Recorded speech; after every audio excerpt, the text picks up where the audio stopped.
To those who bleed orange and black, It is out of here. good morning. This is Murph and Marcus. Brian Murphy and Marcus the Waterboy Boucher. Streaming live at twitch.tv/the sports leader. Well, no, Marcus is in New York. We got Rod Brooks here and Marcus Boucher walking on air. He got it done last night. If you looked at his Instagram, he looked pretty happy. Maybe he had a couple pops too, so good for him. But in an effort to get this show going on the right note, because there was some adversity early, I'm going to reach right over right now, and I'm gonna rip the microphone right out of Rod Brooks' hands to get my team going. I ripped it out of his hands. You gonna eject me from the studio? Austin Capo Bianco, the Yankee legend, did that last night. I mean, that name is aggressively stereotypical. Except for the Austin part. Well, I was more focusing on the last name. Yeah, it no is question. aggressively stereotypical New York. Wouldn't it be better if he was a Dom, though? Dom Capobianco, like big Dom. But anyway, if anybody missed it last night, most of you have seen the Yankees won last night to survive, and they were spurred in the first inning down 2-0 after another Freddy Freeman home run. What the hell is that? What planet is this guy from? It's not the World that Series easy. MVP. That's what that is. Baseball's not that easy, buddy. And you're on that stage that big. He's becoming the new Reggie Jackson for this generation. But in the bottom of the first, down 1-0, down 2-0, leadoff hitter for the Yankees, Gleyber Torres lofts a fly ball down the right field line, and Mookie Betts goes over. Now it's up against the wall. Mookie reaches in to make the catch, except for a heavy-set fan, 38-year-old Austin Capobianco. And I mean with like almost murderous intent. It was the intent of it that just blew me away. Wouldn't let Mookie Betts' wrist go, firmly rips the left part of his glove away, firmly lifts the right part of his glove away, and reaches in to take it. Like he's a doctor like a vet removing like something from a dog's mouth or something, like reaching down and pulling an object out of the dog's mouth. He's like, give me that ball. He just was, give me the ball. And stunning. Except Yankee Stadium and Capobianco, not stunning, Well, right? don't forget the other part that and we're still trying to get the relationship right. Some folks say that it's whatever his crazy Italian last name guy is. It's his brother or just an associate. Let's just call him his homie. His homie. But his homie grabbed Mookie Betts' other hand, the ungloved hand, as the guy is prying the ball out of his glove. So it was a tag team situation. It was just a couple of dorks doing what dorks do. New York is the only big city in America that lives up to all of its negative stereotypes every day. Giant rats in the subway, they got them. Crazy cab drivers, they got them. Overzealous fans at New York at Yankee Stadium, they got them. It's wild how they just check every single box every single day. Best pizza in the world, they got it, right? But you're right. I would submit Philadelphia as a candidate. Pretty good. Is Philly the only other city where that would happen? Boston? That didn't happen in Kansas City. That didn't happen in Minneapolis. There's dumb dorks everywhere. Well, this is true. And those were two dumb dorks. And also, this guy's look. I mean, look at the look on this guy's face he's right a dork. here. Look at him right there. But in the two stories that are there in The Athletic, one woman says her name is. By the way, he got perp walked out of the stadium. But here's the catch: he's back tonight. He told ESPN and The Athletic, no, we're going back tomorrow night. No, he's not. He was not banned. They are not going to let him back in that stadium. He's going back. Major League Baseball is not going to let that dork and his associate dork back in that stadium. He can say whatever you want to say. They're not going to let him back in there. He's going back. He's going back. I'd love to see him back. I'm going to space. He's a season ticket holder. I'm not going to space. He's not going back. Anna Flamengo, a Yankees fan from Connecticut, said she was standing on the concourse when stadium security escorted Capobianco from the stands. Quote, I told him he was my hero for trying to save the Yankees. Oh, God. Anna Flamengo. That's even better, right? And by better, you mean worse. So anyway. Jesus. Well, listen.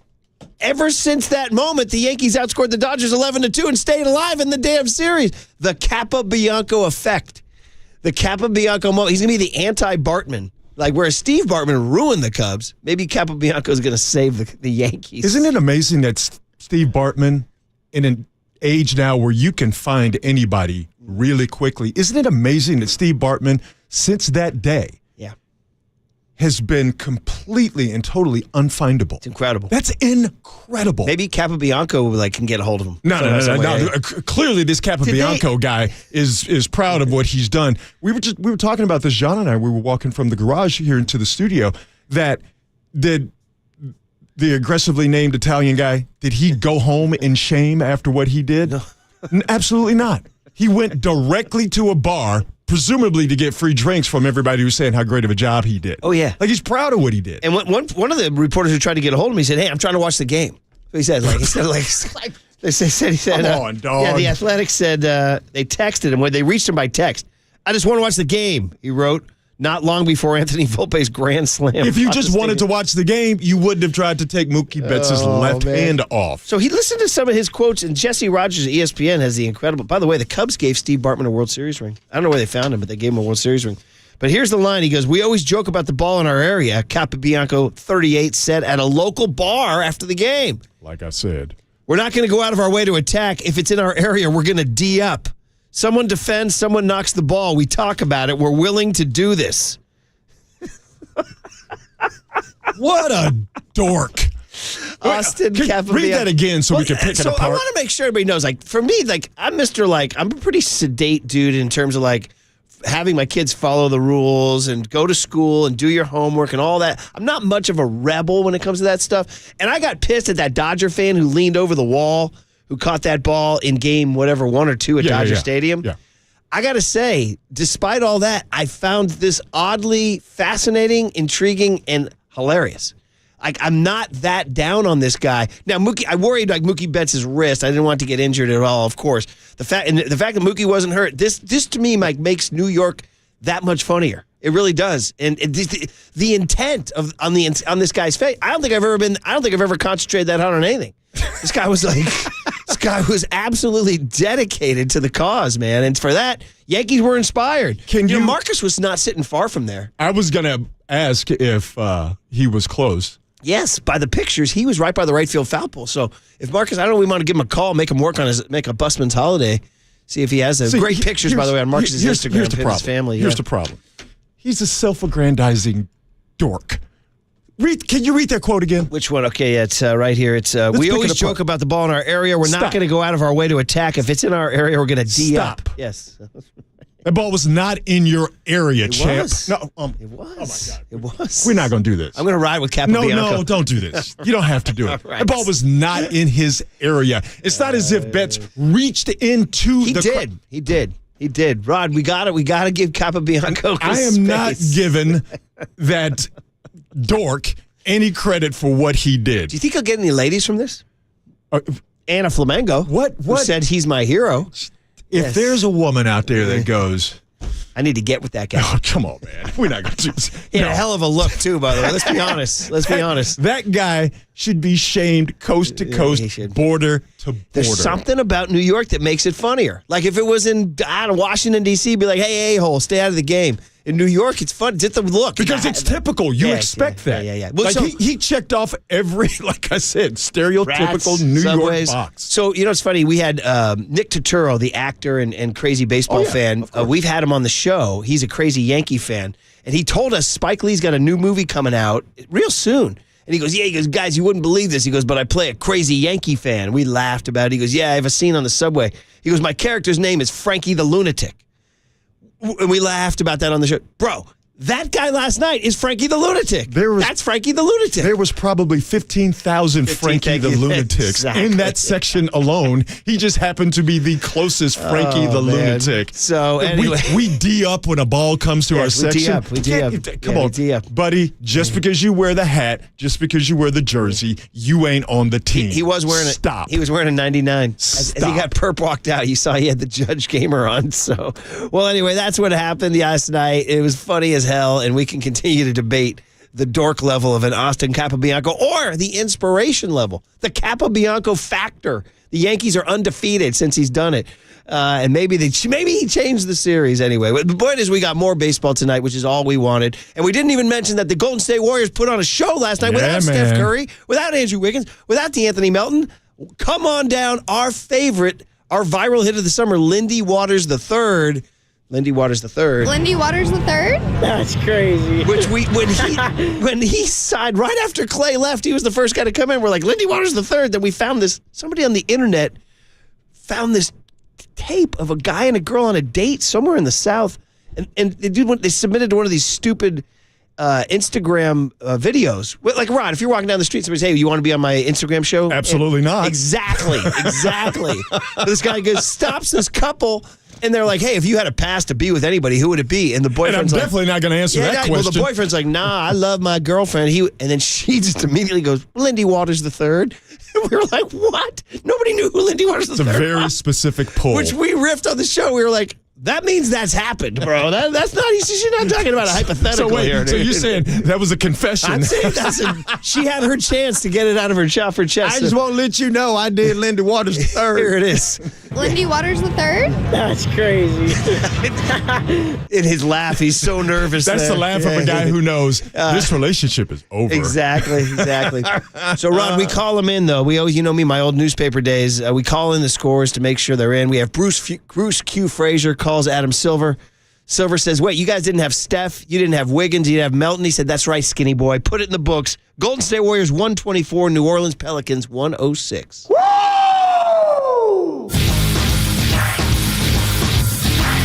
Beautiful basketball. That is buttery. It's lovely. Yes, sir. Lindy Waters III? That's crazy. And we had added it to our victory montage before Lindy went off as the 13th man for 21 points and 8 rebounds, 31 minutes, plus 26. Plus Buddy Hield goes off with 7 threes, scores 28. But the new Klay Thompson, Buddy Hield. All right, we'll get into all that on the other side, and we'll get you ready on a Wednesday on KNBR 104.5 and 680, the Sports Leader. We got to mention the freaking...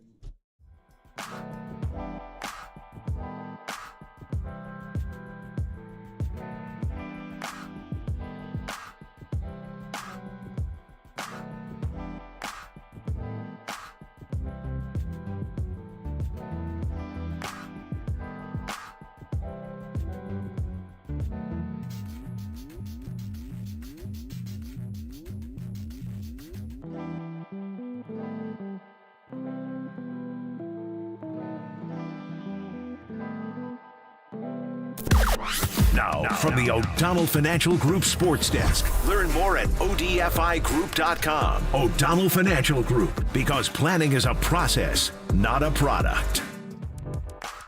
We have another new contest on the morning show. The San Francisco 49ers have a rich history full of defining moments. And this bye week, Levi's is looking to create a special moment for the 49ers faithful.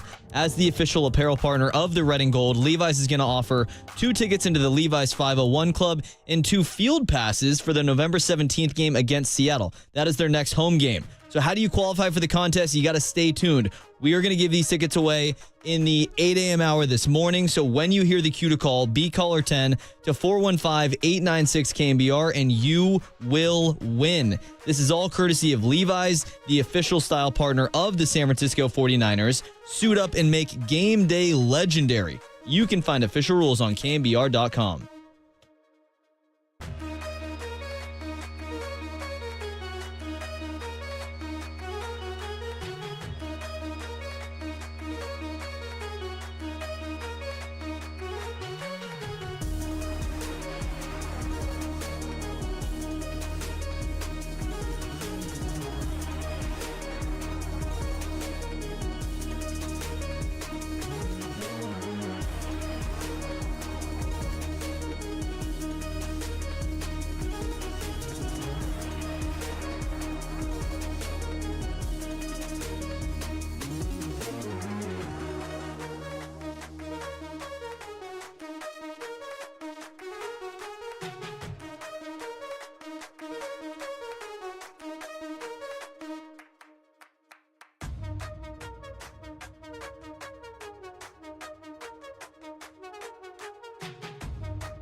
And now, time for the Protect Your Assets with David Hollander Business and Technology Report.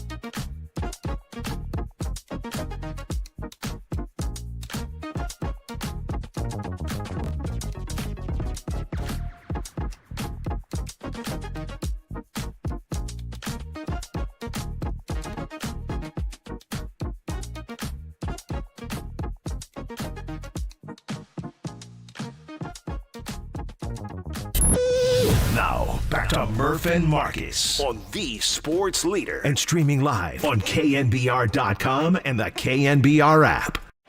Wide right by Torres. Betts in the corner. Does he have room? Fights with the fan.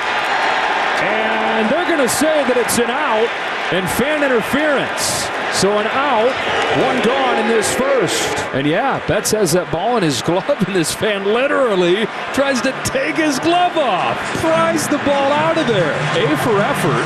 Well, he won't be watching the game much longer. Start ripping the glove. I'm taking the ball today.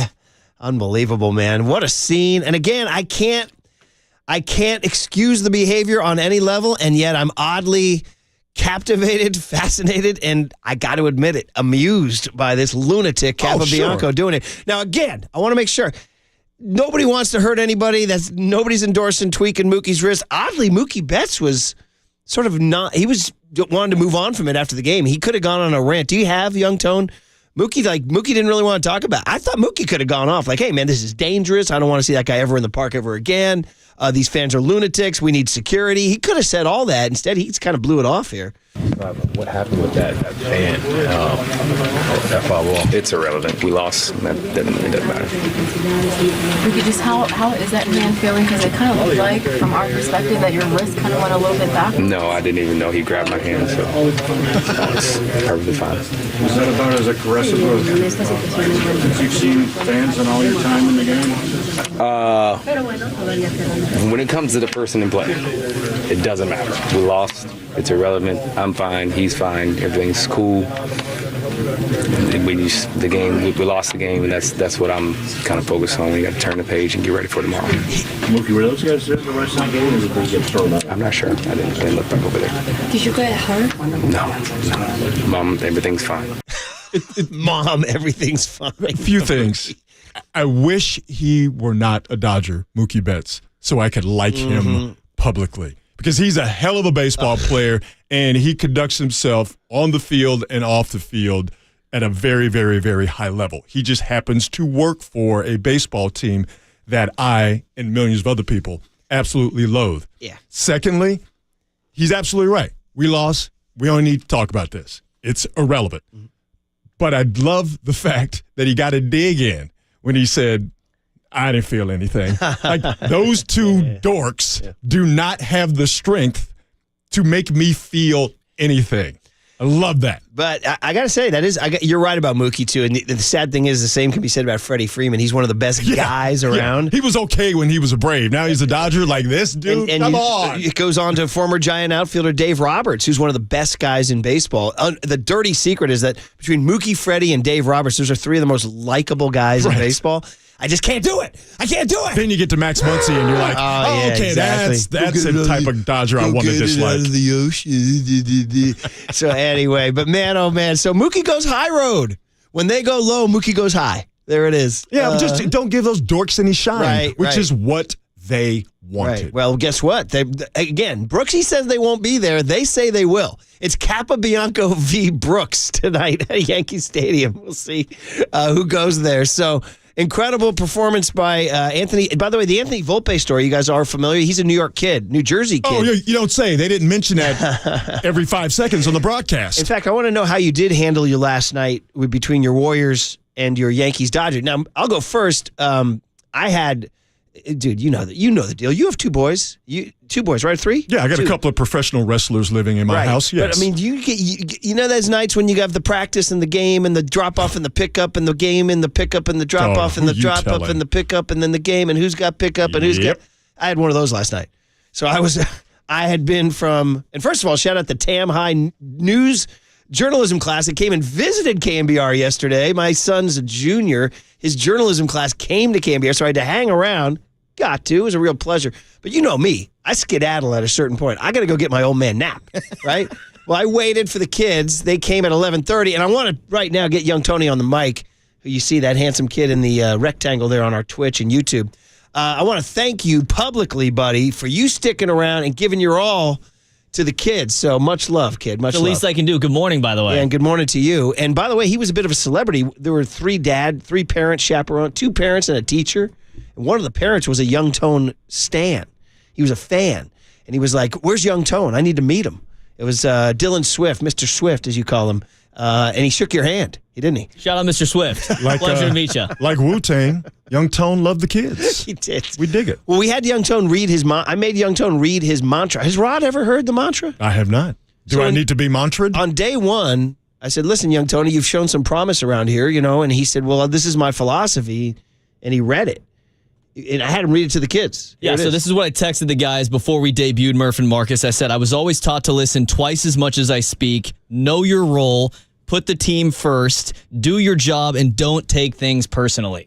You know what that is? This kid. That's good parenting. How about this kid? That's good parenting. How about this It's kid? good listening from you. That's good parenting. Does that mantra lead somebody to rip a ball out of a glove of Mookie Betts? Is that the same thing?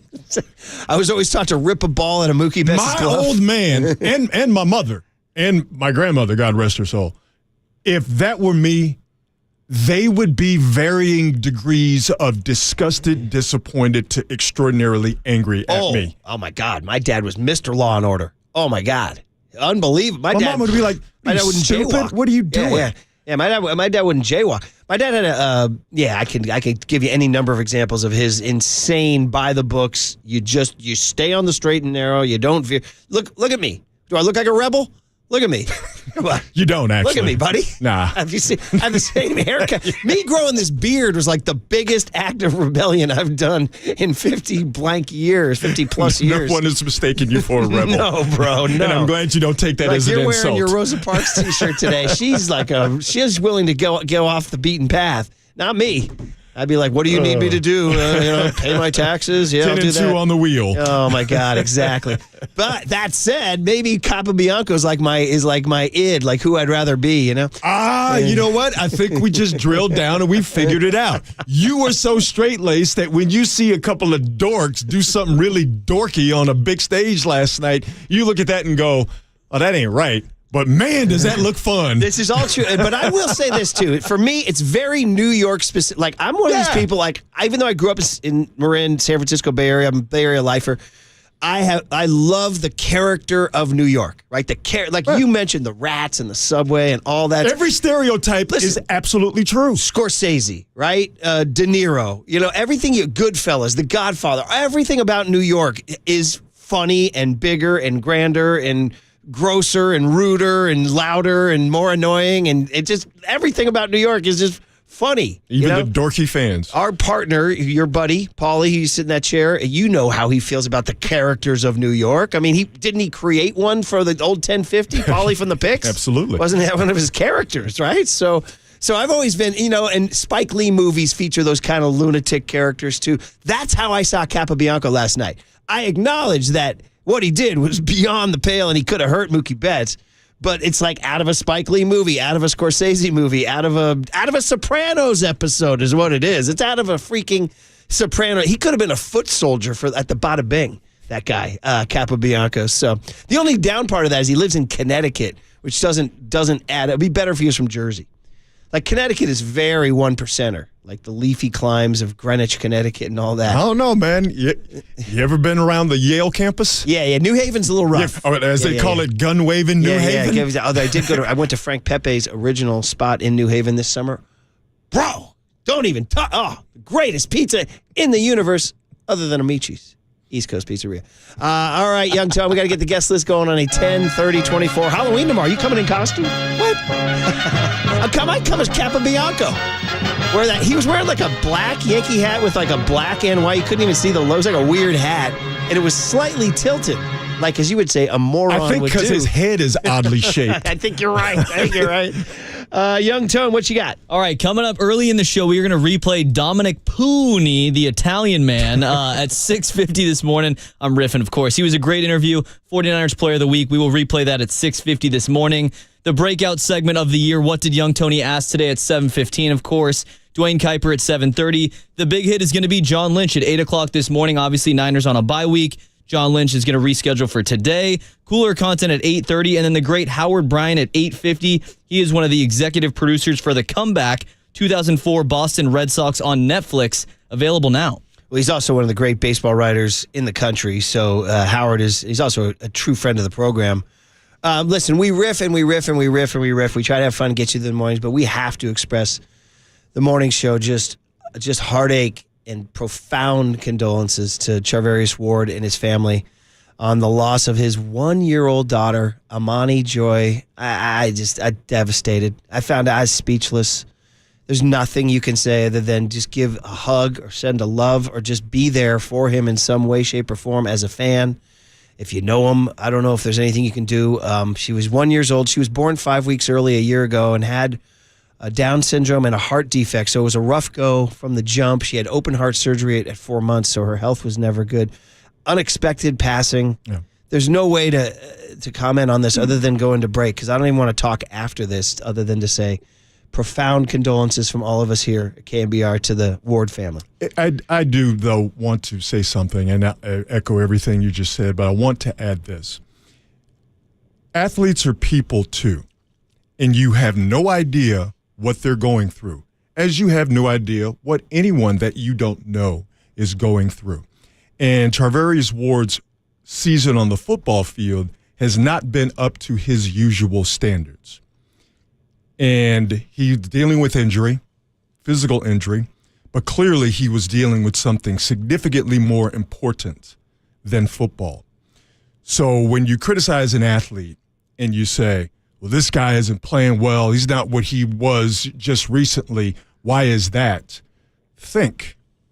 Because maybe, just maybe, there is something happening in that athlete's life that is significantly more important than playing football, even if playing football is that person's job. Yeah. I'll just say that to sort of bring it around, humanize it and bring it to a sports situation. But what you just said there, Murph, is absolutely spot on, absolutely devastating, and thoughts and prayers to Charvarius Ward's entire family and those that know him and love him. So sad. And we'll be right back on KNBR 104.5 and 680, the Sports Leader.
Usually it's Murph and Marcus, but today it's Murph and Brooks. Brian Murphy and NBC Sports Bay Area's Rod Brooks on KNBR, the sports leader.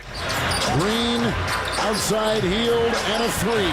That's how they have to score. Get stops and get out in transition. Waters on the side. Good looking Buddy Hield triple. And with a hand slap from Stephen Curry. What a second half.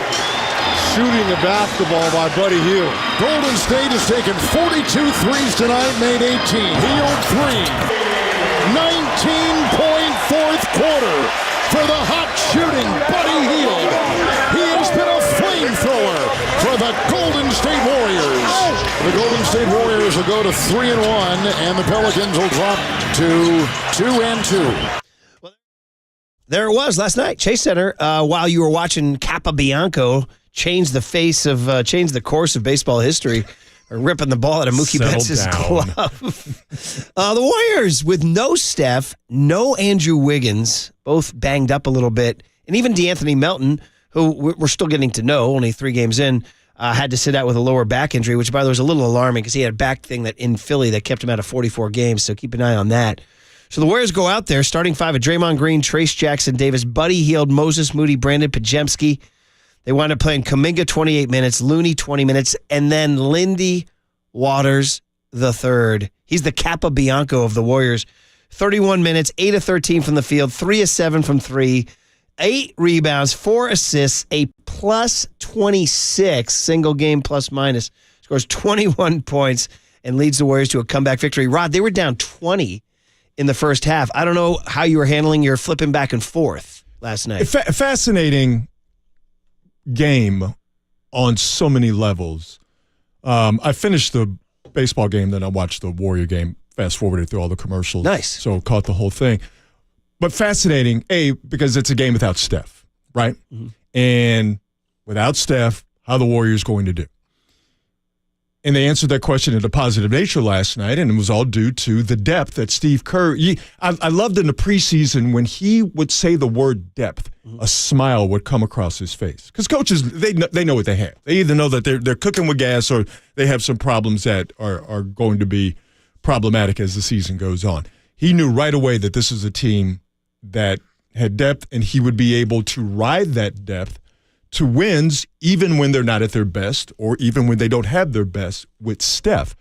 I think the Warriors got down by 20 because Draymond Green, Trace Jackson Davis, Buddy Hield, Moses Moody, and Brandon Pajemski had never started before. Mm-hmm. So they were out of sorts. They were clunky. And to me, that's to be expected when you have 5 guys start who have never done that before. Once they got that going, once they got that feel, then the Warriors' depth took over and they looked like the Warriors. The fact that they shot 46 threes without Steph is mind-blowing. But they took 46 threes, made 21. Yeah. But here's the deal. They didn't turn the ball over. Mm-hmm. And what did they do? 34 assists on 46 made shots. Turnovers. New Orleans 23, Warriors 7. That's a crazy assist to turnover ratio. 16 extra possessions. That is crazy. Yeah. So when they're not 34 assists, 7 turnovers. Even on their best days, by going to KD, Steph, and Clay days, they would still turn the ball over. But when they didn't turn the ball over, they were literally unbeatable. This is a completely different team, but it stays the same. If they don't turn the ball over, if it's ball movement and body movement like they got mainly in the second half, again, 34 assists on 46 made shots, you're going to win those games without Steph. But here's what's going to be interesting tonight because it's a back-to-back with New Orleans. I think Lindy Waters caught him by surprise. No disrespect to Lindy Waters, all right? But now the Pelicans are like, okay, he caught a slipping. We're going to keep an eye on that dude. It'll be interesting to see what adjustments New Orleans makes tonight and what adjustments the Warriors make to counter whatever adjustants the Pelicans make tonight. The quick answer, though, is that the Warriors, to your point about the depth, is if they do indeed adjust to Lindy Waters, there's someone else. Right. Like the Warriors have so many different options. Again, Curry would be out again tonight. Now, the Pelicans are without DeJounte Murray, so in fairness, they're missing one of their guys, too. But Lindy Waters III, it was funny. He was the first guy signed after the Clay departure. And we were like, bereft. We were like, wait, what? Wait, we lose Clay. We got Lindy Waters the third. We're like, whoa, this is not a fair trade. And then the Warriors are like, no, we like this guy. We're like, we're okay. They're like, he went to Oklahoma State. He's Native American, Kiowa tribe. Shout out Oklahoma, his native state, his home state. He's an interesting dude. He's a hero in the Native American community. And then we found this crazy Instagram video with a guy on the street who interviews people. He stopped this young couple a few years ago and said, hey, if you have a free pass to get with anyone, who are you going to get with? And the boyfriend's like, well, no, I'm going to stick with my girl right here. And she was like, no, I have one. Lindy Waters the third? That's crazy. We're like, wait a minute. She said, we're like, oh, that already happened, bro. You got to know about that. Nobody calls out Lindy Waters the third unless that's gone down. Hey, shooters shoot. And Lindy Waters is apparently a shooter. that interview was in Oklahoma. So, yeah, his homeland where he shoots, yeah. Anyway, Kerr's been talking about it. They were talking him up, but he was always the, ready for this? 13th man. The 13th man in a 12-man rota. Here's Kerr last night after the game. Well, we've decided we're going to have a 13-man rotation now, from 12 to 13. I've said it since day one of camp. This guy's a ball player. The game flows when he's out there. It's not just because he's a good shooter. He's a good basketball player. It's the shots that he doesn't take because of his patience. It's the cuts that he makes to the basket. It's getting into the fight defensively.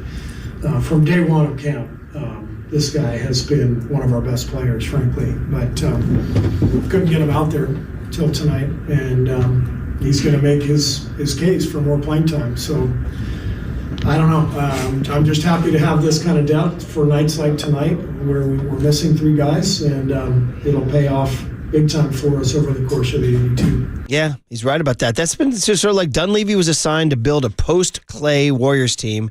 He tried to get Paul George. He tried to get Lauri Markkanen. And this is plan C with no George, no Mark, is to just go deep and all those wings and stuff. And so far, so good. 3-1. Now, again, tonight will be interesting because the Pelicans are a good team. They don't want to get swept in a 2-game set. They'll come out harder tonight. Zion scored 31 last night. But anyway, more sound from last night. Lindy Waters. Get to know this guy. Lindy Waters, if you want your jersey, by the way, it's number, what is he wearing, 43? Was that what he was wearing? 43 last night? Yes. Get your 43 on. Everybody wear your Waters jerseys. Here he was last night saying, yeah, this is what I do. How tough is it to keep your shot feeling as good as it's looked despite, inactivity in some ways? I don't know. I got a strap on me, so yeah. I just wake up and I can shoot it no matter if I'm playing or not. Okay. Like I said, shooters shoot. Do I need to inform the folks as to what a strap is? Yes. That is another name for a firearm. Oh. So a stick. So it's like, heater, thing. As we like to say. A gun. So it's a positive message for the kids is what it is out there from Lindy Waters. Thank you. Meanwhile, Buddy Hield. That act right. Okay. That was Anthony Slater of The Athletic asking the question. Here's Buddy Hield, who's interesting. Buddy's not a big talker. Like, he did the postgame with Allie LaForce.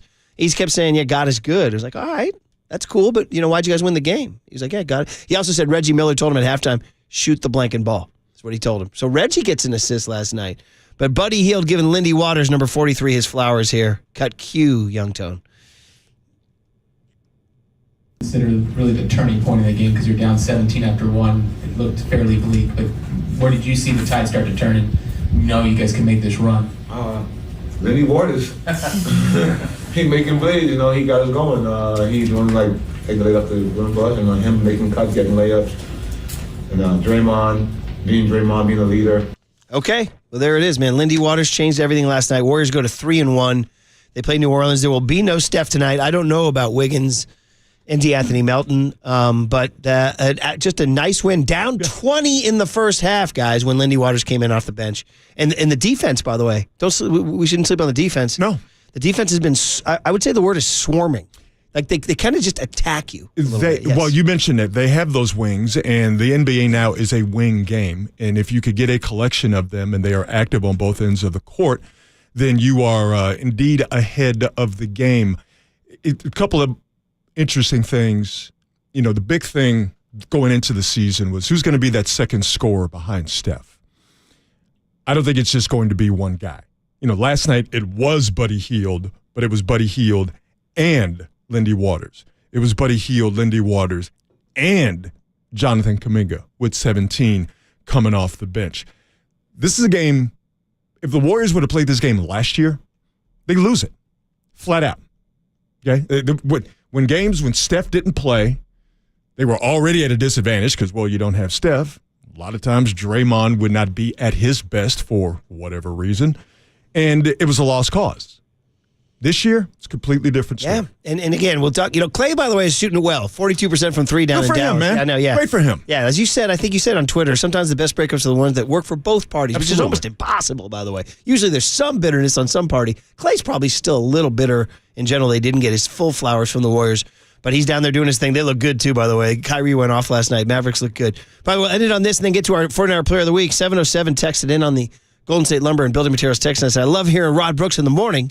I'm just waiting for him to drop a hot-ass fish grease reference. Oh, we'll get it.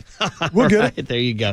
Steve Young joins Tolbert and I already Copes. gave you several names for what a gun is. Yeah, I know. I'm working up to it. Positive message for the kids. Steve Young joins Tolbert and Copes at 5 o'clock. That's always enjoyable. John Lynch joins us at 8 o'clock. It's bye week, so we're doing it early. But our 49er Player of the Week, Dom Puni, the talkative rookie, next on the Sports Leader.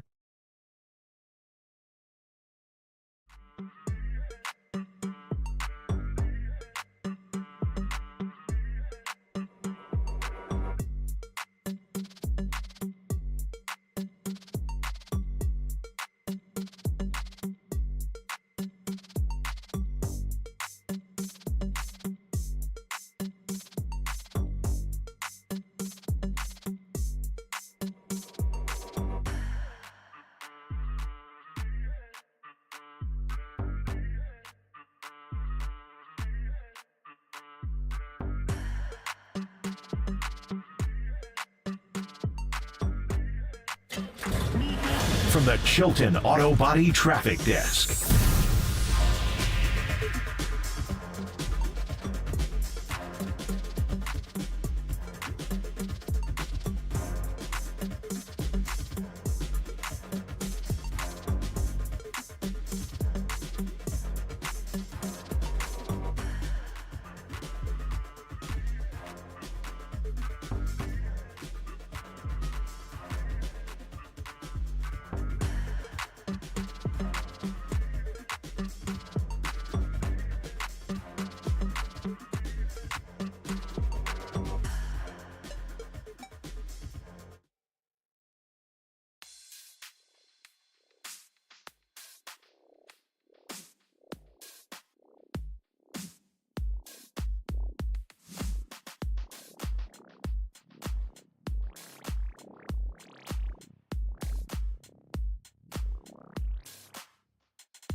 time for KNBR's Opening Bell Report. Sponsored by Protect Your Assets with David Hollander. Concerned inflation will ruin your dream retirement? Learn more. Listen to David's show every Saturday morning or call 1-866-PROTECT.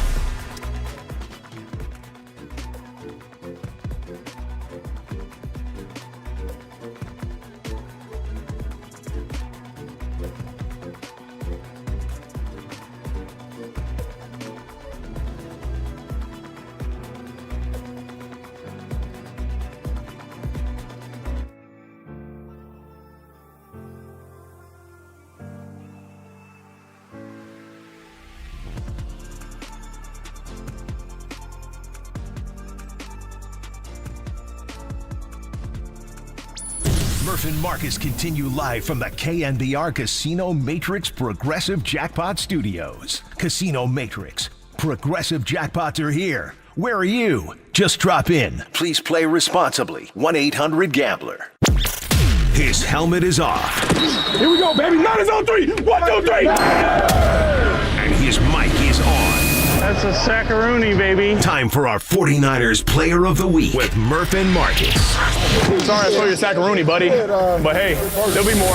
On KNBR, the sports leader. NFC champion, San Francisco's 49ers select Dominick Puni, guard from Kansas. Puni's bringing the monsoony, bro. He's going to rain on a lot of parades this year. Dominick Puni. He's a right guard, rookie, third-round pick from Kansas. He's a day-one starter. He's played every damn snap, okay?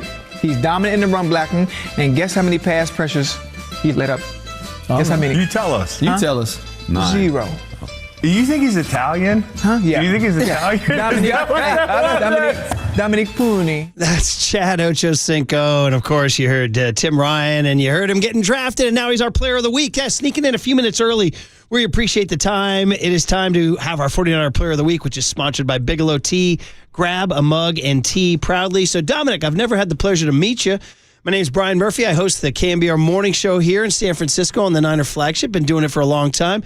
My partner here, Rod Brooks, is who you see on TV on NBC Sports Bay Area on Sundays. It's Murph and Brooks, and we got you as our Player of the Week. Welcome to the show, Dom. Good morning. Good morning. How you guys doing? We're doing good, man. Did you hear that little intro? Did you hear that Chad Ochocinco thing where you thought you were Italian? Yeah, I did hear that. What was your reaction? Did guys joke in the locker room about it? Oh, yeah. My friends, they all called me and texted me. We all thought it was pretty funny. Because truly you are of Polynesian descent, correct? Yes, that's correct. All right, very good. Which is the farthest thing from Italian you could get on this planet. Because you actually have a cousin in the league. Is that right? I was looking at your bio, AJ Epinesa. Yep. Yeah. Oh wow, I didn't know that. Yeah. So that's pretty cool, man. That's pretty cool. Well, listen, let's get into it, man. On the UMA guest line, you are our Player of the Week, and obviously congrats on the win Sunday over Dallas on Sunday Night Football. That was very exciting. I mean, just for fun, just kind of shooting the breeze before we get into the football, what's a bye week looking like for a rookie? Do you get away? Like, is something exciting going to go down? What are you going to do to relax and heal up? I'm actually headed home tonight, back to St. Louis. We get from today to we got to be back Sunday, and then we'll have a little practice on Monday. But yeah, we get the whole time off. This is like the first time for me because in college you don't really get a true bye week to just leave. So I'm excited to go home and see the family for sure. And obviously they'll be excited to see you after your rookie season or in the middle of your rookie season. And, you are just a massive part of what the Niners are doing offensively to be able to come in and play right guard in a plug-and-play situation. Your talent obviously is the main reason you've been in this position. But can we just drill down on how you've been able to come from Kansas, start in the NFL as an offensive tackle, and put up some numbers that are quite frankly amazing in terms of not allowing pressures, not allowing sacks, and things of that nature? You said just talk about the transition? Yeah, just have you been able to come from college into the pros and be better than you were in college, which was already pretty damn good? So honestly, it was just really OTAs was just really nailing the playbook and just learning as much as I could, and just kind of learning the technique. And then when I went home for those 40 days, it was just really just trying to hammer the technique by myself and then just keep learning the playbook. Honestly, the more I got Like when I went home those 40 days, the play would just started to make sense a little bit. And then when I came back, there were a few injuries on the O-line, so I was able to actually get some reps with the ones. And I just think having reps with vets like Jake Brendel and Cole McKivitz, just playing next to them, all the tips they've given me, and Coach Furster, he's done a great job coaching me. I'm just soaking everything up, just trying to learn as much as I can. I think just because they have so much more experience than me, I'm more than willing to learn, listen to anything they have to say. So I credit really everybody else that's helped me. So without giving away any trade secrets, what does the Shanahan family run game playbook look like for an offensive lineman?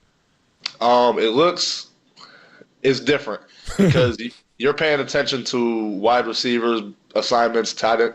Because in college, for me, it was always just like the O-line. Like we were kind of in our box.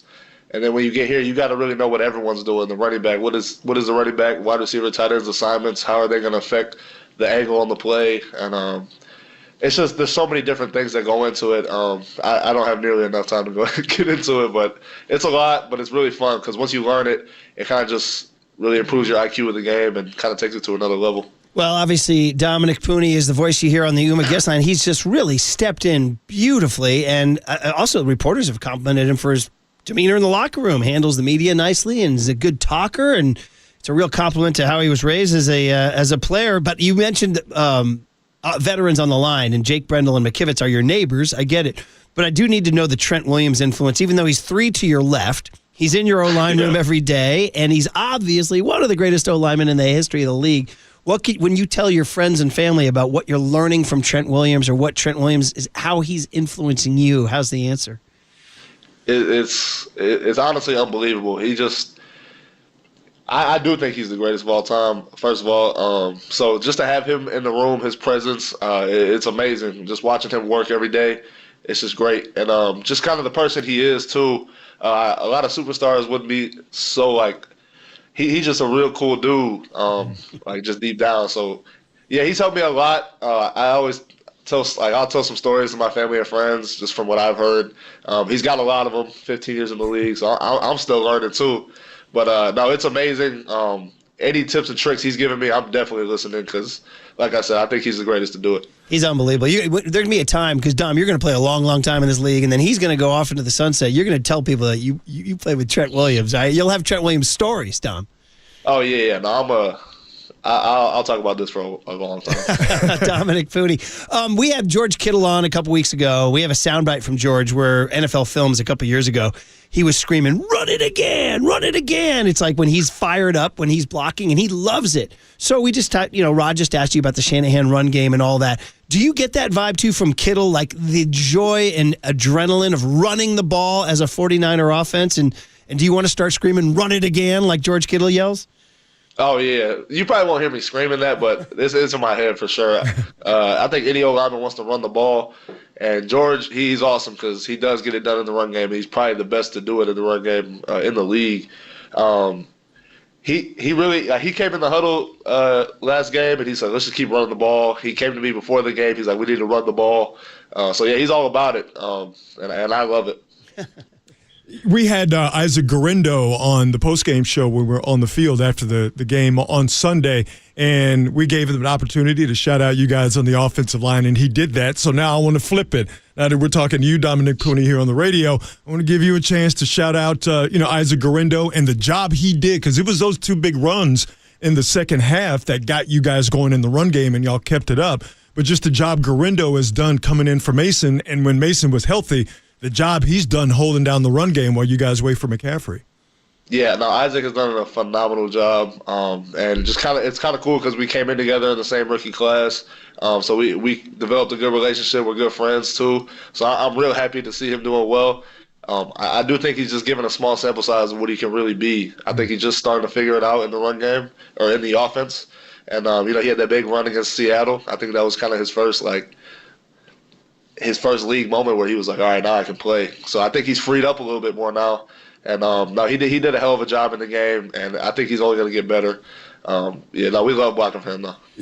I'm not remembering the details in full, but there was one of the runs in the second half on Sunday where he found that lane. It was off the backside of one of you guys on the offensive line. I think it might have been Jake Brendel, but he came off of Jake Brendel's backside, and that hole just opened up, and bam, he ran right through it. And you could see every time he gets the ball, he gets more and more confidence as he understands the run game and how you guys are doing your job and where he as the back fits into that, because a couple of weeks ago he wasn't necessarily finding those creases that you guys were opening up. Yeah, no. Like I said, I think the more reps he gets and the more he learns the offense, I mean, the more opportunity someone gets, you either rise or fall, and I think he's rising right now. I think he's just he will even ask a lot of questions too, just what he thinks he needs to do better. And anytime you got and I know I'm a rookie, but anytime you got a young guy asking questions like that to guys who aren't even in your position group is really cool. So you can tell he cares a lot, and like I said, I think he's only going to get better. We're talking to Dominick Puni, the 49ers rookie lineman, and you mentioned the rookies. I mean, we need to talk about this. So old heads like me, 1986, Bill Walsh had what was considered one of the greatest drafts in Niner history. Charles Haley and Tom Rathman and John Taylor and that crew all won Super Bowls. I mean, you guys, obviously you're not there yet, but dude, this rookie class is something else. And it's Ricky Pearsall, Renardo Green, Dominick Puni, Malik Mustafa, Isaac Guerrero, Jacob Cowing, on and on, Jarrett Kingston, Tatum Bethune. Do you guys have like a secret handshake? Do you guys have a bond? Do you guys understand that this is unusual, that this many rookies are contributing this fast? I think it's unusual for a team like this because there is so much talent on this team. But also we've had injuries, and the young guys have stepped up, I will say. I think we take pride in it because at the same time they're investing a lot in us. So I think we're just trying to pay it back as much as possible. And yeah, no, I didn't expect this whole rookie class to be kind of playing like we are right now. But I love it because I think all of us will only get better too. Well, there's clearly a nucleus here that's going to go forward with a young quarterback too. And we do have to ask you about Ricky Pearsall as you're a rookie and you guys have a bond that you come in together, and then what happened on Labor Day weekend, we all know. And then to go through that journey with him and see him back on the field, I don't know, can you speak as a friend, as a teammate to the emotion of that moment? It's something I've never experienced before. Obviously, it's something he's never experienced before. But it's really just kind of opens your eyes to the realness of life. I think the way he's handled it, the way he's came back, the way he's fought, it's amazing. It's a testament to his character. And even like today, or not even today, like just in practices, his confidence, he's really good at just getting people around him like going too. He comes up to me, he's like, yeah, this is only the beginning. Like I'm gonna keep getting better. I can't wait to keep playing. And just when someone goes through something like that, like something super traumatic, and then comes back saying stuff like that, like how could you not be like rooting for that guy? You know what I'm saying? So we love him. I'm super proud of him. I just really hope he just keeps continuing to rise. Like I said, his character is amazing. He's obviously an amazing player, so yeah, super happy for him. No, that's a great heartfelt testimony right there. It's just really, and you're putting it in perspective, and it furthers that bond between those rookies too. So Dom, we've asked you to talk about pretty much everybody but yourself. Trent Williams, George Kittle, everybody. I want to hear a little bit, just before we let you go, about your life in growing up outside of St. Louis, right? I understand. Yep. So football, was it always football for you? I know you come from a very athletic family. Both your parents were college athletes. We mentioned your cousin. I think your siblings are all athletes too. Tell us about Dom Puni growing up. Like, where was it? How far from St. Louis? Was it a Cardinal baseball fan? What was it like growing up? So yeah, I was really 20 minutes outside of St. Louis called St. Charles, Missouri. So I was actually a St. Louis Rams fan growing up until they left. Right. Then I didn't really have a team anymore. I was a Cardinals fan. I've kind of gotten away from baseball. I'm a Blues fan. Okay. So when they make the playoffs, I'm real excited about it. Sports has really been my whole life. Like I said, my dad and my mom, they played sports. My brothers and sister. So they really kind of set the foundation for me. And I really just kind of followed their path. And I think when you're the youngest and you have so many people to look up to, they make it really easy because they tell you their mistakes and they tell you what worked out for them, and you kind of they make it easy for you. And you're a Steph Curry fan too. Yeah. Super, yeah. Yeah, I mean, just shout it out. I saw the video last week. You got some teammates that have some real questionable thoughts on life, like putting ketchup on eggs and mac and cheese. But you had the number one, the smartest point of view about Steph Curry. And if you don't mind just telling folks what you think of Steph Curry. No, yeah, I think he's the greatest player of all time. Just based off the fact that his size and it's just that's not what you would think of. Like when you think of the greatest player, you think of somebody who looks like LeBron or looks like Giannis or Michael Jordan. Like he's 6'3". I don't know how much he weighs, but just to have him on the court, like I've heard other superstars talk about like his presence and like his gravity, and it's just crazy because someone like that, he changed the game for a lot of undersized people, and not only in basketball. I think a lot of different sports. People realize like there's other ways around being good at something than just looking like being a freak, you know what I'm saying? So, yeah, I think he's done a lot for a lot of athletes. Oh man, the more time you spend in the Bay Area, realize this guy is once in a century athlete in terms of what he does on the court and how he handles himself off the court too. He's unbelievable. You need to come up in the offseason and catch some games courtside at Chase Center because you'll just be in awe of this guy, man. I went to a preseason game. It was the Lakers-Warriors. Oh, nice. Yep. Well, befriend Raymond. If Raymond Ritter's listening, he's the Warriors' outstanding PR guy. He'll take care of you, and he's the guy to get to know. And Dominic, I know you got to go, but the one guy we didn't ask you about, we asked you about yourself, is your quarterback. I mean, come on. You and he are theoretically going to be chasing championships for the next several years. This guy's story is unbelievable. What's it like being in the huddle with Brock Purdy, watching him handle a little bit of adversity, watching him lead touchdown drives? What's he like as a teammate, friend, and huddle leader? He's a super great teammate. He's genuine. Like I remember it was the Jets game. He just kept coming up to me. He's like, "Hey man, I got your back. We got your back." Like I think he said it like 5 or 6 times, and I was like, "Man, like he does not have to be telling me this, but that's just the type of guy he is." He's super aware of everything that's going on. Great leader in the huddle, great leader outside. Like it ain't just about football off the field. Like he'll talk about anything. So no, I love Brock. Everything he does is just spot on. He works super hard, and he's a great guy to look up to. And that's just even a Big 12 rivalry, right? Kansas, Iowa State. You guys are good. Yeah. So I never played against him. So yeah, I mean, so you're good. It's fine. You're good. Well, listen. Here's the biggest thing: the game's not too big for you. It's not moving too fast, and that's a gift. Whether it's credit to your family, credit to you. Congratulations! It seems like the future is limitless and bright. So congratulations on your rookie season so far. Enjoy your trip home. Maybe catch a Blues game. I don't know. And are they playing at home? Do you know? Oh, that's a good point. Yeah, I'm definitely going. You got to go catch some pucks and then just come on back and get ready for a fun second half. Thanks for coming on KNBR with Murph and Brooks, and have a great week.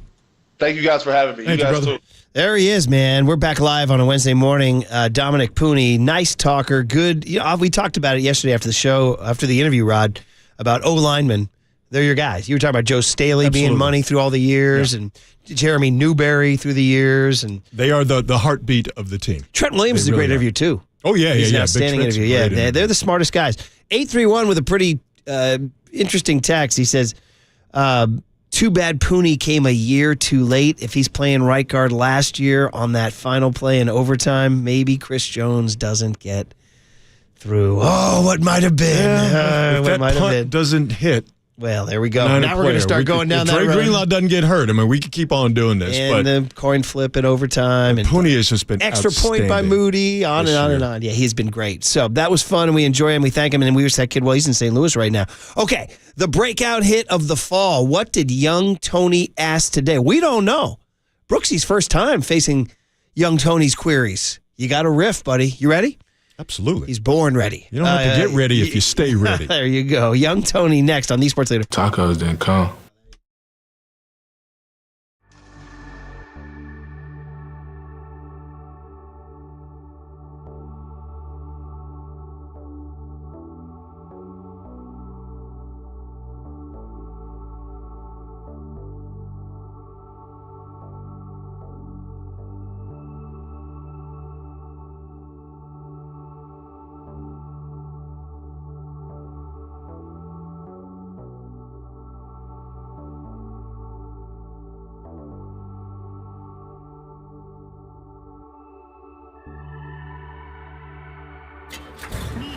from the Chilton Auto Body Traffic Desk.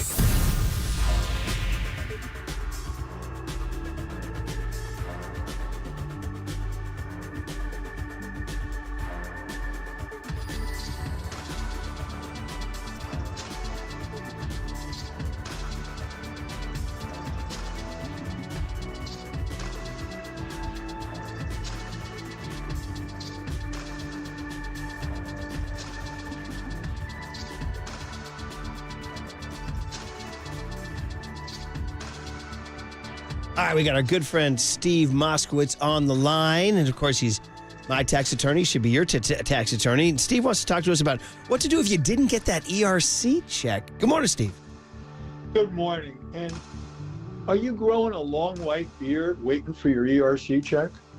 Were you young when you applied for that? And you where is it? Where is it? Where it is, it's in a big pile that hasn't been processed. But there's a 3-step process. Any one of those steps can hurry the IRS up. This is something that we're doing for our clients now. There's a way to get you processed right now instead of waiting in that endless pile. That's one of the things. But what if you got a nasty gram from the IRS that said, no ERC for you? You only have 30 days to appeal that. And we think the IRS is using AI because they're making denials. They don't even have the information to know if you're entitled or not, or if you're being audited. Bottom line, anything with ERC, call us for your free consultation. And all you have to do is say, hey, Steve, get me my money.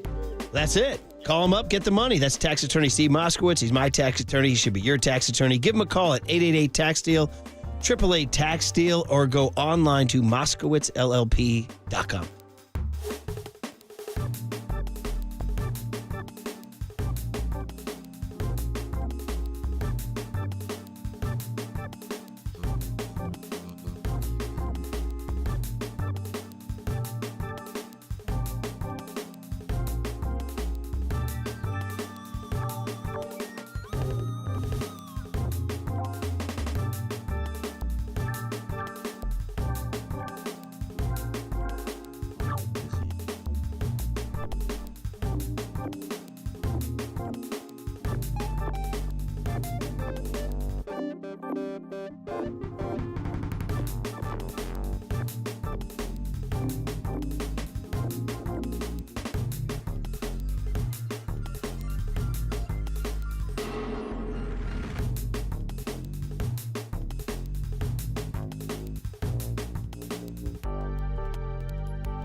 And now, time for the Protect Your Assets with David Hollander Business and Technology Report.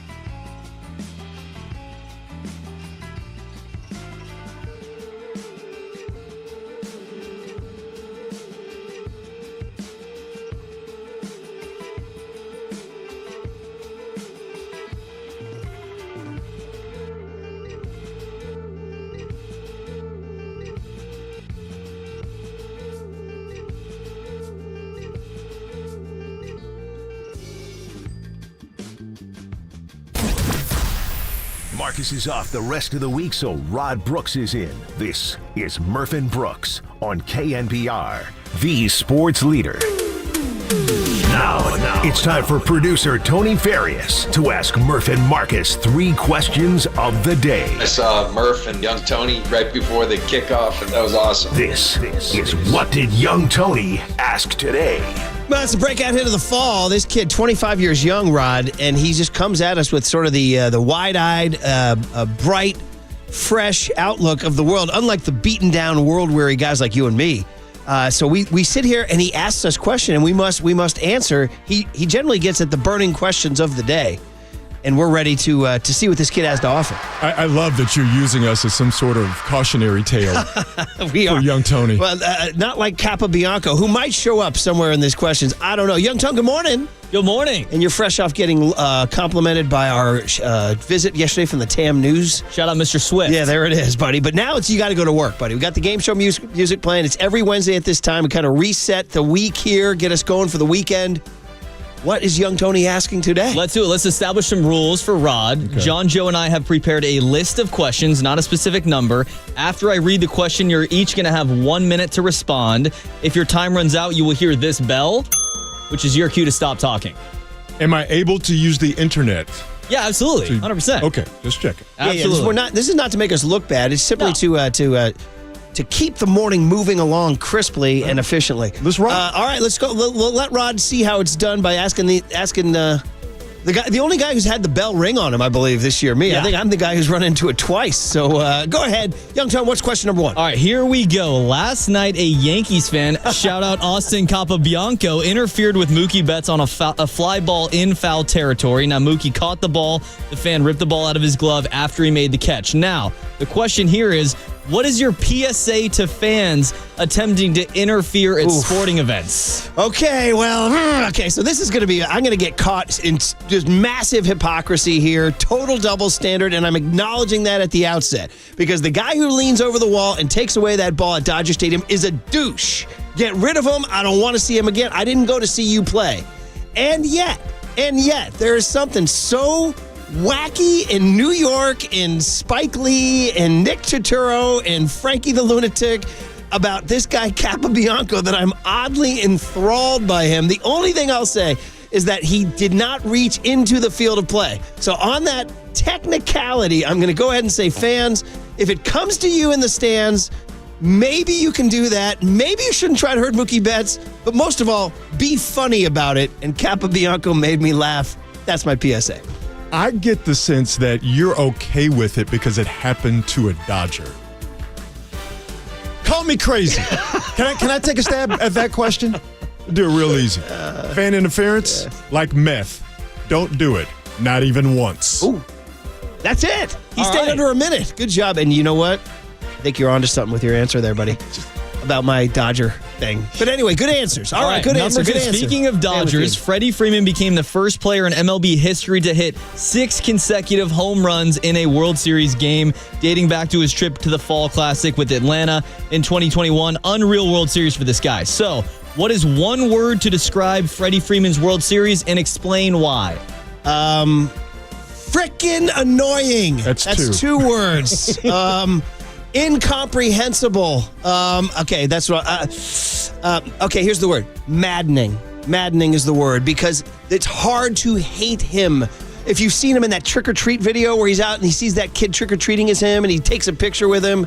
If you've seen everything he's done, he did this little cute little wave to Rory in the on-deck circle. It's maddening how nice he is, how sweet he is, and how freaking good he is. I can't hate him. It's just maddening that he's wearing the wrong uniform. Dreamlike.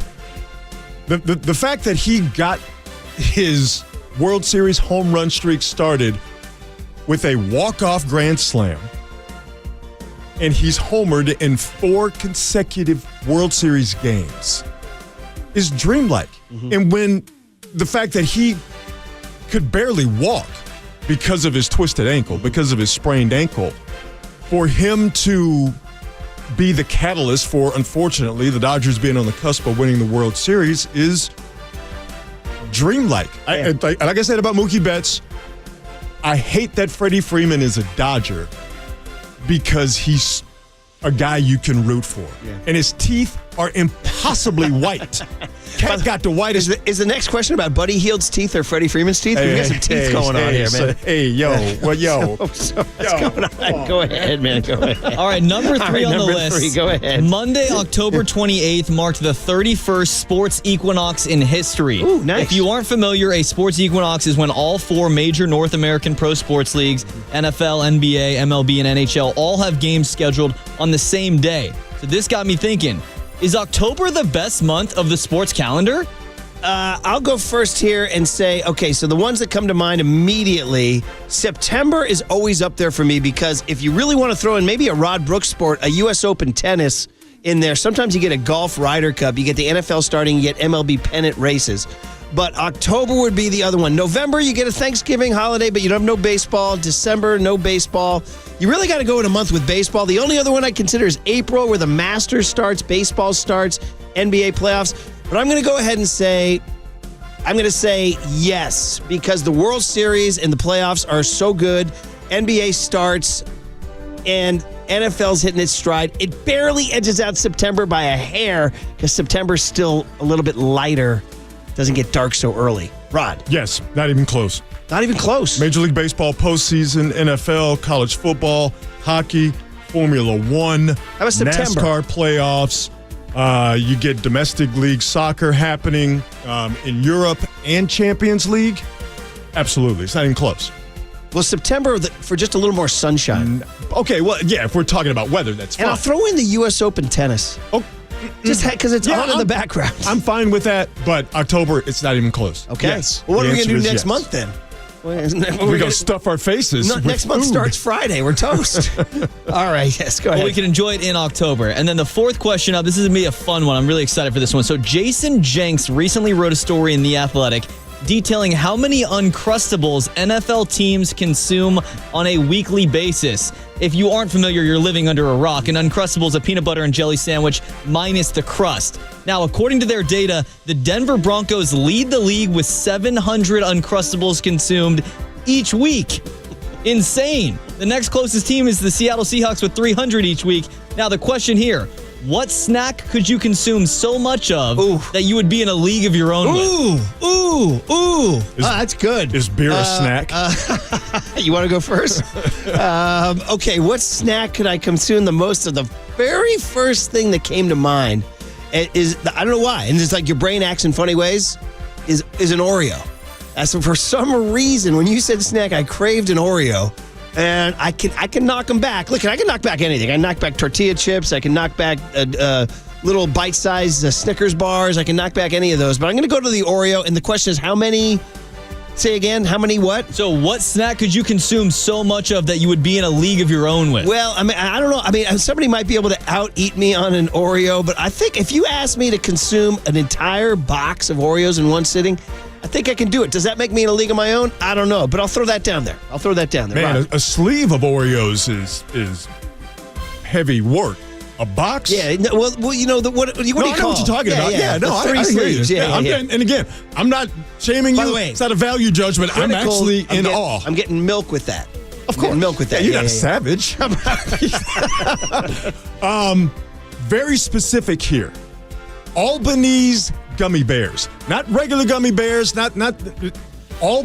It's a brand. Albanese gummy bears. I had these bad boys by accident.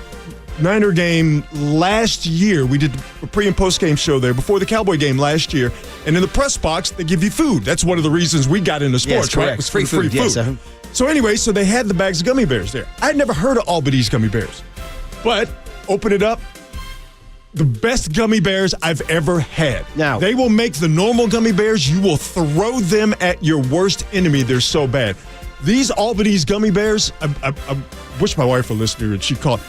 Dog, I can go through a bag, a solid bag. I'm going to preach about these gummy bears. You can take that bell and you know what with it. Yo, man, Albany's gummy bears, I will eat them Is it the sweetness? fistful. Is it the different flavors? They're What is just it? the flavors. The texture? The texture. The size, perhaps? Everything. Like chewable on the They're back molar? so good. I house them bad boys. Well, Young Tone, you get to ask all the questions. Now we get to ask you, what's your snack that you could eat in a league of your own? Ooh, I'm the tortilla chip guy. Okay. Also just and chips specific and brand, or? I mean, any tortilla, more Lay's. I would say Doritos as well. But I'm a big tortilla chips and salsa guy. That's like you could out eat 3 anyone? meals a day. I could eat that. How about John Joe? What's he going with? Skittles, he just said. Yeah, well, Marshawn Lynch back there too.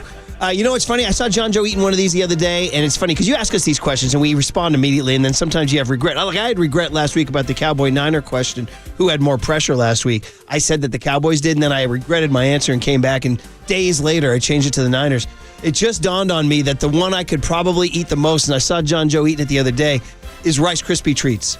My mom used to make them all the time by the tray, and I haven't had them in so long that we even eat the pre-packaged ones here, but the homemade Rice Krispie treat, I think now that I have an extra minute to think about it. Man. Yeah, my mom, that was like the ultimate expression of love from my mom, was when she made the Rice Krispie treats. So anyway, that's just a little addendum to the answer. And thank you, young Tony. We got one more. We got one bonus one. Real quick. Celtics head coach Joe Mazzulla does a weekly interview on 98.5 The Sports Hub with Zolak and Bertrand. The guys asked if he had any ideas for new rule changes. Mazzulla said the NBA should add some sort of power play like the NHL, and also had this to say. Listen to this. The biggest thing that we rob people of from an entertainment standpoint is you can't fight anymore.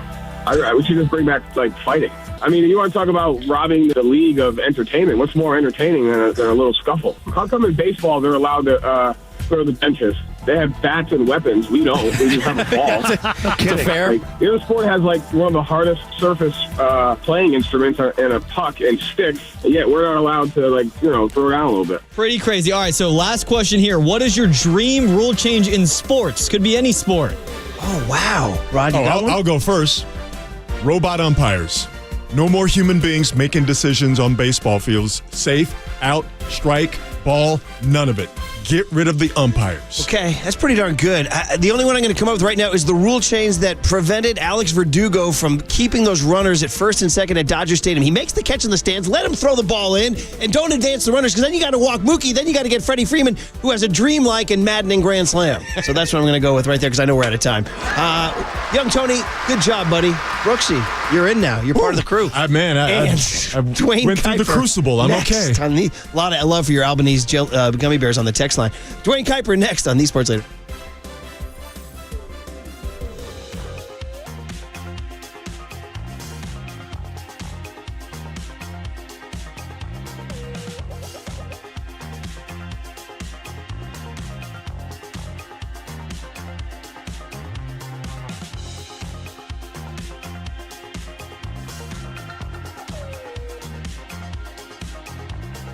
Oh, yeah.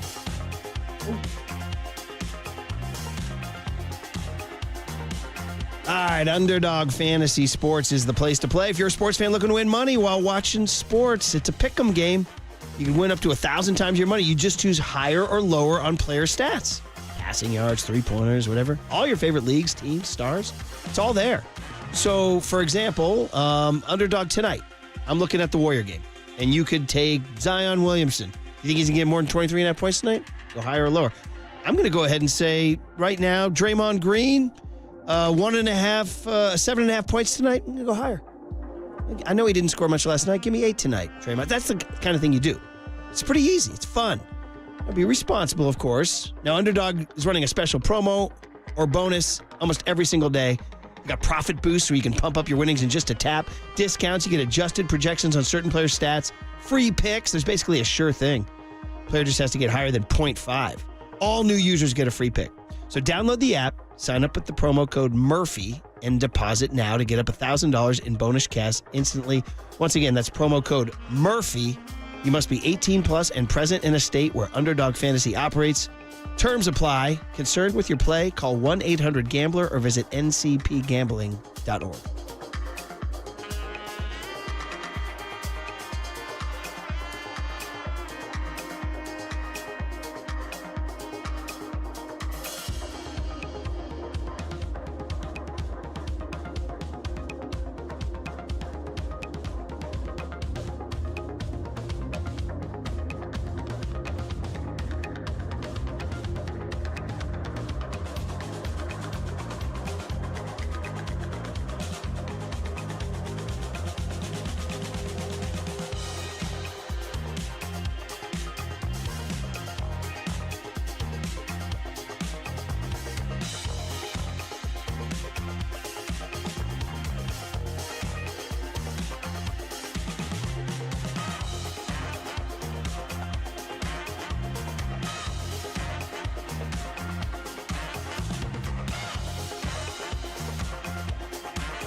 There's no question we've got the best in the booth. That's why we all mimic his call.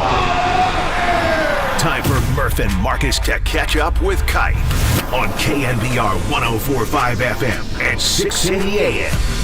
All right, Duane Kuiper is sponsored by your Northern California Honda dealers. See your NorCal Honda dealer now for sedan. Find savings on every model. You know it was a good What Did Young Tony Ask Today when we went off to commercial. All I could think of was answers I wish I gave. My answer for sports rule is out of bounds in golf. It's too punitive, stroke and distance. Give me distance, but not, give me stroke, but not distance. Let me drop the ball up there. Anyway, thinking of all these things after Young Tony. So they call it the second team All-American is what they call that. Connection made with Kipe? All right, on the Yuma guest line. So, Duane, we got a lot to talk about. This World Series is crazy, man, crazy. And I got Brooksy here, Rod Brooks. Of course, you know Rod. Kipe, he's in while Marcus is back in New York with his dad and his brother. His Instagram pictures were incredible. They look like they had the time of their lives last night. So, good morning, Duane. How are you? Well, I've been sitting on the bridge. Traffic's horrible. Oof. Trying to get to Treasure Island. And I made it. So here I am on Treasure Island. I listened to Rod yesterday, I listened to him today, and he sounds like he always does, like he's having a ball. Thank you. And, you know, unlike you, he pops into the booth once in a while during the season. I think I did make it once, but you're right. I need to make it more often. You are correct. Yeah, you walk by it more than you walk in it. When I walk in, you guys usually offer bacon, so I should go back more often. Yeah, you're right. And I want to tell you that how can I be part of the Dominick Puni's fan club? Right? I mean, this kid is, like, we were talking about offensive linemen are the best, and this kid's a classic example. Yeah, he's like, you know, what they say about catchers in baseball. Yeah. You know, how, well, I mean, all of them are smart, but you can tell he's got something. And it is fun, especially listening to a guy that young. Yeah, I mean, so it's fantastic. I'm glad you heard it and glad you listened, and I know you're on your little commute in the morning, and now that it's becoming a tradition where you stop off at TI. So how is it, a little brisk out there today or what? It's a little brisk. I'm sitting in the back of my vehicle. I'm not looking at the city. It is, I mean, everybody knows where Treasure Island is, and everybody knows the view once they get here. But, man, you look into our town, and it is absolutely gorgeous. It really is. Every time I drive across the bridge, the Golden Gate, it never gets old. Coming out of that tunnel, seeing that bridge, getting on the bridge, seeing Alcatraz and Angel Island, and then the city. I have been doing that for 27 years, and I've never, ever, ever taken it for granted. Yeah, I mean, where I'm sitting now, I can see the three bridges And Alcatraz looks like you could just reach out and touch it. That's wild. But anyway, it's fun watching the city wake up. Yes, and sir. it is starting to wake up. Okay, so we got a lot of different angles to attack on this World Series. We'll start with the most recent, and that is that Freddy Freeman hits a home run last night, and it appears to be over. And somehow, some way, the Yankees survive. Part two of that is maybe the thing that changed the energy was this lunatic fan ripping the ball out of Mookie Betts' glove. I don't know, Kai, what did you think of last night's game? Do you still think this thing is over? And how crazy are New York fans? Well, I don't think it's over, but I do think it's going to be pretty difficult for the Yankees to. I mean, the Yankees might win tonight, and then they got to win 2 in a row in L.A. Last night was kind of the perfect scenario for the Yankees to win, given the fact that it was a bullpen game. And look, the Dodgers bullpen has been good, but after last night's game, now they can settle into the rest of their starters. And, the Yankees, they'll have Garrett Cole coming up, so it's not over, but it's going to be tough. As far as there's such a thing as having a good time at the yard, and then 2 knuckleheads show up, and it's like, what are they doing? Look, you try to get the ball right, but then the next crime is you hold the ball player's hand while the other guy tries to go in the glove. I say don't let them show up forever. They say they're coming back tonight. I know. I heard you guys say that. But I can't imagine that Yankee security would allow that because they're going to do it again. No. I mean, plus they got their 15 seconds or 20 seconds of fame.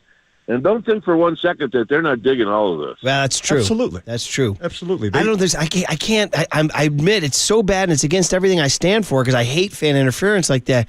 But just the fact that it was New York and this guy's name is Capo Bianco, and I'm oddly fascinated. It's like it's out of a Sopranos episode. But what do you hate more, fan interference or the Dodgers? The Dodgers. Okay. No, Seymour, if I see your connection, you think the guy's connected.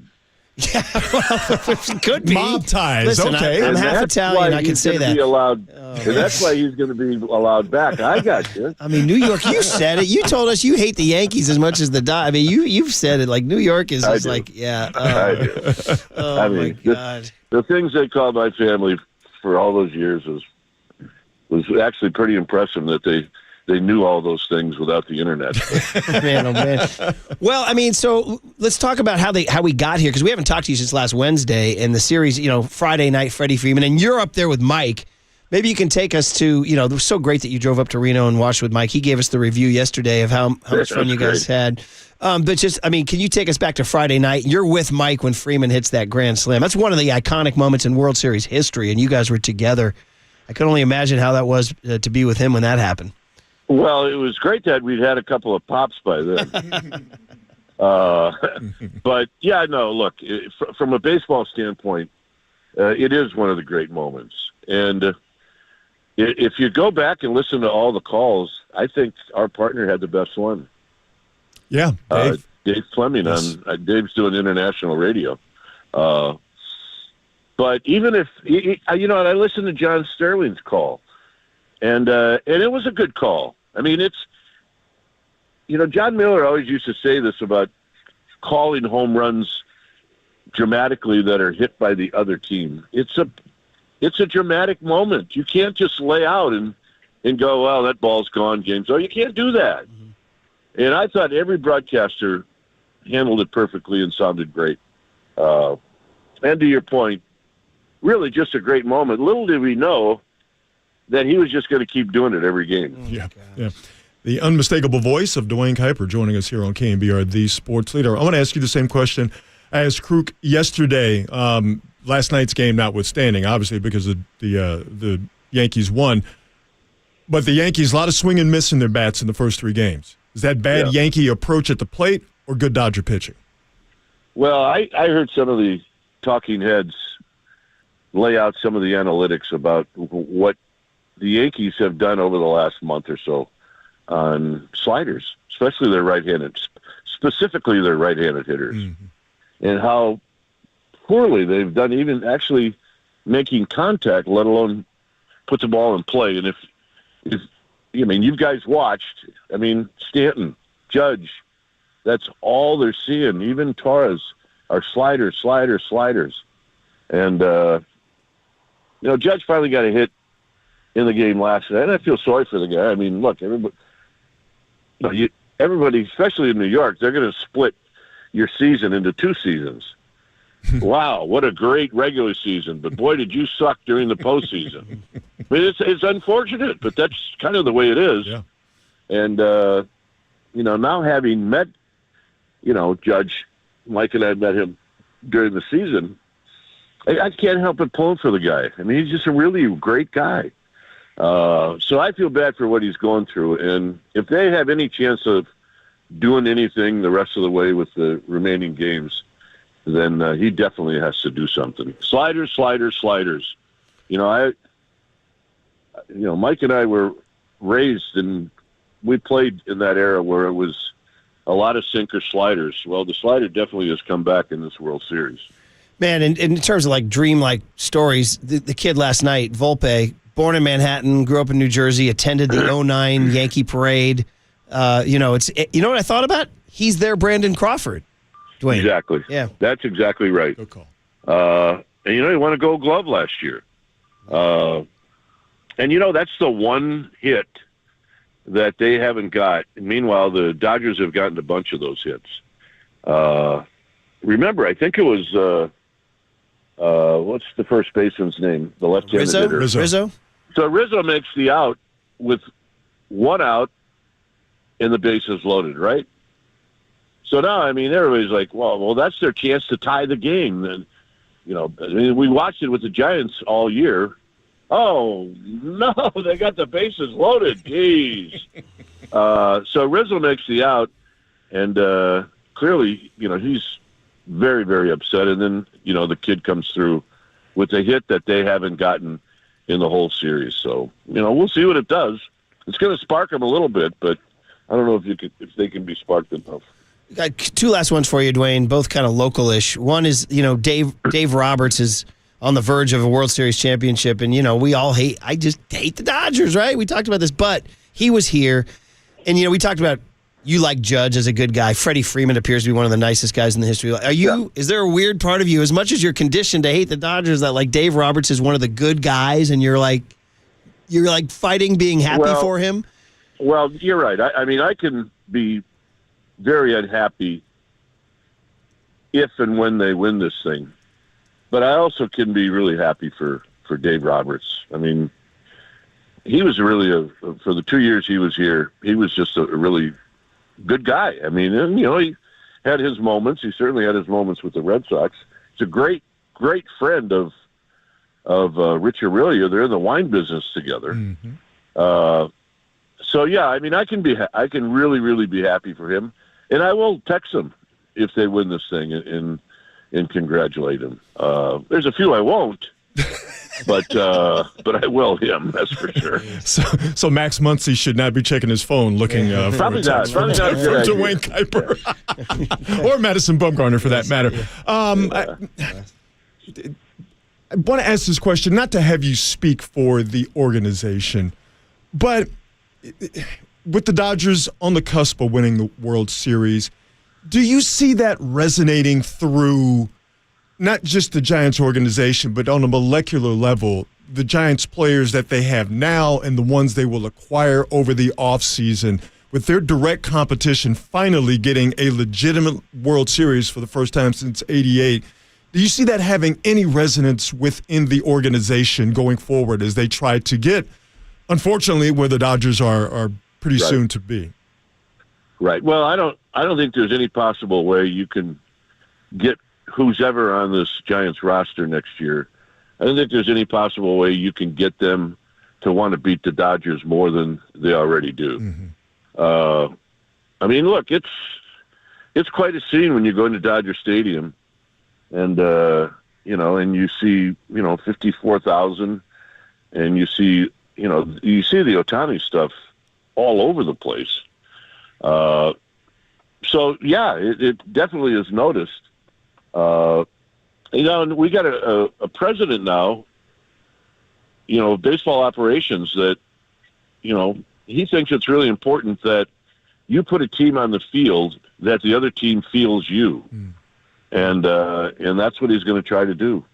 And, I mean, over the years, when teams came to San Francisco or even played him on the road, they felt Madison Bumgarner, you know. They felt Buster Posey. They felt Brian Wilson. I mean, you can go up and down and name all the names you want, and that opposition felt them. And that's where Buster wants to go, and that's where the Dodgers are at right now, because when you play them, you definitely feel them. For sure. Last one. You've always said, hey, that's Max and Molly's kid. You always said that about Max Venable and Molly, his wife, their son, Will. He just got named the manager of the Chicago White Sox. I don't know whether to send congratulations or what. Well, you know what? I'll tell you why I'm surprised by that.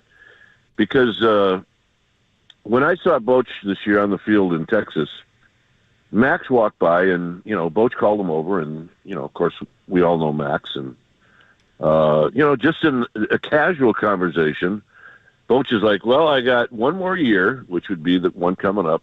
He said, and this guy then is going to take over. So I thought, well, I mean, they've got it all planned out. But clearly, Max decided to jump the gun. Will, you talking about Will? Or Will decided to jump the gun. Yeah. And so I didn't know that he took the job, but that kind of does surprise me after the conversation that we had. The news broke late last night. Yeah, Will Venable will be the new man. And I don't know what to say about the White Sox guy, but anyway, it's great for him. He's a San Rafael High Bulldog, a local kid. And as you said, Max and Molly's kid from your days playing. Yeah, I mean, if anybody who's ever in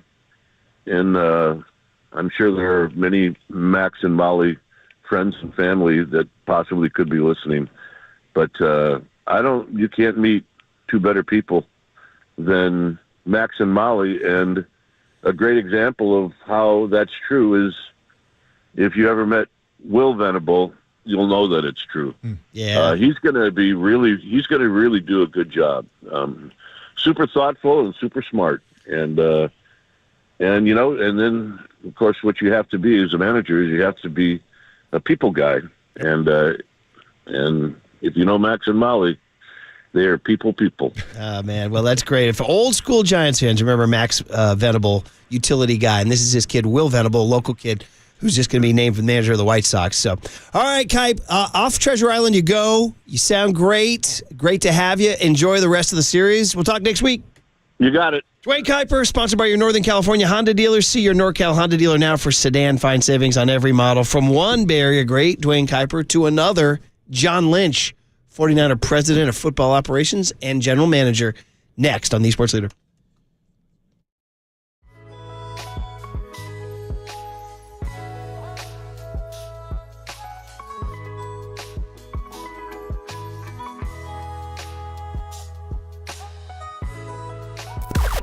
Now, from the O'Donnell Financial Group Sports Desk. Learn more at odfigroup.com. O'Donnell Financial Group, because planning is a process, not a product.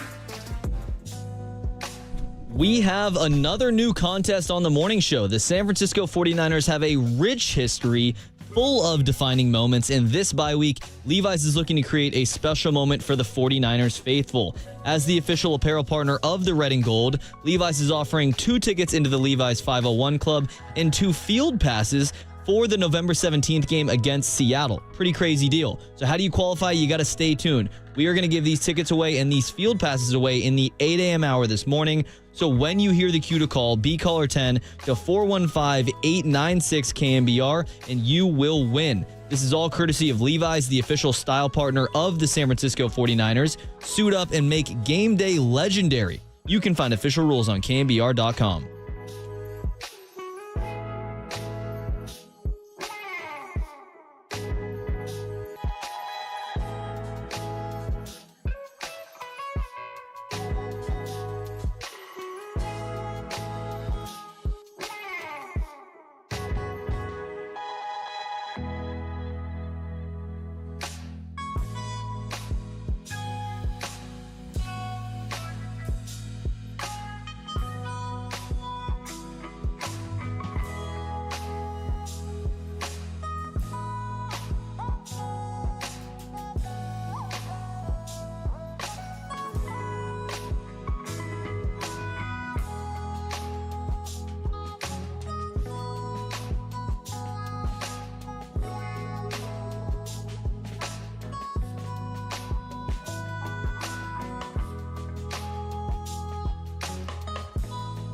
Amici's East Coast Pizzeria is the topic. Tomorrow's Halloween. And so anybody out there, you got the trick-or-treaters going. We know how it is. We've all been there. And you lose track of dinner. Like, what do we do on dinner? Amici's helping out. It's a real challenge to get that meal going on Halloween. So do Amici's. Call Amici's. Deliver Amici's. Amici's been making and delivering great food to the Bay Area for more than 35 years. They're now in Oakland and Hayward, too. Make them a part of your Halloween festivities this year. Just go to Amici's.com. Choose your favorite thin crust New York-style pizzas, plus pastas, salads, and those flame-roasted lemon chicken wings, and order early to guarantee your ideal delivery or pickup time. The other way to go is the half-baked, because you never know when the kids are done trick-or-treating or you're done Halloween partying. I know how it is, parents. I know how it is. And you could do the half-baked. That means you come home, you're like, what did we forget to eat? Well, slide it into your oven, finish cooking in less than 5 minutes. So when you want the perfect ready when you want it Halloween meal for your family, Amici's delivers. I just want some pizza.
Murph and Marcus continue live from the KNBR Casino Matrix Progressive Jackpot Studios. Casino Matrix. Progressive jackpots are here. Where are you? Just drop in. Please play responsibly. 1-800-GAMBLER. Hold it now. This is the Big Hit. sponsored by Benjamin Moore Paints. Experience the Benjamin Moore retail difference at their independently owned authorized retailers today or at benjaminmoore.com. On KNBR 104.5 FM and 680 AM, the sports leader. But it was Kittle, it was Garendo, it was Brock Smarts, and his legs that ran the 49ers. They outscored Dallas 21-0 in the third quarter to get this game. And defense was dominant in the third quarter, and it wasn't until the fourth quarter and the 2 touchdowns, both on some form of a busted coverage, that Dallas was able to get it into the end zone. 49ers win it by a score of 30-24. All right, 49er football is the focus because it is a bye week, which means schedules change, which means John Lynch, the 49er general manager and president of Football Ops, will join us in just about 4 minutes, 3.5 minutes. You're listening to KNBR AM and KNBR FM, San Francisco, the sports leader, a Cumulus media station. We got Rob Brooks sitting right here. You see him on YouTube. You see him on Twitch. That handsome man is right next to me. Marcus Boucher in New York. Having fun, by the way. If you checked Marcus's Instagram last night, they hit the bars nearby Yankee Stadium. He and his brother and his dad looked great. Kitted out in full Yankee gear. And then I think Marcus singing Sinatra at the end, maybe fueled by 1 or 2 beers. Perhaps, no, yes. So, impossible. Yankees live on to fight another day. We'll talk, though, about the 49ers right now, who go into a bye week 4-4, Rod. It's all out in front of them. They still have NFC West games against each of their 3 rivals. They open at Tampa Bay, and man, the news that Christian McCaffrey could be joining the team, and you went through it yesterday, the extensive, just this door that opens now into the season with the scariness of that Achilles, which you just, God, knock on Formica, whatever we got here, that this thing just stays healthy, that the rest did it. Like that, doctors have all said, everything you've read from doctors say, the only thing you can do is rest it. Mm-hmm. And he rested it. For a good, this goes back to like late July, early August. Here we are in late October, early November. So what's that? July, 3 months. Basically 3 months with no football. Hopefully that was enough. And the thing is, he's not going to, because it's not the way he plays, and he doesn't have time to ease into the situation. Mm-hmm.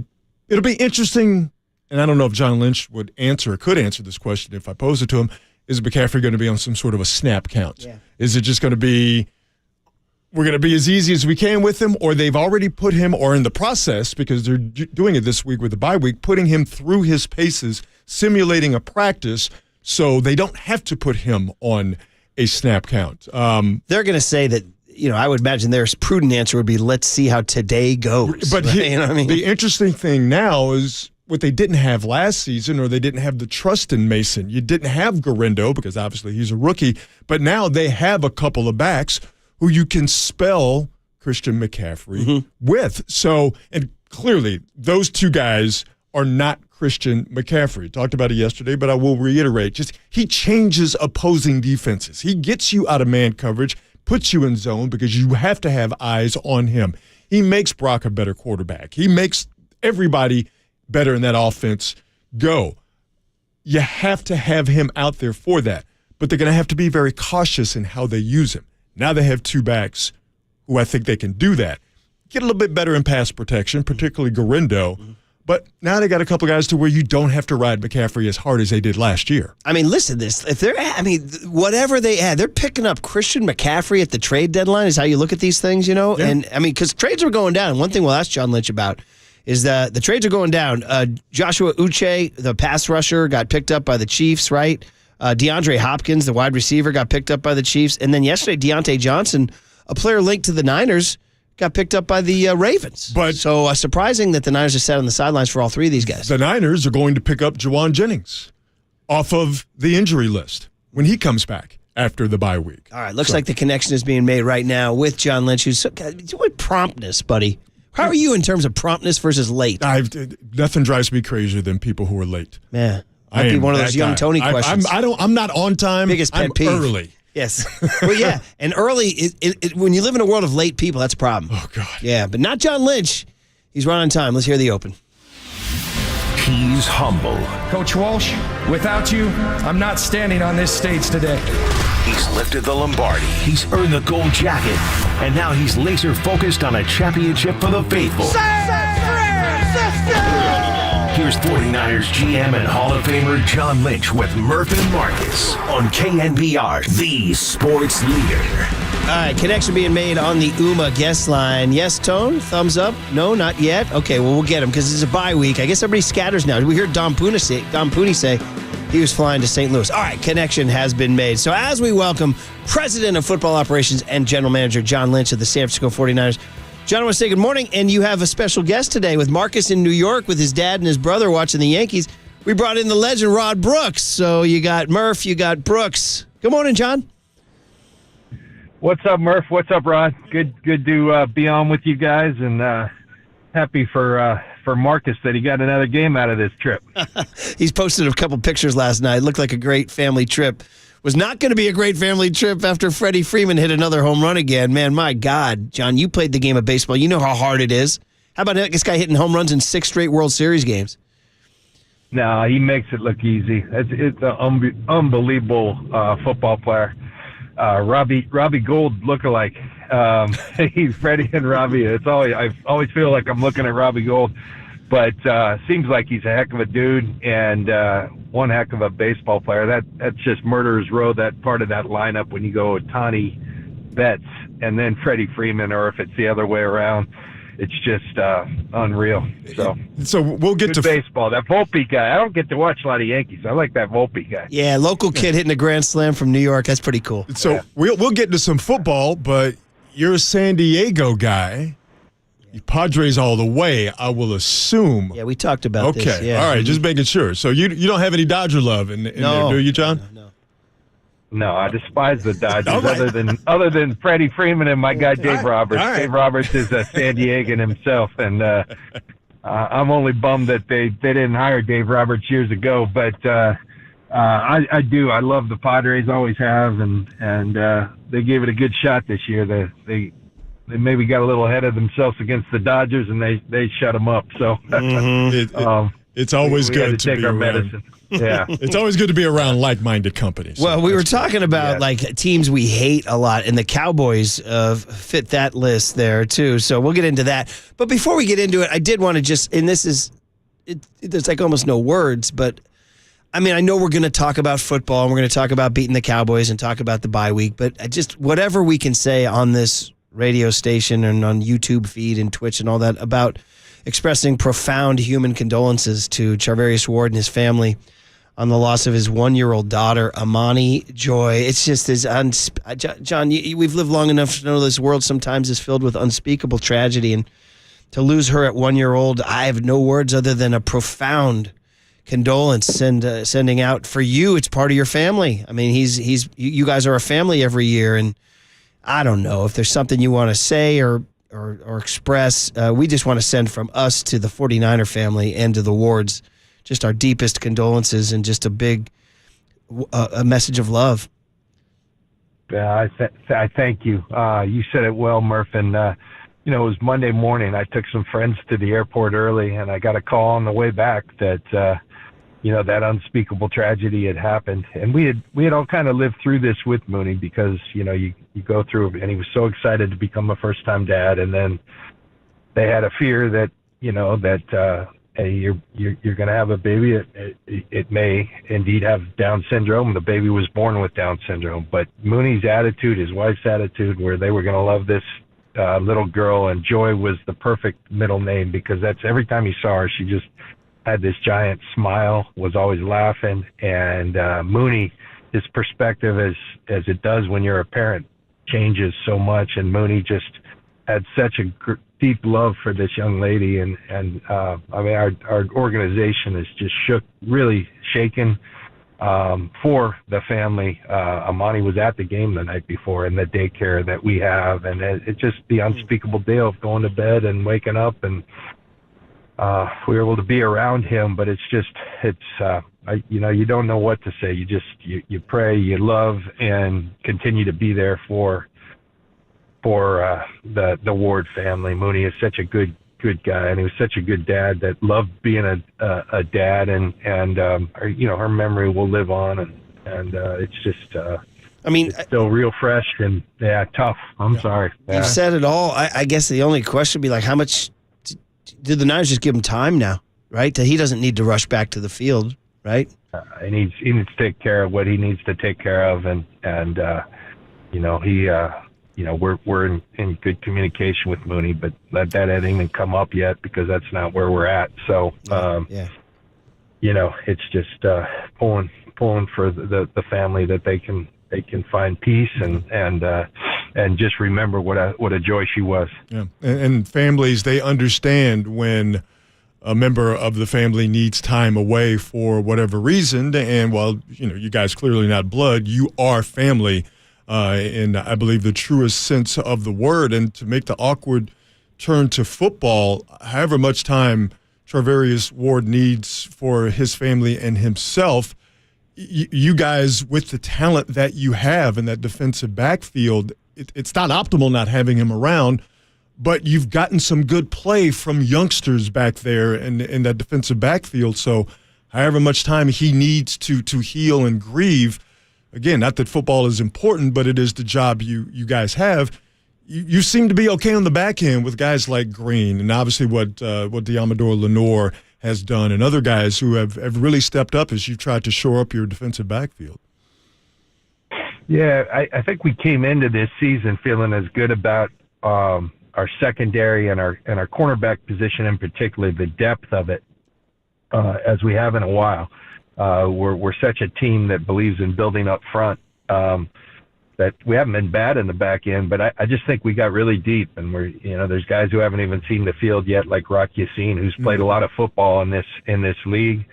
Isaac Yiadom is a guy who we still, Renardo ended up playing so well that he worked his way on the field, but Isaac Yiadom is a really good corner in this league, and we've all seen Malik Mustafa back there at the safety position. Hufanga goes down, and there's a void. But Malik is a guy that we liked in the draft process, has come in, and man, he's a force to be reckoned with on the field.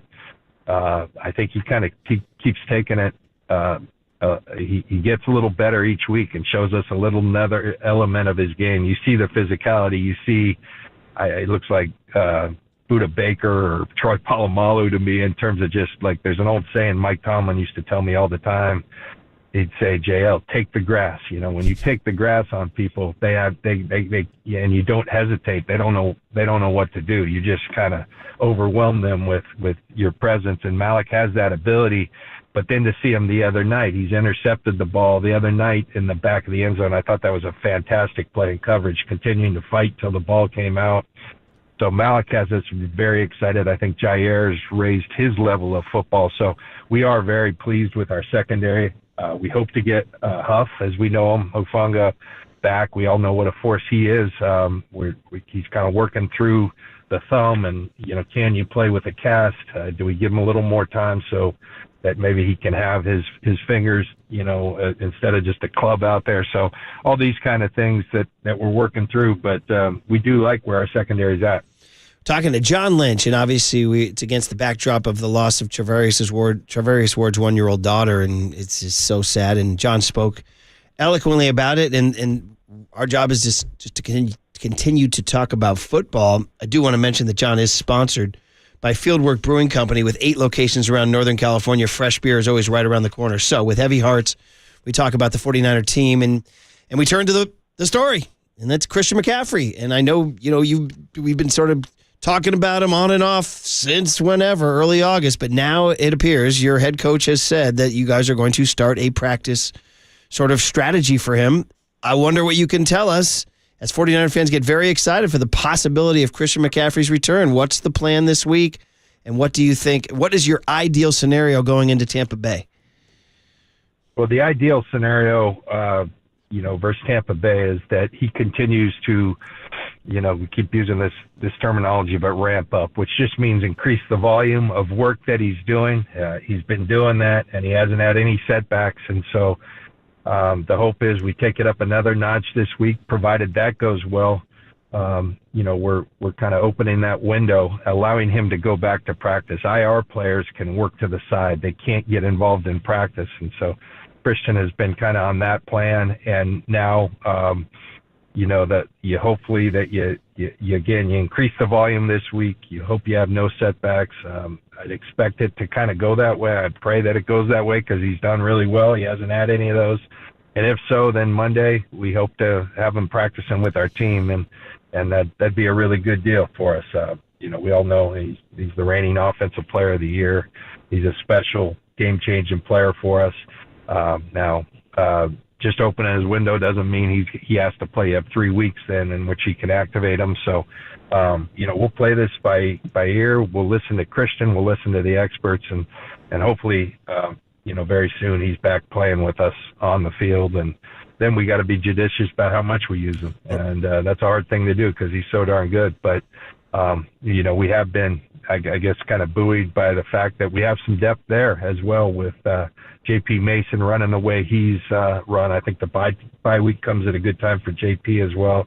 Been dealing with the shoulder. And then Isaac Garendo, really showing that he's getting better each week. You see the explosive speed and power. So we've got some depth there that, we can kind of manage Christian back into this thing, provided everything goes well, and just hoping that it continues to go well so we can see him back on the field here soon. Well, that leads right into my question, John, and I'm going to ask it just to get some specifics, even though you answered it a bit. If the McCaffrey ramp-up goes without a hitch this week, practice goes without a hitch next week, you guys hit the field in Tampa, would he be on some sort of a snap count, or is it he's gone through these 2 weeks and he's ready to go and we're going to use Christian like we would normally, but it's different this year because you have guys that can spell him?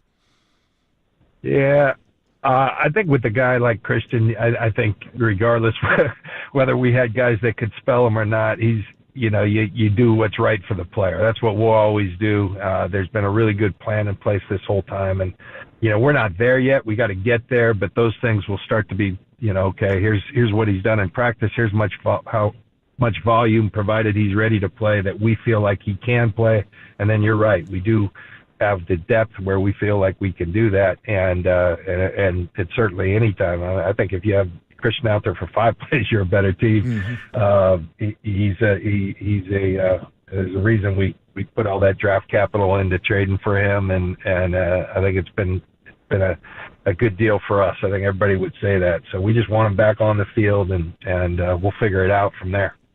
Yeah, we're talking to John Lynch, of course, on a Wednesday because of the bye week, and we'll let John, after a few more minutes, go to his bye week, which we'll enjoy, and we're talking about Christian McCaffrey's return, Rod. So you're getting other guys back as well. Jawan Jennings is the first name that pops to my mind. I'm curious, with the trade deadline, John, coming up next week, does the prospect of getting players back off of the injured list, does that impact your decision-making in any way, shape, or form when it comes to making a trade? Well, I think when you're looking at a trade deadline, we've taken advantage of it in a number of the years in which we've been here, and it's been really good to us. It's just got to be a fit, and you're always calling and receiving calls. This year is a little bit different in that we've had such I look at this list, and it's McCaffrey, Feliciano, Jennings, Greenlaw, Yetur Gross-Matos, Talanoa Hufanga. There's a lot of really good players that we can get back to strengthen this team, and we loved our team coming into the season. Not where we want to be. We're 4-4, but we've got a lot in front of us, and we're just going to take it week by week. And one thing this team has shown the ability under Kyle to do is get better throughout the course of the season and play our best ball when it matters most. And I do look at that injury list and say, hey, we got a chance. John Feliciano is another guy. We got a chance to get a lot of these guys back, and that can buoy our team. And that's as good as any trade we could make because these guys are familiar with what we do, how we do it. But in saying that, if something comes together, and nothing's imminent right now, I will tell everyone that. But if something does come together here, the trade deadline's on election day. Interesting how they did that. And I know. But if anything comes by then, that makes sense. It can make us a better football team, fits with our financial, position and all those things. Then we'll certainly pull the trigger. But I do like the list of guys. Jake Moody, I forgot to talk about our kicker. He's trending well, and there's a chance we have him for Tampa as well. John, we're praying you make a trade so we have something to talk about the day after the election. Please. Please, John. Please. Just make a move, buddy. Just make a move. It's going to be a tough day, John. Wednesday the 6th. It's going to be a tough day. No matter what. I mean, that's any way it goes, it could be a tough day. Were you guys in on Deontay Johnson? There were multiple teams in. Were you guys in? He wound up in Baltimore. No, we were not. He ended up in Baltimore. Yeah. Good spot for him. Yeah. Okay. I was just wondering if those trades were getting you itchy, like Uche to the Chiefs and Hopkins to the Chiefs. And is it making you twitch a little bit seeing these moves? Well, I mean, it's like I said, that we've been able to do some good things at this time. There's some of the under the radar ones. Charles Omenihu turned into a really good one for us. Where you get a guy for a couple of years. And then the blockbuster ones. But last year, I think it was Chase Young and Randy Gregory that helped us. And so there's always something you can do, but it's not every year. I think we have kind of created this expectation that every year we're going to make 2 or 3 of these, and it's not always the case. So if it makes sense, we'll do it. But I do like the list of players we have coming back to us that will give us a little boost internally. I do want to, of course, end the conversation on a positive note and wish you a great bye week. So I'll ask my last sort of negative question here, and this one to get you addled. How angry and pissed do you get when you guys don't put games away? I'm wondering, you're in the box. This is not what you want to see. And so what's your message to the coaching staff, to the team about finishing games? I think each game has its own story. It has been a familiar theme, and it's frustrating because it's something we pride ourselves in how we operate, how we build our team. It's something we clearly have to continue to work on, and inevitably, when you go back, it always comes down to just the fundamental things. If you don't hurt yourself and you just execute. Sometimes it's a 2nd and 1. If you convert that, 4 more minutes go off the clock, and they just simply don't have that time. It's understanding the situation, and everyone says don't play prevent defense. I would say we were not in a prevent defense. No. Sometimes guys got overzealous to make a play, and we had linebackers jumping checkdowns and things opening up behind them. Mm-hmm. So it's always got its own story. At times it's been special teams. I was really proud of our special teams. Not perfect yet, but we took a big step in the right direction the other night against Dallas. And so if we continue just to improve, we've got finishers on this team, and we'll start to put people away. But that's going to be critical. We have to do that because, man, you can sit here and say we're 4-4. Well, we should be. No, you shouldn't be. You have to earn everything, and we didn't earn those. And if you allow people, the other teams are good too. If you allow them to stay in it, they will. One of the fundamental football things you guys got better at against Dallas was tackling. There was a stretch there where you guys were missing double-digit tackles. Didn't see that against Dallas. I don't know what the numbers are, but just being at the game with my eye test, it seemed like you guys were much better at the basics and fundamentals of tackling than you had been in previous games. Yeah, and, I just realized I've been talking all this time, and one of our best tacklers on our team, Dre Greenlaw, I didn't even mention him, and maybe that's just because I'm I got my fingers crossed so much that because you talk about another game changer, if we can get Dre back here. Dre's as good a tackler. There's so much of football now, defensive football, is can you make plays in space? Offenses are getting really good at putting your players in space, and Dre's a good space player, a physical player. He makes such a difference for us. He's been awesome in his recovery from this Achilles.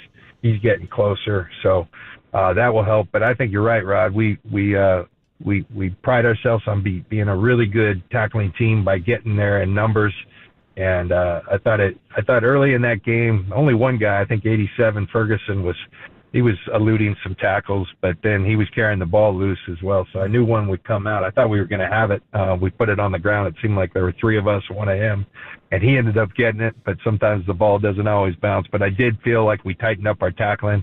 We started getting numbers to the ball and kind of overwhelmed them there. So that was a good thing.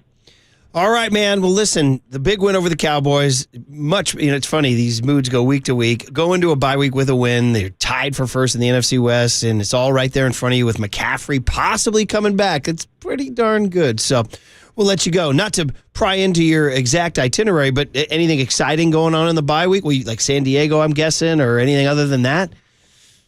No, we usually go somewhere just to kind of mentally recharge. Yeah. And Linda Lynch gave me a big pep talk how, we're empty nesters in 6 months. We got to finish the job. So we're staying here with our senior in high school daughter, and then we're finishing the job. So funny to do in the Bay Area. That's like finishing. That's like finishing on the fourth quarter, right? You got to finish, right? Yeah. There you go. All right. Well, so fundamentals around the Lynch household. There's a Warrior game tonight you guys can go to if you want to. So, but that's good stuff, man. All right, John. You're always a pleasant conversation. Go have a great time with the fam, and we will talk to you next week. Okay, thanks, guys. There he is. Yep, John Lynch on the Yuma guest line on KNBR 104.5 and 680, the Sports Leader.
Now, from the O'Donnell Financial Group Sports Desk. Learn more at odfigroup.com. O'Donnell Financial Group, because planning is a process, not a product.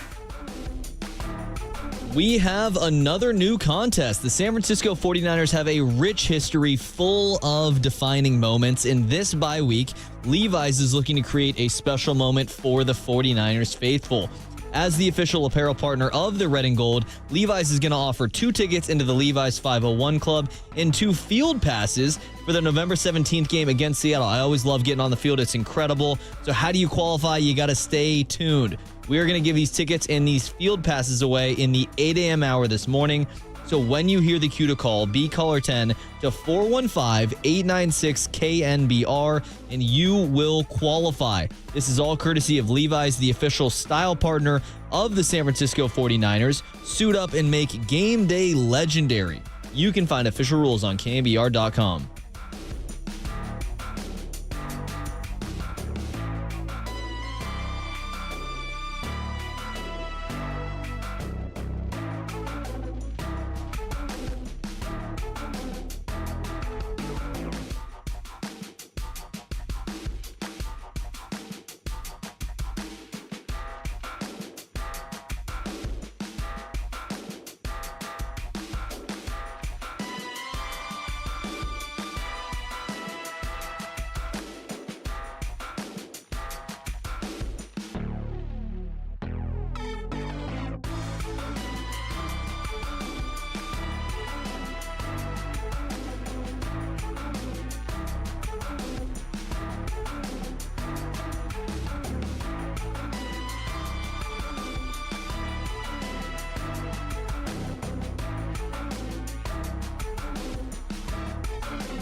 And now, time for the Protect Your Assets with David Hollander Business and Technology Report.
Faithful, you see him on NBC Sports Bay Area's Niners pre- and post-game shows. Now you hear him on KNBR. It's Rod Brooks filling in for Marcus as Murph and Brooks continue on the Sports Leader. All right, we got our Brooksy rejoins. I like it. Rod Brooks in, Marcus Boucher back in New York enjoying the World Series with his dad and bro. Fun stuff on his Instagram. You want to relive 90s Friday, huh, kid? Yeah? Tim Webb. Shout out Tim Webb. Big friend of Rod Brooks over here told me this is a banger. He's a big Pearl Jam guy. Well, we did 90s Friday last Friday. You should have been in for that. This was our entry. We played a bunch of songs that were controversial. We done an 80s Friday. Everybody got mad at the songs we didn't play.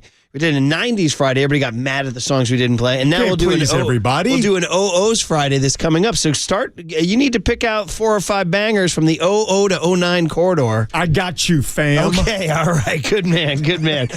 John Lynch, as always, a pleasant conversation. And you could just hear that Christian McCaffrey, cautious, being your question about the snap count. He says you got to be judicious with a guy like this, obviously. But I mean, we're going to see they're ramping him up as we speak down in Santa Clara, and they go into next week with the chance of this guy playing in Tampa Bay. They're not going to take it easy because they're fearful of the worst with the Achilles. That's just going to hang over the entire situation the whole time. You can't play scared, you can't coach scared, and I don't believe that either one of those things are going to happen for McCaffrey. But they also don't have to run him into the ground, as they, according to some people, did last year. Because of what they have now, depth at running back. So this is the best case scenario all the way around, and as long as those tendons hold up, that's bad news for the rest of the NFC West. Did you see there was a social post last night from his new wife, Olivia Capo? They were going to a Halloween party. Did you see she was dressed as Dorothy from The Wizard of Oz, and Christian McCaffrey was a very funny Tin Man in the full outfit. Looked not thrilled. Yeah, he looked like a husband who was made to dress up by his wife. Oh, man, oh, man. Here it is. 925 says, on the Golden State Lumber and Building Materials text, I don't care who's coming back for the Niners. They need defensive line help. End of story. That I agree with. And that's the one that, we just talked to John Lynch about trades, and he, savvy, said we'll wait. He goes, I know we've created an expectation here, and they have, because they make so many moves. And you and I are old enough to remember the NFL trade deadline used to mean nothing. But a whole new generation of GMs came in and said, let's start wheeling and dealing. And the Niners have been at the forefront of that, whether it's Christian McCaffrey or Jimmy Garoppolo on down. Yeah, John, we've gotten used to you guys making trades. Without question. So almost every year. Make a trade. And I think it's going to happen. And to me, the wide receiver thing, and I could hear it in John's voice, and I don't think I was projecting my bias, but I could hear it in his voice. Yeah. He's not moved by the wide receiver moves that have been made by other teams. Yeah. Because not only are you getting Juwan Jennings back, but they've spent significant draft capital on young wide receivers, particularly Ricky Pearsall. Mm-hmm. I don't believe everybody would like to get deeper and better, but they don't believe that it's a need in my estimation. To me, and John Lynch, who built this team from the beginning, being strong up front defensively and having as many bodies as possible to stop the run and get after the quarterback, they've addressed that line in previous years. I think they're going to do it again this year. Yeah. A guy I like, and I'm biased because he went to Louisiana State University, Devon Goshaw out of New England. That's put him in there, run stopper, push up the middle to get after the quarterback.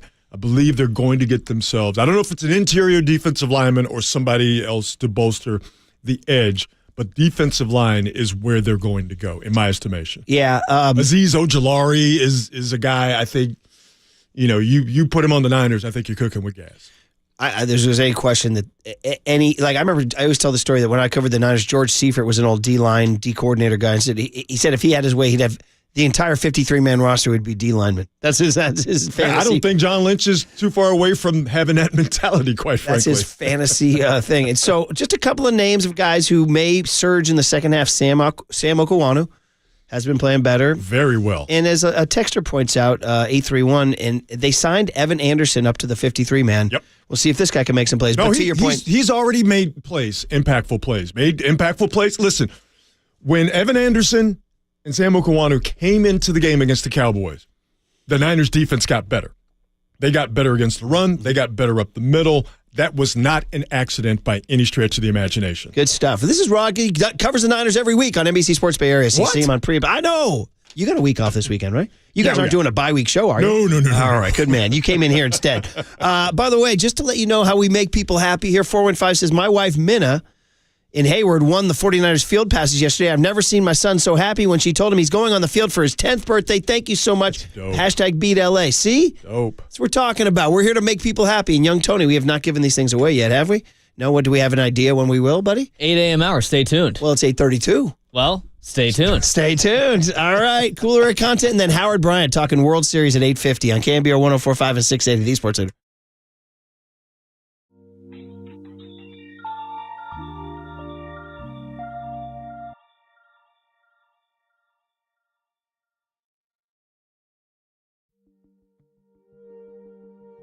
All right, Provident Credit Union, helping you score big with your savings.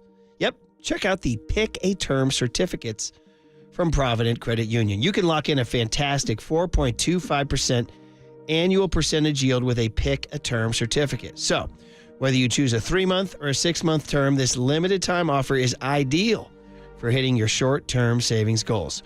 Grow your savings and earn a guaranteed rate for the term of the certificate. Earn 4.25% today with a Provident Credit Union Pick a Term certificate. And if you need help getting started, the Provident team can help. They can walk you through the process and make your savings journey simple and successful. Visit providentcu.org or stop by your local branch. Don't sit on the sidelines. Maximize your savings now and watch your money grow. This rate is effective as of October 7, 2024. Minimum balance required of $10,000. Early withdrawal penalties may apply. Federally insured by the NCUA. Discover the best in retail and business banking right here in your community. Learn more at providentcu.org.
All right, everyone. Chill. This is the cooler. You're not sending me to the cooler. Of content. Sponsored by Mancini Sleep World. Sleep better, live better. Visit sleepworld.com. And by Marin Health. Marin Health Medical Center and Marin Health Medical Network world-class care. Closer than you think. On the Sports Leader. All right, always enjoy the cooler of content. Rod Brooks in for Marcus Boucher, who will lead off our cooler of content. By the way, Howard Bryant at 8:50, Jesse Rogers at 9:15. So a lot of World Series talk coming up between 8:50 and 9:30. And then we can get back into the Warriors after that, after their big win last night. Lindy Waters the third. That's crazy. That's crazy. Once again, if people don't know, when Lindy Waters came to the Warriors right after Klay Thompson left, we're like, wait, they got Klay, we got Lindy Waters? Then somebody on Twitter said, did you guys know that there was some Oklahoma rando doing one of those Instagram Q&As on the street? He had this young couple, this guy and this gal, and they asked him, hey, if your spouse or your partner could cheat with anyone, who's your free pass? And the guy was like, I don't want anyone. I love my girl. Then they asked her, and she said, Lindy Waters the third? That's crazy. Your girl don't love you, dog. She just blurted out Lindy Waters the third. He was like, wait, what? He was like, well, I wasn't anticipating that. So anyway, Lindy Waters, 21 points last night. Way to go. Okay, starts out with Marcus. So I'm following on Insta. People have asked on social, what's Marcus's Insta? It's not that hard. KNBR Marcus. It's MARKUS. So like it's Mark with a US at the end. And so it's KNBR Marcus. Great picture of him and his brother and his dad. Kitted out in Yankee gear, by the way. And then the last out is made. And he's filming himself. By the way, Marcus looks very happy. His tongue is wagging. See By happy, you mean somewhat inebriated. Yeah, but I would never throw stones at my man. I would just say that he looks happy the Yankees won. Here they are singing the signature song.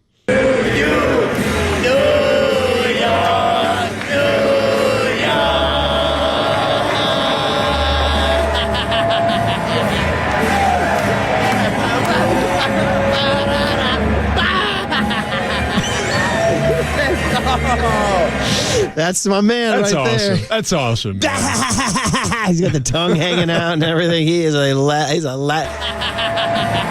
that's a drop. Y'all got to keep that. That's so cool.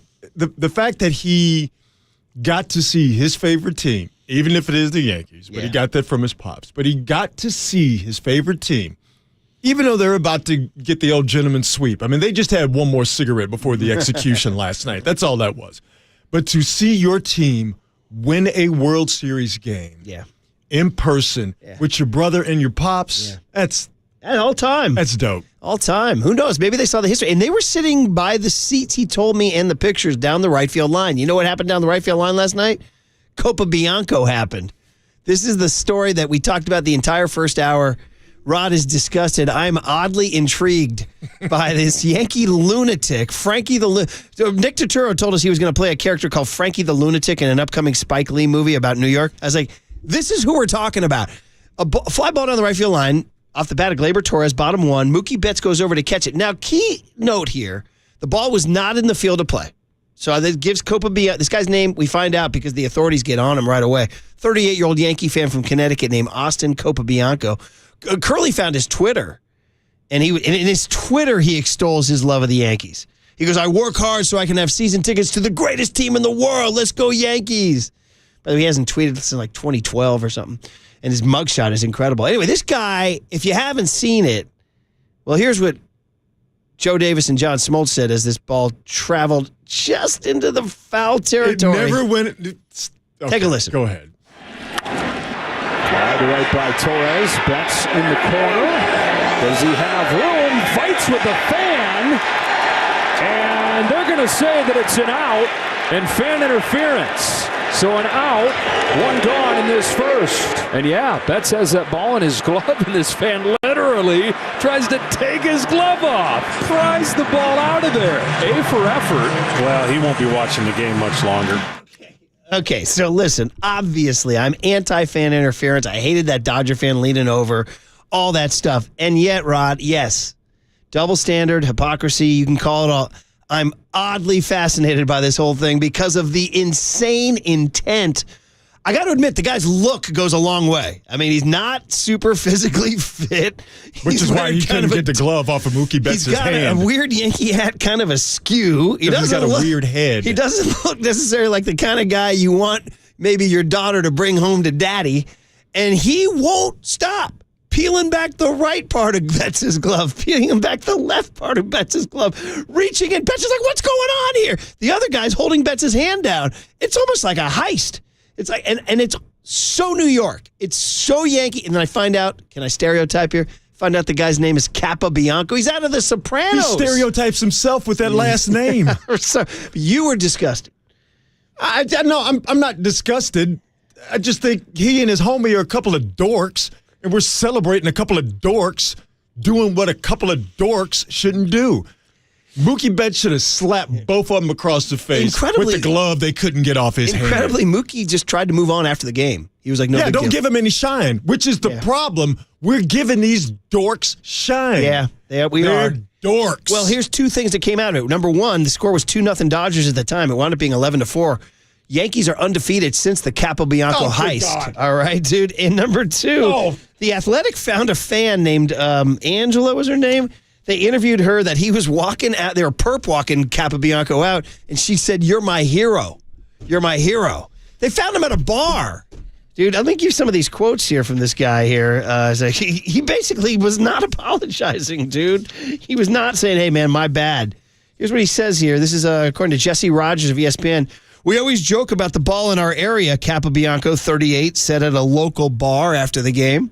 "We're not going to go out of our way to attack, but if it's in our area, we're going to D up. Someone defends, someone knocks the ball. We talk about it. We're willing to do this." Yeah. Dude. That is a dork quote. Listen what he said, in our area. He said he accepted his ejection perfect. He says, "I know when I'm in the wrong. As soon as I did, I was like, boys, I'm out of here." He says he's coming back tonight. He's not going back. I don't know. There's no way Major League Baseball is going to let that dork he's go banned back to those. Okay, here's the deal. Banned for life? I'm not saying banned for life. Okay. He's not going to go back to Game 5 of the World Series and sit in those seats.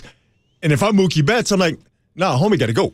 You got to go. You got to go. What's funny about this is sound, right? And just the visual on this is unbelievable if you missed it. Well, what it made us think of is how the East Coast is different than the West Coast. Because this doesn't happen in San Francisco, right? It doesn't happen in L.A. It doesn't happen in San Diego. I don't know about that L.A. part.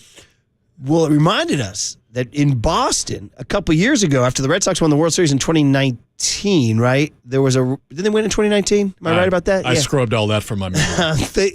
That some guys from like nearby Worcester, found the Red Sox championship banner on the freeway. They found it. Yeah, they quote unquote found fell off the back of a truck. And then they started saying that they were willing to give it back as long as they got something. This is how it is on the East Coast. Here it is. We're driving on McGrath Highway in Somerville, and I noticed a couple cars swinging, like moving to the right, and we seen something in the street. Mm-hmm. And he's like, "Louis, what is that? What is it?" I'm like, "I don't know. What is it?"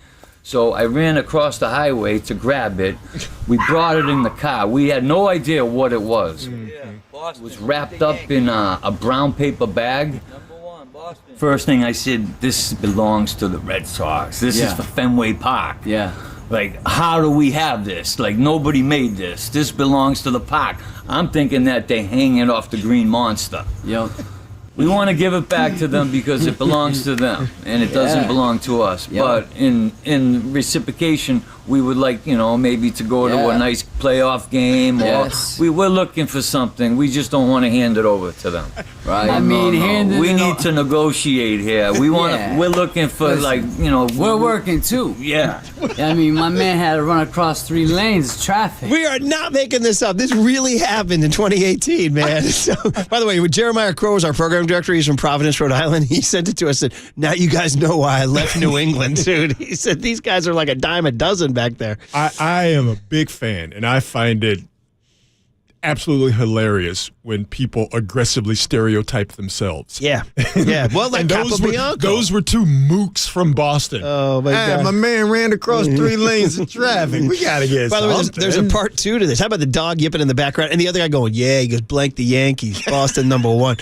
Here's part 2 of these fans from 2018 who I think inspired Capo Bianco. But we know that that's the original one. We were told there was only one made. Yeah, we were told there was only one so banner at that made. point, that tells us.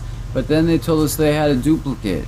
So if they do try to put a duplicate up, you best believe we're gonna show up and say we have the right one. That's not the right. That's not the original. So we're hoping that they don't make one and they put the right one up. We're hoping they do the right thing. You know, we did the right thing. We could have kept it. We could have put it on eBay. We could have, we got connections where we could have reached out to other sources. Awesome. This is why this is it. This is why this country is a beautiful thing. Other sources. We did the right thing. You do the right thing. Like the vague threat, man, going on there. Oh, man. All right. Well, listen, that was fun. We got Marcus singing. We got the Capo Bianco heist. And we got the inspiration of the 2018 Red Sox fans. Okay. That's your cooler of content. And by the way, 831 said there was a funny sign last night with the Yankee fan that just said, Freddie, please stop. That's pretty good. I didn't see that. That's pretty good. Howard Bryant, who is from New England and knows the Capo Biancos of the world and also executive produced the 2004 Red Sox documentary, The Comeback, and also knows his baseball stone cold. He'll have thoughts on the Yankees and the Dodgers next on the Sports Leader. We need to negotiate here. We're looking for we're working too. Yeah.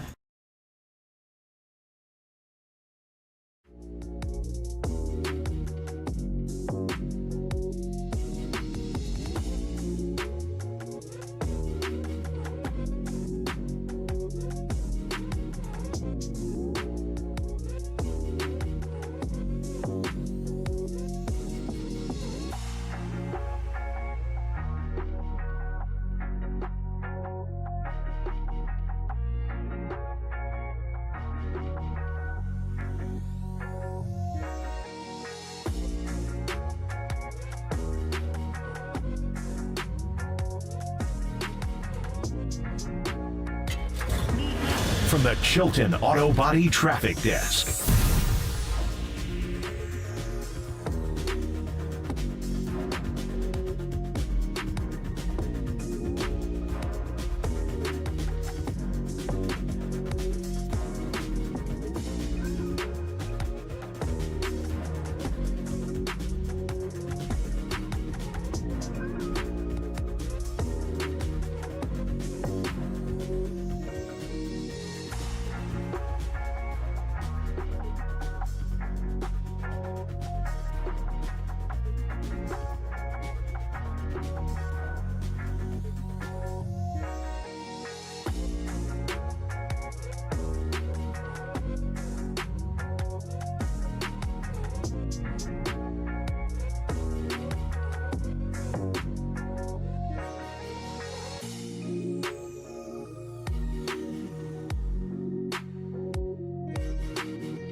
Murph and Marcus continue live from the KNBR Casino Matrix Progressive Jackpot Studios. Casino Matrix. Progressive jackpots are here. Where are you? Just drop in. Please play responsibly. 1-800-GAMBLER. All right, we are about to talk to Howard Bryant. You hear that Boston music, even though the Yankees are the ones hosting the World Series here. But first, 2 tickets to the 501 Club for the Niners versus Seattle and field passes November 17th at Levi's Stadium. Call right now. Caller number 10, 415-896-KNBR. Wins 2 tickets to the 501 Club. These are furnished by Levi's. Levi's is the official apparel partner of the Red and Gold 501 Club, and field passes November 17 against Seattle, courtesy of Levi's, the official style partner of the San Francisco 49ers. Suit up in Levi's and make game day legendary. Call number 10, 415-896-KNBR. It's been too long since we talked to Howard Bryant. I'd like to check in with HB. I need a little HB for my head. Rod, do you know Howard? Have you met him? We have conversed on this medium a couple of times. How you doing, Howard? What's up, dude? I'm good. It's a legend. What's up, Rod? How you doing? I'm doing great. Brooksy, right? You remember Brooksy from your days back in the Bay? I do, of course. Yeah. Howard, how are you, brother? I am good. You've achieved your Coppola Scorsese production with the comeback, buddy. Yes. Oh yes. That's the category that we put ourselves in, though. It's been fun. It's been amazing to one in this market to just get something over the line, to just get this project done. It's been something that I've been thinking about, obviously, for 20 years. When we think about these types of stories, I don't know. I mean, obviously, Giants Dodgers is an incredible rivalry, but they haven't had that moment that they had, in the 50s, or they haven't had that moment where you're both really, really good at the exact same time, where you're both fighting for the World Series. And the Red Sox-Yankees 03-04 was just, it's the most remarkable baseball I've ever seen, where you've got these teams. Not only do you have one team that hasn't won in 86 years and is essentially, we call it a rivalry, but it really was hammer and nail, right? One's the hammer, one's the nail. But then you get an ownership group that comes in and they're like, we're going to end this. We're going to put a stop to this. We're going to compete dollar for dollar. We're going to just do what it takes to win. It's like Sonny Corleone. Just help me win, right?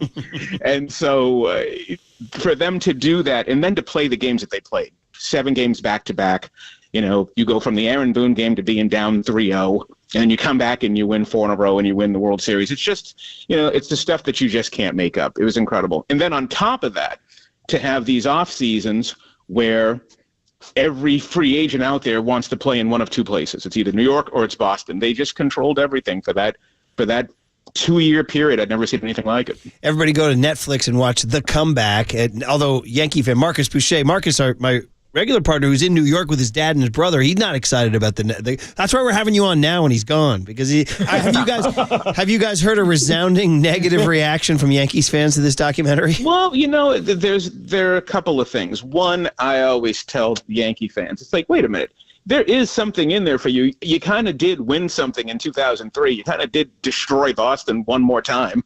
It's not like it's completely, all wine and roses over there, because in 2003, let's not forget, you're watching this game. You're up.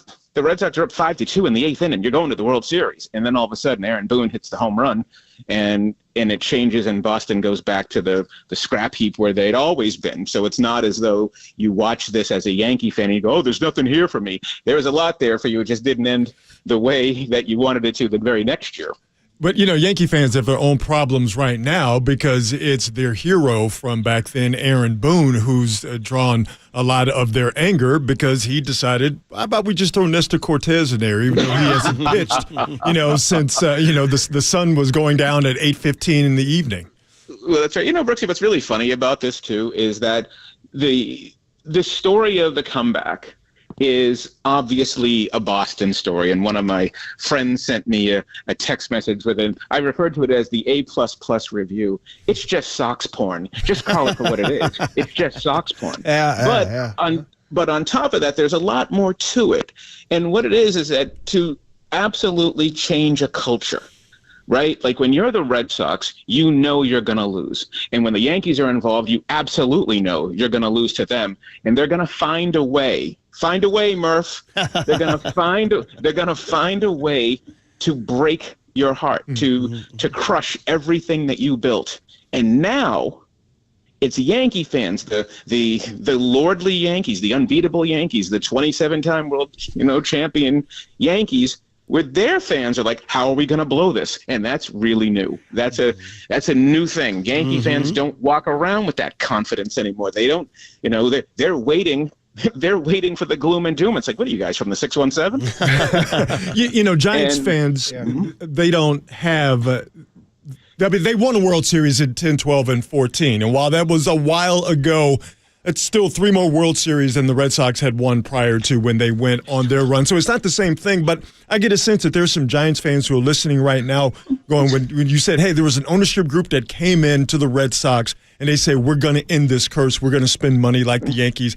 And they eventually did that. And I would think that there's some Giants fans right now who are like, if we could get the Giants fans, we could get the Giants organization to spend money just like the Dodgers to equal them and eventually beat them, we can have our own moment similarly. Well, I actually think they have. I mean, I think let's also not forget that ownership group came in with Peter McGowan.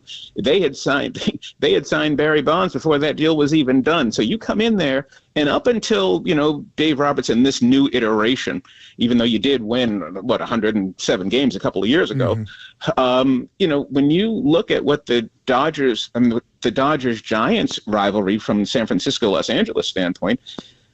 It wasn't always exactly hammer and nail, but there was one team that was decidedly better than the other. And then 2010, 2012, 2014, suddenly you had won 3 World Series and they hadn't won one since '88.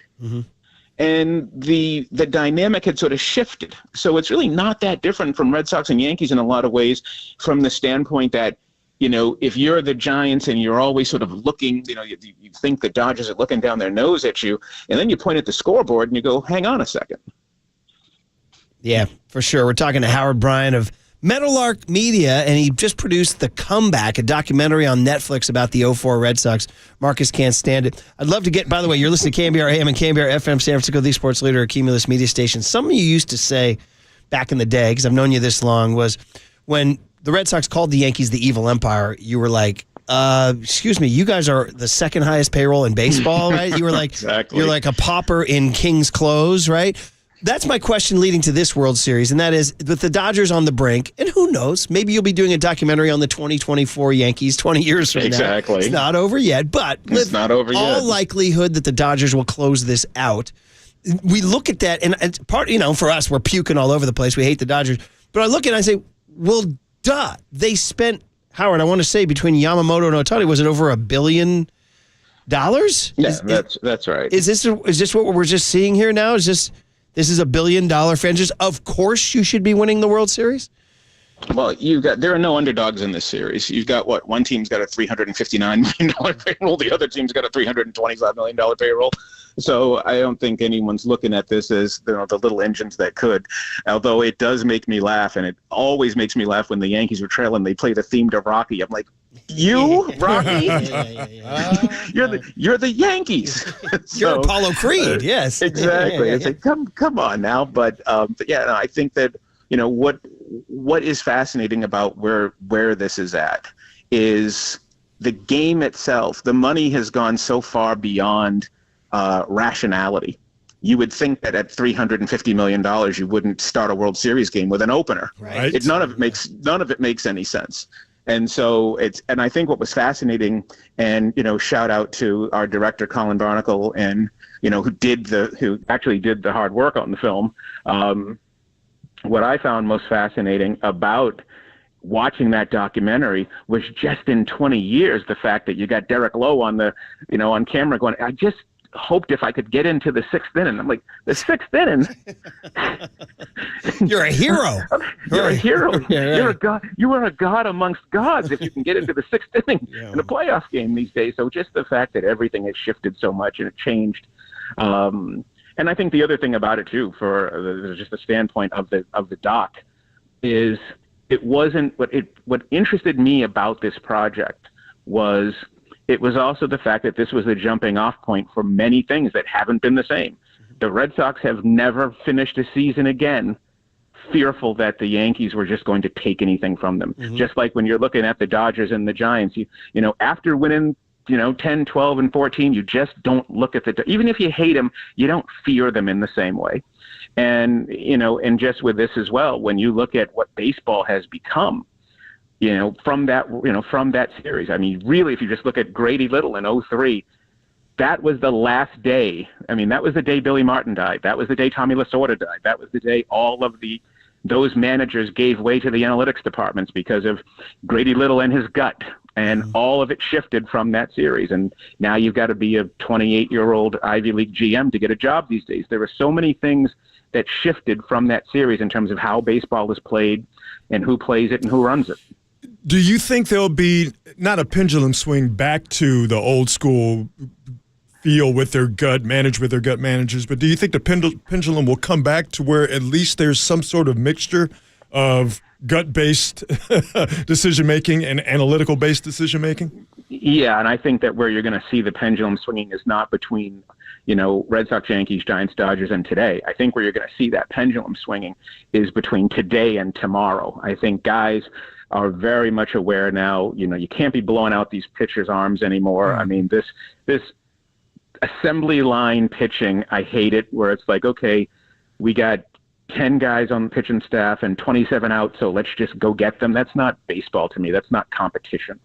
I think that's going to change. I think also knowing that this max effort thing, just having guys throw as hard as they can for 2 innings is really not going to work. And you see it when you get a performance, when a Buehler gives you a performance, when a Cole gives you a performance, when somebody actually can go 6.5 innings or something. It's a different sport. It's a more exciting sport. It's a better sport. So I think that I think we're going to try to see, you'll see more examples of pitching actually looking the way it used to look. Like, for example, during this entire postseason, I was asking the question, how many of these chumps are going to the Hall of Fame? It's going to be over. Starting pitching is not, you're not going to see starting pitching in the Hall of Fame the same way that you started to see running backs begin to disappear. And maybe that will begin to turn around over the next couple of years. Howard, just wrapping it up on this World Series. So I know you write the narrative, the Roger Angel, the clear-eyed poet. What he would write about this. Every series has like a narrative that we writers like to frame. Last year it was Bruce Bochy's return and the old heads struck again, right? And, whatever, the Giants, it was the cockroaches that couldn't be killed, the little small ball guys that could grind it out in October and all that. If the Dodgers do and you close this out, is the story just that, is it Dave Roberts finally getting to the mountaintop? Is it just rewarding the paycheck? I mean, they have freaking Shohei Ohtani, Mookie Betts on the same team. Is it Fernando's death bringing the supernatural? What's the overarching narrative of the Dodgers winning the World Series? It's a great question. Obviously, you could go back and say, okay, that 2020 team, that was it was a COVID championship. It was a bubble championship. Does it really count? One of the things that's actually really amazing is take a look at, hop on baseballreference.com and take a look at the leaders. Dave Roberts has the highest winning percentage of any manager in baseball history. Wow. And at no point do people look at him and go, oh, there's Casey Stengel. No. So it's really going to be, once again, when you look at how baseball has shifted, does this victory, if they do pull it out, does it make them get the sort of respect? Do you look at the Dodgers as one of the great teams of our time, or is it just a money game over there where they just keep adding and it's an all-star team? Man, oh man, and Mookie, I still maintain the Boston Red Sox should be on 100-year probation. Absolutely. With no playoff appearances and fines for trading Mookie Betts. By the way, I remember when they traded him, I remember somebody in Boston defended it. They said he wanted $300 million. I'm like, oh my God, $300 million. Give him $350 now. Jeez. Ohtani, Soto's going to get $600, isn't he? Oh my gosh. So the thing that shall not be named, you traded Mookie Betts. You traded Mookie Betts. You traded Mookie Betts. And look at him out there. By the way, wrestling with, and Howard, you live on the East Coast. 100 guys like that guy trying to wrestle that ball out of his glove, don't you? I was looking at I couldn't stop laughing.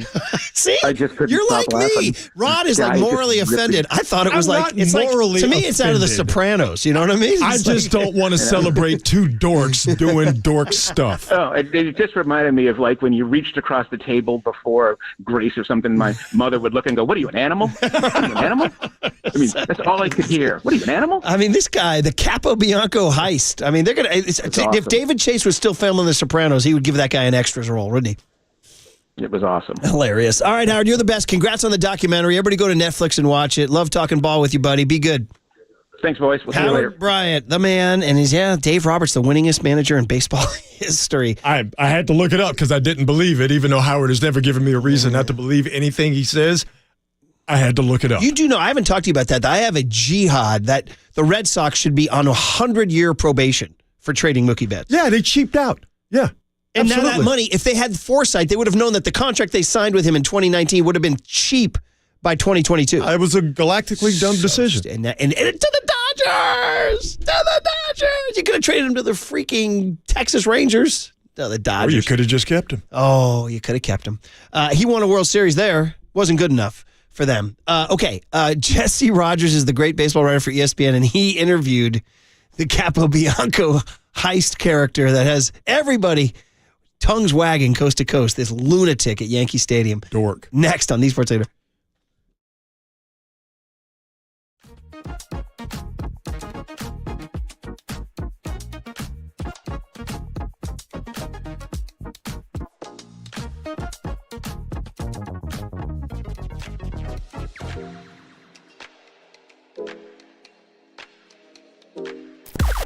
Now, from the O'Donnell Financial Group Sports Desk. Learn more at odfigroup.com. O'Donnell Financial Group, because planning is a process, not a product. As my guy Copes likes to say, the best half hour in radio is back. Steve Young joins Tobin and Copes at 5 o'clock this evening.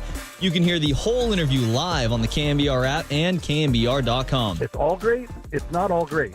It's great, but it's not all great.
And now, time for the Protect Your Assets with David Hollander Business and Technology Report.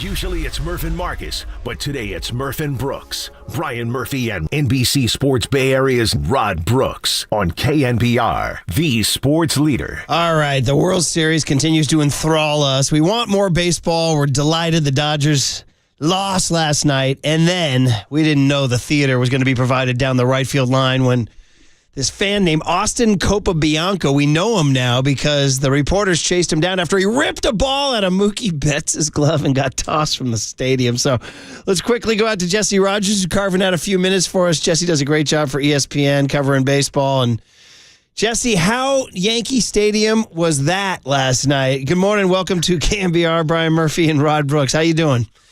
I'm good. I've done a lot of interviews already, and every time it comes up, I start to laugh as it's just it's one of those insane stories. And I mean, look, he shouldn't be doing it. Of course, it's wrong. Glad Mookie didn't get hurt. It was an out either way. It wasn't a home run, but like all that's for sure. But there's something sort of. He's a lovable meathead. When I went and talked to him, I don't think he realizes how silly it was. And if you read my story, man, his quotes are just unbelievable. He's like, this is my wall. I patrol this wall. We're ready to D up at any time. And they've like talked about sort of interfering to help the Yankees. And I mean, it's insane stuff. Total meathead stuff. But he's a nice enough guy. And, people are coming over asking for pictures and stuff from him. I mean, somehow he tells me he's allowed back in tonight. I don't know if he changed their mind, but Jesse, you're nailing it because I'm like with you. Of course, we don't want this happening. Of course, this is bad behavior. We don't want our kids doing this. And yet, as a fan of The Sopranos and The Godfather and all this stuff, I'm like, how New York is this? Where did you find the guy after the game? So he got kicked out, but his brother was still there because his brother was not involved. It was his buddy that grabbed Mookie's arm, and then he opened the glove, but his brother was not involved. So went down to the stands, found the brother, and the brother gave me his brother's cell phone number. So this is the great part. I was texting him during the game, and he didn't want to talk until like the Yankees took a lead or won the game. Like he was really into the fact the Yankees were winning, and he's watching at this bar a block away. So he's like, man, we need a win. We'll talk later about this. I'm like, dude, this is a big story. You know. And so anyway, they win, and he's at this bar. He's like, I'm upstairs for the next 45 minutes if you want to come by. So it's loud music pounding, and I have him over in the corner, and there's people coming up asking for pictures and all this stuff. So, I mean, like I said, kind of a lovable meathead that doesn't realize maybe how wrong that is. Yeah.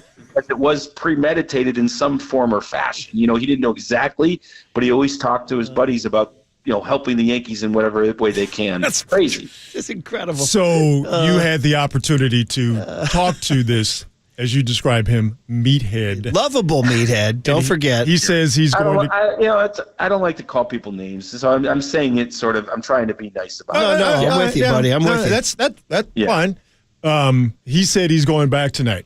Have you talked to Major League Baseball and asked them if he's going back tonight?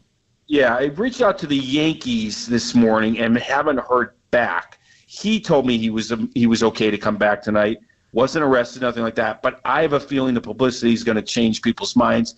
And the Yankees have some, written rules that state you're ejected. Maybe season tickets are taken away. It's a little ambiguous, but yes, Yankees have not responded yet. MLB is next. I think it might be an MLB issue at this point because it's the playoffs, right. But usually it's the home team's issue. So we still have about 8 hours till game time. We'll find out. I did text him this morning and haven't heard back. Why is Mans so confident that he's going to be led back in? Because that's what he was told when he was kicked out. Incredible. By who?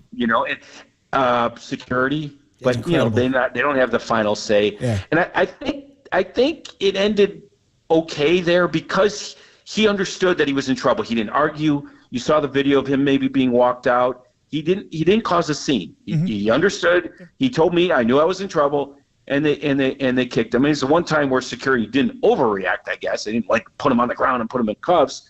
But I was surprised when he said, I'm told, but maybe he heard it wrong or who knows what he was thinking. This is a developing story. Yeah. Jesse Rogers in the story. Jesse Rogers, ESPN, it's always great checking in, talking baseball, particularly when he hunts down Austin Capo Bianco, the Yankee fan who wrenched the ball out of Mookie Betts' glove. He says, quote, I know when I'm in the wrong, and as soon as I did it, I was like, boys, I'm out of here. I patrol that wall, and they know that. It's just I get it.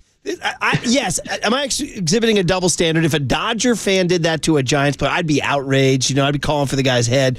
But I have no dog in the hunt, and particularly I'm anti-Dodger because we're the Giants station. I'm a lifelong Giants fan. I thought it was hilarious. And obviously, again, not encouraging the behavior, but nobody got hurt. It's so New York, right, Jesse? I mean, it's like it couldn't be more New York, right? Maybe a Mets fan would do that, right? I'm glad you said it, too, because I think you can hold two thoughts. No, you and I, we would never do it. Nobody should do it. But the slow-mo replay is freaking hilarious. It's unbelievable. And he's got the hat kind of slightly askew. He's wearing the Judge jersey. I mean, like I said, and he's got that look on his face. And it's just like the whole thing. I told him this. I go, dude, this is insane what you did. I know. So right. You can. Are you from New York or the East Coast originally? No, I'm from Chicago. Okay, so do you think? Obviously Bartman comes to mind, right? But Bartman wasn't. Yeah. Bartman had a much more sort of a sheepish, sort of a timid way about him, right? Whereas this guy was just like in your face, Jesse. Listen. Bartman to this day, over 20 years later, has not done an interview. This guy did one 2 hours later. Jesse, I said that when we started. The fact that you can find anybody anywhere with a quick Google search. And Steve Bartman is still unseen. We've had more Bigfoot sightings in this country than we've had Steve Bartman sightings. He's been able to hide, for lack of a better way to put it, but this guy immediately becomes a viral sensation for being a dork. It's wild. And I know Dodger fans are mad and baseball fans are mad, and they should be. It's fine. It's fine. I mean, if Mookie gotten hurt, if the play changed the game, if the umps missed the interference, all that, but none of that happened. Right. So we can both be saying, dude, you can't do it and also laugh at it. Man, oh man. You can do two things. What bar was he, just to name the bar, was it that bar Stan's, the one that's so popular? Billy's. Of course. All right, Billy's, It's just one name bars circling Yankee Stadium. He wouldn't text you. Now, Jesse, this has the potential to, if the Yankees somehow pull it out tonight, the Capo Bianco effect. You know what I mean? Don't do this. Without a doubt, people were saying that to him at the bar, and he's like, let's just wait. Before you give me credit, let's just wait. Incredible, man. Well, listen, I got to give you all the credit in the world. That's great reporting, by the way. You go down, you find maybe we should talk about the shadow guy, the grassy knoll guy, the other guy who's holding the hand. Any info on this cat? Because he's not getting as much love. Yeah. John Peter is his buddy that lives out of town but comes up for the playoffs. JP, he wasn't at the bar with him. Or if he was in a different area of the bar. I only interviewed Austin. So he's kind of the guy behind the guy. You know what I mean? He's he might have been the brains. He's the next day story. He's the PM angle. Yeah, exactly. Yeah. All right, Jesse. Well, listen, you do a great job, buddy. It's always great talking to you, man, and appreciate you. And off you go and have fun reporting today. Yep, you got it. Take care, guys. All right, Jesse Rogers. He's always fun to talk to, Jesse. I love how you were about to call the other guy the brains of the operation, and you stopped yourself because you used your brain. Well, now that you've heard as two esteemed writers, Howard Bryant and Jesse Rogers, finding humor in the whole thing, are you softening it all? No, it's still a dork. Come on, man. Absolutely not. Young Tone, where do you come in on this as a 25-year-old kid? You're by the book. Where do you? What's your takedown on this? Yeah, I definitely don't condone this behavior, but I definitely, it's funny to see. It's the whole thing. It's not important, but the fact that this guy is running around getting shine. Well, he's wild. In fairness, now He said, "Don't interview me until we take the lead." And then he couldn't stop talking. 209 says, "Yankees come back and win this thing. Is this guy getting a ring / part of the parade?" Oh, Lord. Oh, my God. Dude.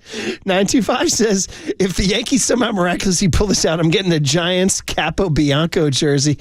Oh, man, it's funny. My young kid plays travel baseball on the Marin baseball team. We had a Capo Bianco on the great team, great family, so I'm familiar with the last name. I think technically it means white head if you're Italian, right? Hey. Capo is head and Bianco is white. So anyway, very, very, very funny. 925 says Capo Bianco's kind of got a big Dom from the Eagles vibe. I would agree on that. And yes, I totally get if people are accusing me of double standards and hypocrisy, totally fair. I am guilty. Because if it was a Dodger fan who did it to a Giant fan, I'd be pissed. Here's the thing. I'd be pissed.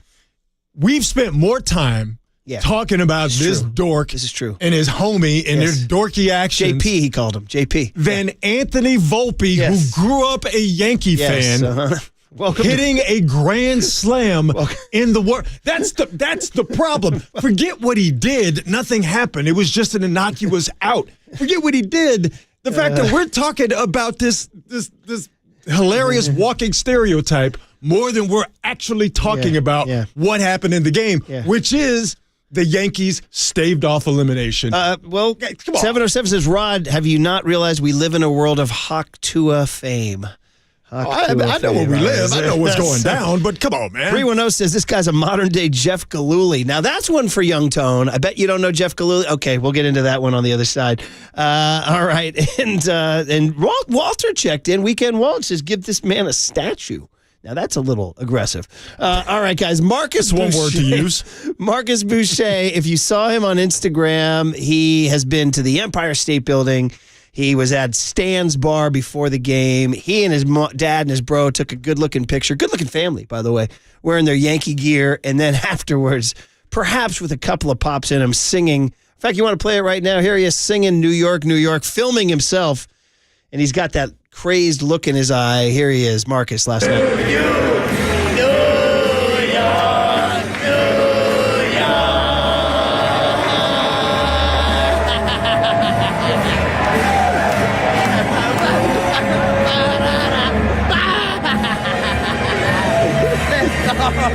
He's out of his tree, man. We woke him up. He's hungover. We're going to get raspy-voiced Boucher from New York next on The Sports Leader. Yo, what's going on, man? Is this Murph?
This is KNBR. And this is Murph and Marcus on KNBR 104.5 and 680. The sports leader.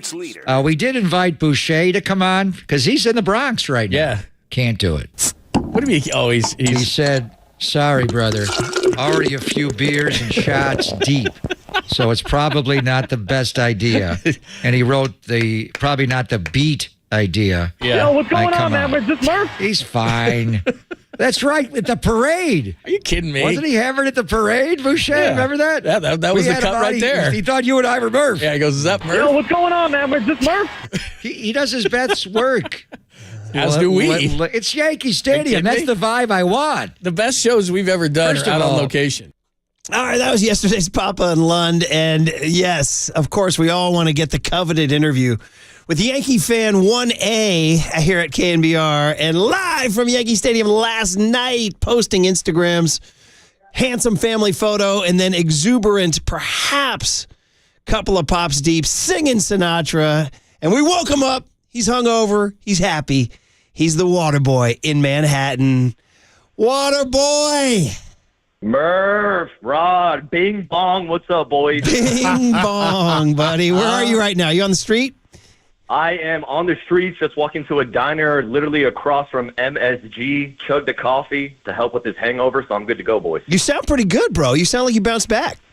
Well, yeah, man, I got that coffee in me. Murph, you know what it's like working at 4 or 5 in the morning. Got to chug a couple coffees. I'm ready to go, man. Game 5 tonight, Murph. Man, oh, man. Okay, the number one question right out of the gate, how close were you physically to my man Capo Bianco last night? Bro, I was one section over. And Murph, I'm not even joking, dude. I had to squint real quick. The dude looked like Triple E, and I started like having crazy flashbacks. I started to hear the castle. I was like, "Is Triple E out here in New York?"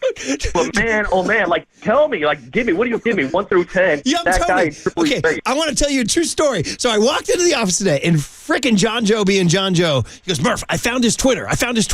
So he walks up to me with the Twitter, and he hands it to me, and I enlarge his profile picture, young tone. What did I say at 5:10 in the morning? Literally said Triple E vibes, dude. Bro, big Triple E vibes.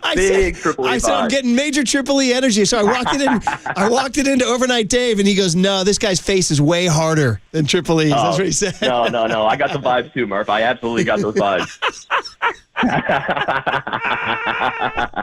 So could you see it? Like, how did you process what you were seeing when it was going down? So I was section 107 behind the foul pole. And so literally one section over, I think the guy was hitting 105, 106. You see Mookie make the catch, and then the guy damn near puts him in an armbar. I mean, I'm sure you guys have seen the clips by now. His buddy goes over the top, tries to pull it out. They get the ball out. Mookie's swearing at the guys in the crowd. It was absolute chaos, boys. And how did the crowd react? Oh, the crowd loved this guy. And immediately, like, I start screaming, like, get him out of here. Hide him. Someone throw a different jersey on him, because we all know security's going to come in and kick the guy out. But this dude got a standing ovation as he was escorted out. And I hope he went across the street to Billy's bar or over to Stan's. And I hope he drunk the entire night for free. So we had Jesse Rogers on, and Jesse being Jesse, he said he immediately went down, being a reporter. So the guy had been removed already, but he found his brother.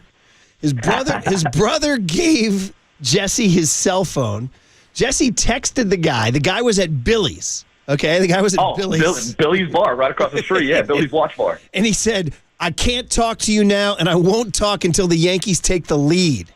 Let's go. It's that guy who intent the guy. And Jesse said again, he goes, "Bro, I'm watching the game, and I need a win. If we take the lead, you can come over." So the game ends, and Jesse goes, "What about it?" He goes, "We got the W. I'll be here for 45 minutes if you want me."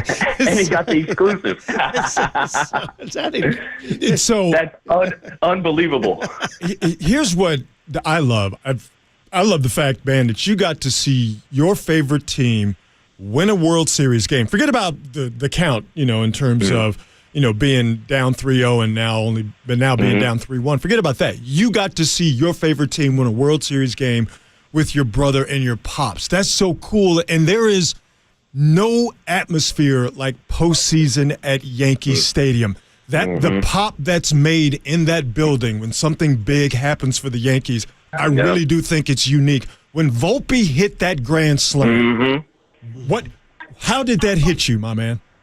Rod, I think I clocked a new 40-inch vertical. Like I was jumping through the roof. I've never jumped so high. I'm jumping to the arms of my brother and my dad. Popcorn's being thrown. Beers are being spilled over. Like it was the Bronx Zoo. And that was really the energy that got brought back last night to Yankee Stadium. And going back to the fan, it really felt like the entire stadium was deflated after Freddy Freeman went deep once again in the first inning. But that fan got everybody going, and then Volpe goes deep, and it literally was the Bronx Zoo's. I've never been a part of a baseball moment like that before. It's one of a kind, and truly a bucket list kind of moment for me to take my pops out there, Rod. Yeah, the picture you posted on Insta is so great. You guys all kitted out in your Yankee gear. What jersey did you go with? Did you go 2? Murph, I'm going with the captain, Yeah. Jeter. and Murph, you're like this. So we saw Derek Jeter and Big Papi before the game started, and you see him at the Fox Sports crew or whatever. Yeah. Of course, we say what's up to the captain. He gives a salute. And then we see Big Papi, and he starts getting heckled left and right. And it was great because me and my dad had been waiting a while to heckle Big Papi to his face. And my dad goes, David Ortiz, you're a piece of ass. And then I follow up with, David, you're my son, not my Papi. My Papi's right here. So it was an awesome moment for sure. So good. What about Yankee Stadium in general? I mean, I know it's not the old Yankee Stadium, but for you guys, it's Yankee Stadium. What struck you? Did you get to Monument Park?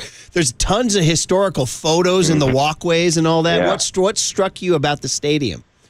Well, I mean, getting down there, we tried to get to Monument Park, but the line was so long, and you actually had to buy and pre-order tickets. Oh, so wow. we went out to the bleachers and kind of peeked over to Monument Park, but we took a lap around the entire stadium. I mean, it's beautiful. Like you said, Murph, it's not old Yankee Stadium, but I got to say, I don't think it's quite Oracle Park, but, it just felt different. It kind of felt like a mecca, as I'm saying this across the street, staring at Madison Square Garden. I don't know, man. Those vibes are different, man. Those vibes are different. Right. So do you feel what I'm saying now about October New York baseball? I mean, as much as we love our San Francisco crowds, it's different, right?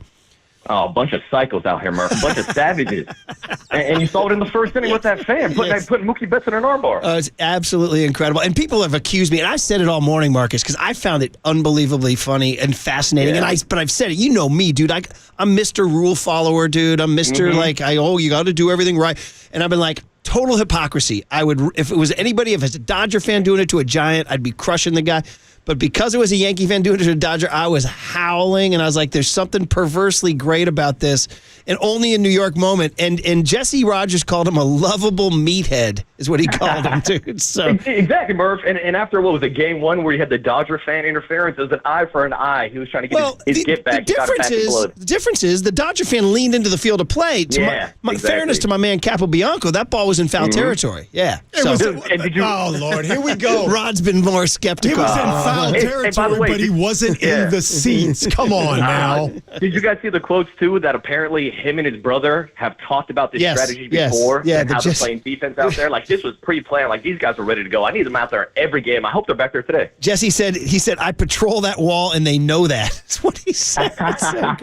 Hey, look who's here. You know what? Particles. In the middle of your interview, Duane Kuiper just walked into the studio. Hey, tell my guy Kipe I said what's up. Look at Kipe. He's standing right behind the glass with John Joe, and Marcus says, what's up, Duane? He had the time. He had the experience of his life with his dad and his brother last night at Yankee Stadium. You know what Kipe thinks of Yankee Stadium, though, and Yankee fans?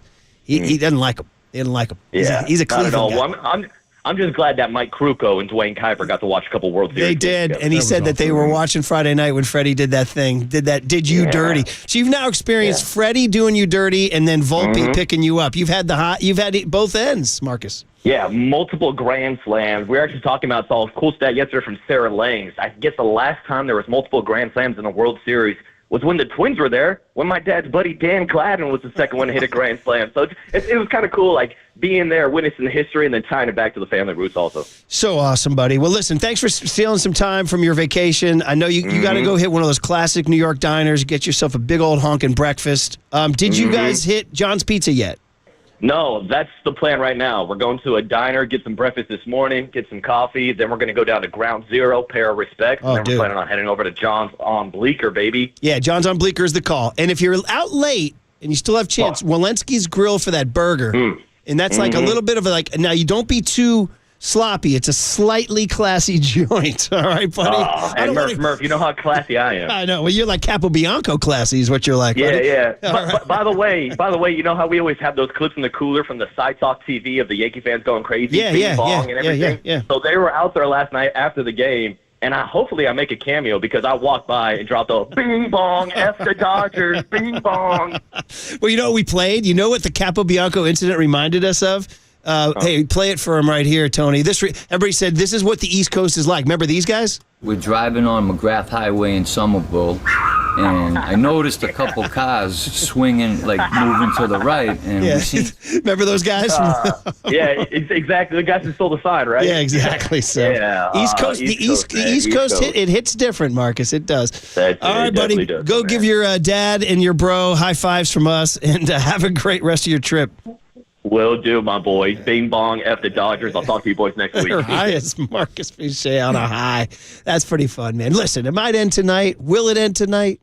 Probably. I don't know. Jack Flaherty against Garrett. I mean, you got Garrett Cole with the ball. I want more baseball. Oh, exactly. I want the Dodgers to lose, but I want more baseball. Yeah, is there any way we can get 7 out of this? I don't know. I'm cool with that. Okay. All right. I'm cool with that. Yeah. All right. Fun stuff, man. All right. Well, we're going to say hi to Kuiper on the other side. And what did young Tony learn today? And by the way, congrats to Chris and Modesto for winning the 501 Club field passes down to the Seahawks game on November 17th. And 501 Club and field passes. We'll do it again tomorrow.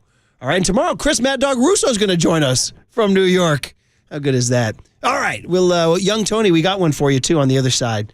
Another fun day with Brooksy here today on KNBR 104.5 and 680, the Sports Leader.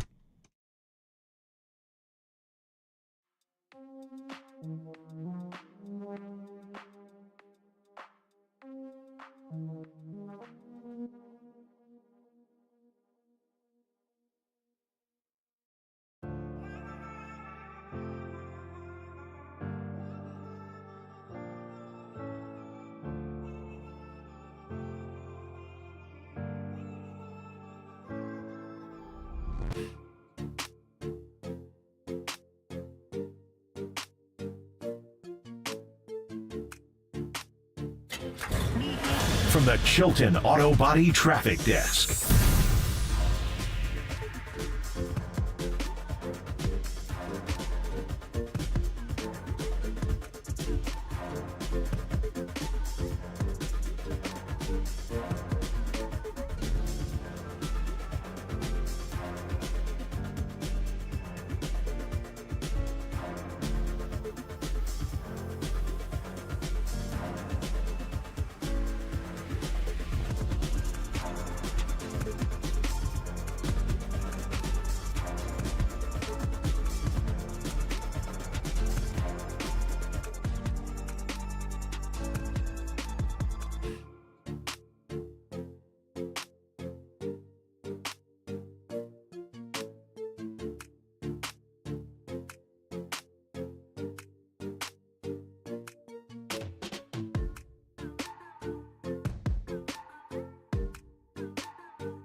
Yeah, it's Bigelow Tea season, and then we're going to have Duane Kuiper season after that. But every season is Bigelow Tea season. That's why Bigelow is the #1 tea in the Bay Area.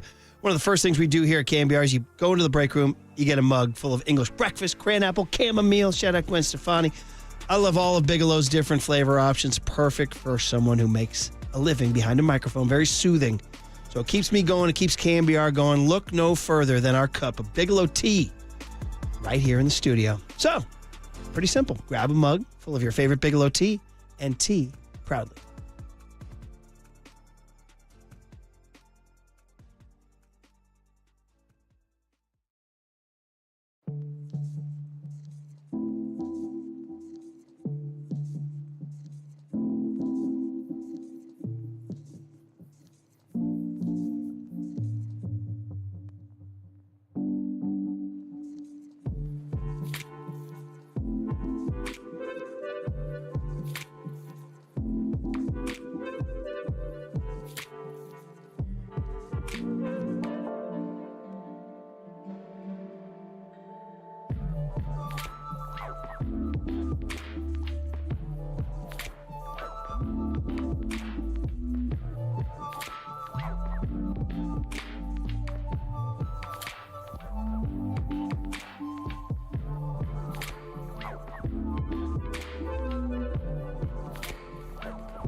Murph and Marcus continue live from the KNBR Casino Matrix Progressive Jackpot Studios. Casino Matrix. Progressive jackpots are here. Where are you? Just drop in. Please play responsibly. 1-800-GAMBLER.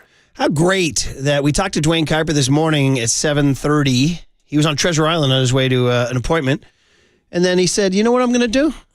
I'm going to freaking swing by and see the boys before they sign off. Duane Kuiper. Well, I need to find out for sure if you're actually here. Look at me. I'm right here. I know, and you got a window. We got a window. People walk by, they give us the one-finger salute. You get well, that's fine. They say, hey, Murph, you're number one. It's better than the two-finger salute. In New York, that's hello. Can you believe? And Rod was right. We're talking more about this the lovable meathead, than we are about the Yankees, Volpe, and all that. Typical, right? It's kind of the way things are these days. I know. You have to be careful. Yeah. I mean, you guys really have to be careful. Well, every segment is a career ender. It's a high wire act. Right there out there. So we do have the dump button for 7 seconds, so you can hang on.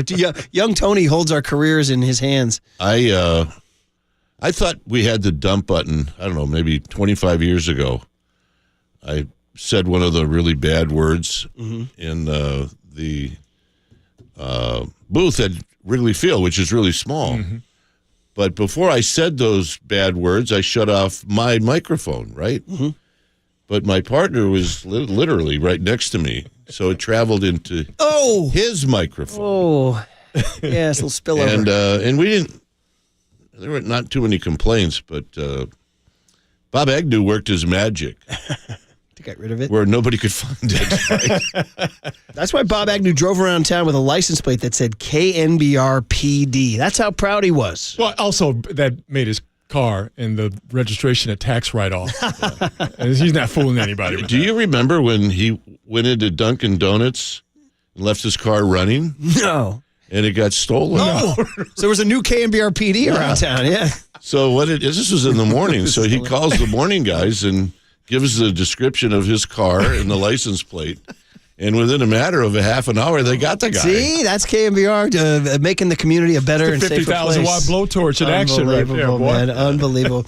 So what we do usually here is we do, what did young Tony learn today? Did you finally get to meet this kid, right? Yes, absolutely. This kid is something else. He's great. I mean, he's just 25 years old, and he just wants to, he comes in every day trying to be the best he can be. All right. Exactly. He's like a baby Darren Chan. All right. That's the highest compliment we can pay him. That is. So, young Tony, you want to hop on the mic here, buddy? We had something real early. I seem to have forgotten it because of my brain. Oh, you want to play the segment? Yeah. Murph and Marcus want to know, what did young Tony learn today? Well, so the joke is he's very, very young and innocent. Hey, I know that now! Okay! All right, this is sponsored by Bigelow Tea. Grab a mug and tea proudly. It was something early on, Tony. Do you remember? We were talking.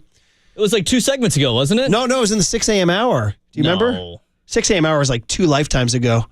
There's an old name you just referenced, I want to say like literally 2 segments ago.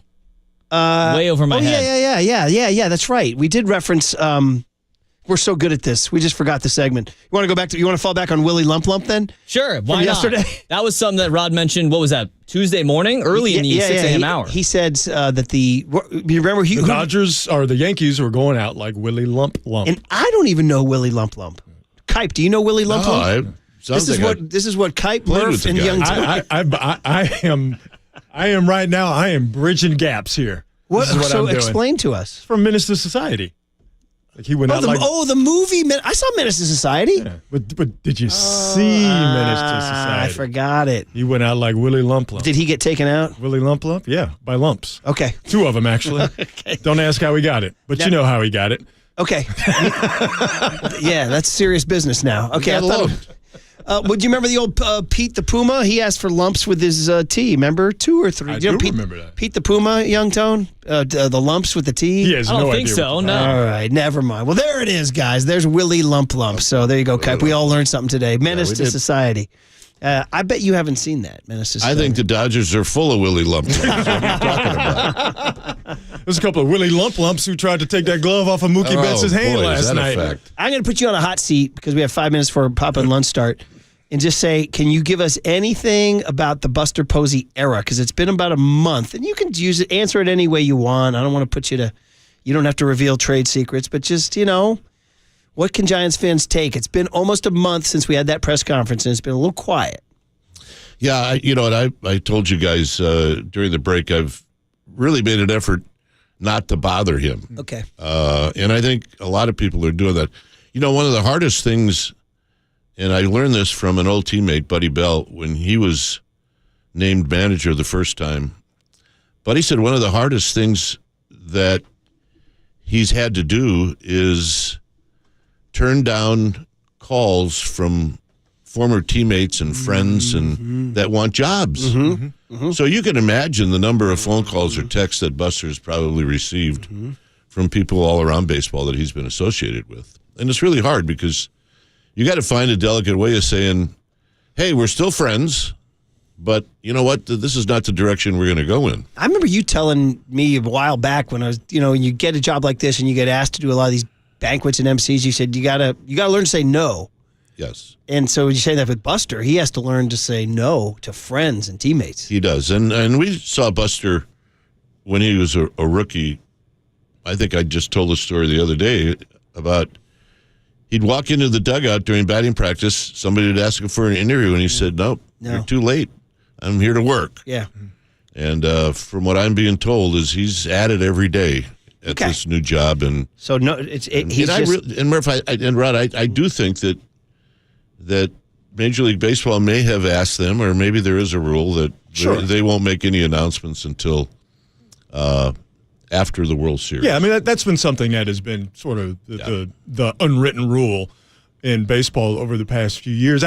Clearly, Buster knows what he's getting into, and I'm sure he understands that there's almost sort of a savior-like way that people are looking at this. Like, he came in and he helped them win 3 championships. Well, can you do the exact same thing, but in a different capacity? Right. And we're counting on you to do it. I mean, that's a heavy burden to carry. And you know what? It's not just the 26-man roster he has to worry about. He's got about, 200 kids in the minor leagues that he's now in charge of, too. So it's really an all-encompassing job that if he thought that when his career was over, he was going to be able to play golf every day. Those days are gone. And I wonder, I think we asked you about this at 7:30, but the Dodgers 1 win away, how that affects the Giants building. I mean, they won it in 2020, but that was weird. It was COVID-y and nobody was around. They're going to get a parade down Figueroa if they win one more. And Copa Bianco says no. But and how it will affect the building, because, do you think the 10, 12, and 14 affected the Dodgers in a negative way? Well, I mean, I do think the Dodgers were like, geez, again, and then again. But it certainly affected them if it did in a way where not that many years after that, they started acquiring people and didn't stop. Yeah. And now they've got into the market where, they're taking those terrific Japanese players. I mean, it really is quite a scene when you go to Dodger Stadium. It is quite a scene. You're right. I mean, in a lot of ways, it really is the largest ATM machine you've ever seen. Well, we were saying this to Howard Bryant. If indeed they do close it out, you're gonna be like, well, duh, they spent over $1 billion, literally over $1 billion. They should win the championship, right? And they're happy to tell you that it worked. Yeah, it worked. Exactly. All right, we'll let you go. You're a great Bay Area sports fan. Warriors won last night. You probably were happy to see that. And you watch it again tonight. Who knows? I'm not a gambling guy, but I did look at the line, and the Pelicans were favored. Well, no Steph Curry, no Andrew Wiggins, no DeJounte Murray, and the Pelicans are pretty good, actually. They won more games than the Warriors last year, and Zion's a star. We didn't do our New Orleans spelling bee. We'll have to do that tomorrow. We'll do that tomorrow. So what happens with the line tonight? I'll tell you. What do you want to do? Warriors are favored. Should we do? What should we do? Underdog fantasy. They are favored. Yes. Anyway, I can turn you on to an app, Kuiper. Yeah. Obviously, a big fan, and I understand the bye week for the 49ers, but for a fan, it's like I want a game. Yeah, I know. Speaking of the Niners, your Packers are going to be a problem. Yeah, they're good. The way that they are running the ball. They're not my Packers anymore, but they are running good. that ball, and they are. And by the way, we'll end it on this. And by the way, thanks to Maria Lopez, it was Jeff Gillooly we were going to throw at you, who was the lunatic who Tanya Harding hired. Well, who was her boyfriend. And he hired a guy who looked like Copa Bianco to take a pipe and break the leg of of Nancy Kerrigan, a figure skater at the Olympic trials. Like, beyond belief. They made movies about it. It's a true story. But here's the story. Jesse Rogers says MLB has asked the Yankees to ban the 2 fans who interfered in Game 4 from tonight's game. They will be refunded for their tickets per a source. Thus ends the story. The MLB does not know if they're connected or not. Maybe MLB's about to find out. Well, Rod, you and all the party poopers had your way. A couple of dorks. They shouldn't be celebrated. Man. Well, this guy's of all people. I know. Seriously, disappointment in Kipe's voice. I know. And I'm going to go up and talk to my kids and tell them to do their homework and clean their room. And they're like, "What about the guy, Dad? You like the guy grabbing Mookie?" I was like, "Well, that's different." Yeah, you know what I mean. So, all right, great seeing Duane Kuiper. Right. Always welcome, 24/7, 365. Great to see Brooksy. We'll do it again tomorrow. And when it's time for a change, it's sponsored by Speedy Oil Change and Auto Service. Kipe knows that. Get yours at Speedy Oil Change and Auto Service and help fight breast cancer now through October. You're listening to KNBR AM and KNBR FM San Francisco, the sports leader, a Cumulus media station. My man, Capo Bianco. I had to squint real quick. The dude looked like Triple E, and I started having crazy flashbacks. I started to hear the castle. I was like, is Triple E out here in New York? That's the end of the game.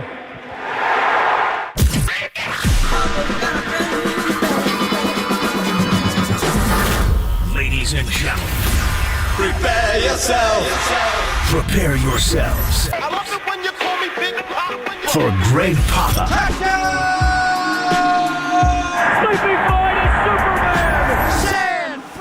San Francisco. and John Lund. It's 10 o'clock. Let's hit it. This is Papa and Lund That's right. We're getting it going. on KNBR 104.5 and 680. The sports leader. Rebound, Lindy Waters, who starts the second half for Golden State. Terrific hustle. And down low, he finds Jackson Davis. Waters, 3. Waters starting in place of Buddy Hield here, who struggled. But Waters absolutely been on fire here. Hield wheeling into Alvarado. Kaminga. Waters is in. Pass. Drops the sledgehammer. Lindy Waters with him in. Golden State plus 16. Wide right by Torres. Betts in the corner. Does he have room? Fights with the fan. And they're going to say that it's an out and fan interference. So an out, 1 gone in this first. With the opportunity. Bases loaded, 2 down, bottom of the 3rd. Here's the pitch. Swing and a ball drilled, left field. Hernandez back, gone! Grand slam, Anthony Volpe over the left field wall.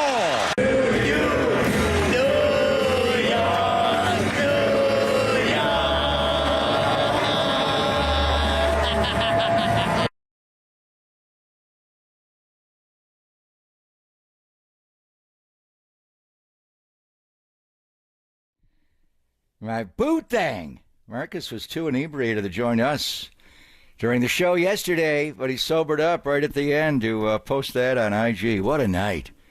What a night for the Warriors and the New York Yankees, John. How are you, John? Kipe was in here. We were just talking. I know yesterday it was Rod. Today it was Kipe. I shouldn't be doing Which these Kipe? things. There are many Kipes. Jeff, Glenn, Duane. Duane Kuiper was here. Duane? He was recording some spots today.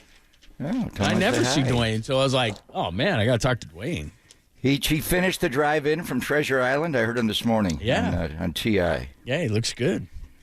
Are you happy? So for people who are not on YouTube and Twitch right now, Warriors win last night. Great comeback win. First quarter was ugly. The rest of the way, Buddy got hot. Lindy Waters. We'll get into that in a second. But you got the combo going on. So you took the 9. This is cool what you're doing now.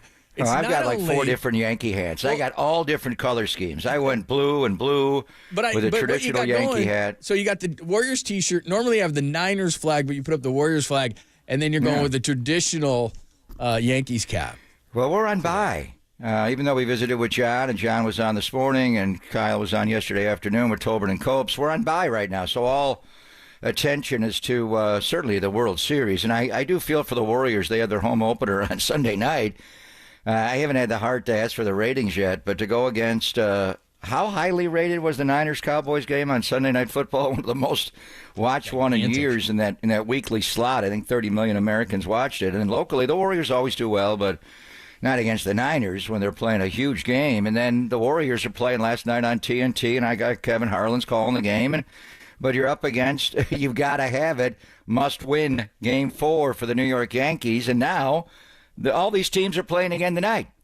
It's so great about our show. We can go back and look at the moments of last night's game and games, both of them, and then try to predict what's going to happen tonight. And in baseball, it all changes because the starting pitchers change. And I got Garrett Cole going for the Yankees tonight. John Flaherty will go for the Dodgers, and we'll wonder about Andrew Wiggins coming back in. But honestly, we'll get into it when we do a Warrior standalone segment on Lindy. I got to learn who this guy is. We saw him in the preseason. He made the game-winning shot, the walk-off in Hawaii to beat the Clippers. But I did not know he was this complete of a player. Long arms, good shooter, high release. You can't get to it. He shoots it everywhere. He loves the left corner. But the game changed. Pajemski coming in, Kevon Looney tipping balls, forcing all the turnovers. And actually, I watched this game back this morning when I was watching live, Game 4 of the World Series, and the Warriors got way behind. I'm looking up like, 31-14. They changed the starting lineup. Kuminga's not happy with it. They did start Lindy Waters III in the second half. So how do you start the game tonight? And that'll be dependent on whether Wiggs comes back. So that was a big win for the Warriors. We'll rehash that, John. They're 3-1. We'll see if they can do it again.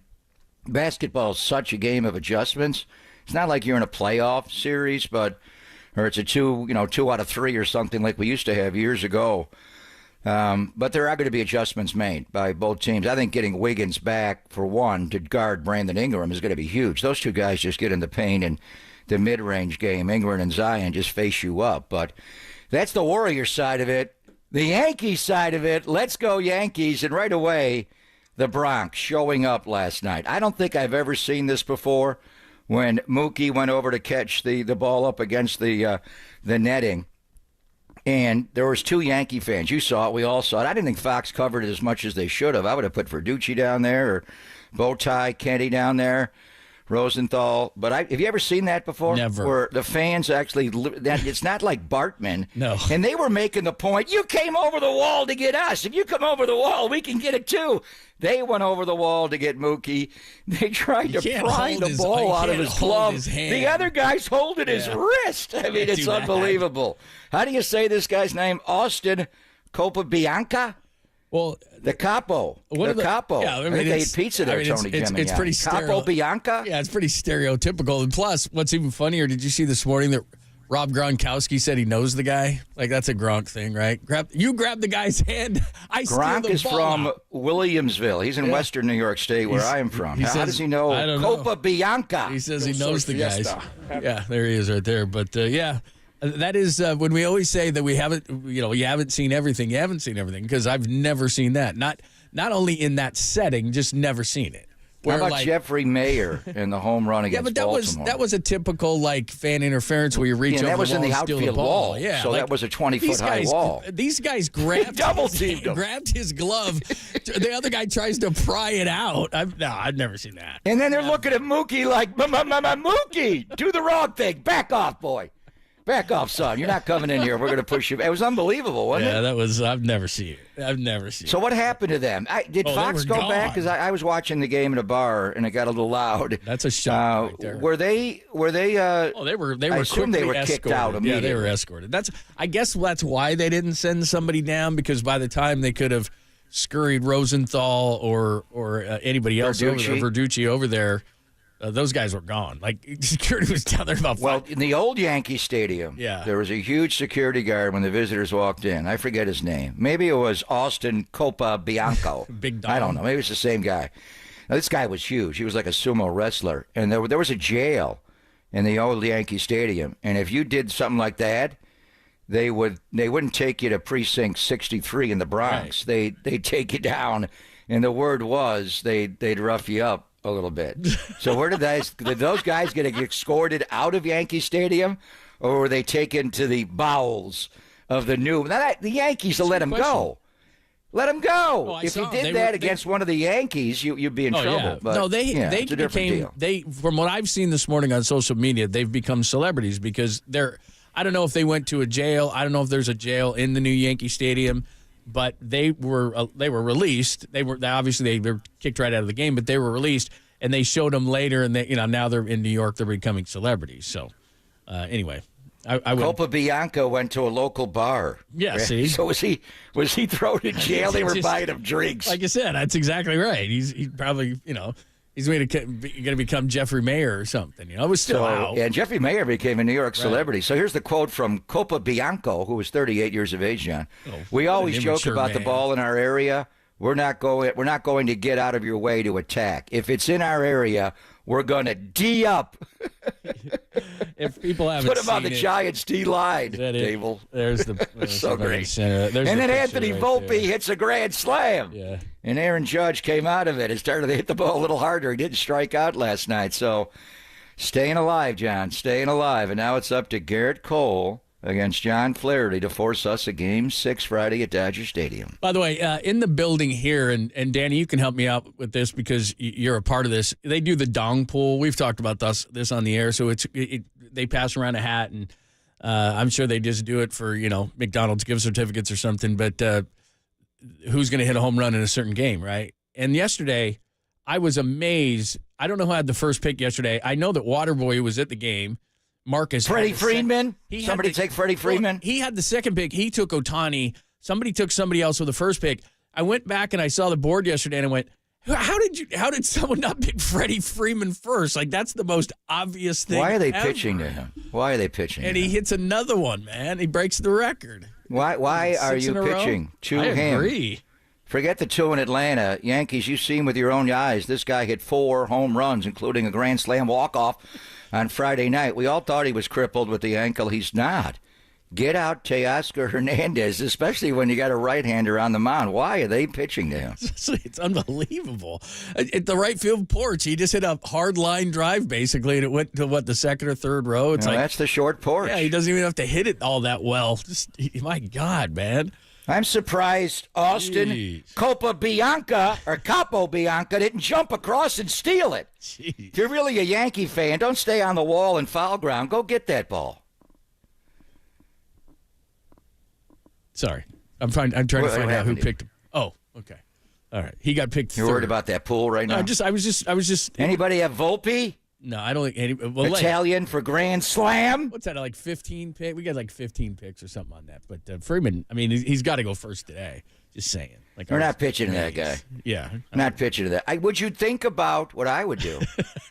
I would flip. Theories. Yeah, go ahead. I would flip Mookie Betts and Freddy Freeman. And I know, and especially against Garrett Cole. I wouldn't mess with it. Because he's going to be out there deep. Ohtani looked better last night. Except when he was holding his shoulder when he ran. But his swings were better. He had a couple of high fastballs he rifled back. It was like, whoa. And he's obviously playing hurt. But I don't know if he's taking something to kill the pain or bracing it differently. His swings were better, much better last night. But if I'm Doc, I'm thinking about, because I'm just going to go, and Teoscar's a great hitter. But I'm not pitching to Freddie Freeman. But if you flip them and go Ohtani lead off, Freeman second, and then Betts, then are they going to pitch around Freddie? That's a good point.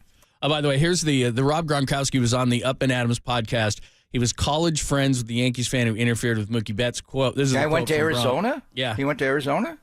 Here's Gronk's quote: "He's a beauty. I just want to say congratulations for shining when your moment came."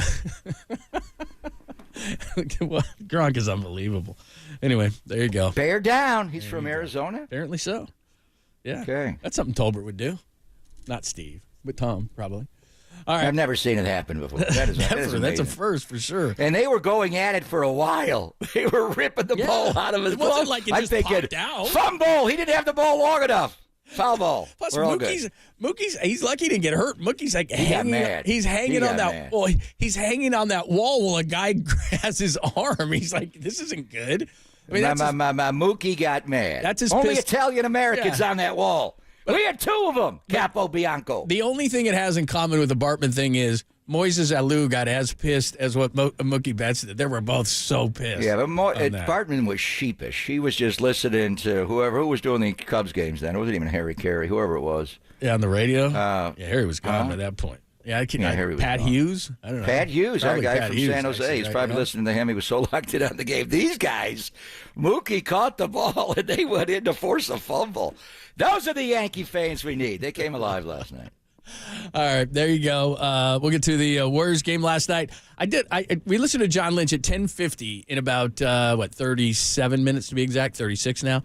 We'll play some of John Lynch. He was very good this morning. They talked about Charvarius Ward and his situation, but also trade deadline stuff, CMC, all the things you want to know what's going on with the 49ers before he, well, not actually took off. He said that he's got one more at home until they're empty nesters. Staying home. They got a senior in high school, so he said one more time they're going to stay home and evaluate everything. But they have been very aggressive at the trade deadline, so I went back and we'll take a look at what they've done and what they could potentially do, and we'll play some of that. Then we'll get into that whole conversation. But John was very good this morning, so if you missed it, we'll play the key cuts at about 10:50. It's Pop and Lund only here on the Sports Leader.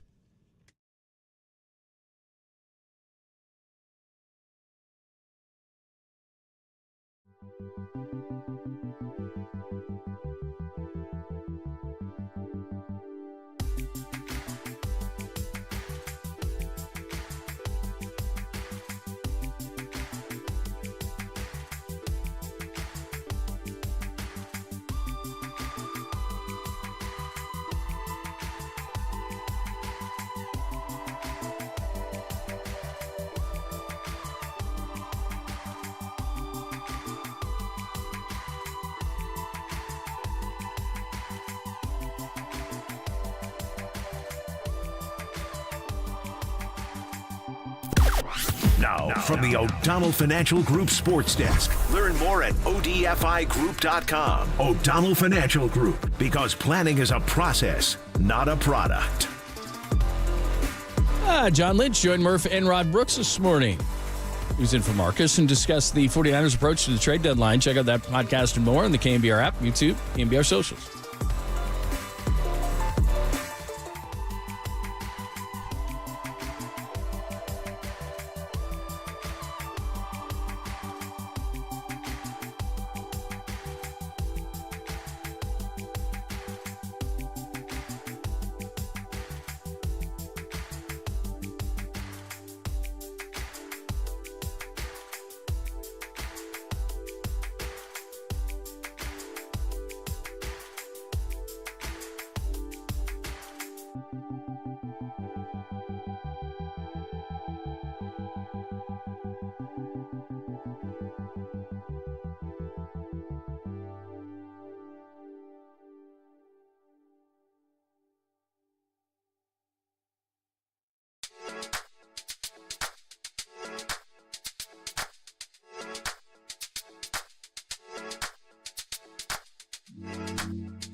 Nation, wherever you are around the globe, stream Gold-Blooded Radio 24/7, 365 on KNBR.com. This is the sports leader. Here's Hawkins the other way, trying to convert. He can't. Healed. Pajemski. Outside. Healed. 3. No. Rebound. Tice. 2 for 10 shooting from beyond the arc here in this first quarter for the Warriors. And both teams, as you mentioned before, want to take at least 40, preferably 50, and why not 60? That's our guy, Kevin Harlan. He was on fire. They took 46, Kev. Yeah, not bad. That's something that New Orleans, we'll see what they do tonight. Willie Green wants to take more, but they outscored him behind the arc 21-9 and shots taken 46-22. That is not very NBA-like New Orleans, so maybe they'll rectify that tonight. But looked ugly in the first quarter. We're down 31-14, could not throw it in the ocean. By the way, to just back up for a second, we were wondering about starting lineups, and they put Kuminga on the bench. So Moody Green, TJD, Buddy Hield, Brandon Pojemski. Nobody got off to a good start. 5 of 23, 2 for 13. Started mixing things up, played a 10-man rotation, smoked him in the second quarter, and then the second half for Buddy Hield, I mean, and especially the fourth quarter, all the fun he was having, scoring those 19 in the fourth. I mean, I don't think there was anybody happier in the building than Steph wearing his satin Under Armour jacket than to watch Buddy Hield do it. Basically, he does. That's like watching the Steph show from the bench, like Steph did. 7 of 11 on threes for Buddy. Did not have a great first half, but got going in the second half. But we know he can shoot. The real thing was the change in the lineup, and we figured, minus Steph and Andrew Wiggins, you needed to put Pajemski in the starting lineup, and DeAnthony Melton also was out. We'll see about tonight. Wiggs may be able to come back, Melton and Steph are not. I think the big change was Kuminga out of the lineup to start, and Moses Moody in, just because Moses is a better three-point shooter, and he was 5 for 6 last night on the three ball. He played only 17 minutes, but he scored 17 points. Did not like Kuminga's comments after about he's the coach, he'll make the lineup. Just do your role, dude. And he had a couple of games last year where he spoke out about the OGs and waiting for him to get in the front door, get in the front court. He's a good player. He played well last night. He has athleticism. They're hard to guard. Ingram and Williamson are hard to guard. I don't care if they take threes or not. They can get, they crack the paint. They get in the paint every time, and they're very different. They're both face up. They face the basket, they front you, and they come at you. And it's just hard to keep them out. Zion wants to spin into your body and do the Kevin Harlan corkscrew. And Ingram's like Durant. He's just going to rise up. You won the game, but those guys went off. 12 of 17 for Ingram, 12 of 19 for Zion. Now, Zion turns the ball over too much. He had 7 turns in the game, and that's where the game turned because of Pajemski just sticking his face mask right in your grill.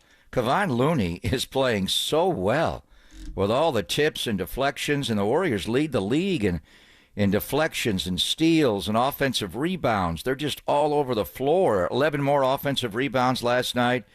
Kevon Looney had 5 of them. And then, who is this guy, Lindy Waters III? Seriously? We saw him in Honolulu with the walk-off against the Clippers, made the game-winning shot late. And they're all saying he can play. He's been around the world, and Kevin told part of his story, and Fitz and Kalena have. He's played here, there, and everywhere. We do remember him in Oklahoma City the last 3 years, made a start one time, all of last year, or through his time in Oklahoma City. He started the second half last night, John, and he's long. He's 6'6", out of Oklahoma State, 4-year player, 3 years at Oklahoma City. They gave up a draft pick to get him. And he's a much better player than I thought. When you see him at the end of preseason games or even, in preseason games because they don't play their guys a lot, it's hard to assess what he is. He looks the part, but he's better than that. He is a shooter. The way he holds the ball up high like Ingram does, he can shoot any kind of shot, any kind of action, whether he's moving, spotting up, but he's much more than just a shooter. He can drive, he can finish, he's long. He feels the game. He has instincts for it. The game looks, I don't want to say it's easy for him, but he had 21 points, 8 of 13, 3 of 7. Nothing was forced at all. And he also had 8 rebounds in the game, 5 defensive. And there was one where he took a right baseline 3. I think he actually missed the shot, one of the ones he missed. And then they started the breakout. The Pelicans got the defensive rebound and pitched it ahead. And he just turned from the baseline. That's why baseline threes forever were not encouraged in the NBA. The only guy that could take it was Olajuwon. We take the dream shake to the baseline because if you miss that shot, you're not getting back defensively. Well, Lindy Waters III got back defensively, raced back. The Warriors forced a missed layup, and he's the one that cleared the rebound. So, damn. If Wiggs comes back tonight, Wiggs plays and starts because you got to get him on Ingram. Who can guard Ingram on this team? And that's where you want Kuminga to be a better defender. You were asking earlier, could he be Kawhi Leonard kind of player? You know, he's not. He doesn't guard like that. And Kawhi guarded like that immediately. Then he learned the offensive stuff. Is he going to get there defensively? I thought he would be a little more advanced right now. He played well. He's fine. You look at the comments, Kuminga's comments after the game versus Lindy Waters III's comments. Lindy Waters is like, I'll play wherever they want me to play. And, I don't have to be in the rotation. I'll shoot. I'll do it. I mean, obviously, they're in different situations in their careers. This guy's a high draft pick, Kuminga. The other guy is trying to find his way and had to play internationally. But he's a player right now. Now it doesn't matter. This is the ultimate democracy. If you're good enough, you're playing. That guy's a player. I don't know. Kyle Anderson, is he that bad of a shooter? Guy's killing. It looks ugly. It looks bad. Wow. I mean, it's just the worst looking shot. He's a good player, but you can't shoot like that. No, it's the worst looking shot since like Kevin Martin. I mean, it's just that corner 3, and like you said, it's slow-mo is the perfect thing. But it was just he killed them last night. I mean, outside of him, everybody was good. He was in less than 20 minutes. He was 0 of 9, 0 of 6, and it looked like it. Like some 0 of 9, 0 of 6 are like, okay, Steph Curry was off. He's still going to keep shooting, but like.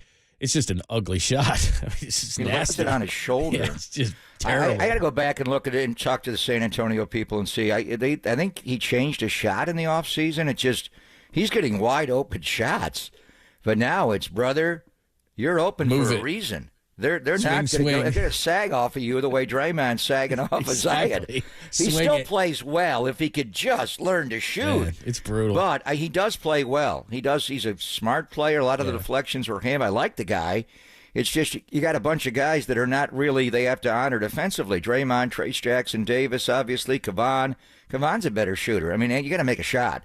Lindy Waters can make a shot, and he can play. So I think it'll be, strength in numbers is the motto.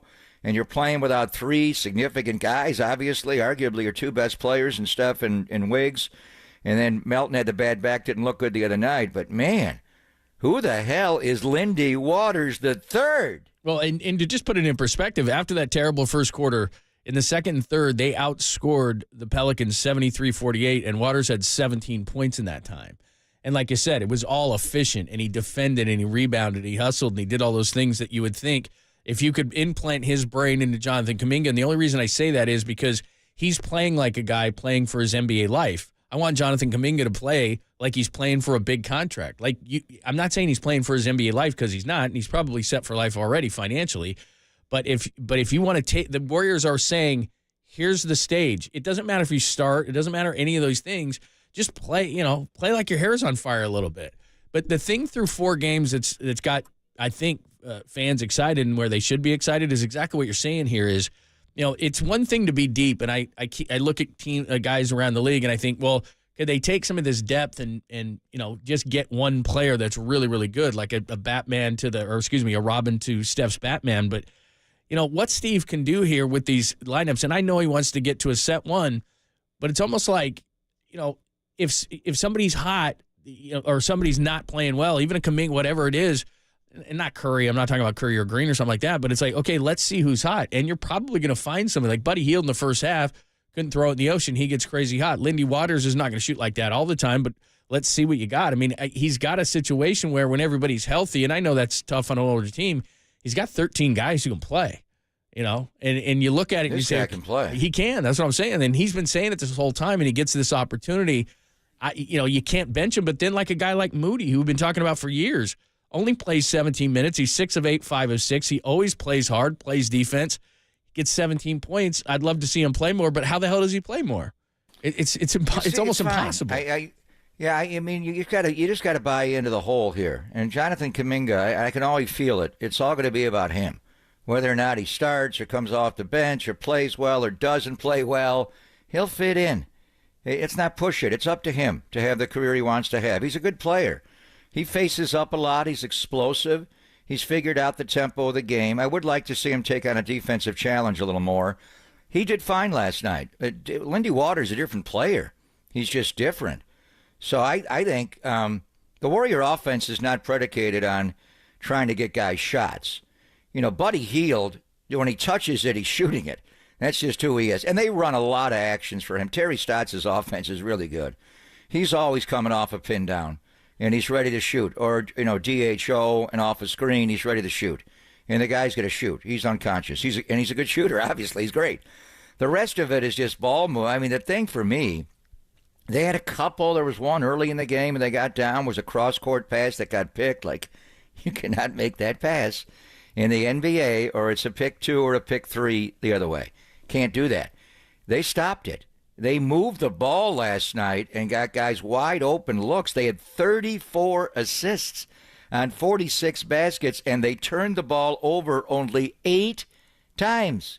8 times. 34 assists and 8 turnovers. When was the last time you saw an assist-turnover ratio like that? If I'm Steve, I take the box score and tape it to Steph Curry's locker and highlight 34 assists, 8 turnovers. What was the difference tonight, Steph? You didn't play. Oh, that's just harsh. kidding. That's harsh. Just kidding, Mr. Throwback. Honestly, I think he had a ton But they of were fun. moving the ball. I mean, that's as much fun as I've seen Steph have sitting on the bench. I mean, maybe there's other times, but he was loving watching Buddy Hield just scorch. I mean, he was just like, oh, this is what it's like. Wow.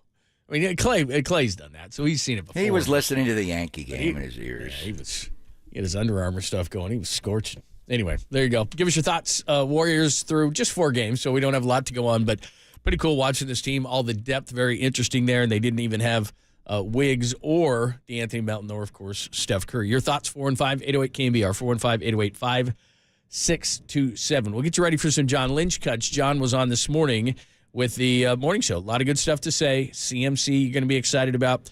We'll go through it past the 11 o'clock hour. I went down and looked at all the trades they've done under John and Kyle. Some have worked very, very well. Some, And so we'll discuss that and what they need. But you're going to want to hear from John because you got the injury updates. You got CMC as an update. Of course, the tragic Charvarius Ward situation. We'll get into that, too. All from John Lynch this morning. We'll play that for you at about 10:50 only here on the Sports Leader.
Listen to the sports leader anywhere, anytime. Download the all-new KNBR app. We are your proud home of 49ers football. KNBR 104.5 FM and 680 AM. This is a huge week for all these guys. They got to rehab hard every day. They don't get to get away.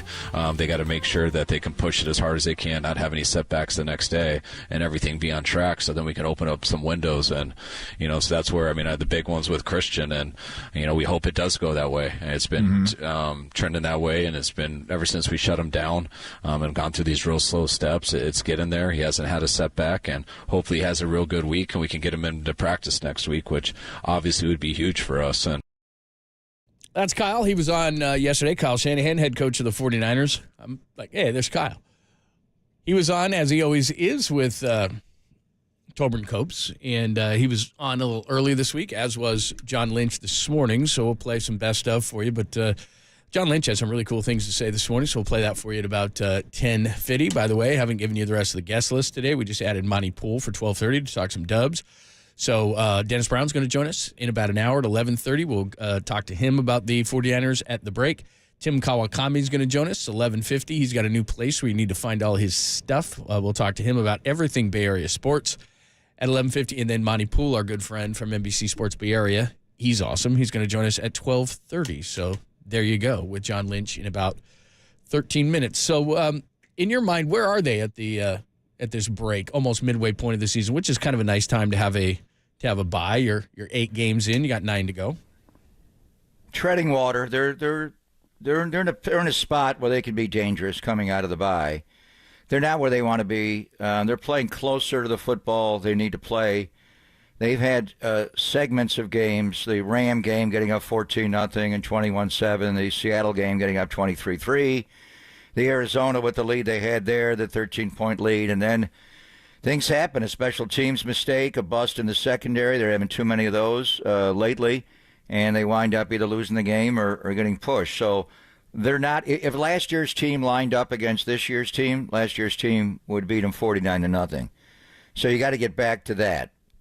A lot of it has been injury, but a lot of it has just been lack of execution. Just the ball's on the ground too much in practice, just hits the ground. There are times where you go days, weeks, long stretches where the ball's never incomplete.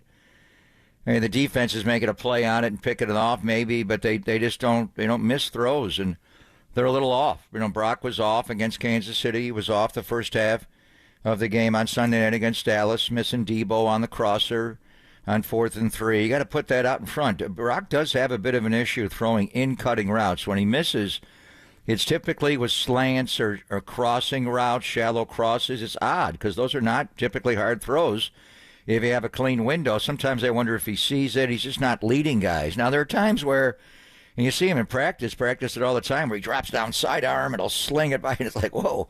He can kind of improvise in certain situations, but he's been a little bit off, but he's certainly played well enough to win, more than they have, and they've had different scenarios like the Ram game. But they're 4-4. They're in a division where damn near everybody's 4-4. Arizona is 4-4, and they beat the Niners, so they're in first. Niners are in second. Niners beat Seattle. Seattle's 4-4 is good for third place, and then the Rams are 3-4 because they already had their bye week, and we'll see what they do. And what are they going to do before the deadline with all their stars? So they are who they are, but the real encouraging thing is who they're going to be. And they've been 16-2 the last 2 years combined coming out of the bye. And I talked to John Lynch on Game Plan. You'll hear it on Friday night at length about why. Why are you guys so much better coming out of the bye in the second half? And it's coaching. It's the younger players getting better, and they've been good. This year's draft class is incredibly good, skill-wise. But they're going to get better the more they play, especially in the secondary with some of the busts back there. They got to tighten that up. And then, obviously waiting for guys to come back. Losing your kicker for 2 games, you were able to survive that. Matthew Wright and Anders Carlson didn't miss a kick. There was a missed extra point, obviously. But they didn't have the depth of the kickoffs here and there. But they survived it, and they played better on special teams. So, as Fred Warner said, we can go anywhere we want to go. We can be whoever we want to be.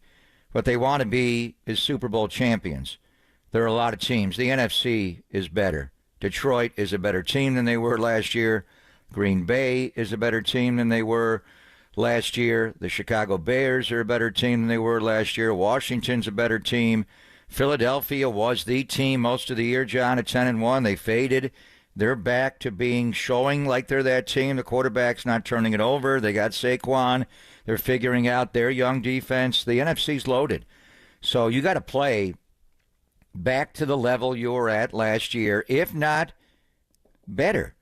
And they didn't play great. After the Christmas night game, they weren't themselves the rest of the year, including the Green Bay playoff game, the Detroit playoff game, and moments in the Super Bowl. And we've seen it this year. They've just been inconsistent.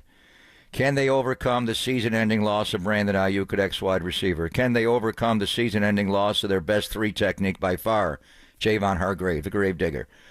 They're going to get Dre Greenlaw back. That'll be in weeks. And then the big one is McCaffrey. And while everybody else is off on bye, he's not. The Niners have what is called the mine.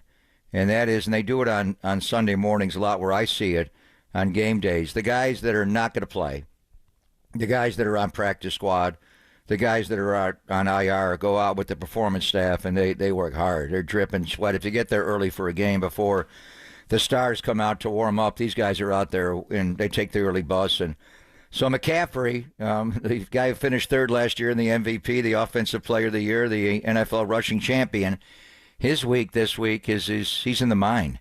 He is working with those guys, and they'll simulate as much as they can as far as actual football. But for McCaffrey, he kind of does his own thing on the side anyway. He knows his body with high knees and just simulating all the different, option routes, the Texas routes he runs. Guy's relentless. Catching the ball with his wrong hand, jumping across his body to catch the ball. To watch him prepare to come back is something. It is inspirational, really. He's a dog. Now, don't push it too hard, because that's what got you to the spot now. So, and we'll see what they do. They're kind of bracing us a little bit that they may not do anything at the deadline, and maybe it's a game of poker a little bit where we don't have to do anything. You don't insult us with a trade offer. We got to give all that up. We're not doing that. And we got a salary cap issue we got to massage next year. So we find we can win with the guys here. I think the one glaring loss is Ayuk. Who can run those kind of X wide receiver routes? You got a bunch of guys that are good and run all kinds of routes, but I don't see a pure X on this team. They think Pearsall can be an X. I'm not sure with his body. It's just a different body build. But they're 4-4. Kyle gave the team all the numbers yesterday on where they've been at the bye. What were they last year at the bye? 5-3? Mm-hmm. So they're one game worse off, and they wound up, pretty much running the table last year when they came out of the bye, with the exception of the game on Christmas night. So the NFC's much better. That's the reality. I mean, are we still in our mind thinking 1 seed, 2 seed, 3 seed, or are you relegated to we win the West and we're the 4th seed? I mean, that's what it looks like so far. But like you said, the number after the bye over the last couple of years, if they can replicate that, and I don't know if they can, but if they can, and that's what they've done, that's not what I expect. I agree with you. I don't think this team is as good. But here's the bigger difference to me is what you just described. Over the last few years, I've always thought the 49ers were the best team in the NFC. I don't believe that now. I believe that the Lions are the best team in the NFC. I believe that there are teams as good as they are. I'm not saying they're as talented, and McCaffrey's going to make a huge difference, but Green Bay is really talented. Minnesota's really talented, especially if you play at their place. If they're forced to play at Minnesota. I forgot about them. Yeah, Minnesota. A place that they haven't won since, 92? I mean, that's just that place. Yeah, but they don't go there every year. That's I understand. But it's a tough place to play. And Green Bay, as we know, in winter, in that playoff time, is a tough place to play. So, it's the biggest difference for me is I don't think they're the best team in the NFC. Now, could they be? McCaffrey's going to be huge, getting some guys back. And it's not because of the offense, it's because of the defense. And if I were Lynch, and it's tough to do because not everybody's out of it, and I don't think the Jets, even at 2-6, would move guys, but I think they really need a defensive tackle and somebody with an impact. And I don't think Jeffrey Simmons is going to move, and I don't even know if it works in their financial thought in the way that they've got to structure things with Brock coming up. But their defense is not the same. It's not the defense of a year ago. It's not the defense of a couple years ago. Offensively, you get McCaffrey back. You get Juwan Jennings back. Pearsall plays, keeps getting better and better. I think they have enough weapons offensively. I really do. But defensively, I don't know what they're going to do in the front seven. because you can't think Dre Greenlaw is just going to come right back and be himself. It's going to take a minute.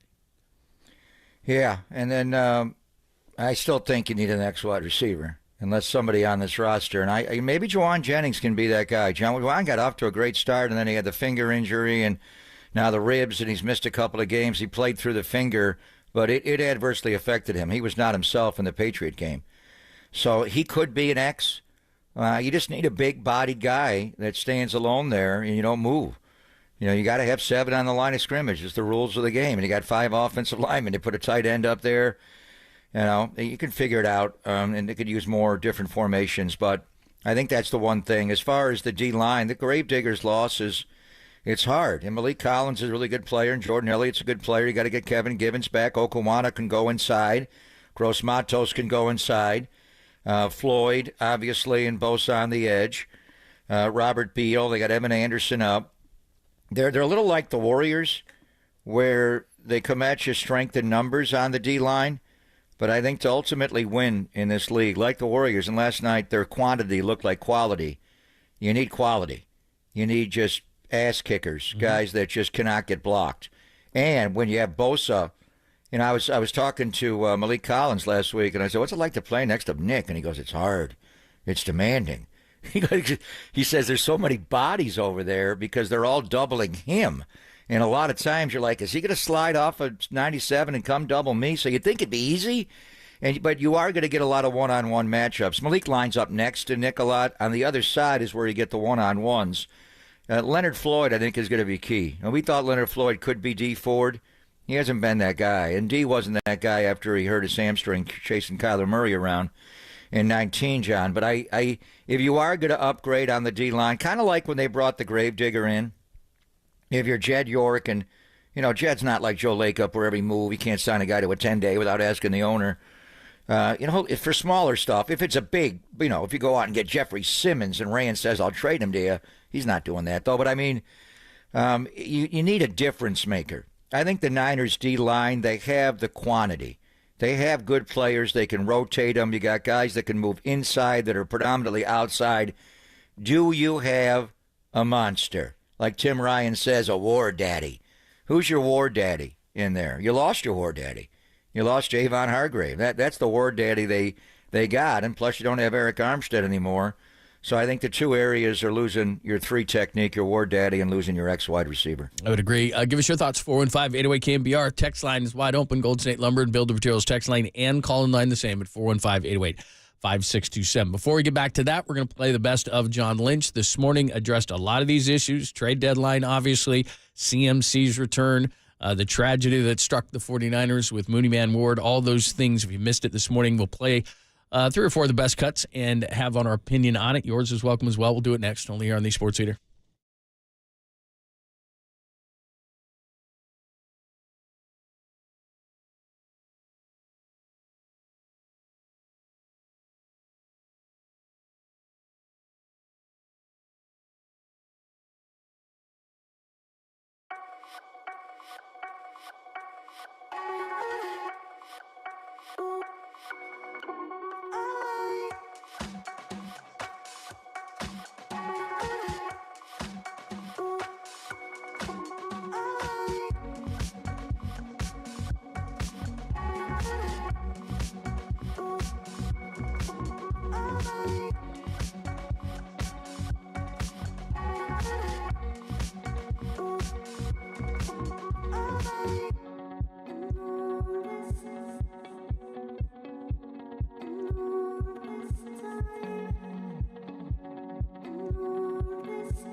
Kappa and Lund continue live from the KNBR Casino Matrix Progressive Jackpot Studios. Casino Matrix, Progressive Jackpots are here. Where are you? Just drop in. Please play responsibly. 1-800-GAMBLER.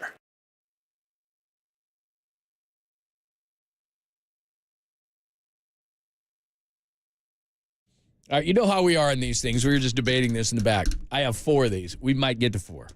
I'll do the best I can. We'll do the best. I'm staying silent. No, you're not. I don't want Did you to take stay. who took the who took 4?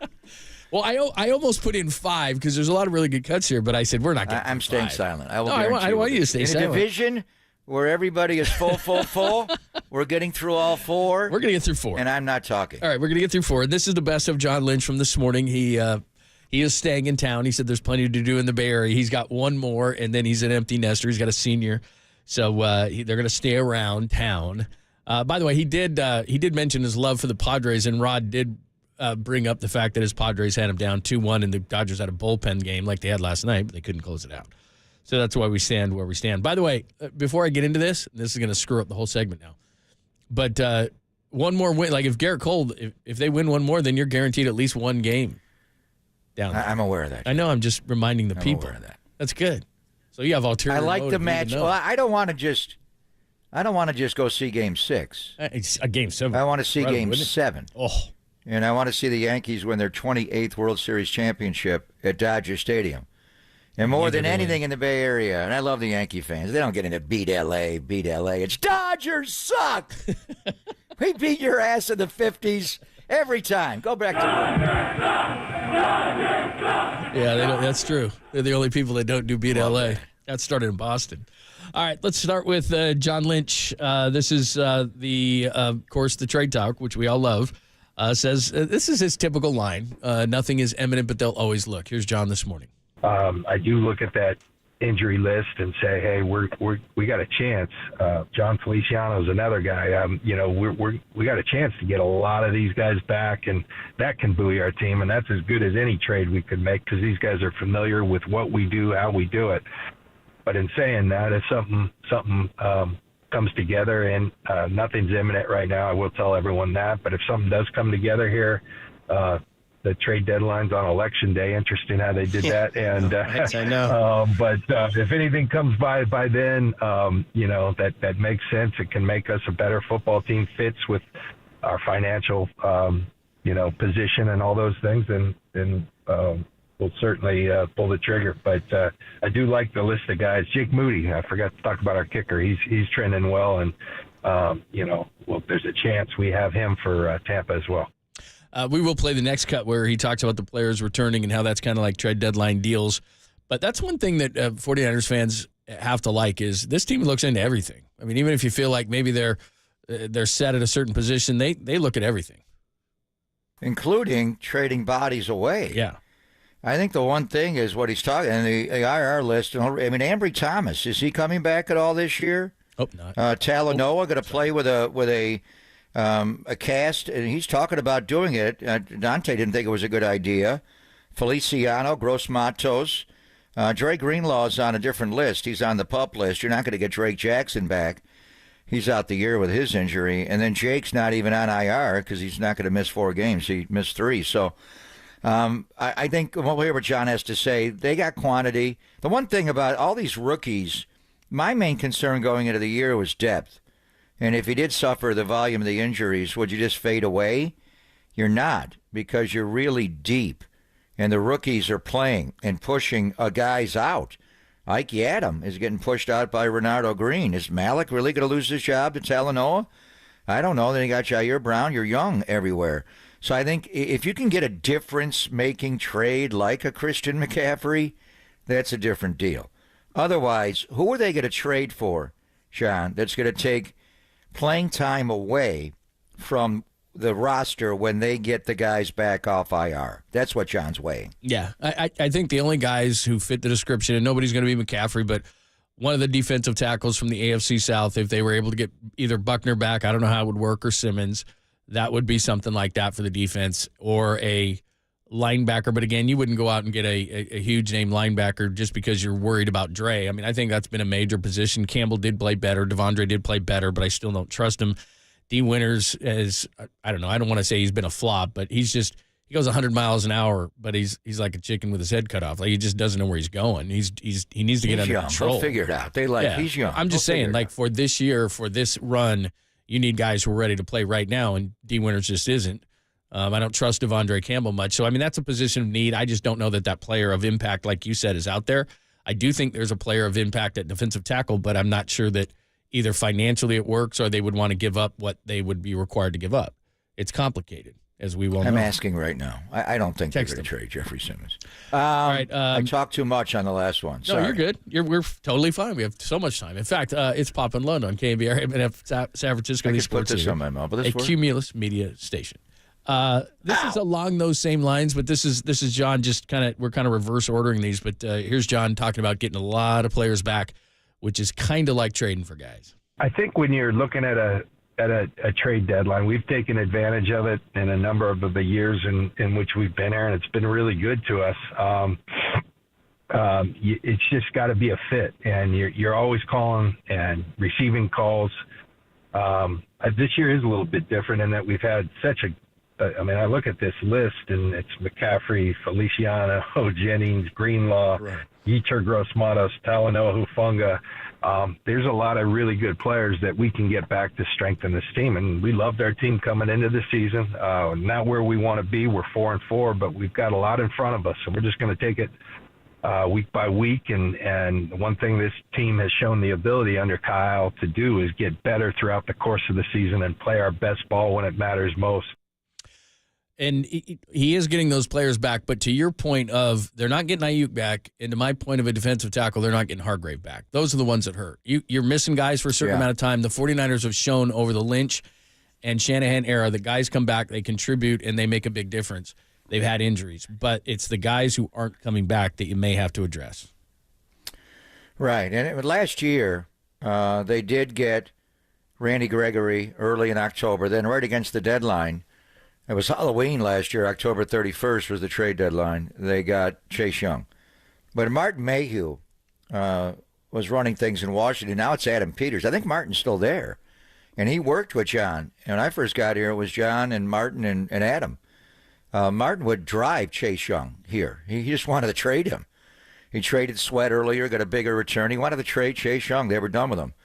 This deal with Rand Carthon in Tennessee is totally different. So the response was, any way you would trade Jeffrey Simmons? Very unlikely, I got back. Possible? With a question mark? No.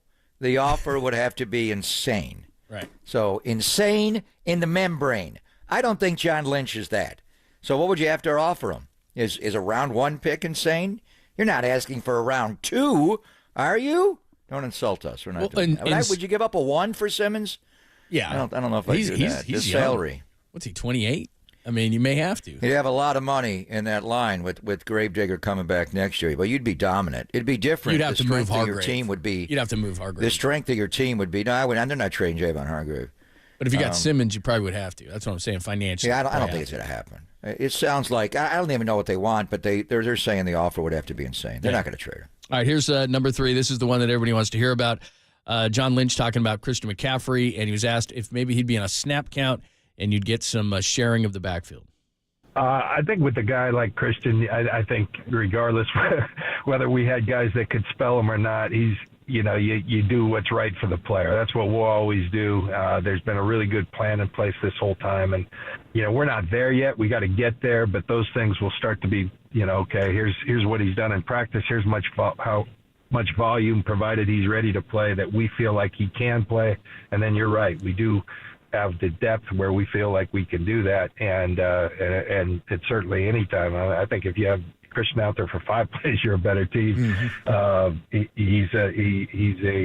There's a reason we put all that draft capital into trading for him, and I think it's been a good deal for us. I think everybody would say that. So we just want him back on the field, and we'll figure it out from there. So obviously they're very close. He's had no setbacks. We learned that a long time ago, or from Kyle actually last week, and you've been reporting that as well. So what are they doing this week? Because like you said, he's not on bye. He's still working. He's in the mine. We explained it earlier. So they're the guys that are. It's a bye week, and if you're healthy, CBA rules say you got to get at least the weekend off. Kyle gave them yesterday afternoon. They were done. So half a day yesterday, Wednesday, Thursday, Friday, Saturday. They'll come back Monday for a bonus practice. Coaches are still working a little bit, and then they'll get away. But the guys that are hurt on injured reserve or have to rehab, they have to stay. They don't have to, but a lot of them want to come back and go through the rehab. That can't stop. And I'm sure some guys that are still playing have things and Fred typically doesn't leave. But anyway, they have something called the mine, which is players that are not playing in games, practice squad guys, IR guys.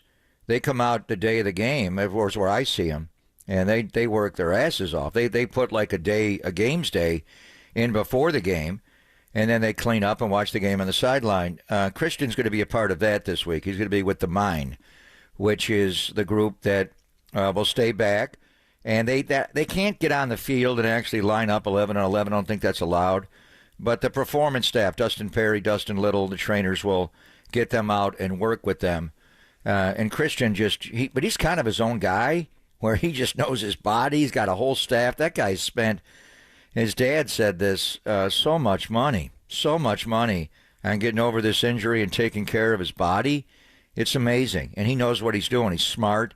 He's researched it. He's got the right people around him. So just don't push it too much. I mean, he's progressing where it's going well. You just don't want a setback where he wakes up one morning or in the middle of a workout, it's like, oh, that feeling's coming back. And then when he does get back, John was talking about snap counts and all that. I think there's a transformation where the performance staff, the Dustins, Dustin Perry, Dustin Little, just give him to Kyle and say, he's yours. He's no longer, he's not rehabbing anymore. Do with him what you like. And then it's a football call. And then it's up to Kyle and Bobby Turner and all the Chris Verster and everybody to figure out how to divvy up the snaps in the running back room. It's just, you think Christian's going to get out of shape that much? He don't get out of shape. Now, when he backed off, they put him on IR and shut him down, maybe he got a little bit. So there may be, but I mean, J.P. Mason's a good player. Guarendo's a good prospect and good potential, and he's played well. He's a difference maker. So I don't know what scenario, unless he says I need time off, that you take Christian McCaffrey off the field. And the only reason I'm thinking is logically, and who knows, maybe he just comes on the field, he's fine, he doesn't push it. In the back of my mind, I know nothing of the injury, but I'm thinking, do you want to push it? And Jordan Mason has shown, and to an extent, Guarendo has shown that they can handle it. And I'm not saying that there's hey, he's going to play 75%. It's just when he feels tired or something, which maybe he won't because he loves pushing himself, that I think Mason has proven that he can be out there a little bit. He's no Christian McCaffrey, but he can run. So we'll see. But it's only because I fear that, like, is this thing going to, burst or something? It's going to be, it's not like Dre Greenlaw. Like you said, he practiced on that turf during the week. It was actually his other one. So it's not that. It's just you hear about this injury, he's rehabbed so long, I wouldn't want to just go pedal to the metal right away. I mean, logically, it sounds like that would be the wrong thing to do. He's pushing it now. I mean, if you had to categorize it, before he had Achilles tendonitis, bilateral, he had it in each leg. Right. When he comes back, I don't think he's going to have anything. He's not going to have tendonitis anymore. It's going to be all out of him. The tendon is not going to be inflamed. He's going to be fine, and he's a full go. There's a time where the performance staff gives him back to the coaching staff and says, he's yours now. We don't have to monitor him anymore. He's a 100% football player. Do with him what you want. And then I'm just telling you, coming out of this bye, you got to go at Tampa Bay, home to Seattle, which may decide everything, at Green Bay, at Buffalo, Chicago, the Rams, at Miami, Detroit, at Arizona. If you think we can win that game, let's not play McCaffrey as much today. Kyle ain't doing that, and Christian ain't doing that, and he missed half a year. So I know what everybody's thinking, and we'll see how they do it. Mason's fine, and so is Guarendo. But the best RB1, the best H on this football team by far, is a healthy Christian McCaffrey. All right, finally, this was the somber moment. Of course, John Lynch asked about Charvarius Ward's daughter, of course, passing away on Monday morning. It was Monday morning. I took some friends to the airport early, and I got a call on the way back that, that unspeakable tragedy had happened. And we had all kind of lived through this with Mooney because, you go through, and he was so excited to become a first-time dad. And then they had a fear that, hey, you're going to have a baby. It may indeed have Down syndrome. The baby was born with Down syndrome. But Mooney's attitude, his wife's attitude, where they were going to love this little girl, and Joy was the perfect middle name because that's every time you saw her, she just had this giant smile, was always laughing. And Mooney, his perspective as it does when you're a parent changes so much, and Mooney just had such a deep love for this young lady, and our organization is just really shaken for the family. Amani was at the game the night before in the daycare that we have, and it's just the unspeakable deal of going to bed and waking up, and we were able to be around him. But you don't know what to say.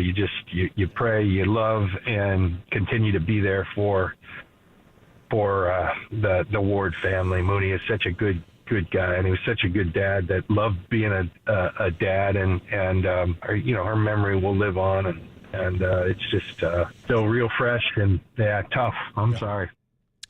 You could hear John getting emotional, obviously, and we talked about it over the last, over yesterday, I guess, today being, last couple of days because it happened on Monday. It was yesterday we found out, That's right right. in the middle of the show. Yeah, right in the middle of the show yesterday. So, yeah, today's Wednesday. What am I thinking about? Today's Wednesday, so we found out yesterday. But, obviously it's a tragedy. You heard John talk about it. And then in the long term, from a football perspective, I don't know when he could come back because I put myself in those shoes and I think to myself, man, I would be in no shape mentally to come back and play. But maybe to some people it's therapeutic. I don't know. As John said, nobody's thinking about that, and they're on a bye, so he doesn't have to do. I don't even know what he's going to do this week. I mean, wake up. He took her to the game, his baby girl, Amani Joy, with his wife Monique or his girlfriend. They were in the toddler room, John, where we do our training camp, right in that room, and with all the other kids, all the Fred Warner's young son, Bo. It's just anyway. I don't know. I think it explains a little of why Charvarius played unevenly this year. It was injury, the groin and the knee, and he was opening up at one point to Mike Silver and then backed off. That he said, "I'm playing the worst football I've ever played, the worst tape out there," and he was embarrassed. I think it was the Arizona game, but he said, "I know why," and then he backed off and didn't want to say why. So I think it'll be riveting when he does come back, whether it's Monday or the week after that, whatever time he needs. And he does address the media because he's real. One thing about Charvarius Mooney Man Ward, he is real. He's real in the locker room. He's real. He's real every minute of his life. The guy's real. And when you interview him, he's even more real. He does not edit it. Remember we got him on the Super Bowl and he dropped like 3 F-bombs right away talking about Mahomes. And he's an interesting guy. I don't think I've ever met anyone quite like him. But, and the media here is respectful, obviously. But when he does come back, it's going to be hard for him to really open up and talk about the loss of his baby girl. It's going to be brutal. All right, there you go. That is John Lynch from this morning. If you want to hear it in its totality, just go to KNBR.com. Good stuff from John, but talking about the 49ers players, talk about the trade deadline, talk about the guys who are coming back, Christian McCaffrey, the perfect scenario for him and whether he'd be on a snap count. And then, of course, the tragedy that struck the 49ers and Mooney Man Ward on Monday morning. His young daughter, Amani Joy, she passed away just about 18 months old due to complications. She had a rough. She was going to be too because we were in Mexico City when she was born. So that was what, in November? Yeah, almost would have been her second birthday coming up in November. Damn. So there's John Lynch from this morning. Give us your thoughts. Bottom of the hour, the Super Bowl champion Dennis Brown is going to join us because he does a great job with us on pre and post game, and he's going to join us to assess the first half, look ahead to the second half. We'll do it at the bottom of the hour, only here on the Sports Leader.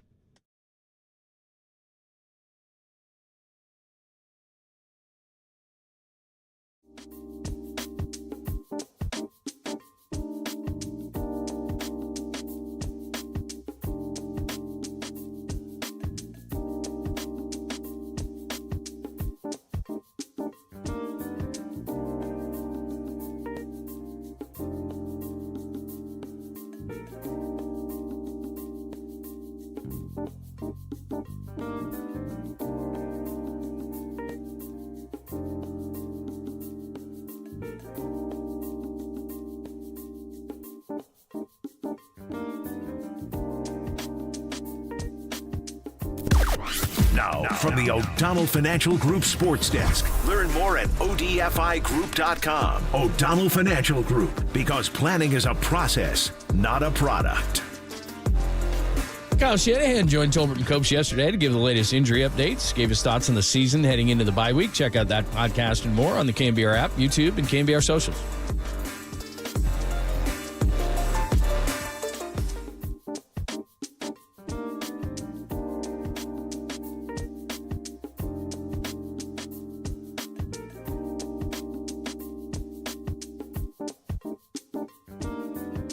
Always great to talk to our good friend Steve Moscowitz, who has the answers to all of your tax issues, and including one we're bringing back up again, Steve, ERC. What's going on? So if you applied for ERC, Employee Retention Credit, and you're growing a long white beard and growing old, waiting for your check, there's 3 different ways to speed up the IRS. So we'd like to talk to you about getting your money now while you're still young. Or what if the IRS sent you a nastygram and said, hey, no ERC for you? We believe they're using some AI, and we've seen disallowances where they didn't even have the information. They didn't even know whether you're entitled to it or not. Or if you're being audited, the bottom line is, if you're waiting to get paid on ERC, or you were denied, remember, you only have 30 days to appeal if you were denied, or you're being audited, call us. We have free consultation, and then say, hey, Steve, get me my money. Oh, I like that one. Steve, get me my money. It's real simple. Just call 888-TAX-DEAL. Call Steve right now. 888-TAX-DEAL. You're waiting for that ERC check. 888-TAX-DEAL or MoscowitzLLP.com.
Enjoy KNBR in FM at 104.5 FM. Now back to Papa and Lund. Greg Papa and John Lund on the Sports Leader.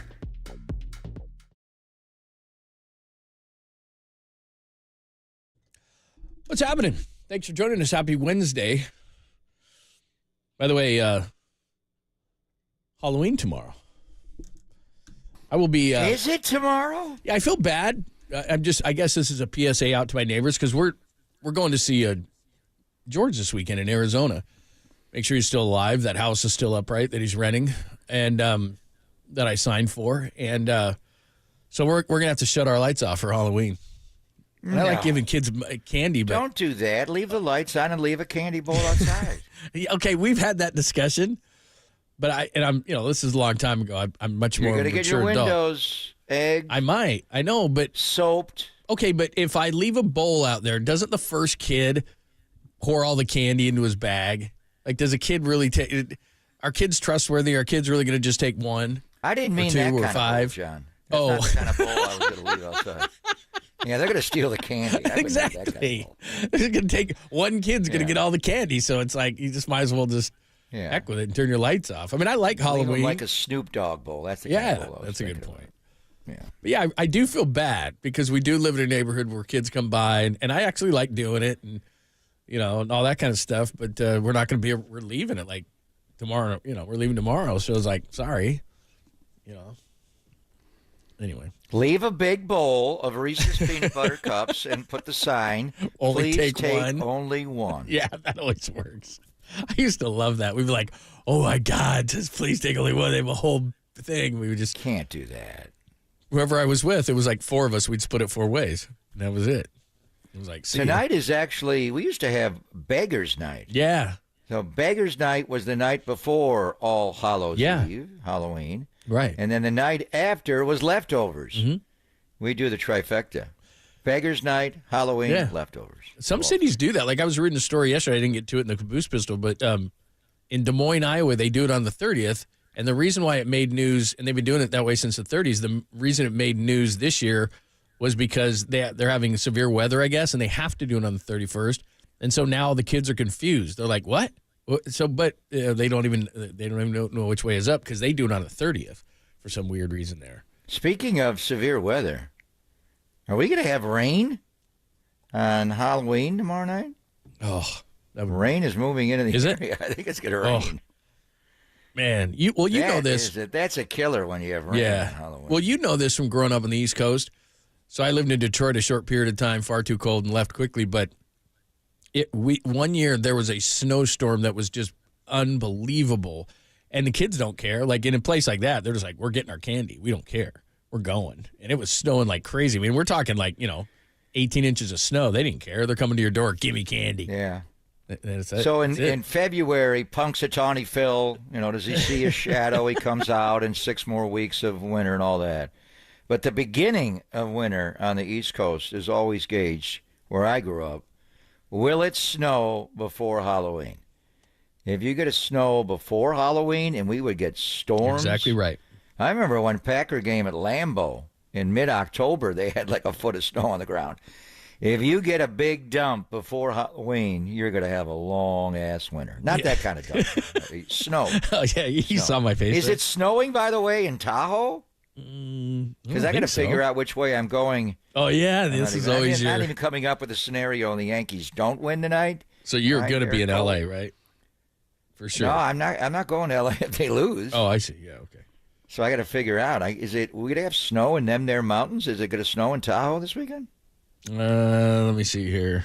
That would be great to ski during the bye. I don't think I've ever done that. Doesn't look like it. Well, maybe Saturday. Yeah, Saturday. It looks like there's precipitation and it's going to be dang cold enough. The high is it's 39 with a low of 17 already up there. Wow, that's cold. And then it's going to be sun the rest of the time. So you might get a little dump on Saturday. I don't think they're open. Probably a little early. Yeah, a little early. So yeah, your whole schedule is dependent on what happens there. If they win. If Garrett Cole comes through, fluid situation. Right, it's always a fluid situation. Like last night, the way the Yankees had the uprising in the bottom of the 8th last night kind of changed to how they were going to handle the game, and it set it up for tonight as well. But they put up a 5 spot in the bottom of the 8th to blow that game open. Otherwise, it was a 6-4 game. Right. So, I mean, hopefully Marcus, I do want to hear Marcus's thoughts because he was at Dodger Stadium. And then he's at the big ballpark in the Bronx. Just the difference between Yankee fans and Dodger fans and the vibe for a big, World Series game at Yankee Stadium. And the Yankee fans still are they're not bringing it, except for the guys down the right field line trying to pull Mookie's arm off. It's still not the same. But I was, Luke Weaver, and the way Aaron Boone used Luke Weaver last night to get out, some games the save is in the 9th. Some games it's in the 8th. Last night it was in the 7th. Yeah, when the game was so close. He had to go close. through the top of their order, and I thought, is he going to ask Luke Weaver to get 7 outs? How many outs is he going to have to get here? And then they exploded, so he didn't have to pitch the top of the 9th. And that'll save him for tonight. So the recipe would be Garrett Cole go 7, maybe 8 tonight. 7's fine, and then have Luke Weaver pitch 2 because Tomorrow's a travel day, and you'll see Doc bringing his best arms coming out of the bullpen tonight, unlike last night, to keep whatever the Yankees do against John Flaherty. I mean, how quickly does it go to Blake Trinan tonight? You may see that joker in the game in the 5th inning tonight. Yeah, absolutely. Yeah, they got to quit messing around because they get momentum. They lose tonight, all of a sudden, and you start getting nervous if you're the Dodgers. Then it's like, whoa, okay, now this is a series. Because what was it? That was the first game 5 that's been forced since 1970 when teams were down 3 games to none. Yeah. The Orioles and the Pirates. Right. Yeah. So, they're going to start. They might start feeling it if they lose tonight. So, anyway, by the way, your friends down the right field line cannot come tonight's game. I thought they might be ejected for their lives, but they just are. They can't come tonight's game, and tickets will be refunded if you wondered. But they had those same tickets. But no, they're not going to throw out the first pitch tonight. Yeah, probably in New York. I mean, they could go to any bar around that stadium, and they wouldn't have to buy a drink.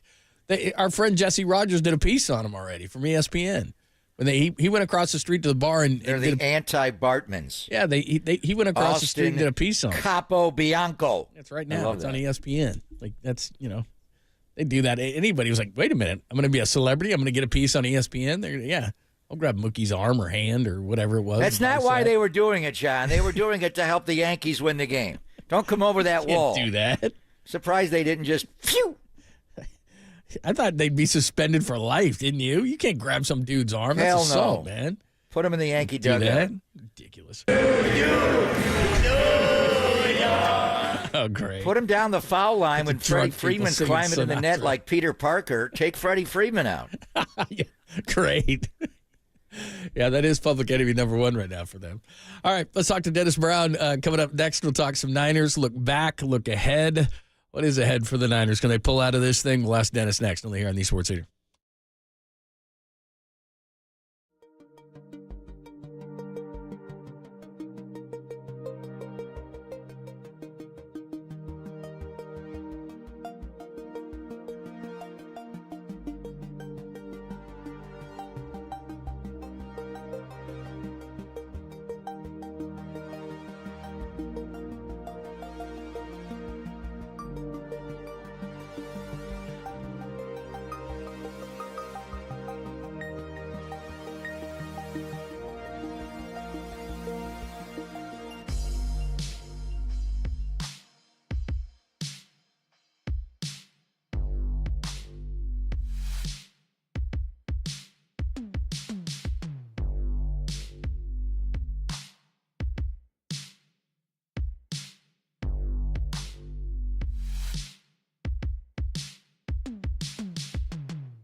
Check the mic and make sure it sound right, boys.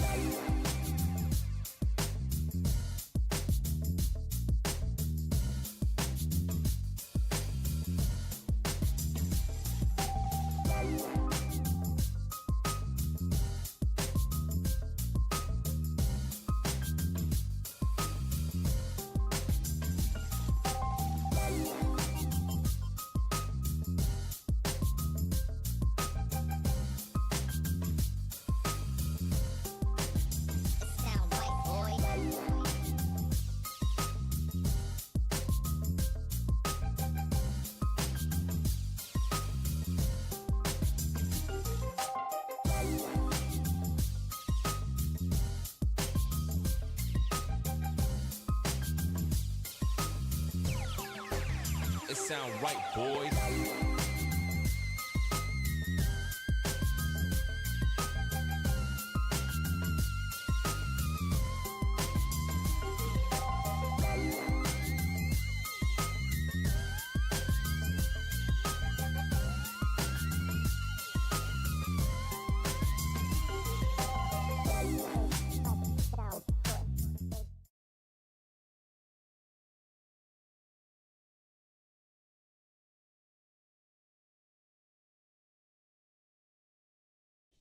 The Niners are playing a nickel right now. Here's Dak Prescott pressured. He gets sacked! Back on the 41-yard line. Sam Okawanu goes into a sack dance on Sunday Night Football. I tell you, they made a little adjustment with Sam Okawanu rushing from the inside, lining him up at defensive tackle in a 3 technique. There you go. Perfect guy to talk defensive line. And if they need help there at the trade deadline, look back, look ahead. It is our friend Dennis Brown, who you hear each Sunday with pre and post. But this week they're on a bye, so you're not going to hear Dennis. He joins us courtesy of the guest line. What's happening? What's going on? Are you taking a week off? Oh, obviously you're not. Yeah. Taking a weekend off. I'm going to take the weekend off. Yeah, I'm going to go see young son. You know how that goes. You got to go see your kid at college. They have to clean up their house, all that kind of stuff for you. Yeah. Write a couple checks maybe. Yeah, of course. Yeah, he can't wait. He's like, we're going here. We're having a steak. Anyway. Doing a little Costco run maybe. Yeah, of course. All that kind of stuff. All right, so been there, done that. I know, man. So, all right, big picture first. First half of the season, everybody expected him to be better than 4-4. If they don't lose those games to the Rams in Arizona, they allow 10-point fourth quarter leads. They're 6-2, which would be palatable. But what do you take away from the first half of the season? What are the biggest takeaways to you?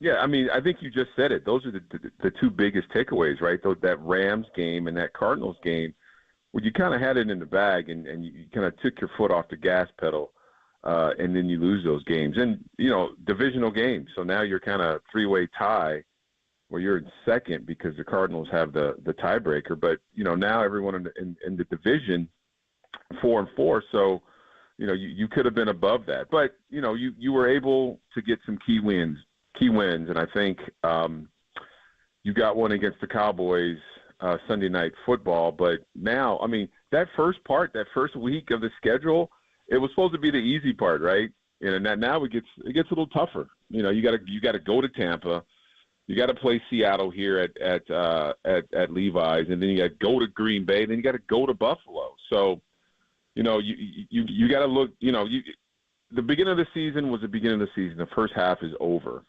Now, what do you do in the second? And Kyle Shanahan teams have always played really well the second half of the season, right?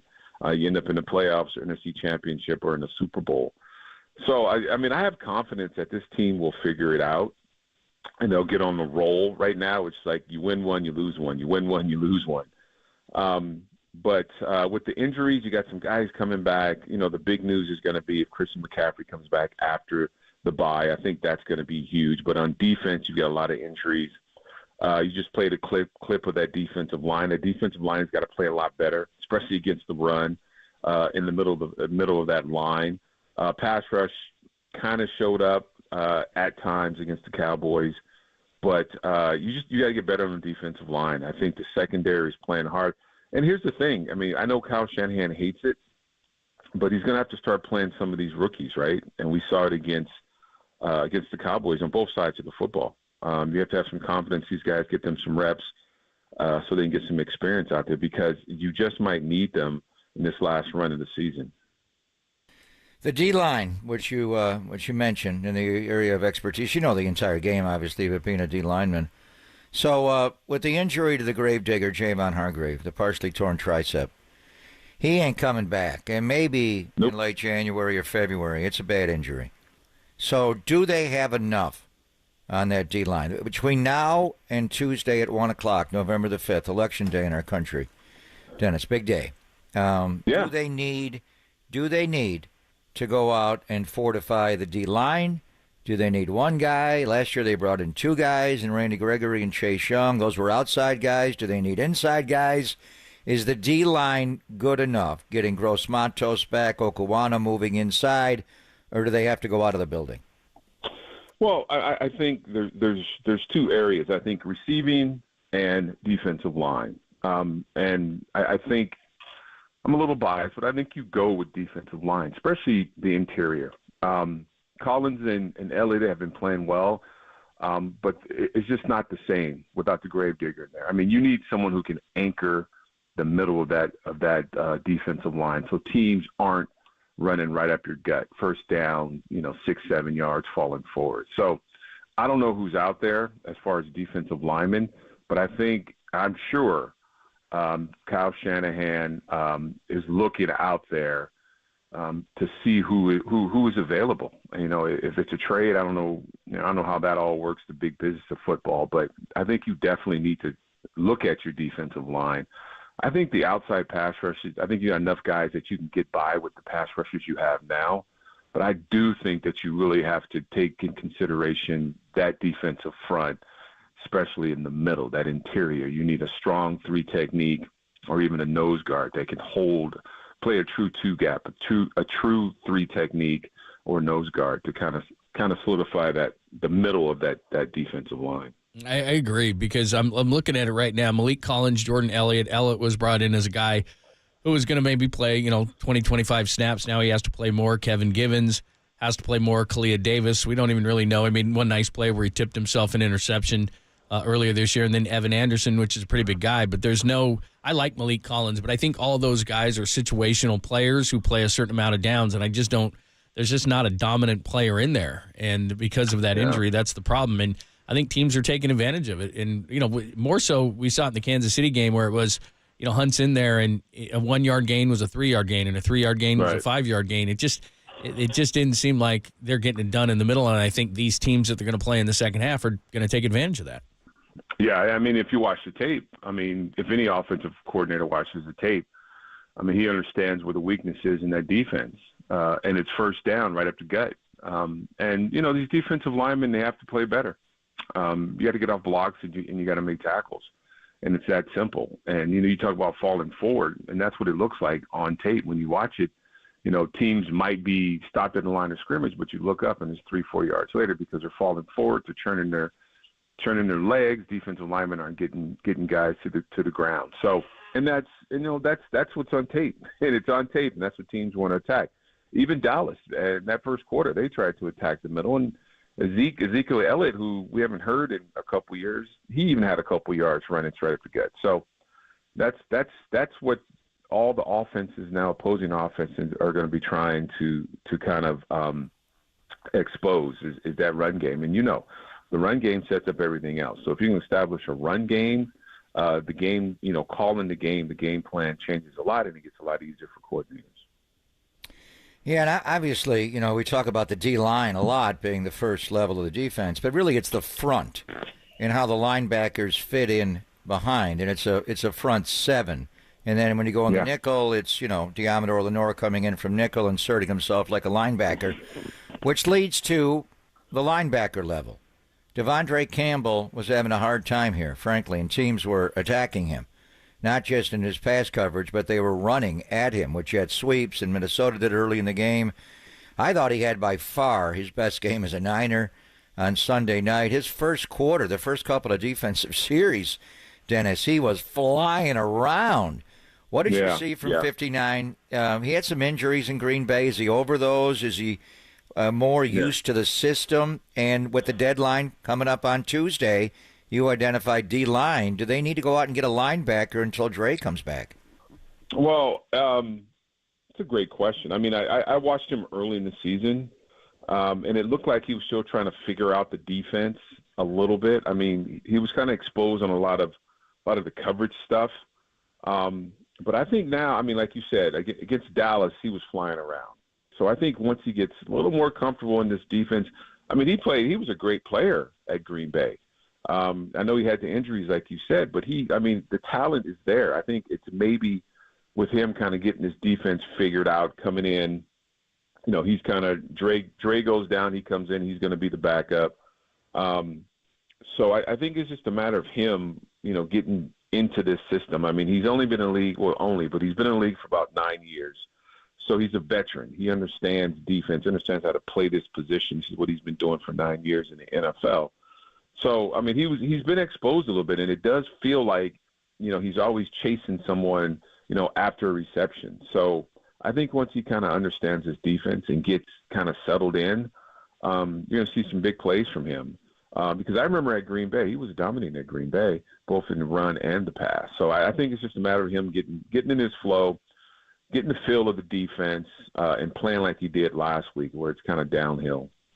As far as the second half is concerned, the road games are really daunting. Going to Tampa Bay, even after a bye week, going all the way across the country, going to Green Bay by November 24th. Hopefully it's not too cold. At Buffalo, December 1st. That's going to be a cold one. At Miami again, after home against the Rams on December 12th. You're going across the country, and then you have a home game against Detroit in there.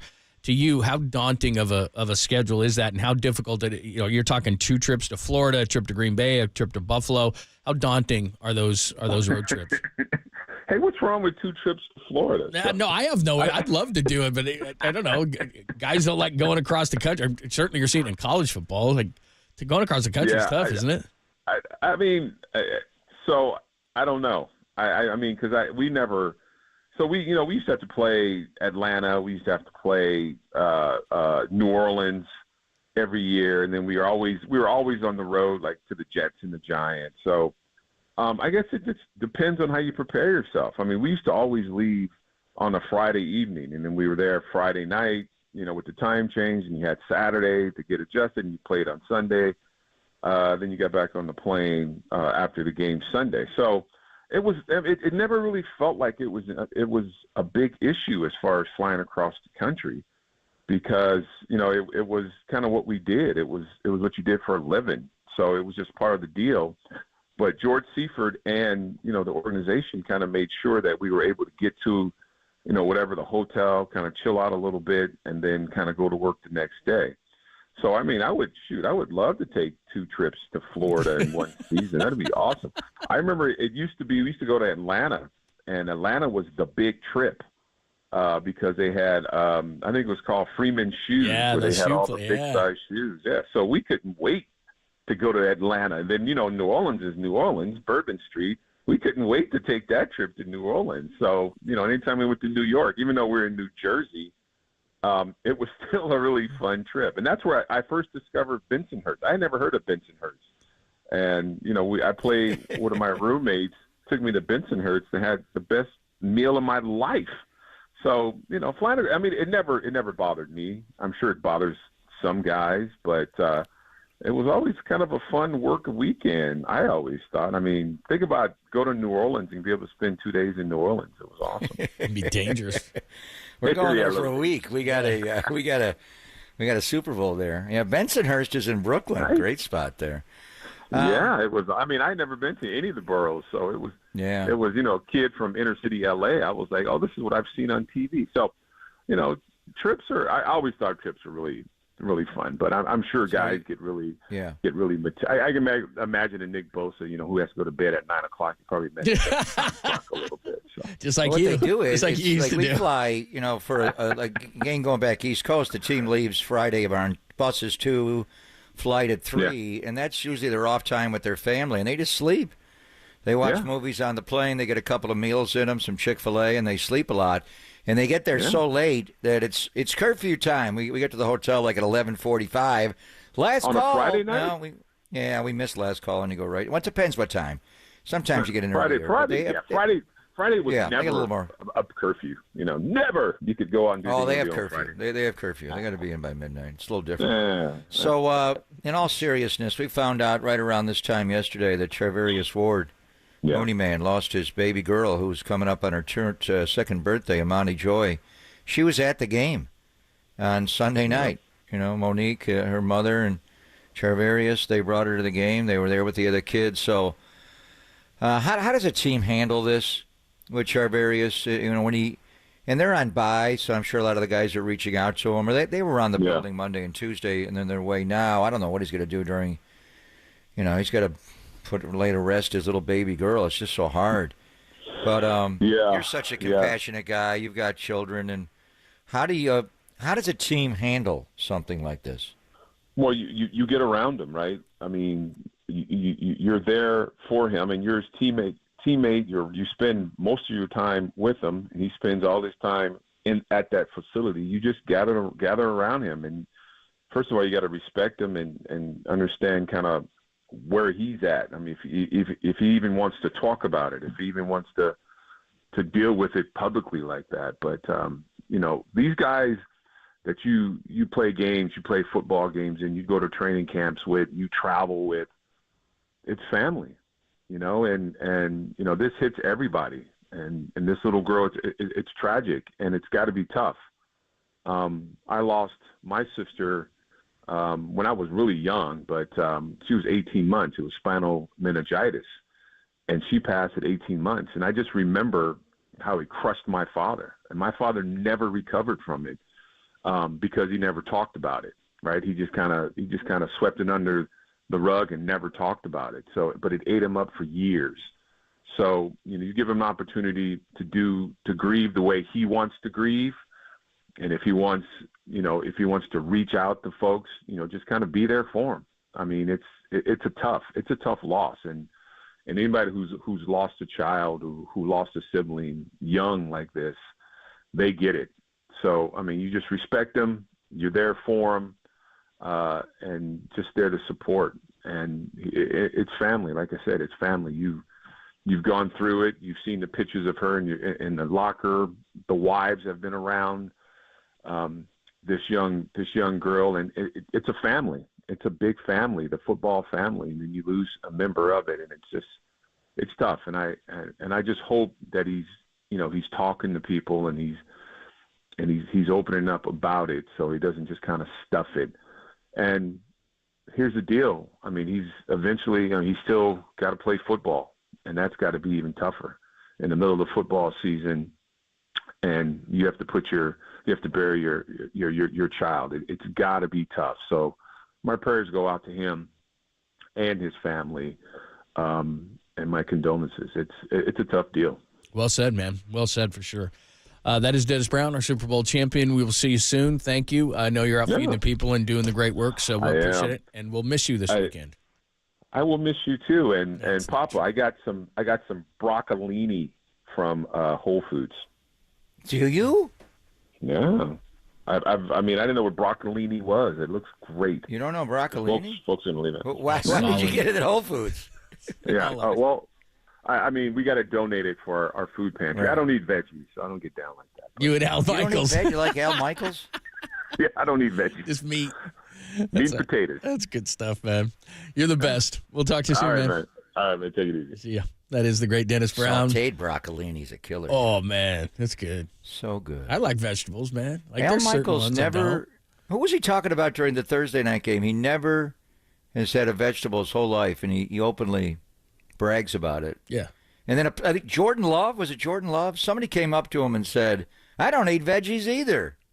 Yeah. Maybe was it Jordan Love? Was he doing a Packer game? Might have been. Yeah. I mean, I'm sure there's a lot of people who just don't. When I was growing up, man, you got sat in the bathtub until you ate them.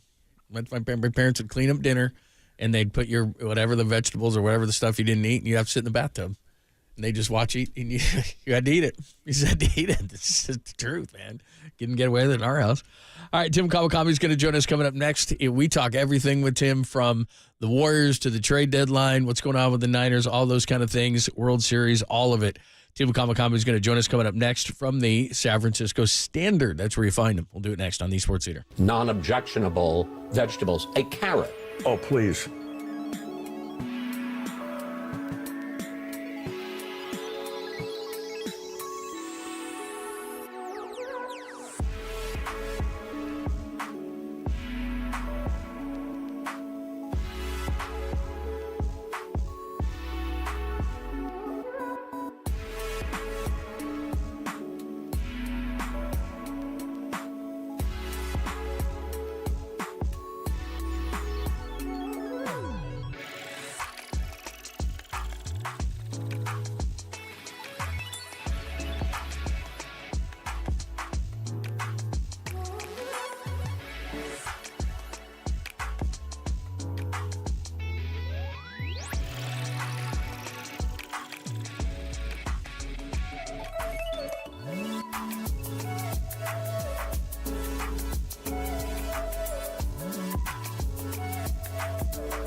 Papa and Lund continue live from the KNBR Casino Matrix Progressive Jackpot Studios. Casino Matrix, Progressive Jackpots are here. Where are you? Just drop in. Please play responsibly. 1-800-GAMBLER. Always a ton to go over with Tim Kawakami. He's at the San Francisco Standard. Make sure you follow him at Tim Kawakami and read all his great stuff, plus tremendous podcast, the TK Show. He's always getting great guests on there, so make sure you listen. And he joins us courtesy of the Uma Guest Line. What's happening? How are you? I'm doing just fine, Phillips. How you doing? Yeah, we're doing good. I don't know where to start. I guess we got Warriors, we got Niners, we got trade deadlines, we got bye weeks. I'd like to start with, what about Papa's friends down the right field line at the World Series last night? What make of those he was guys? right in there. I think I saw Papa there. I think I saw him there. Capo Bianco. No, you'll see me. I You'll see me if you were Game 6. Yeah. I thought I saw a guy in red there. Wasn't in Yankee black, but I thought I saw Papa just flashing right in there, cheering him on. Come on, grab his arm. Exactly. I do have Game 6. I do have Game 6 and 7 tickets, so I would like to see the Yankees win tonight. Just one quick, real baseball, because we got so much, and you got some interesting names the Niners could trade for and reacquire some D linemen that they've had in the building before, which is really interesting. When is Buster? I mean, if the Dodgers win the World Series tonight, as we dread even saying that, 5 days after free agency starts, wouldn't you like to have a GM in place by then? Are you hearing anything on Buster's? And it's typical Buster. He's doing it prudently and step by step. But have you heard anything on a name, or is it going to be multiple people? What is he going to do around him? I've heard nothing, Papa. I mean, I think this is going to be Buster, at least to start. It's not going to be leaking out, as far as I can tell. I mean, if he does interviews, I think those names will kind of be officially. He's talked to some people, but it's not like he's telling all the agents and all the other executives exactly what he's going to do. It's going to be a really tight group of people. It's kind of how he operated as a player. I don't think it should be a mystery. It's kind of how he operated as he came back from Atlanta to live in the Bay Area. You kind of hear little tiny bits and pieces, but you don't hear much. I think that is a little bit of a clue. I don't think it's going to be a media favorite. I don't think it's going to be somebody whose name you've heard a million times. I don't think it's going to be somebody Scott Boras recommends. I just don't feel that. Maybe I'm wrong. It just doesn't feel like Posey is going to go, oh yeah, here's 7 media people from ESPN or thinking this person, that's who I'll hire. I don't think that's how this is going to happen. Now, sometimes those are great candidates. I'm not dismissing it. I just think he's going to do it his own way. He's entirely determined to do it his own way. Nick Hundley is a good friend of his. He's referenced that he's going to lean on him. I don't think he's, maybe not in an official way, certainly not for GM, but I think he's going to rely on the guys he trusts, the guys he played with, the guys he was been in clubhouses with. Now, they might have recommendations for, more administrative, more analytic-based guys, who knows, or women, but I just don't think it's going to be, well, that's the name I've seen 10 times interviewed, and that's clearly who Buster Posey's looking at. I just don't feel that. That's not based on anything strong other than I know him a little bit, right? I know people who know him. I just don't think it's going to be the most obvious, situation where maybe you see other places where, of course, it's going to be these 3 names. I don't know that's what's going to be that with Buster. And I think it's going to be 2 or 3, but it's definitely GM first. And, my guy Andrew Bagley just reported that maybe not have a GM for the GM meetings. It's coming up next month pretty quickly. You don't need a GM for that. They are called the GM meetings, but Buster's calling the shots. If he goes to that, if he has Jeremy Shelley there, they're keeping assistant GM, I think that's not a big problem, lay the groundwork, have discussions. But I just think Posey's not doing this for the media consumption. He's not doing it for the approval of, 15 insiders. He's just going to hire the best person he thinks it is, and that might surprise us at some point or might not. Always great to talk to Tim Kawakami from the San Francisco Standard. On to the Niners. So I was looking up the trades, just the dates of them. Jimmy G was actually 7 years ago today. So Jimmy G, October 30th of 17, Emmanuel Sanders, Charles Omenihu, the CMC trade, of course, last year, Randy Gregory, and then the ill-fated Chase Young. So obviously they're aggressive. John Lynch this morning gave our morning show the standard, hey, we look at everything. But they are pretty aggressive. They do go after guys. So do you expect them to do something, and if so, where? Yeah, I definitely expect them to do something because they almost always do. And they've done it when they were, 0-8 was when they cut Garoppolo. So they can do it at any time. And my point is 4-4 is the perfect time to kind of tilt the season to add something where you are a little thin. And we know them. They like getting a defensive lineman. You just named 3 of them in these trades. They're a little light at defensive end. They've got 3 workable ones, but what if somebody gets hurt? There's definitely light inside. They've been light all year inside. They lost Hargrave for the year. I can see them making a move there. It's a little weird now because they've made trades like after the bye, and this is like with the bye about to happen. So like you're not going to get them for a game if you make them now, trade for them now. Maybe you wait till right at the deadline at November 5th, going right into another game. I can see them picking up a defensive lineman. I really can. It feels like what they do. I don't, wide receiver, certainly you can circle, but they've already paying so much of that position. They've got Pearsall and Cowing, they think, I assume, are ready to go. Certainly Pearsall's looked very solid. That's kind of what that draft was for. They really haven't successfully drafted a defensive lineman in a while. They could use someone who can play this year and next year. There's some names out there that they could do that. There's Reynolds also, but their gut is always to make sure they're set at defensive line. They're playable now, a couple more injuries, which always happens, and then they're in some trouble. Why not add another defensive end, just to make sure in case somebody gets hurt, you have another body out there. I don't think it's that expensive, right? We've seen the trades that have happened now, some pretty big names. It's like 5th and 6th rounders or what's going, maybe a 4th. They can afford that. They have an extra 3rd rounder as a comp pick for D'Amico Ryans. They don't have a 5th because of the payroll issue. I think Papa was involved with that somehow. I think he messed around with their payroll and got him screwed on the 5th round pick. But it's you just kind of bothering people in there. Yeah. But I think they do have, they have some ability to make a move here. I don't think they're going to give up a 1st or 2nd round pick. Then that hardly ever happens. Yeah. They didn't give up a 1st round pick for McCaffrey, which is unbelievable. But I think they can make a move with a 4th, let's just say. Even with a 6th, you can get somebody. Cam Robinson is the new Vikings left tackle, and they barely give up flop picks, 5th, 6th, and then maybe give up a 6th. This is not a huge sellers market right now. Maybe it'll be on November 5th. Doesn't feel like it. I think they can make a move for a depth defensive lineman. Of course, I traded for Cam Robinson in Jacksonville after the season-ending injury to Christian Darrisaw, and they've lost a couple of games in a row. One thing with the Niners is they are always careful of making sure they bring in somebody that fits in the building, so somebody they know or people on the staff know, and as the line is there, you got to be one of us. You've mentioned some interesting names. Zadarius is the big one out there, Zadarius Smith and a few others. But 3 names you're mentioning that is interesting as far as reacquiring guys that they've had. Sebastian Joseph Day, who they brought in last year, and Brandon Staley is on this staff. Joseph Day did not play great here last year, but Staley loves him.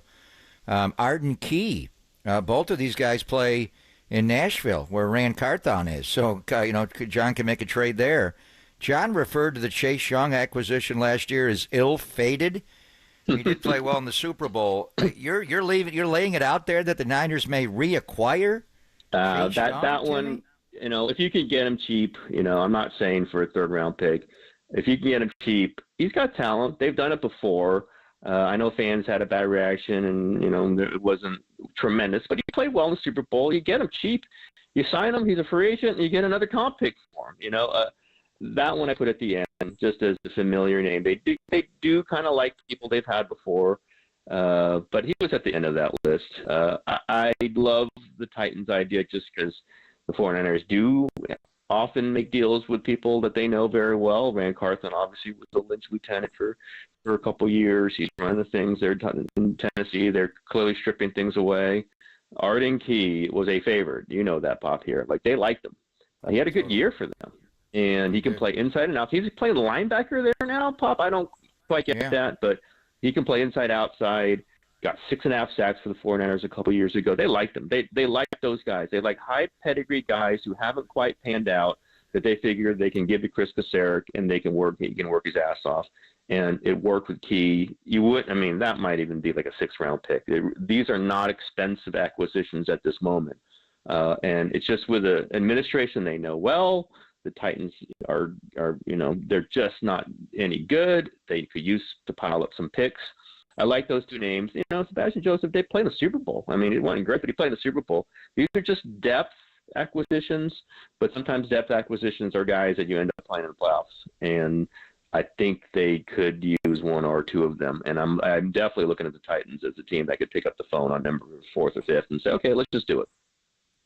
Tim Kamakami joining us. And then quickly over the Warriors. Obviously, the start yesterday, they're down 31-14. And then I know, Buddy Hield we've seen go crazy, and that was a big part of the story. But Lindy Waters in the second and third quarter when they outscored him 73-48, the dude was on fire. How about that guy?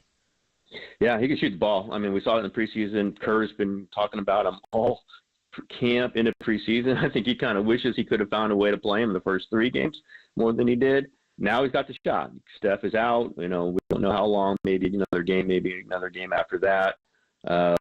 The guy can shoot the ball, and I've been impressed with the kind of athleticism. I thought he's just going to be one of those, spindly shooters, and the reason why he didn't play at all in Oklahoma City was he couldn't do anything else. The guy can jump, he can run, not terrible on defense. He can, he gets into the dribbler sometimes.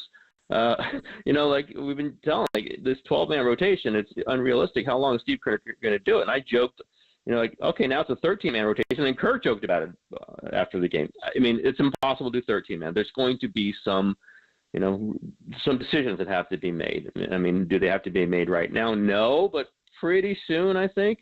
The guys are going to get crowded out of this. Lindy Waters looks like a guy they're going to play.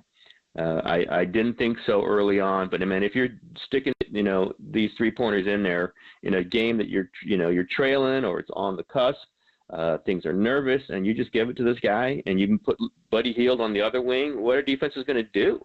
And Hield's been okay defensively, not great, but okay. If Waters can hold his own on defense, they're going to play him. And there's going to be guys who get their minutes cut if Waters continues to play like this. I don't know how Kirk, keeps him out of the rotation in some form. At least just like, okay, here's the second quarter. Let's see what you can do. If you don't have it, you come out. Looks like he's going to have it a lot, though. I mean, that guy can shoot the ball. Kirk told me, he's told other people, like he was one of their best plus-minus guys all through camp, all through, they keep the stats in the scrimmages and into the preseason. Kirk, he likes that stat. I love it. I mean, this is the stat I look at all the time. If you play better with a guy, it doesn't matter what his name is, doesn't matter what his reputation is, you got to find minutes for him. Just looks like they can play with him. And, then you got Curry when he comes back. You got Hield. You got Lindy Waters. Team that could always use shooting probably would not be really hurt in the shooting department when that all happens. He was a plus 26 last night. By far the highest, even higher than your guy AirPods, Brandon Pajemski, who's always high in that category in the plus 17. So they got the back-to-back, and they got to play the same team tonight. We'll see if Andrew Wiggins does play tonight. I think they got to do a better job guarding Brandon Ingram, certainly. And then they're off a few days. Friday is the reevaluation, which just means they're going to send out another release on Steph's ankle. I was surprised that it was only an ankle sprain when I watched it. He did it twice. It looked like a bad one. So maybe they dodged a bullet there. But Shams Charania did say that it could be a 1 or 2 week injury for Steph Curry. They are going to leave on Friday when they reevaluate. They got a tough road trip. Houston, Washington, Boston, the last few on that trip. Boston, Cleveland, Oklahoma City are killers. What are you hearing? Is it possible he misses this entire road trip? They never say it like that, but they're conservative. Rick Celebrini, the performance health guy in charge of all that, is very, very conservative, and I think they appreciate that. The players, sometimes push the play, and he is cautious, and I think they're going to be very cautious with this. You don't want to rush him back out there, and he gets hurts it again. We've been through this. It was a while ago now, but certainly the franchise has been through this. If you've got this depth, and if they win tonight, they're 4-1, what's the urgency? And try to get other people into the rhythm. Steph's going to miss more games throughout the season. Draymond's going to miss games throughout the season. Maybe you just see where it is now. I was thinking 5 games when I saw it. Just in my head, that looked like 5 games to me, not 2. But we'll see how it goes. And it's whether it's the whole trip or whether it's half the trip or whether it's just the start. I don't know. I don't think they know for sure. I think Steph obviously will have a say in this, but there's no need to rush him. You can take some losses if that's what happens, just to make sure he's okay for the games that really matter. And that's going to be from the middle of the season on. Do you have Steph Curry, feeling good? And I sometimes think it's better when he doesn't play 75 games, because guess what? Then he's fresher for the postseason. Remember, he was hurt going into the playoffs in 2022. And that's when he didn't start. Remember, in the Nuggets series, they started Jordan Poole, and Steph kind of eased his way in, and then he's fresher for the long run to go. Now, obviously, who knows how many playoff rounds they got, or even if they're going to make the playoffs. But I just don't think there's an urgency to push him out there, especially when you've got Pajemski, who looks like he can handle a large role. We'll see if Melton's back. Probably not tonight, but they'll have him at some point. They've got other guys who can initiate the offense. They've got guys who can shoot. I'm not saying they can be great without Steph Curry. Clearly they cannot, but no huge rush, and I think it feels much better to be on the conservative side in October and early November. You got time. You got games. Let's see what the other guys can do. Always great, man. Tim Kawakami joining us at SF Standard, sfstandard.com. Make sure that you're checking out his stuff, and we always enjoy it, man. Thank you so much. We appreciate it. You got it. Anytime, guys. See ya. There you go. Thanks, Tim Jimmy. Kawakami. If you missed any of that conversation, we talked about a lot of stuff. Just go to KNBR.com. We've already heard from Dennis Brown. Bottom of the hour, we're going to hear from our good friend, Monty Poole. Get his assessment of what happened last night, and it's a redo tonight. So weird that you can assess one game and then talk about the very same team at the same arena. And we'll do that at 12:30 only here on the Sports Leader.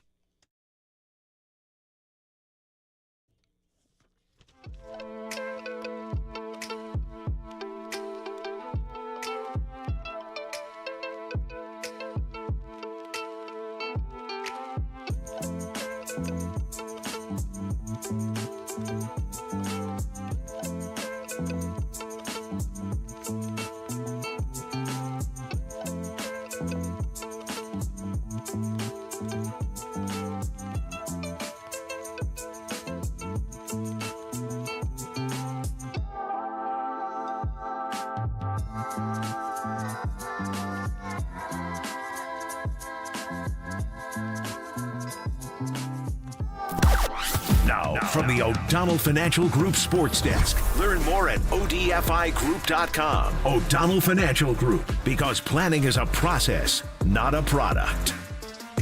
Our guy, Dante Whitner, joined the show yesterday, discussed the 49ers' biggest need ahead of the 2024 NFL trade deadline. Check out that podcast and more on the KNBR app, YouTube, and KNBR socials.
And now, time for the Protect Your Assets with David Hollander Business and Technology Report.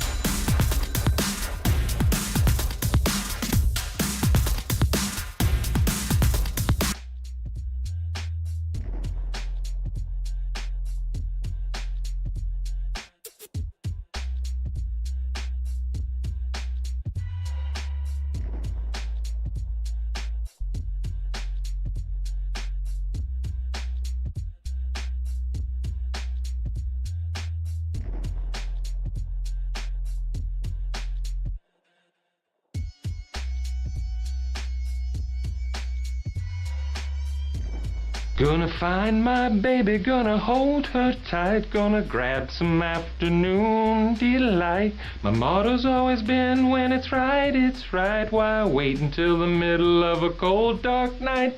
Thinking of you's working up my appetite, looking forward to a little afternoon delight. Rubbing sticks and stones together, make a sparks ignite, and the thought of loving you is getting so exciting. Sky rockets in flight.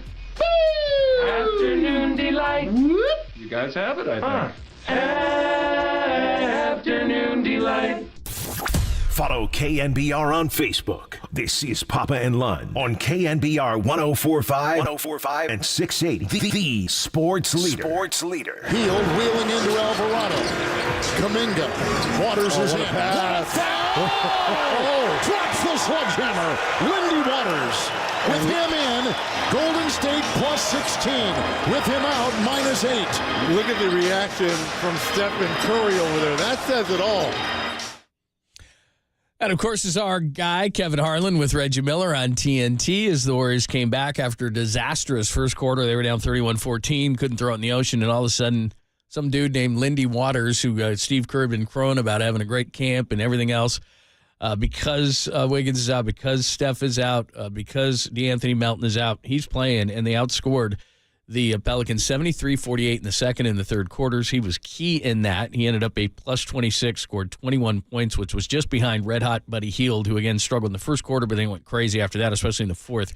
He had 28, but we know that he can get hot. But Lindy Waters, so what are they giving, a 13-man rotation when everybody's healthy? My God. Well, I mean, you got injuries. You didn't have Steph. You didn't have Andrew Wiggins, and you didn't have DeAnthony Melton last night. Steph and Melton aren't playing tonight. Steph may be out a while. We'll ask Monty about that. Monty Poole will join us at 12:30. But it's possible that they get Andrew Wiggins back. So what's weird about this, and I'm already thinking about the changes in the World Series tonight, and you just don't see this in the NBA. It's a new thing they're doing, I think, after COVID, and trying to keep 82 games on the docket and make guys play. So we're going to have back-to-backs, but we're going to have instead of a home and away back-to-back, it's a home and a home. So the same two teams will play in the same building on back-to-back nights. That never happened before when I was in the league for years, and they do it all the time. So this is one of those. And, you wonder about older guys, and Draymond played 28 minutes. Can he come back tonight? He did as best as he can on Zion Williamson. Zion's just a tough cover. He's so hard to deal with. He just faces you up, gets a foot in the paint, goes right into your chest, and then spins off of it. Draymond did the right thing by sagging off of him, gapping him. He still ran right into his chest and jumped right through him. And Draymond's a great defender. Zion's just hard. As far as the coaching staff, it's not a playoff game tonight. It's a regular season game. But when he starts to face you and puts it on the deck to come at you, run a second defender at him. He'll turn the ball over. He committed 7 turnovers last night. So, I don't know. And he went into Kevon Looney, and Looney's bigger. He just went right into Draymond's chest and up and over him, and he outquicked Looney. He scored 31 points and made it look easy. Still does not look in great shape. They were talking about how he's in better shape. He still looks like he can get in better shape. But, do you make an adjustment with him there and just go double him? Make him throw the ball out. Once he hits a foot in the paint and he's coming at you downhill, don't let him go all the way to the rim. You're not going to stop him. And then with Ingram, if Wiggins does play, John, the big thing would be with Wiggins, on Ingram. That's the great thing about Wiggins. He can guard James Harden one night and then a completely different skill set. And Ingram, he's the closest thing I've ever seen to Kevin Durant in the NBA. He's just he kind of floats some games, but last night those guys just got wherever they wanted. He even made 3 threes in the game. Zion had 1, so you want to, the mid-range game is so hard to deal with. And then for the Warriors, if you do get Wiggins back, who comes out of the lineup? I would think Buddy Hield would go back to the bench in that situation. If you get Wiggins back, do you reinsert Kuminga and calm him down? All the quotes about not starting, we'll figure it out here. There are a lot of good players that aren't starting on this team, and that's the way it'll be. And then Lindy Waters, the third, actually started the second half last night. What do you do with him? Do you start him or Hield and use the other guy as a 6-man flamethrower? And Waters can do more than just shoot the ball. That's what's so impressive. His overall game, his feel of the game. He tipped so many balls last night. Warriors had 15 steals in last night's game. 15. Conversely, New Orleans had 4. I mean, they're deflecting balls, tipping balls, stealing balls. They didn't turn the ball over. They forced 24 turns. They played great last night. But now, and, obviously Willie Green was on the Warriors staff for many years and won a couple of championships. He knows what Steve is thinking about. So do you just roll out and play? It's a regular season. If it's a playoff, you'd make a lot of changes, even if you won the game. So we're thinking about changes for the World Series tonight, and obviously the starting pitchers in a baseball series flip game to game, so it changes everything, and off of that, lineups and everything, and the importance of the game. I mean, we'll talk to Amani, but if Andrew Wiggins does start tonight, that's the first domino that falls for both coaching staff as far as dramatic changes tonight. All right, let's talk about it. The depth of the Warriors on display again. Lindy Waters and Bajimski has a great game. Kuminga, even though he didn't like it, coming off the bench. We'll get into that conversation as well. Monty, what he saw, and we'll look ahead to what is to come without Steph Curry. We'll do it next, only here on the Sports Leader.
This is KNBR, and they are Papa and Lund. Listen to us here and follow us on Twitter, Instagram, and Facebook. We are KNBR 104.5 and 680, the sports leader. Thanks for joining us. Papa and Lund, the Warriors shake off a bad first quarter, down 31-14. The second and third, they dominate the Pelicans. Buddy Hield goes off. Lindy Waters, we got to talk about. Kuminga coming off the bench. Steph's absence for a while. Let's get into all of it. Early season for the Warriors are 3-1. Monty Poole is awesome, and he joins us courtesy of the UMA guest line. Make sure you're following him at Monty Poole MBCS. Reading, writing, and watching as well. And Monty is here. How are you? I'm good. How are you guys doing? Yeah, we're good, man. So I'm intrigued. I know that Steve Kerr has been talking about Lindy Waters, but I'm like, yeah. He's just being nice. But my God, man, last night in the second and the third, he was the key guy. Yeah. Steve said a few days ago that he would be comfortable starting him in a game. And honestly, I wouldn't be surprised if he starts him tonight, given what happened last night. Not just because he was so good, but because Buddy Hield as a starter was not nearly as Buddy Hield off the bench in the second half when he scored 25 points. So we'll see what he does, but there have been times in the past when Steve has started someone who was out of the rotation. Moses Moody has been that guy a couple of times over the years, that he wasn't in the rotation, didn't get to start because of circumstances and because of the rotations and because Steve doesn't want to disrupt his bench he wants to make sure his bench stays pretty much intact. So curious to see what he does tonight. Yeah, and Moses Moody started the game last night, and Steve made a lot of changes. So, and Lindy Waters did start the second half, Monty. And we got to find out about Andrew Wiggins. And we're not going to know. The Warriors are having a walkthrough at 4:30 for a back-to-back, so we're not going to know about two-way Wiggs is back. But I do want to ask you about Jonathan Kuminga, because so much was made about him playing off the bench, and a lot of it is just they want Draymond with a big on the floor to start with Trayce Jackson-Davis, so it's hard to have Kuminga out there. And not that he's a non-shooter, but you need more spacing.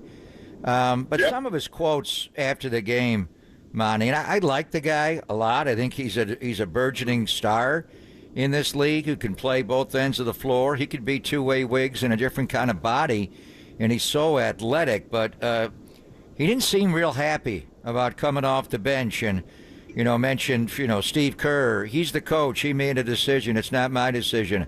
It's not the first time things like that happen. It's his decision. Just overall, and I know they had a little meeting of the minds last year when there was one game against Denver when he didn't finish and they had Wiggins in there to guard Jamal Murray. Just how would you care? He's still young. He's 22 years of age. Where's Jonathan Kuminga's head at, do you think, going in this year after not getting the big extension at the start of the year? Yeah, well, talking to him before the deadline for the extension, he seemed to understand it's a business and didn't seem too worried about whether he got it or not at the time. This was 3 days before. This was, I think October 17th or 18th. The deadline was the 21st. And he was saying, my agent handles that. We don't know what's going to happen. And I asked him specifically, would you be okay, playing out the year? And he didn't directly say he would be, but he basically said that, he's willing to deal with whatever comes down the way, whether it's contract or not contract. He's ready to go with it and play basketball as best he can. So not surprised that he said what he said last night, but I mean, the question is, does he understand why he didn't start? And if he doesn't understand that, that's a problem, because you couldn't put Podziemski, who's one of 14 from three, JK, one of 9 from three. Couldn't put those two guys out there with Trayce and Draymond and anybody else. You got to have some spacing, and that's where Moses comes in, and that's why he started Buddy and Wiggs' place and Moses and JK's place. You got to have spacing. Can you imagine trying to defend the Warriors if they have Draymond, Trayce, JK? The three of those guys have taken a total of 13 threes going in that game and have made 3 of them. And then in the backcourt, you don't have Wiggins or Steph. You got to put somebody who can shoot. It's a threat, and that's Moses. 40% going into the game, and he was even better last night. So it makes sense. And if JK doesn't understand that, then we got real issues. I think you bring up a great point, and based on what he said after the game, I don't think he does understand. And I know he's still a young guy, but he's not that young. I mean, he's trying to get, wasn't he trying to get a max rookie deal? Wasn't it a 5.224 or 5.224 that he was after? That was never going to happen. Yeah, I didn't think so either. Yeah. That was never going to happen. And it's crazy that was even thought about by his agent, by his people, because that's what I was hearing. I kept thinking, you can't do, 4 guys in his draft class got max extensions that were drafted before him. And one after. 3 guys before him, rather than one after. Franz Wagner was taken after him and got a max deal. But the Orlando Magic have already identified Franz Wagner as a core part of their future. They already think they know what they have. The same with Toronto and Scotty Barnes, Detroit and Cade Cunningham, Cleveland and Evan Mobley.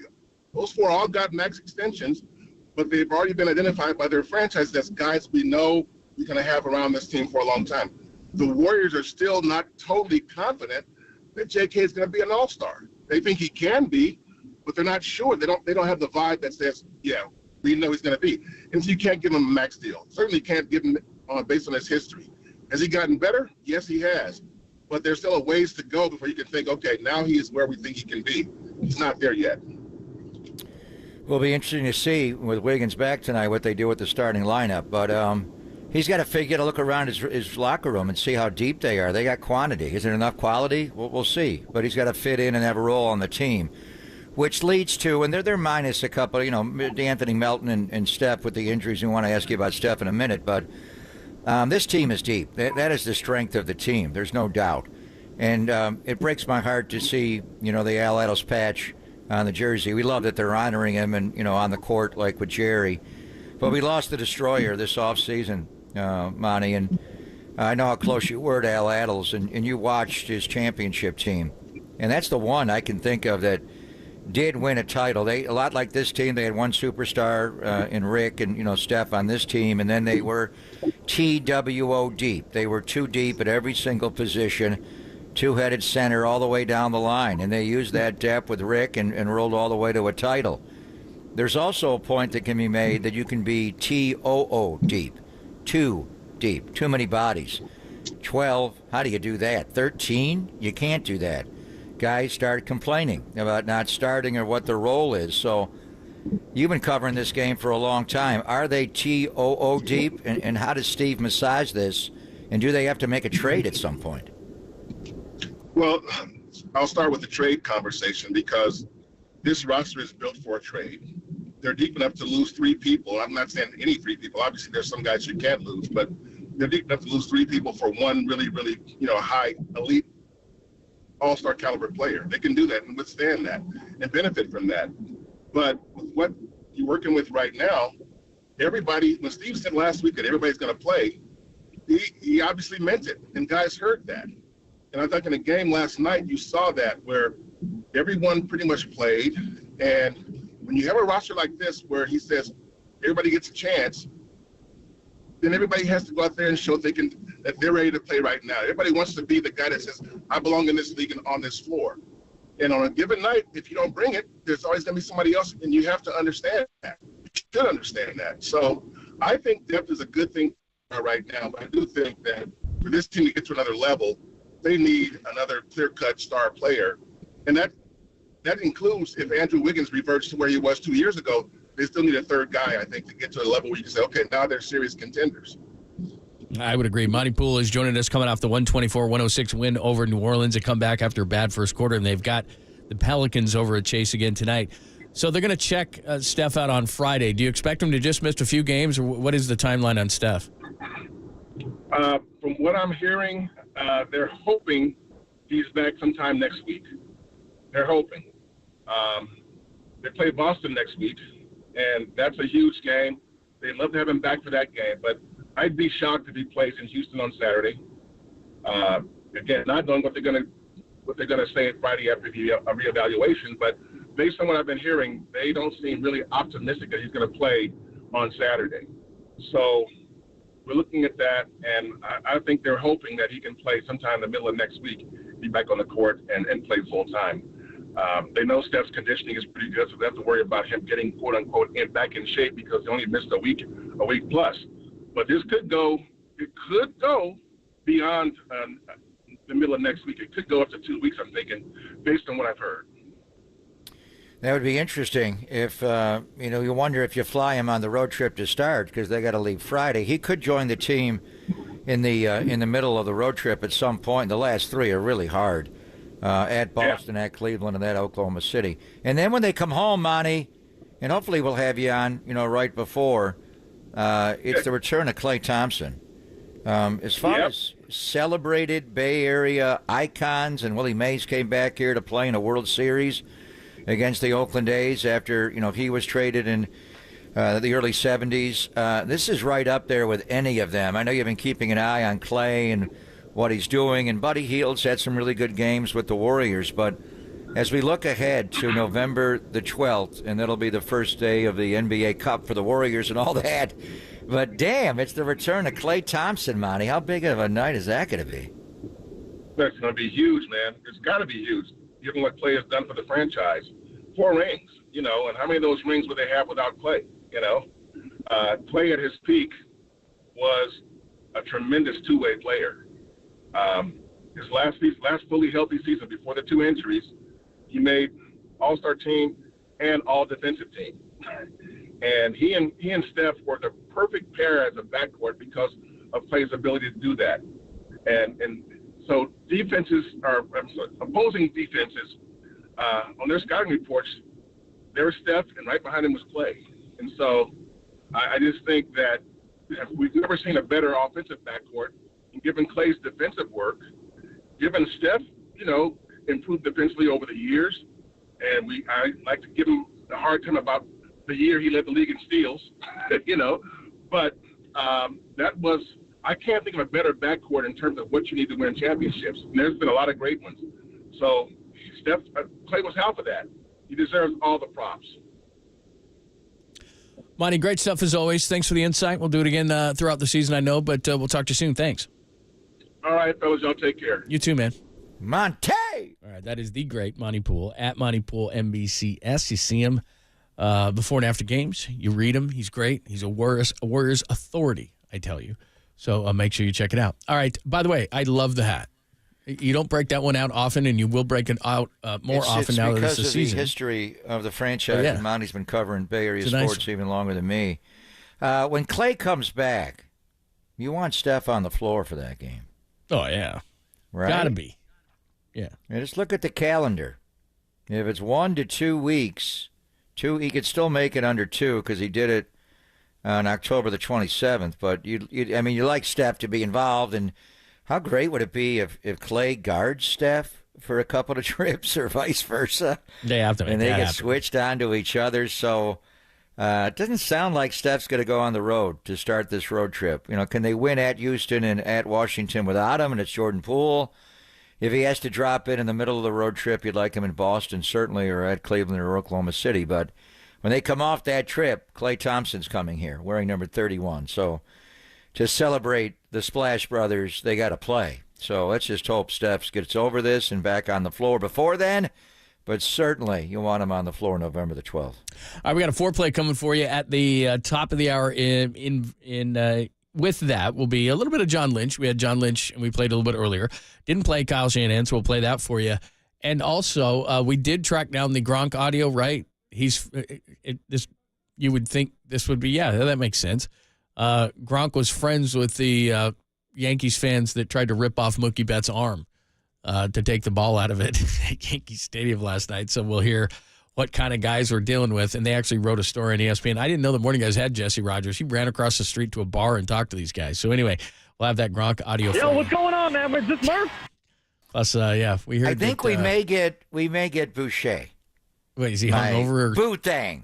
He's on early Bleecker yesterday. Street. I know Bleecker Street well. Yeah? In Greenwich Village. So he was a little. He's at a place called John's. Oh, is he really? I would go to the Bleecker Street Cafe, but if he's in the Village getting his glow on.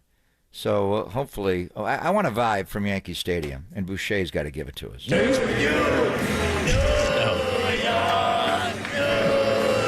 Oh, boy. This is my Nightmare World Series. Come on, man. All Embrace it. Stop hating. No, I'm not hating. I'm enjoying the You're baseball. hating. I'm You enjoying become a the hater. baseball. It's just these are my least two favorite teams, and so Somebody's I'm just struggling. winning. Yeah, somebody's got to win, winning. I guess. All right. We'll try to catch up with him. As long as he's a responsible adult, which he doesn't have to be. He's not working. Doesn't have to be a It's the responsible Pop and adult. Lunch show. Yeah, I don't would believe much me. I don't rather care. have him have a glow on. Yeah, I would too. If he's all sober, he's going to be boring. Yeah, I don't. That's true. We need pregame, Game 5, Garrett Cole on the mound. Let's go back to L.A. for Game 6, Boucher. Yeah, we need the guy that was good. I think he's good. We need the guy that was on the championship parade trail. That guy, right? That's the guy we need.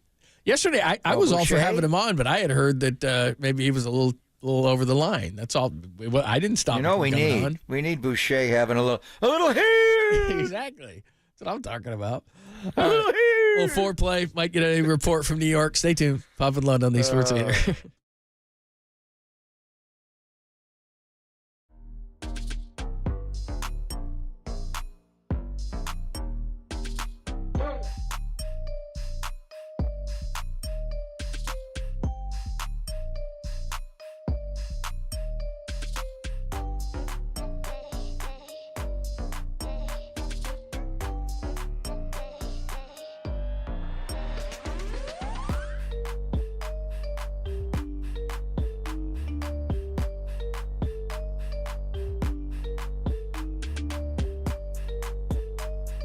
Hey, it's Greg Pop here. I got a question for you. What if you could be debt-free by this January? I'm talking about all that high-interest debt, pay off all your credit cards, your car loans, consolidate everything into one lower payment. If you are ready to stop stressing over bills, you need to call Loan Pronto. Pronto! Call them right now with rates at their lowest in 2 years. This is the perfect chance to use your home's equity and save big going into the new year. Loan Pronto's got rates with APRs in the low fives, and they're getting homeowners hundreds of thousands out of their home's equity. Homeowners who do this with Loan Pronto can save on average, or are saving on average $150 a month. So Loan Pronto offers a ton of options, including total refis, or their express equity lines of credit. So call now, get a free rate quote in just minutes, no hard credit pull and no upfront fees. Call today, and you won't have to make a house payment until 2025. LoanPronto.com, 415-808-5721. That's LoanPronto.com, free rate quote now, 415-808-5721. Now, from the O'Donnell Financial Group Sports Desk. Learn more at ODFIGroup.com. O'Donnell Financial Group, because planning is a process, not a product. John Lynch joined Murph and Rod Brooks this morning. He was in for Marcus and discussed the 49ers' approach to the trade deadline. Check out that podcast and more on the KNBR app, YouTube, KNBR socials.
Time for some foreplay with Papa and Lund. I'm Dirk Diggler. 4 chunks of audio that really get you going.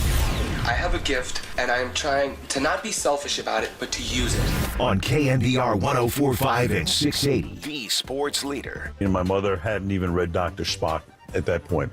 So she just let me have the run of the course. And I always pushed the vegetables away. To this day, no.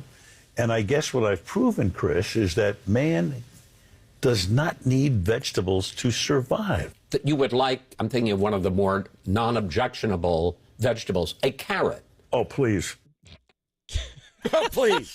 I love that. It's Bugs Bunny. Yeah. Oh, please. All right, we got a foreplay. It's a good one. We got a John. We got a Kyle.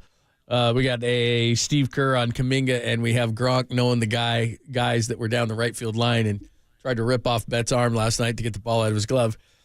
Just real quick, we were just having this discussion in the bullpen area. The way that vegetables are done nowadays, like I used to hate Brussels sprouts, but now they do them where they like broil them or whatever, and they put the oil in there and they throw the bacon bits. Incredible. I make carrots at home that to fool the kids that like they have butter and brown sugar and you bathe them in that and it becomes like a glaze. It's like candy. Like and now they deep fry stuff like deep fried zucchini that's got a pound of batter on the outside. Like you could do it. I know he's never going to do it. But, oh, please. Yeah, exactly.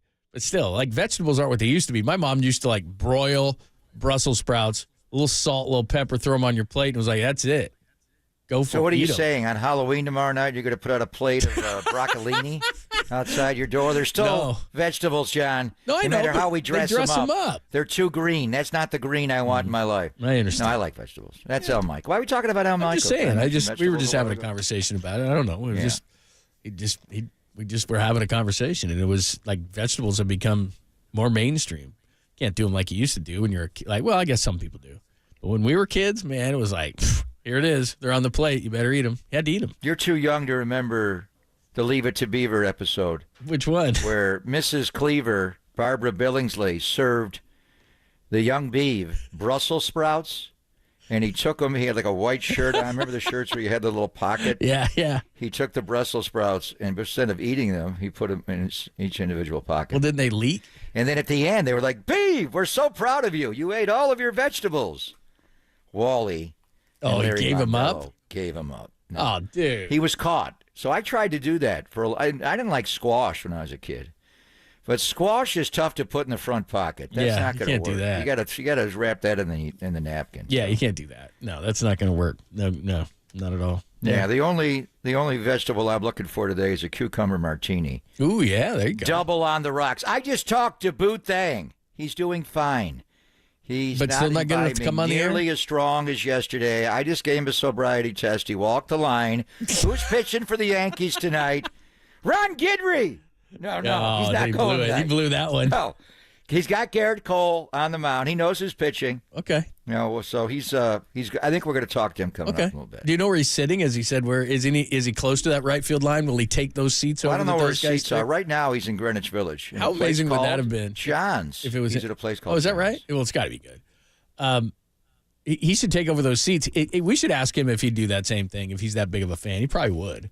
Wouldn't that be amazing if he was down that right field line and it was him tonight? It'd be unbelievable. Never seen anybody in the history of baseball do what those guys did.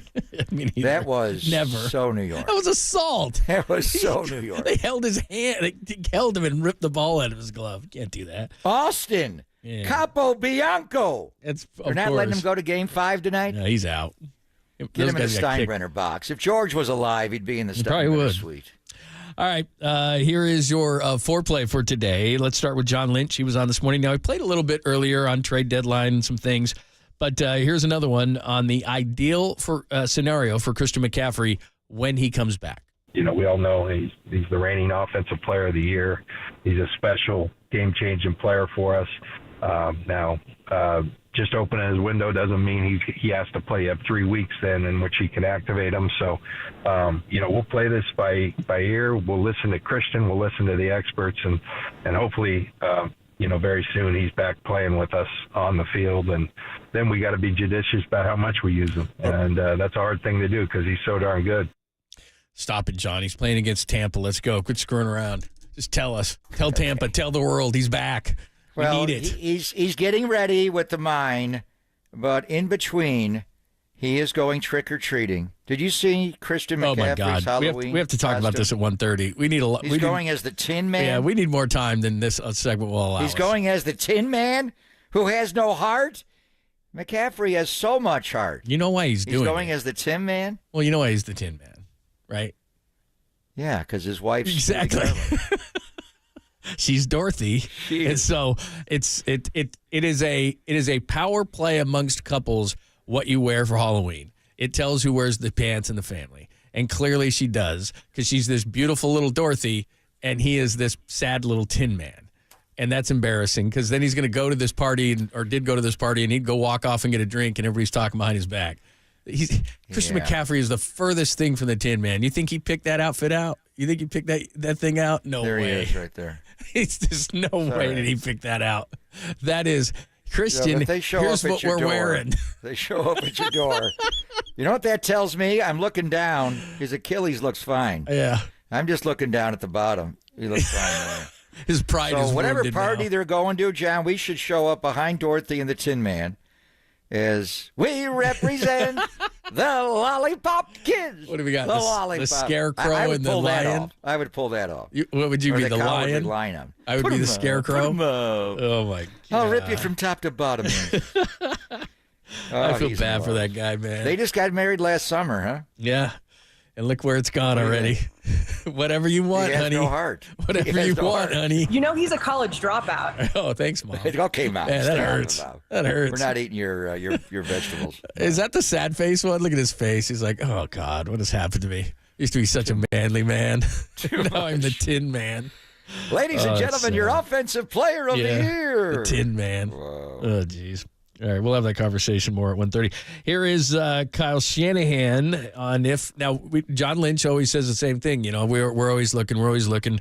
Does Kyle give you more of the truth? What are we hearing here? So here's Kyle yesterday with Tolbert and Copes. What are the 49ers looking to do at the deadline? I know John and his whole group upstairs are always looking into it. I'd be surprised if it did, but you know, if we ever find something that we think's going to help us this year and not hurt us for the future, I mean, we are always for that. I always hope that we can find something like that, but that's why you don't see it a lot of places because the answer isn't always a good answer out there. It's just sometimes doing something to just do something, and we won't do that for that reason.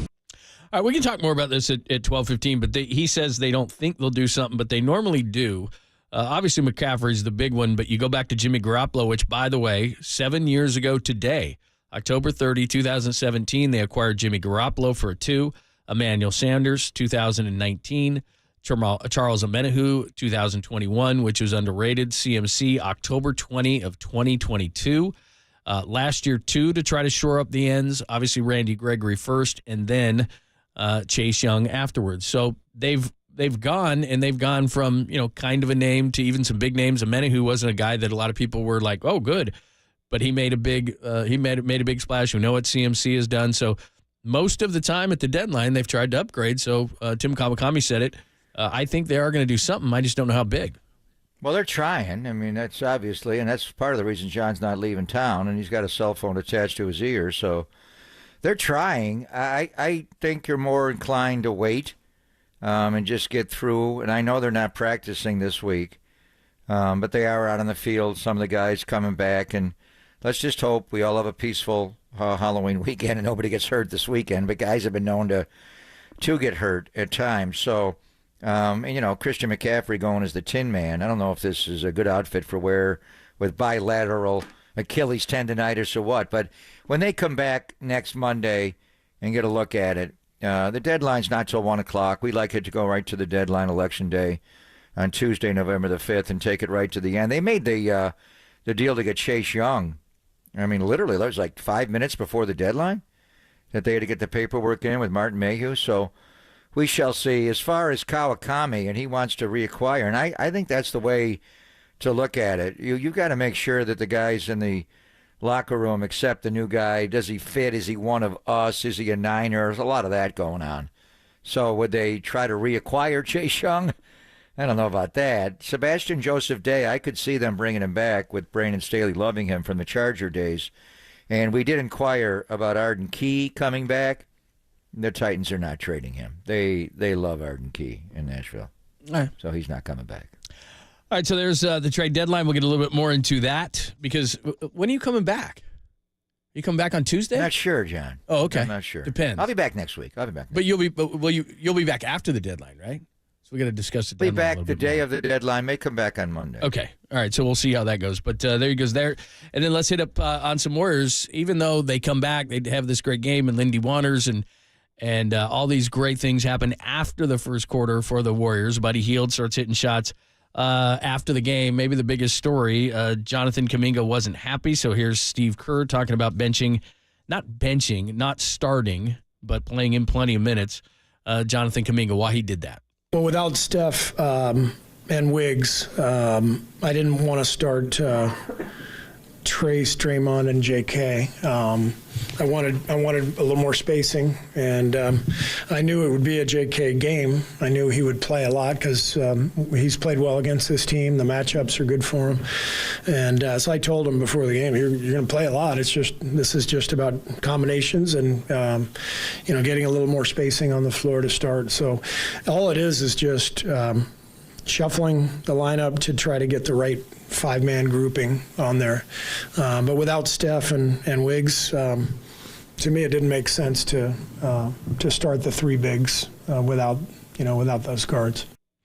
Makes total sense to me. I completely understand it. I don't know that Kuminga still understands it. He did play 28 minutes, which is probably what he would have played anywhere or even less. 6 of 13, scored 17 points, was a big part of the win, but still seems to think that, I don't know, I wouldn't call it a benching at all because it's not a benching. It's just all about trying to get the right guys on the floor and the right combinations, which Steve is still working through like we talked about. There's a lot of guys to play. And he was the first guy to sub in off the bench. He played the most of anybody. Lindy Waters played more off the bench, but he played 28 minutes. He scored 17 points. It wasn't like he was taken out of the rotation. So, I mean, the big thing, and Monty Poole hit it exactly right, he's got to understand why. And you heard Steve explain it. From a perfect basketball standpoint, we need shooters on the floor. The greatest shooter in the history of basketball is not playing tonight. And we're not playing Andrew Wiggins. And we want to start Draymond at 4. So whether we start Trace Jackson Davis or Kevon Looney, and they're starting TJD, and they can shoot, but they're not shooters. So we need shooters around them. It's just the way the NBA is now. So Moses Moody, you're in. He made 5 out of 6 threes. He's killing it behind the line, preseason and regular season. Moody only played 17 and a half minutes. Ever hear anything about him? So it's not who starts, it's who finishes in the road. He's got to look around the locker room and go, he's playing. They're all playing. I mean, you got 240 minutes in an NBA game. How do you divvy that up? Do you play 12 guys, 20 minutes? How do you do it? Do you play 10 guys, 24 minutes? Steph's going to play more, obviously, in Wiggins, so it's not going to be completely equitable. What I didn't like, and the Warriors didn't even make him available at a podium, but they go into their locker rooms, and, Anthony Slater's there, and, Sam's talking to, they all do. And the quote is, he's the coach. He made a decision. It's not my decision. This is my 4th year. It's not the first time things like that happened. It's his decision. Yes, he's the head coach. He will decide who plays when they play, and it's your job to go in the game right after the national anthem some nights, and some nights mid-first quarter, and some nights you're not playing. That's just the way it is. And, the game last year against Denver in January, Steve didn't play in the last 18 and a half minutes of the game because Andrew Wiggins was doing a great job guarding Jamal Murray. And Wiggins had an up-and-down year. Wiggins needed to play that night. I fully get it. And at that time, the analytics department's telling Steve, you can't play Jonathan Kuminga and Andrew Wiggins. They don't, well, really? Well, they weren't at that point. So And then he went off after the game. Never quite to the media. Always, he's lost confidence in the head coach, and they had to have a meeting, and they got together. He's a tremendous talent. I like the way Kenny Smith, or it was Reggie Miller last night that said he's a great offensive player, but he needs to figure out, he needs to be refined, as the word I think. I think he's figuring out the tempo of the game. It's hard. The guy's a young guy, and he didn't play college basketball. He's got to learn professional basketball as a professional, but that's part of being a pro. So when you put that up against the quotes of Lindy Waters III, completely different. Now, he's a different situation, but you're still in a team concept. Waters' quotes were, I'm grateful for whatever I have, and I can't be greedy and have a bad attitude. Coming in, whether I get playing time or not, I'm going to be the same person every day, always have a smile on my face, encourage my teammates. Whatever my role is that day, I'll accept it. And I just want the team to win. That's what you want them all to say. But it is professional athletes. They are petty at times. They don't understand. So I'm not going to make a big deal out of it. We'll see what Steve does. You knew by not starting him, even though you have a logical reason for not. The Dub Nation's going to freak out. The reporter's going to have to ask him. Even Anthony Slater, ask him about it because that's what people are buzzing about. He's got to accept his role. He's a player you can mold into a really good player on both ends of the floor. He's just got to understand it. I think Monty hit it exactly right. Does he get it? Did the coach explain it to him? Does he need to? Does he read the quotes? Does he understand? There's a reason, and it has nothing to do with you except become a knockdown three-point shooter, and then you'll be in that lineup. But they need shooters around a couple of non-shooters. Does he truly understand why he was not in the starting lineup? And why does that matter so much? Be in the finishing lineup. Be a productive player. The disparity of the quotes, and they're 180 degrees apart where they are as far as their place in the NBA. But Kuminga's not there completely. Waters is trying to get there. To just read the quotes and hear them say it, what a difference between Kuminga's reaction to his role on this team and Lindy Waters III's reaction. Steve Kerr explained it to him, but he still didn't hear it. And what he's thinking in his mind is, I've got a contract, and I can't get that contract if I'm not a starter. I think this is going to continue to be a problem all season long. He should be a starter, but you know what? Steve is going to mess with the starting lineup. I don't believe that this is going to be the starting lineup that they use all season long. And if they come into a situation, and this is the greatness of having this depth, there's going to be injuries. It's an older team, all these things.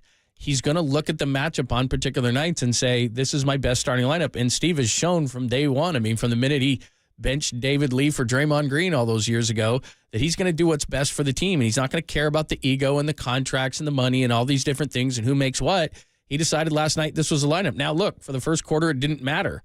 Or it wasn't a good idea. But then the guys started coming in and he mixed and matched. This is going to take a long time for him to figure this out. And if Kuminga's not the starting lineup, he's going to have to deal with it. But I have a feeling that because the contract is unsettled and he's not mature enough to handle it, that it's going to be a problem if he's not in the starting lineup. Doesn't that quote tell you that? I didn't like it. I didn't like the quote he had last year when he was talking to Marcus Thompson. My OGs, I'm waiting for him to get in the front court. Your OGs are HOFs too, bro. What are you talking about? It is what it is. He's a tremendous young talent. I think he'll be fine as time goes. Don't worry about who's in the starting lineup. Be in the finishing lineup. Play so well in the game that you're in the finishing lineup. Maybe because the Niners played the same time as the Warriors on Sunday night, why is there no reaction? Draymond Green was not in the finishing lineup the other night against the L.A. Clippers. Kevon Looney was. And I love Kevon. He's eaten only his vegetables, I think, Al Michaels, and nothing else. The guy fasts all day. He looks like a totally different body right now, and he's playing well. You could start him, play him off the bench. Don't play him at all. You never hear a word out of that guy. But the other night against the Clippers, John, they did not play Draymond Green. The whole he's sitting there on the bench in the fourth quarter with the ice packs on his knees. Like, when's Draymond coming back in? He never did. Did anybody say a word about Draymond Green, a future Hall of Famer, not playing crunch time the other night in a winnable game without Steph Curry on the floor after the ankle injuries? And everybody noticed that Jonathan Kuminga, including Jonathan, was not in the starting lineup tonight. Oh, please. Finally, one more. Here is Gronk. Now, we told you, apparently He knows this guy. What's the guy's name again? The right field guy at Yankee Stadium? Austin. What's his name? I'll get it for you. Yeah. Whoa, you talking Italian? We are talking Italian. So here's the deal. Is he Italian? Doesn't that sound like an Italian name? Capo Bianco. That's a Capo Bianco. That's a multi-generational last name. Can we look and that I don't up? appreciate Capo Bianco. The Italian slurs. By Sounds the way. like Whatever, it his sounds name's Italian Austin. to me. He's I could Austin be Powers. wrong. I could be wrong, Jimmy Garoppolo. But here is Gronk this morning. He was on the K Adams podcast. He actually knows these guys. Take a listen. This is actually the first time I'm seeing this live. Okay. And here's a little fun fact. That guy right there grabbing Mookie Betts' glove Don't tell me you know was him. my friend in college. Gronk, stop it right now. He was on the ice hockey team, the club Arizona Wildcats team, ice hockey team. And let me tell you, the whole hockey team, they were absolute maniacs. They were undescribable, just how wild animals, yes, how wild these guys were. And him doing that represents him very well. I mean, he is all in for his teams. He is all in for the Yankees. I remember him talking about the Yankees all the time, how he loves them so much. And that describes him perfectly, just doing whatever it takes to help his team out. There you go. Gronk knows him. Crazy hockey guy from Arizona. That's what he says. Stop. I can't believe you know. Exactly. Like Austin Capo Bianco. Yeah.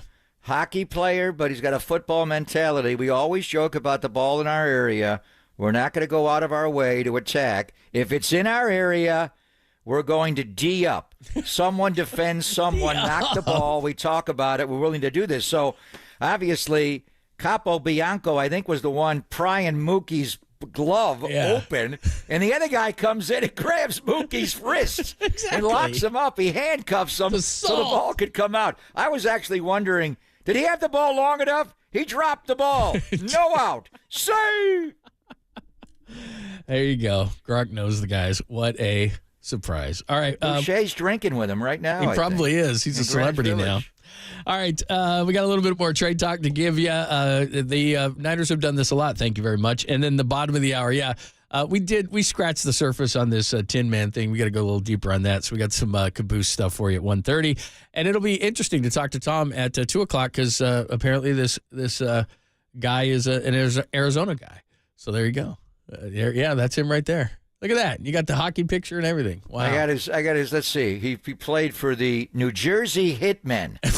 Never heard of them. They don't exist. Stop with the Italian slurring, would you? Wow, what a stereotypical the Boston Harbor name. Wolves. What are we going to call our team? He played the 2 New Jersey years at the Hitmen. University of Arizona. There you go. What position he play? Sounds like Defense. a defenseman. I was going to say defenseman. he said we're going to D up. He did score 9 goals in 09-10, so he was a rushing defenseman. Yeah. A lot of penalty minutes for him. He's going to get a lot more penalty minutes.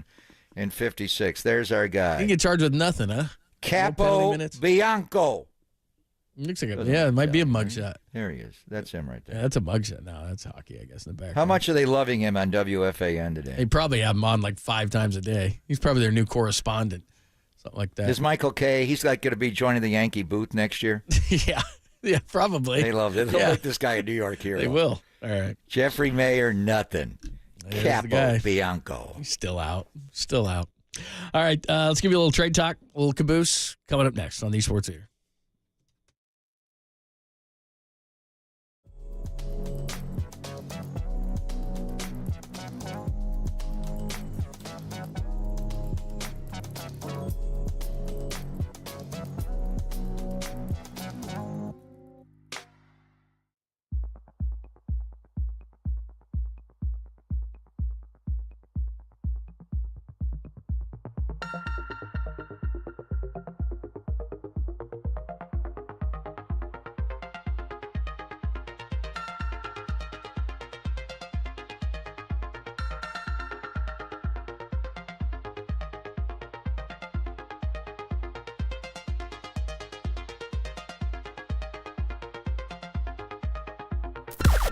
Now, from the O'Donnell Financial Group Sports Desk. Learn more at odfigroup.com. O'Donnell Financial Group, because planning is a process, not a product.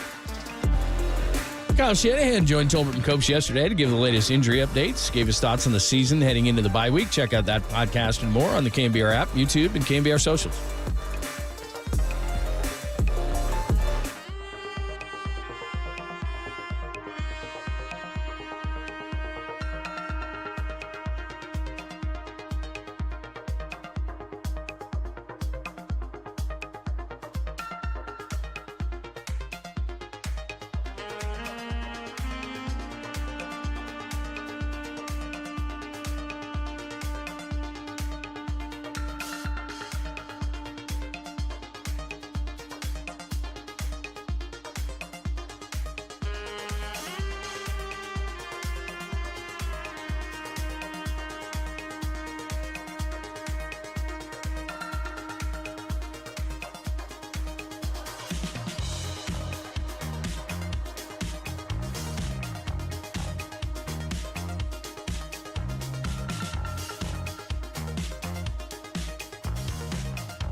And now, time for the Protect Your Assets with David Hollander Business and Technology Report.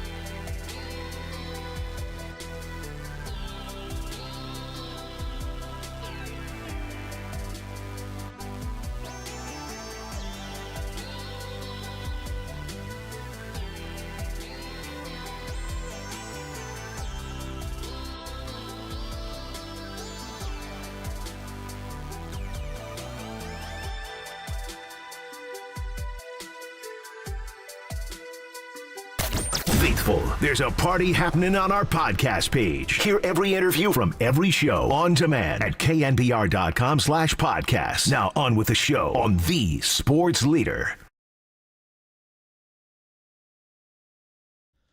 Hello, friends. Happy Wednesday. Hope you are well. The little Niners talk here. Based on the history of the 49ers, they'll probably make a move, but it is tougher than you think. So we'll get into that conversation now. And 1:30, we'll talk more about the Tin Man, Christian McCaffrey.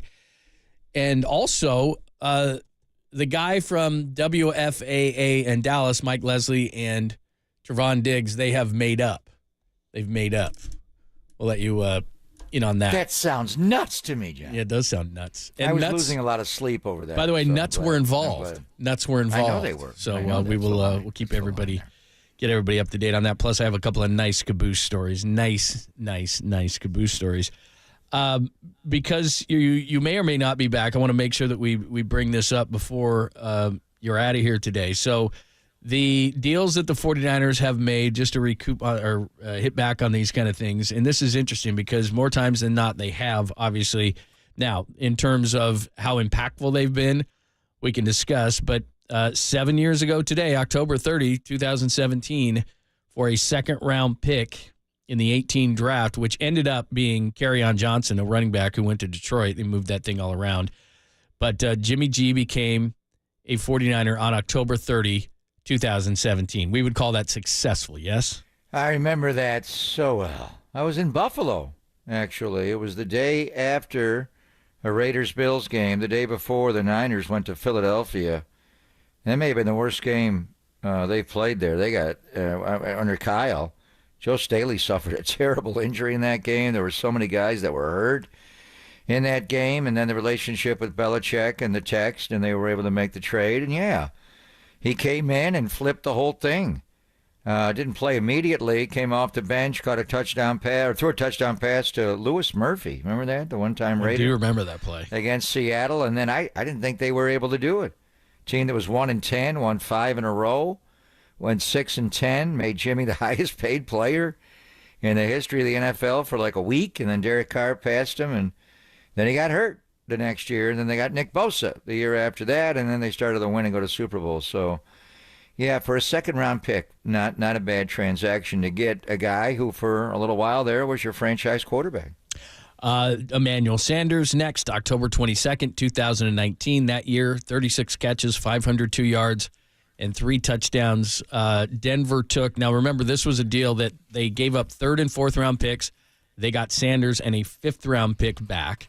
So that was the deal. And Emmanuel Sanders was not bad. In fact, I thought he led a really young receiver group. I remember you and I talking about this. It's a young receiver group. They need somebody. They need an adult in the room, and that's exactly what it ended up being.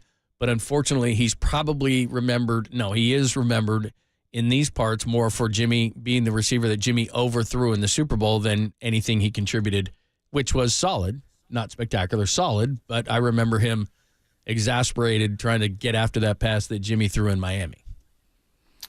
Yeah, I remember when we landed in Miami and we're waiting at the hotel for the luggage, and there was so much luggage for a week-long trip. I remember sitting right with Jimmy Garoppolo and Emmanuel Sanders for like a half hour, 45 minutes for the luggage to arrive. And Emmanuel had great style. Everything was Louis Vuitton luggage. He just had a way about him. And he he became that guy right away. We knew Emmanuel from his Denver days and winning Super Bowl 50 at Levi's, and he was. That was Debo's was a rookie then. Kendrick Bourne was a big contributor, but young. He needed a veteran, in that room.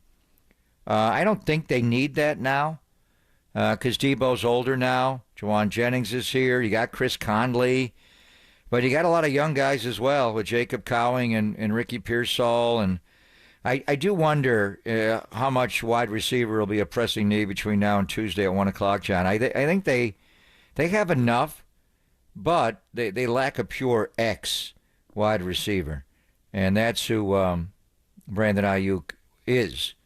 But you don't have him right now, and you do have a lot of youth. So I do wonder if you go out and get a veteran X wide receiver, maybe even get Kendrick Bourne. And I know people won't, think it's a big thing because it's fantasy football and numbers, but Bourne fits in here. He does fit. So, well, I'll be back next week. I think I'll be back on Monday, but the deadline will be on Tuesday. I wonder if they'll do anything between now and Monday, or if they'll just wait, assess the league. We've already had a number of trades. Wide receivers obviously getting traded, and so the league has started to pick it up. But I think, John, what really is do you know what your need is now, or do you want to wait till your team comes back on the bonus practice Monday and see if McCaffrey's good to go and Willie practice? Gross Matos, is he coming back at that point? And then, you're putting trades together between then and now, and maybe you just wait until that 11th hour to pull a trigger on Tuesday. I'd love to see an interior defensive lineman, and this guy was underrated for the 49ers. He went off to the Chiefs, but Charles Omenihu, this was November 2nd, 2021 for a late-round pick. He was good. I think people forget, man. I didn't realize when he was with Houston, he was so big and long, and he was really a better rusher than he was a run guy. So they need, I think, more of a run guy than a rusher, but they could use both. But Omenihu was an underrated guy that they picked up November 2nd, 2021. Without a doubt. And he had a huge playoff game against Geno Smith and the Seattle Seahawks in that divisional, Brock's first playoff game. And he had a big sack in that game. And then he got into trouble. He had a domestic violence charge. I think it was the week after when they played Dallas in the divisional. The Seattle game was the wild card game. But he was away from the team. There was no even... He did play in the Super Bowl, but there was the championship game that year, but it was just a little off. He played in Philly, as I remember, but it changed. When you have a domestic violence charge, whenever the situation was, it changed, and the police were involved. He wound up going to Kansas City last year, and he had a terrible injury right before the Super Bowl. I think he got hurt in the AFC Championship game against Baltimore the week before. He could not play. Where is he, by the way? He's in Kansas City, but I think he either just started playing again or not, because it was an ACL. He's still on a knee. So it's been a while. I'm not sure if he started playing yet, but he's getting close. If he's not already, he wasn't playing, on the roster against us a couple of weeks ago. He did hurt. that. I think it was the day of the AFC Championship game. Right, so that was late January, the 28th. So the injury, he tear his ACL in that game? Yeah, exactly.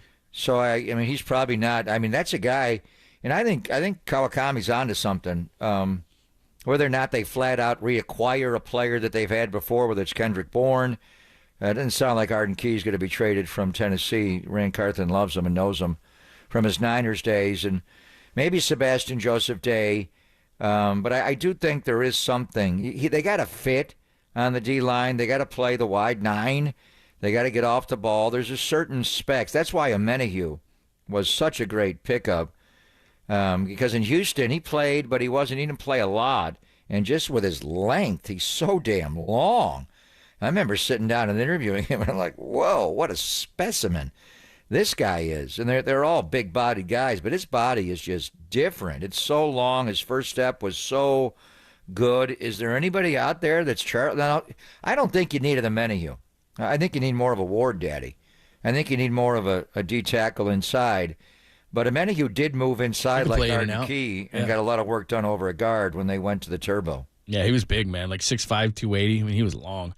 And then a year after that, this is the big one, October 20, 2022, Christian McCaffrey for the Panthers, in which, by the way, I found what they got. So they got the 61st overall pick, which became tight end Brenton Strange.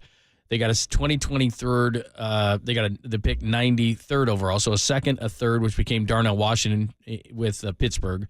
Made a trade with Pittsburgh. Fourth rounder. So second, third, fourth, fifth. They got Nick Herbig, who's a nice pass rusher for the Steelers. They also included that 61st pick to move up to get Bryce Young when they made the Bears trade. So second, third, and fourth round picks in 2023 and a 2024 fifth-round pick, which became a corner by the name of Chow Smith-Wade. I don't know who that is. But anyway, they didn't get anything great back. Didn't mean the 49ers wouldn't because they're so good in the mid-rounds. But clearly worth it, even though that's a lot to give up for Christian McCaffrey, and that was just over 2 years ago, October 2022 for that. Remember it well. It was October the 20th, and he wound up playing on October 23rd. They're not making a trade like that. Who's even out there? Who's the biggest name? And we've had, Devontae Adams, Amari Cooper, DeAndre Hopkins. Maybe they're all done. And we'll see. Devontae's still searching for a role. Amari's still searching for his role. Those are Emmanuel Sanders-type pickups where you gauge it over time, and D-Hop would be, later in the year. Who's the biggest name left that has not been traded yet that will be traded between now and Tuesday at 1? Is there's not a McCaffrey out there to be had, is there? Well, like you said, unless somebody is willing to part with a lot, there's some teams. The problem right now, and I mentioned this yesterday, there's only about 10 teams right now in the NFL that you would say are totally out of it. There's a handful of 2 and 6 teams, and you've obviously got the Panthers and the Titans and all those kind of things, but it's whether those teams will trade and what they'll ask for. If you're the 49ers, I don't know, what would you call their situation? Desperate? Because what happens at this, no matter what the sport is, you can really get a team at the deadline if they're desperate enough to give you things. It's the leverage that you have. If you go back to the A's situation, remember when they got Samardzija? And I know that Addison Russell didn't turn out to be, great with the Cubs, but at the time, he was easily the A's top prospect. And when they traded Addison Russell, I'm like, are you kidding me? Now, he did have a year in which he knocked in 95 runs for the Cubs, and they won a World Series, but then he came, had all sorts of domestic violence issues and everything. But I can't tell you how shocked I was that the A's, who don't normally do that kind of a thing, that Billy went and got just for Jeff Samardzija. It was on July 4th. The deadline was 3 weeks away, and they gave up their top prospect, Addison Russell, who at the time was like the 4th top prospect in baseball, for Jeff Samardzija, who I thought, he's okay. So. Well, then later in the month, they traded their number 3 hitter Cespedes on the best record in baseball, Yoenis Cespedes, for another starter, and John Lester, who they knew they weren't couldn't throw to first base, and the Royals were so blind in the wild card game. So that's crazy. When you have a chance to go get a guy like McCaffrey, you go get him. I don't think there's anybody. I don't think the Niners are in a desperate situation at all.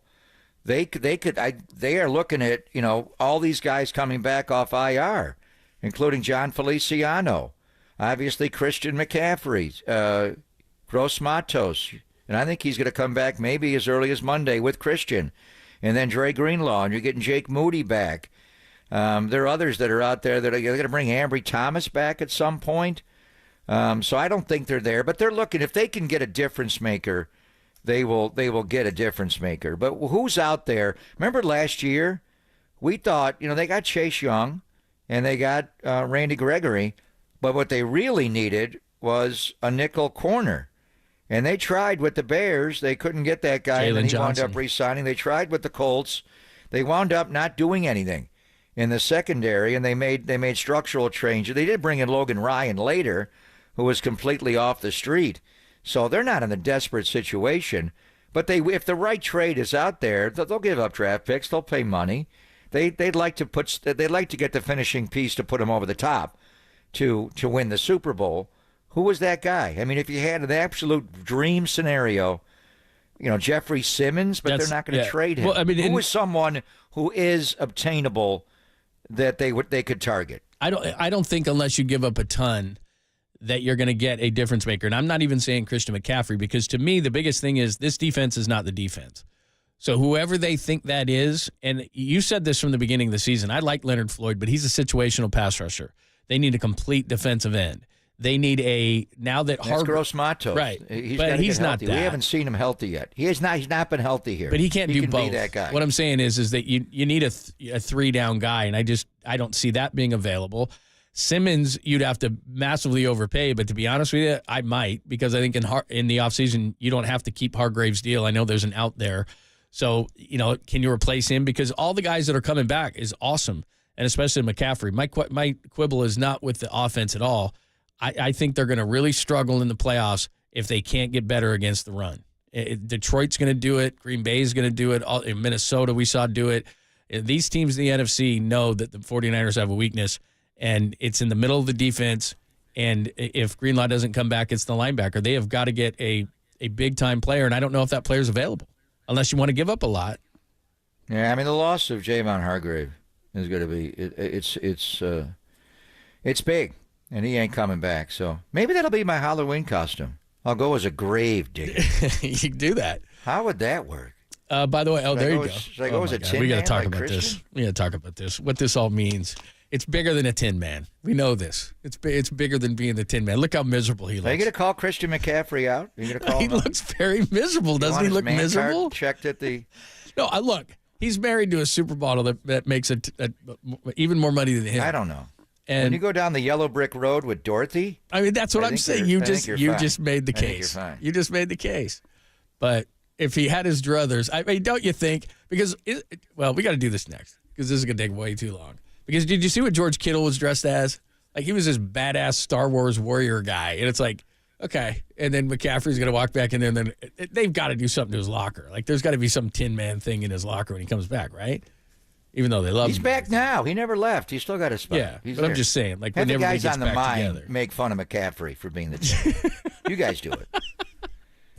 I'm not making fun of him. He's doing a great, but we know what it means. It just means something bigger. That's all I'm saying. All right, we got some other stuff. The reporter in Dallas and Trevon Diggs, they make up today, so we'll tell you about that. And it did involve nuts. Yeah, we'll tell you about that. And we got a couple other great stories, too. We'll do it next only here on the Sports Leader.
was a 5-shot revolver. It was loaded, wedged in the crack of her buttocks.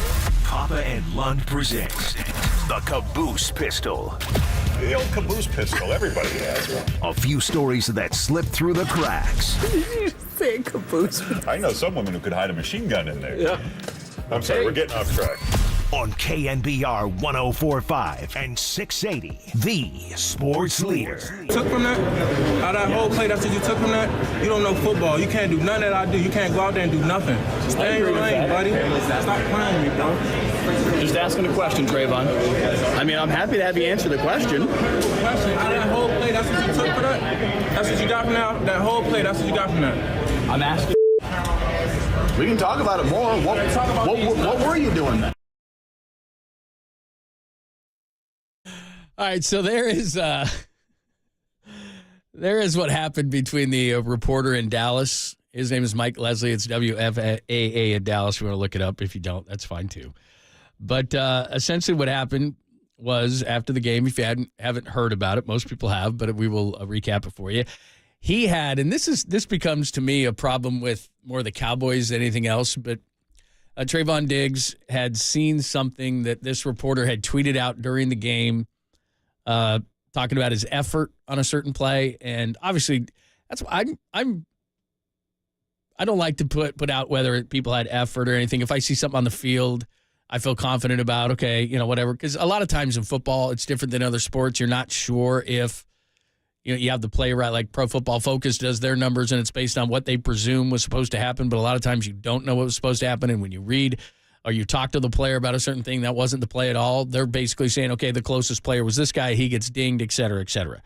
So effort is one of the hardest things to dictate, to say, okay, he didn't have effort. But anyway, Diggs saw this guy outside of the locker room. They got into it. That's what you just heard. And then today, he came out of the locker room with a couple of cans. I didn't even know that they had, I thought Gronk first came up with maybe he didn't, the term D's Nuts. I don't know, but I guess there is an actual product called D's Nuts. And so then Trayvon Diggs comes out of the locker room today to do his normal, I guess, Wednesday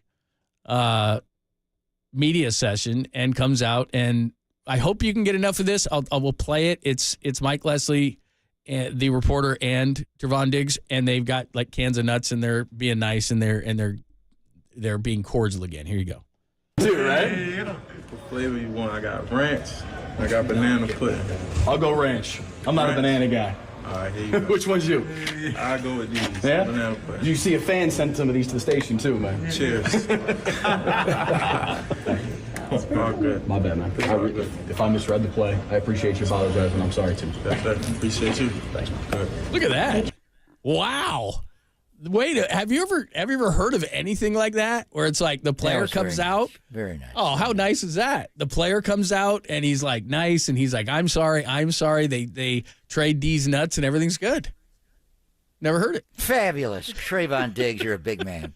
Right? Whole thing is nuts, John. D's You Nuts? love your hot nuts, don't you? Oh, my God. I think they stopped You were selling obsessed those. for years with hot nuts. Well, what was great about Hot Nuts was that they used to sell them at Giants games. Somebody can back me up on this. And they were just the regular nuts that they would sell that were in that green bag, but they were in an orange bag, and they were spicy. And so on nights that it was cold, which was often, most night games at Oracle Park, these things would warm you up a little bit. So you'd have a cocktail, you'd have some hot nuts, you'd feel good. We even used to play the Hot Nuts song. I don't know if we can find that on cue. It used to be on YouTube, but it was an older gentleman who used to sing the Hot Nuts song, and every time we would have a bad game, or it would be there'd be like a loss on a Monday. It'd warm your cockles. Yeah, we'd play it, and people would laugh, and they thought it was funny. So we would always play the Hot Nuts song to get people in a better mood. So I don't know if we have it. In fact, I've gone on a strictly nuts only diet, John. So all I'm eating is nuts. Really? And I'm just like emaciated now. I'm wearing down. I've worn down to nothing but bones, skin and bones. I got nothing on me anymore. Yeah. What's wild is right now is like the hat's over your eyes. If people are on YouTube and Twitch right now, they can see. I gotta go eat. Is that like that's like a gold skeleton? So your bones those look gold, or is that just the light hitting them? That's not like I look good. That's not like the regular That's old. the costume. Christian may go out as Tin Man. I'm going out as the skeleton. All right. See, here it is. Turn it up. Trayvon Diggs does. Yeah, hot nuts. I mean, I'm telling you, it just gets you in a good mood. My hot nuts really satisfy. They have a good peanut vendor at Yankee Stadium. Oh, they got to have a guy. The peanuts with the talented taste. Well, we need that guy. That's a great song, by the way, and always puts people in a good mood. Well, Yankee Stadium, every stadium has a few guys that are, throwing or gals. There was one classic guy at Yankee Stadium. Would throw like the crazy peanuts one? With the talented taste. I love it. That's the best. Yeah, absolutely. What was the play Trayvon Diggs was called out on? I don't even know. I can't remember. He just called out his effort, which I always am like, He doesn't look like the same player. He tore his ACL last year early in the year in a practice, and the year before he had 11 picks, led the league. He's not quite the same player anymore. He's not. And give him time. He's coming off an ACL. Yeah, that's what I think. Before we get to one story that we can get to in the caboose, I'm not calling out Christian McCaffrey. All I'm simply saying is that Halloween is revealing. That's what I'll say, is because most guys, like, if you really love your wife, girlfriend, significant other, then let's say they come up with a costume idea, and most times if that other person comes up with a costume idea, then they get to do the cool thing, and you kind of have to do the second thing. Are you saying Christian did not want to do this, and he was coerced into it? Boy, I think it'd be tough. Because come on, John, what are you going as? Let me ask you this: Do you have a costume? You ready? No, I got to get something though. I do have to get something still. We've discussed it, but my wife oftentimes will put me in a position where it's like, man, I don't really want to be photographed. Like, has any guy ever wanted to be the Tin Man? Probably not. Like, I'm just saying. And she looks like she's a beautiful Dorothy, and so she gets the best of the costumes. But sometimes, Why didn't he go as the Cowardly Lion? See, I would have done that. Cool. Oh yeah, the lions. That's true. Who else could he have done? The Cowardly Lion would have been the best of that genre, right? Because then it was like, who did you have to choose from? I don't know if I would have done the Tin Man. I'm just saying, like, I think it does say something about the relationship because a lot of times, they come up with the idea and you got to suffer through it. So that's all I'm saying. It's just he didn't look happy being the Tin Man. Maybe I'm 100% wrong. Because George Kittle, did you see? How about the Scarecrow? Ray Bolger was classic. Ooh, I don't know. Yeah, Scarecrow, I guess. Would it be better than the Tin Man? Maybe. I'm just saying, like, George Kittle got to be some big, I don't even know what the character he was, but he was like this Star Wars character, and he had like this laser gun and everything. And then who was she, like Princess Leia or something? She looked really cool. Like, you got to try to find something that satisfies everybody. So I just saw one picture, and he kind of looked glum that he had to have that on. Maybe he was smiling in other pictures. Buddy Epson pulled it off pretty well. That was a great Tin Man. Yeah. Didn't Nipsey Russell do it in The Wiz? Oh, yeah. It was. Russell. Yeah, absolutely it was. Speaking of hot nuts, Nipsey Russell could pull it off. He was good. He was good in that. Yeah, he could. He could pull that off. So anyway, you're not going to be dressing up, will you? He's on. Do you answer your door? You don't like Halloween? my costume? You don't like no, my costume? I do like it. That's what you should have at your front door. That's amazing. What I'm doing. That's me. It's a gold skeleton. Can't tell? It's pretty nice. I got my Niner hat on. I like it. Okay. Yeah, it's very nice. John didn't like it. I'm not going to your house. Yeah, it does. You're going to be out of town anyway. It does look like you're going to be working out there. Yeah, you got some muscle tone on that thing. It's pretty good. It's not fat. A little skinny. A little Just skinny. Gone to an all nuts diet. Yeah, you might want to you might want to eat some unsalted nuts too. Yeah. Those hot nuts are good. That's a fact. Maybe I could order them off Amazon or something. They're really good, but I don't think they sell them at games anymore. So, anyway, one caboose story before we go. A pizzeria in Wisconsin shocked patrons when it apologized for inadvertently selling pizzas containing THC. Now, this is totally different than yesterday's story, which was if you ordered number 40, wink, wink. In Germany. Then you got cocaine. Yeah. In Dusseldorf, you got cocaine with order 40. But this is just, they didn't know. They said that the THC pizza may cause stronger effects than, and we know this now from the candy and eating certain things, but they didn't mean to do it. I don't know how they did it. Like, it was in the oregano, thing or something, but they didn't mean to do it, but they did. So they apologized for their patrons. Could you imagine you're eating a pizza and you have no idea? I don't know. Right now, I'm so damn hungry. I'm wearing away to nothing. I wouldn't mind a slice of pizza. You are wearing away to nothing. Yeah, pizzeria mistakenly sold pizza laced with THC. So that's in Washington. That's in the Washington Post. Hopefully, anyway, I won't make a political In the joke. district or in the state of Washington? In the district. That's not a shocker. Yeah. Not a shocker there. Yeah. So anyway. By the way, I just on my speaking of Yahoo, on my calendar, it just popped up that we have a meeting at 2:05. We already had our meeting. It's over. It's done. We did that. Did we do that yesterday? Yeah. Scared me for a minute. Plus, Holler's already abusing his power. He's gone. Like Holler would never leave for a week. Now, he's gone. Yeah, Holler's gone. That's it. So, all right, that is your sweet, clean, family-friendly caboose pistol. We have a couple of remnants before we get out of here. And someone get Greg a sandwich if you're on YouTube and Twitch. Very skinny. No, I want a Yankee dog. I mean, not a dog. Let's go Yankees! You're just hoping for games 6 and 7. That's what you want. I want them to win the World Series and not have the Dodgers win. All right, we'll get to it. We got some remnants, and then Tolbert and Copes at the top of the hour here on the Sports Leader.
Kappa and Lund continue live from the KNBR Casino Matrix Progressive Jackpot Studios. Casino Matrix, Progressive Jackpots are here. Where are you? Just drop in. Please play responsibly. 1-800-GAMBLER. We talked about on the broadcast how you hate candy corn. What's your favorite Halloween candy candy? Corn.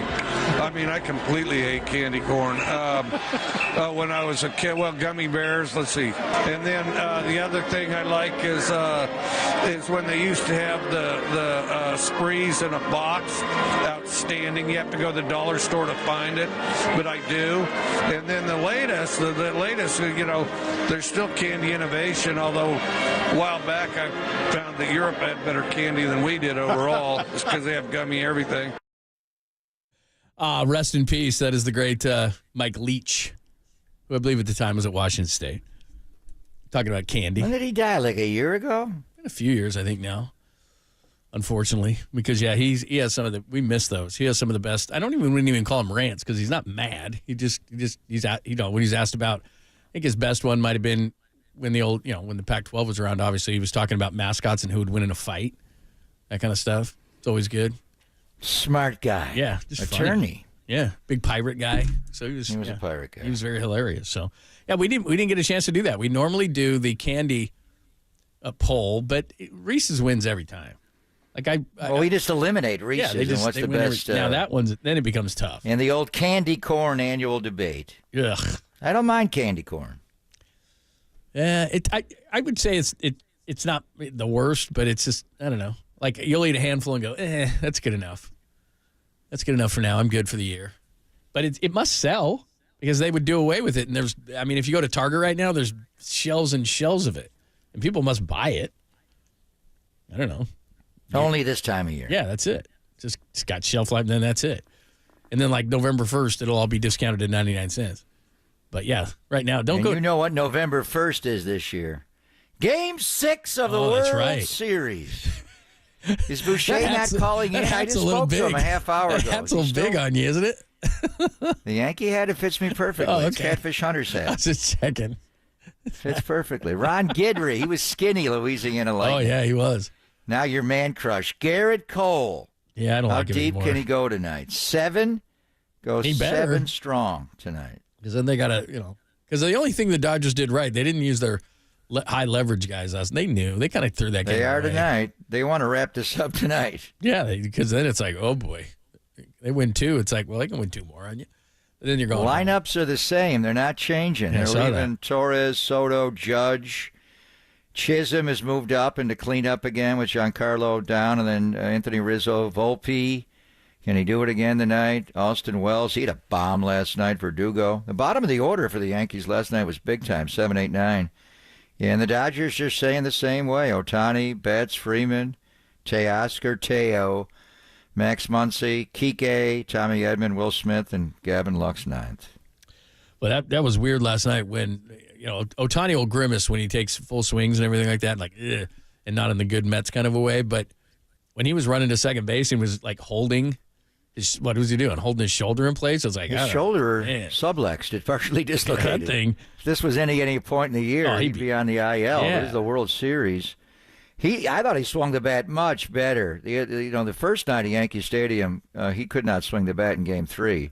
Last night, he fouled one off right away, and I was like, whoa, he rifled it back. It's like he looks dangerous again. So what are the overall, and it's not going to be the traditional ratings, but when they take the live shot to Japan and they're breaking out the Thundersticks, just having Shohei Ohtani in this game, Yamamoto already pitching well, and if there is a Game 6, he'll pitch that game.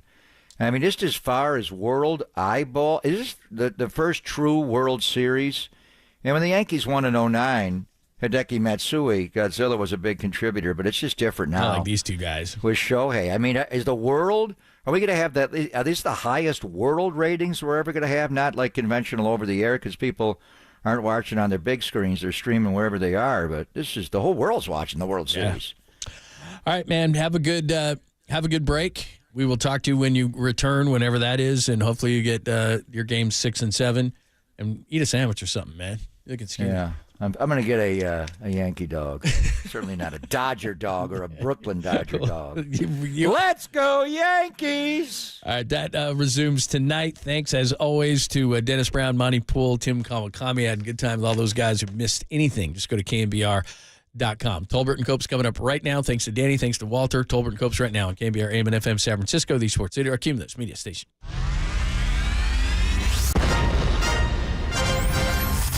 The NBA brought him to the Bay. While his co-host was born and raised here. Adam, that is great co-host work right there. That is amazing. You're lucky to have Adam, Tommy. Oh, absolutely. It's time for Tolbert and Copes. Let's get it on! Tom Tolbert. Yeah, thank you. Now if I could ever get some beer. And Adam Copeland. Adam Copeland has arrived! On KNBR 104.5 and 680, the sports leader.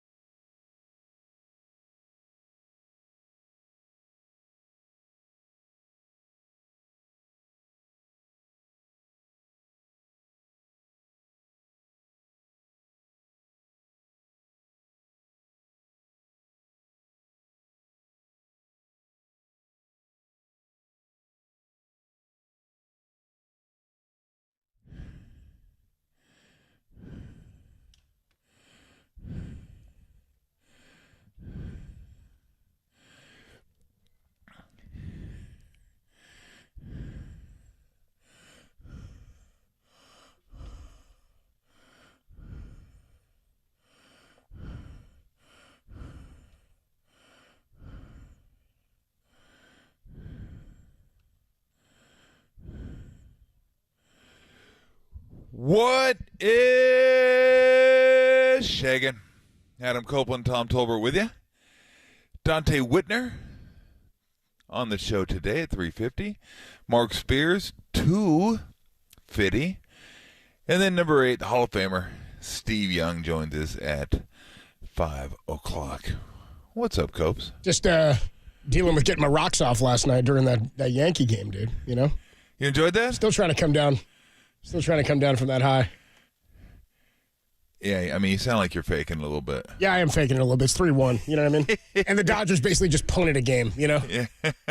I just feel like we're just going to punt. It's all right, yeah. Hey, look, I'm all good with more baseball. Yeah, I'm good. I'd like to see the Yankees win tonight and get the Dodgers to feel the icy grip of pressure just a little bit going back home for a Game 6. So, yeah, I mean, obviously I've said it. I'd like to see the Yankees lose because I hate the Yankees. I don't really hate them, but they're my least favorite team in the MLB. But I just want more baseball. I'd like to see the Dodgers. I'd like to see the Dodgers feel it a little bit because they haven't felt it. 3-1's not feeling it, even though you got Cole on the mound tonight. But you win tonight, oh, you're gonna feel it at that point. You're gonna feel it. There are gonna be some nervous people in Chavez Ravine for Game 6. So yeah, I'd like to see the Dodgers kick another one, and then we have a series because, as you stated yesterday, it doesn't get to Game 6 very often. I don't think it ever has gotten to a Game 6 in the World Series after going 3-0. Really, it's only 3 times it's gotten to a Game 5. That's like since 1970 or something. Wow. Right? Yeah, so this is only like the 4th time since like 1970 that a 3-0 has gotten to a Game 5. Wow. Which is pretty incredible. I would like to see that.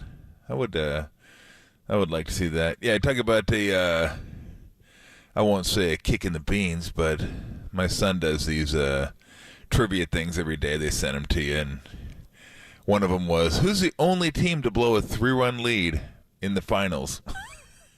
A 3-1 lead in the finals? 3-1 lead in the finals. A little close to home, bro. I go, we don't need to spend too much time on that one. Now, unfortunately, that one's really easy for people in this area. So, yeah, I mean, this doesn't happen very often. I started watching the Red Sox comeback, or I don't know what the name of the show is. The Netflix documentary, that one? Yeah. It's really good. I watched the first hour of it, like really, really good. And I was thinking about just grinding through it last night, and I'm like, I'm going to save 2 more episodes for tonight maybe. So think I might end up doing that and watching at least one episode a night. I think they're like an hour each. There's 3 of them. But the first episode was more like getting the team together, like how they built the team, and Theo Epstein coming on, and there was an appearance by Billy Bean, and it was pretty good. And so I can't wait to dive into 2. Keith Folk, the closer on that team, right? Folk, yep. Yeah, down over from the A's. Yep. Yeah, dude, that Red Sox team, I followed that religiously because I was like 14 or 15, right? And so at that point, I was the way about the Yankees that I am about the Dodgers in the American League, where I was just like, because as a kid, they went in 96, they went in 90, they go 96, 98, 99, 2000. Then they go again in 2001. Then they were still competitive and into the playoffs in 2002. They go to the World Series in 2003. I was just so sick of the Yankees having an opportunity each and every year. And of course, the year before, they go to Game 7 against, the Who's Your Daddy, Pedro Martinez Red Sox. Yep. And Aaron Boone hits the walk-off grand slam, who they'd acquired, by the way, I want to say from Cincinnati at the trade deadline that year. And he hits the walk-off grand slam off of Tim Wakefield. And then so the next year they come back, and it's so cool that it's the same situation. And that was a moment, too. That was, in my mind, that's the last on-field physical hatred, real hate rivalry that we had in baseball between the Yankees and the Red Sox. Because Epstein was a 29-year-old GM or a 31-year-old GM. 28. 28, maybe. There you go. Started. He labels the Yankees the evil empire. And don't forget why he called them the evil empire. I want to say it was when they acquired Alex Rodriguez after the Red Sox had pulled off a trade to be able to get him. And then something happened and it got voided or vetoed, whatever the hell happened. Remember, it was the Players Union. It was a Players Union veto. Because he wanted to give back some of the guaranteed money, and they're like, nope, you ain't giving back Can't give back guaranteed money. So the Yankees then turn around and acquire him. Then Theo Epstein calls him the evil empire. And you forget, you fail to realize that they were the top 2 payrolls in baseball, right? It'd be like the Yankees calling the Dodgers the evil empire at this point, right? Where they've both gone out and bought all the best players. So then A-Rod ends up there instead of in Boston. The Red Sox, I want to say they acquired Mike Lowell or somebody like that, maybe in 2004. Well, they got Schilling. They got Kurt Schilling, of course. Schilling was the big one, and the bloody sock. Just a little bit of backstory to go to this. Yeah, that was the bloody sock that year. But the backstory was, and I'd forgotten about this, that they had talked publicly. They went to Tom Hicks, the owner of the Rangers, and asked him if he would make a trade for, and I think it was Manny Ramirez and maybe Garcia Parra, possibly for A-Rod. And so they meet with A-Rod. And then Hicks leaks it. So Hicks leaks it. That's what Theo Epstein said. And now Garcia Parra finds out that he was Mr. Red Sox back then. That was Mr. Red Sox back then. Now, this is 2003, I want to say, right? Yes. This is before. This is after 2003. Right. Garcia Parra wasn't on the pennant team, yeah. Yeah, he was between 2003 2004. Well, he was to start the season, remember? That's right. He started the year with him, yeah. He got hurt. So he calls into a radio show and says, look, they're like, well, does it feel like a slap in the face? He goes, well, how would you feel if you guys are doing the radio show and you found out they were trying to replace you and get somebody else there? He goes, how would you guys feel? So basically, he was not super thrilled with that. Manny wanted out. He wanted to get out. He was tired of all the scrutiny of Boston and everything. So I love Manny Ramirez, dude. Manny Ramirez is one of all the guys who I've seen, of all my favorite players I've seen, I really do think Manny Ramirez, top 3 best right-handed hitters I've ever seen.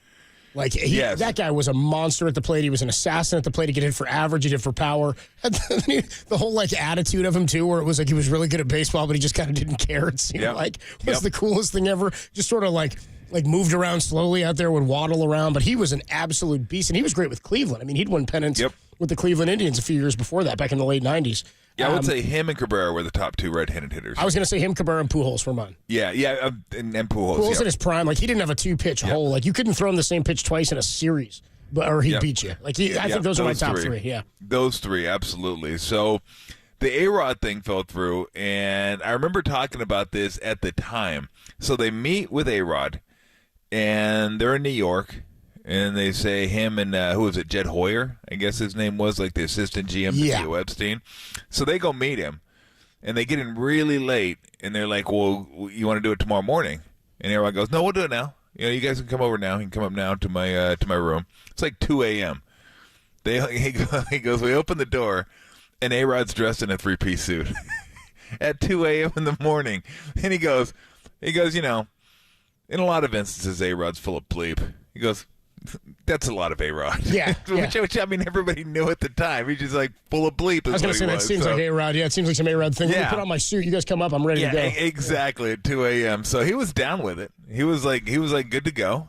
And they kind of, on principle, decided, okay, we're good. But they had to run it because of the guaranteed money. They had to run it by the players' union. The players' union said nope, which I always thought was kind of BS. Like, if the player wants to do it, like, why can't the player do it? Now, their stance was, we're not going to give back any guaranteed money because he has set the standard for what other players could make. Back then, it was a monster deal. 10 years, $252 million. And this was back, in the This was like early 99 or 2001 maybe is when he signed that deal? It was massive. Like, it was so far beyond everyone else's deals. Like, what? It had to be after the 2000 season because he wasn't on the 116-win Mariners. Yes. I think he left right before. I think 2000 was his last year in Seattle. Okay. And then he ends up in Texas the next year. And by the way, the Red Sox, like the Yankees had to give up a lot to get him. They had a damn near 40-40 player in Alfonso Soriano that they traded for A-Rod. It's not like they didn't give anything up. I mean, that was their equivalent of trading Manny Ramirez. Plus, then they turn around, he has the opt-out on the contract, and he signs another massive deal, another one over like 250. Another massive like deal. And think about something. that. Back then, I mean, we're talking about a guy, Bryce Harper right now for the Phillies, who's one of the best players of his generation, signed with the Phillies, 4 years ago, and he's making like, I think 25, 27, somewhere around there, $1 million. This is like 24 years ago, and he signs at 25. That's how big a deal it was. I mean, again, it'd be like a baseball player. It was Ohtani and then some. Like, that's what that was. It was like no one was even in the ballpark of A-Rod. So, I mean, but I loved every second of it, too. I'm like, dude, take your money. Get what you deserve. You're going to Texas. You're not going to win. And they're like last place team 3 straight years. So then he thinks he's going to Boston. Then he goes to New York, and I never remember. I don't remember this, but I wish I would have. So Kevin Millar, for those that don't remember, good player, solid player, He's not a great player, but he was a guy that was kind of like the I won't say clown, but kept everybody loose, the jokes, kind of like that. Everybody liked him on the team. He was respected on the team, one of those type guys. And he's a guy that came up with the phrase "cowboy up." He's like, people are like, what does that mean? He goes, I don't know. So he came up with the cowboy up term. But anyway, he goes on SportsCenter with Dan Patrick, and he thinks the A-Rod deal is done. So he goes, who would you rather have? Would you rather have, who do you want throwing you the ball from short? Garciaparra, who's still on the team, or A-Rod, who's not on the team yet? He goes, give me A-Rod. He goes, I'm driving back. He goes, I get a call from Garciaparra. He goes, what's the deal? And he goes, oh no. He goes, I thought it was done. He goes, I thought it was a done deal. He goes, but I just said, he didn't phrase it. He goes, like, who do you think you're going to have thrown to you? And somebody told him, the people that were doing the documentary go, no, you said the question was, who do you want? Yeah, no. And he goes, oh, it was? Oh, yeah, no more How to Right to Be Mad. It's like I'm asking Tom, hey, Tom, who do you want to work with, Copes or Murph? And you're like, oh, Murph, dude. No big Murph. deal. Yeah. Give me Murph. Oh, I thought it was who I think it's going to be. Tolbert and Copes with you on a Wednesday afternoon. We can get more into some of this stuff a little bit later. We got a lot of good sound for you today as well. Coach Speak coming up later. We got a Who Stepped in It. Mark Spears joins us at 2:50. Dante Whitner, 3:50. Best half hour in sports radio. Steve Young joins us at 5 o'clock. When we come on back, the Warriors got a win last night. Shout out my +1.5 and Lindy Waters. We'll talk about it next on the Sports Leader.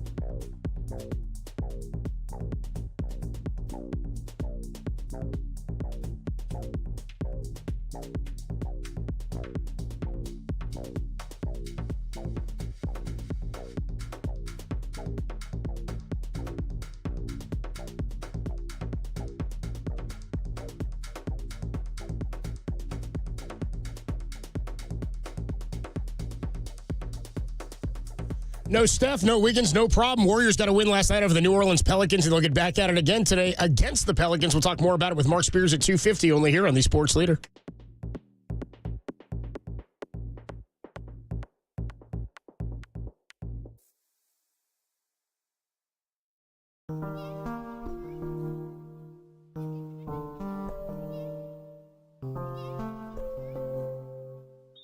Hey, what's going on, everybody? Adam Copeland here for Underdog Fantasy.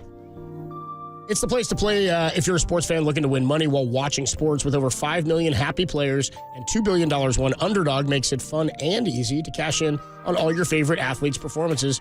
You can make a play with only $1, or you can go big. With their Pick'em game, you can win up to 1,000 times your money just by choosing higher or lower on player stats like passing yards, touchdowns, three-pointers, double-doubles, etc. They've got all your favorite leagues and stars to choose from. I think Buddy Hield's going to go higher than like 15 points today. How about that? They play again tonight. He had a great fourth quarter last night. You can create entries with football and basketball or all-in-one sport, mix and match across your other favorite sports for a shot to win real cash prizes and turn your sports opinions into real money. Every dog deserves a second chance. With Underdog's rescues, you can earn money back and receive a promo in an early if an early injury causes you to lose. With Underdog's double flex option, you can take 2 L's and still have your entry be a win. This season, Underdog is going to be running a special promo or bonus almost every single day. Profit boost, where you can pump up your winnings with just a tap when you apply your boost to eligible entries. There's discounts. You'll get adjusted projections on certain player stats to give you a better shot at a W. Download the app and sign up with promo code KNBR and deposit now to get up to $1,000 in bonus cash instantly. That's promo code KNBR. You must be 18 or older and present in a state where Underdog Fantasy operates. Terms apply. Concerned with your play, call 1-800-GAMBLER or visit www.ncpgambling.org.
And now, time for the Protect Your Assets with David Hollander Business and Technology Report.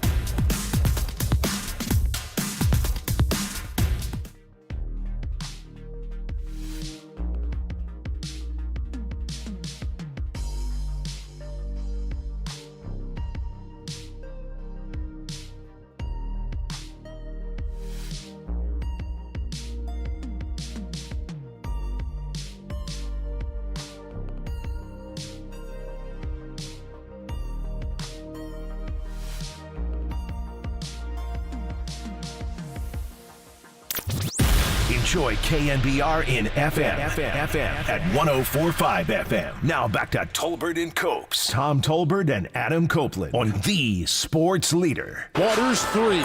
Waters absolutely been on fire here. Pajemski, triple. Nice. That's excellent ball movement and understanding everyone's strength. Waters 3. Look at this, man. This kid is on fire. It's the first Golden State lead since the opening minutes of the game. CJ knocked away by Kuminga. Offense and defense. And he takes it the other way. Look at this. Jackson Davis. What a pass in possession by Kuminga. Waters on the side. Good looking Buddy Hield triple. And with a hand slap from Stephen Curry. What a second half. Shooting the basketball by Buddy Hield. Hield 3. Why not? Why not? 19-point fourth quarter for the hot shooting Buddy Hield. Warriors went with a completely different starting lineup last night. They relegated Jonathan Kuminga to the bench. Got a bunch of minutes from Lindy Waters, who shot the ball pretty well last night. And also without Steph Curry, without DeAnthony Melton, and without Andrew Wiggins last night, the Warriors were able to come back and pull out a win after a rough first quarter, 31-14 after one. Then they sort of locked in. They were still at halftime, I believe, only shooting like 32% from the field, or they're terrible from three-point land. And then a 40-point explosion in the third quarter to go with 37 more in the fourth behind Buddy Hield. Going, what do you have, 19 points in the fourth quarter or something like that? God, I don't know. I know he was 6 for 6 for 3 from about the 145 mark in the third quarter for the rest of the game. So however many minutes he played. 7 of 11 from deep for Buddy Hield, 9 of 18 from the field. And he started off 1 for 5. I know, that's what I mean. Fire. Red hot, 28 points for Buddy Hield last night. Moody chipped in with that with 17. I thought Pajemski had a really nice night, plus 17, 19 points. I mean, all he does is fill up the plus-minus, Pajemski. Yep. No, he was really, really good. But the Warriors actually did to the Pelicans what other teams have been doing to the Warriors far too frequently in the last year or so. They outshot them. They had plus 23 in field goal attempts. Like, it's almost impossible to win a game when you're minus 23. Pel shot 54%. And they're 40 of 74 from the field. The Warriors shot 97 shots, 46 of 97. 47. What was it? 23 turnovers. I mean, they were just they couldn't handle the tonight, because we were talking about what adjustments they'll make. I wouldn't do too many high pick and rolls or just high screens to get a ball handler open, because they were doubling it every single time, and that really just gave them a bunch of headaches, man. They were turning it over, tried to throw it over the top, ball'd get tipped, and I could see last night. That's the first time I've seen him in person, but I could see why they need DeJounte Murray, because they couldn't. I mean, the Warriors were just pressuring the hell out of them, and they couldn't get into their stuff. Like, the first quarter, they were rolling, but really it was Brandon Ingram that was rolling, and then Big Boy was rolling all night. Like, he gets to his left. You talking about Zion? Yeah, dude, he's a monster, man. Tough as 31 hell. last night. He's so big, dude. He's just. I mean, those guys were awesome. The rest of the team was not. But, you outshoot a team 54 to 47%. You're thinking, okay, we're good. And then you look at the threes. Well, Warriors got 21. They only got 9. So that's a problem. And then when I'm trying to look at the field goals, 46 to 40. They had 6 more field goals than the Pels, but had 23 more shots. 23 more shots. I mean, they shot 7% less. But that's the power of field goal. That's why I always say that's the one stat I look at the end of the game and throughout the game, like how that is going. Who has more field goal attempts? Because that's a Warriors thing to do.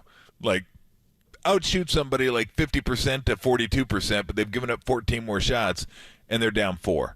And you're thinking, okay, if we just hold on to the ball and get shots, we're going to be good. But then they didn't get shots. That was kind of the problem against the Clippers. For the better part of that game, they were down 16 in field goal attempts. They closed that toward the end because the Clippers had that one 4-minute stretch in the fourth quarter where they were turning the ball over right and left, and that's how the Warriors got back in the game. But I thought those two things really kind of stood out to me in the game, was the pressure that they applied defensively, really starting in the second quarter. They really got up in them and made them uncomfortable. And then they had 2 assists, 2 in the first quarter. They just weren't letting the offense work. There's a lot of dribbling, a lot of one-on-one, a lot of not letting the offense just kind of go and do your split cuts and your curl cuts and your dribble handoffs and your rolls and slices, all that stuff. They did in the second quarter, and it started working. I think they had 10 assists in the second quarter. I think they ended up with, 34 assists 34. total. After so 2 in the first quarter. Yeah, after 2 in the first quarter, they had 32 the rest of the game. So that's better than a 40 assist pace if you have extrapolate another. That, yeah. Exactly. So that was the deal. They let the offense start working for him because without Steph, he's kind of your shot creator. And when you don't have a guy like Steph, what happens is it shrinks the court. Like the gravity we talk about with Steph, that expands the court. So the driving lanes are wider. The passing lanes are wider. Everything's just a little bit easier because they have to concentrate on Steph when he's out there. Well, when Steph's not out there, now they can concentrate on you. And when you're not that type of person that can, break people down, you just got to pass, cut. It's about ball movement, body movement. And they don't really have those guys. Like Pajemski, a little bit. Buddy Hield's not that guy. Moody's not that guy. Kuminga's not that guy. Draymond, Kyle Anderson, none of those guys are that guy where it's get us a shot. Okay, the offense is kind of breaking down. Let's give you the ball in a pick and roll or give you the ball in an ISO. Maybe not so much ISO, but give you the ball and, we're going to find something. They didn't have that guy. So it was about letting the offense work for you. And I thought those 2 things, after the first quarter, they started passing the ball, let the offense work, got the body moving, ball moving, and then defensively they really got up in them. But I would imagine Willie Green and his crew will make the necessary adjustments. But the problem is they don't really have a point guard. They got Alvarado. I mean, he's got deficiencies, but they don't really have anybody. He's just there to steal balls, I thought, on inbounds. And be a pest. Yeah. I thought that's what he was there for. I thought he was just supposed to pretend like he wasn't playing, and then he turns around and he steals the ball from you. I mean, I got to respect a guy that's just basically made it into the league on, grit. I think it was his rookie year, he got into it with Chris Paul in the playoffs. Yeah, it's sick. He just wasn't backing down. Yeah. I was I don't care. Let's go. I was okay, this dude doesn't care. He's going to get after it. But, he's still not that guy, and he's not going to play that many minutes. But I would imagine the Warriors are trying to do the same thing. If I'm the Pelicans, I'm trying to stay away from those high screens. Don't give them a chance to double us. And just run stuff through Ingram and Zion and work from there. And you're going to have to hit a few more threes. I saw Herb Jones was questionable tonight, shoulder, and he's one of my favorite players in the league. I just love the way he plays. He's not a high-volume guy. He's our only player in a positive plus-minus yesterday. Yeah, he's good. Yeah, about that. Yeah, he's really, really good defensively. 20 minutes, yeah. And he can shoot the three. They're missing Trey Murphy. He's a guy that can hit threes. And so he's a guy that can stretch the defense and kind of open things up for people, but he's not playing. So, yeah, it'll be interesting because Tim asked me last night, how do you think, is there any advantages on the second half of back-to-back? I'm like, I don't know. It doesn't happen that often. I've never really looked at it.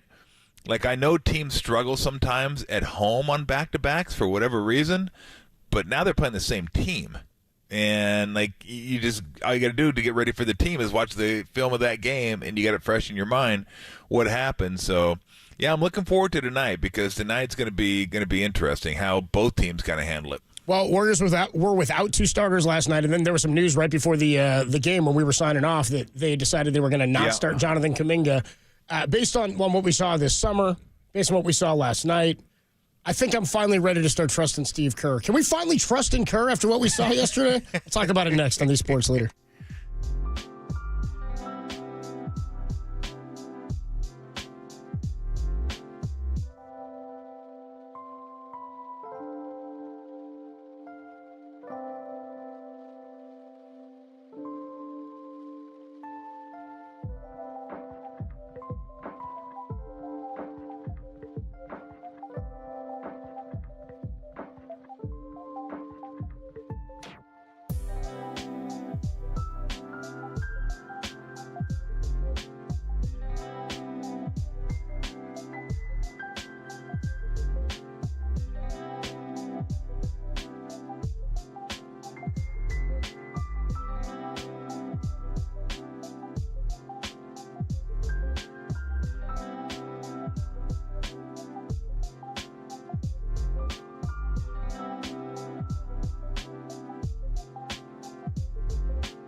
Follow KNBR on Facebook. Now back to Tom Tolbert and Adam Copeland. Tolbert and Copes on KNBR 104.5 and 680. The sports leader.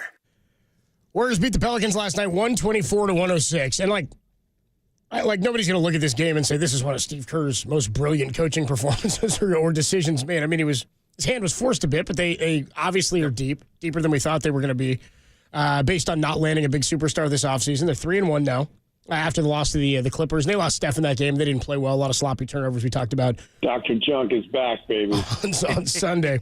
But Steve Kerr refused to give his starting lineup before the game and laughed when asked if Kuminga would start. Kuminga did, in fact, not start, and he had his best performance of the season. So there you go, right? Shams Charania. I love, too, that Shams had the tweet. Benched. Well, that's what I was going to say. Shams bro, it's third game. It's the third game, and it's benched. And it was all in big, bold letters under the photo of Kuminga right before benched. It was like for dramatic effect. And Warrior fans got their panties in a bunch, I thought, yesterday, getting upset about whether or not this was the right move and how can you help this guy move to the next level. Well, maybe the next level for him is still being productive off the bench. I mean, Jordan Poole got a contract where he had to slot into the starting lineup and then was a part of that championship run and then helped again off the bench when they got more healthy. Like, you can find success in a big contract coming off the bench. It doesn't all have to be in the starting lineup. Sometimes it makes sense to have him come off the bench based on whatever the makeup of the team is. They needed Buddy Hield in the starting lineup last night and Moses Moody to get some more offense. Kuminga said after the game, quote, "At the end of the day, we always got to stay professional. That's all we do. Just come out every day and play because that's what we choose to do every day, no matter what the circumstance, no matter what's happening. Got to come here and be professional and play the game of basketball, the game that you love, and go home. It's that simple." It's a little bit more of a mature angled and thought process, I think, from Jonathan Kuminga than we've seen in the past, because if you'd asked him the same question last year, he's like, well, you have to bitch and moan and call the coach out publicly, I think is the way we have to go about this when we get upset. So last night, at Charter, it really doesn't matter. We talk about this a lot. Who starts, especially because of the depth of the team. And so much is made about who starts, but you and I frequently talk about it's about who finishes the game. People were up in arms because Jason Tatum didn't get to start and play as much as they thought he should have in the Olympics. And what happened? Yep. They take down a goal. They won. Yeah. Yep. And Jason Tatum probably didn't even care. But everybody else does. Yeah. I just love the fact that the whole bench thing was like he'd been starting for 5 years, and then they benched him. It's like, it wasn't Cal Ripken, you know what I mean? It wasn't like, I just laughed when I saw it. But Steve Kerr, that's some straight bull. I go, overly dramatic much? I mean, what are we talking about here? Like, it's fourth game of the season. He's Derek Jeter, like he's been out there every day for a decade, yeah. Oh, and by the way, I think he might have played his most minutes this year. He played 28 minutes last night, 17 points. I think that might have been the most minutes he's played this year. So it's like, who cares? Either you get the minutes or you don't get the minutes. People get way too caught up in the are you starting or you're not starting. And then, you get the Steve Kerr doesn't know how to coach rookies or young players. He doesn't know how to develop young players. Yeah, he doesn't like young players at all because he never plays Pajemski. Pajemski never plays. Like, so you just can't win sometimes. It really doesn't matter. People have their minds made up. They like Kuminga, or they see a player who has potential and has flaws. And I don't know that there's too many that don't like him and don't think he can play. Like, he can play, and he definitely has some positives there. But he's got a long way to go. He just does. The problem is when you put a guy like that on the court and he's just like super athletic and he can run like a gazelle and he like jumps like a, let's go kangaroo. Kangaroos jump pretty well. Do they have hops though, or? Oh, kangaroos have big time hops. Can they get high in the air? I know that they can cover a lot of ground. Like if they're jumping at somebody, like you don't want to be, because they can use their tails too to push off. You tell one they can't jump. They'll box you too. They'll come up to you. Dude, kangaroos are scary as hell. Like people think in Australia, people think Australians like love them, and that they're like, it's their national animal. First of all, it's like the only country that eats their national animal. That is like down to eat it. They're also, by the way, like in the outback, they're also like people hate them because they'll F up crops. They roll in packs of like 5 or 6 of them, and they come up to your house and we're like, we're going to eat all your crops, and then we're going to kick the crap out of you too. We'll probably fight your dog. They'll fight anything, man. They're like, come on, they got I'll 6 square packs. up. Yeah, dude. They're like Alvarado and Chris Paul in the playoffs, dude. They're just ready to go. You're like, you're a pest. They're like, yeah, well, I'm gritty. I'm gritty, and I'm here to eat all your corn or whatever you're growing. I don't know. Yeah, I'm scary and I'm jacked and I'm gritty. Dude, and they got like a fang too. They got a big fang people don't know about. They got all kinds of weaponry You know what I mean? I don't know what's up with the kangaroos. Anyway, I wouldn't want to meet one in a dark alley. That's my point. No, not at all. I wouldn't want to meet one in a light alley. I just I like to enjoy the kangaroo at a distance. Just let them be on their way and kind of do their thing. But anyway, he's enticing, right? He's enticing because when he does something, it's like, whoa, wow, look at that. That's incredible. Like, he does stuff other guys can't do. And we're talking about probably, I've always considered the NBA the best athletes in the world because of their size and their agility and their athleticism. So, and he's like top-tier athlete among top-tier athletes. So when he does stuff, yeah, it's like, whoa, you got to let that guy go. But there's so much more to basketball than being an athlete. I mean, look at the two of the best players in the world. They're not great athletes. Steph Curry, Joker. They're not great athletes. They're just great basketball players. Joker was insane last night, by the way. You see that? Like 26, 18 boards, 16 assists or something like that. I was like, who the Jesus Christ. How does that guy not go number one? I don't know. I don't even know anything about fantasy basketball, but I know Wembanyama is probably up there. But how does that guy not go number one like every single year? He must, because he fills it up. Like Russell Westbrook used to be a good pick because he fills up the stat sheet. Like, it didn't really matter. It's not about points. It's about what you can do elsewhere scoring-wise. And he helps you win. Like, Joker helps you win. It's not just putting up stats to put up stats. Like, those stats help him win. They help him win a championship. 18 rebounds, right? It's insane. Absolutely insane. Like, he plays the game to make winning basketball plays. Like, if the winning basketball play is for me to shoot, I'll shoot. If it's for me to pass, I'll pass. If I need to get in there and hit the boards, hit the boards. Well, he always hits the boards. But that's where Kuminga has got steps to make.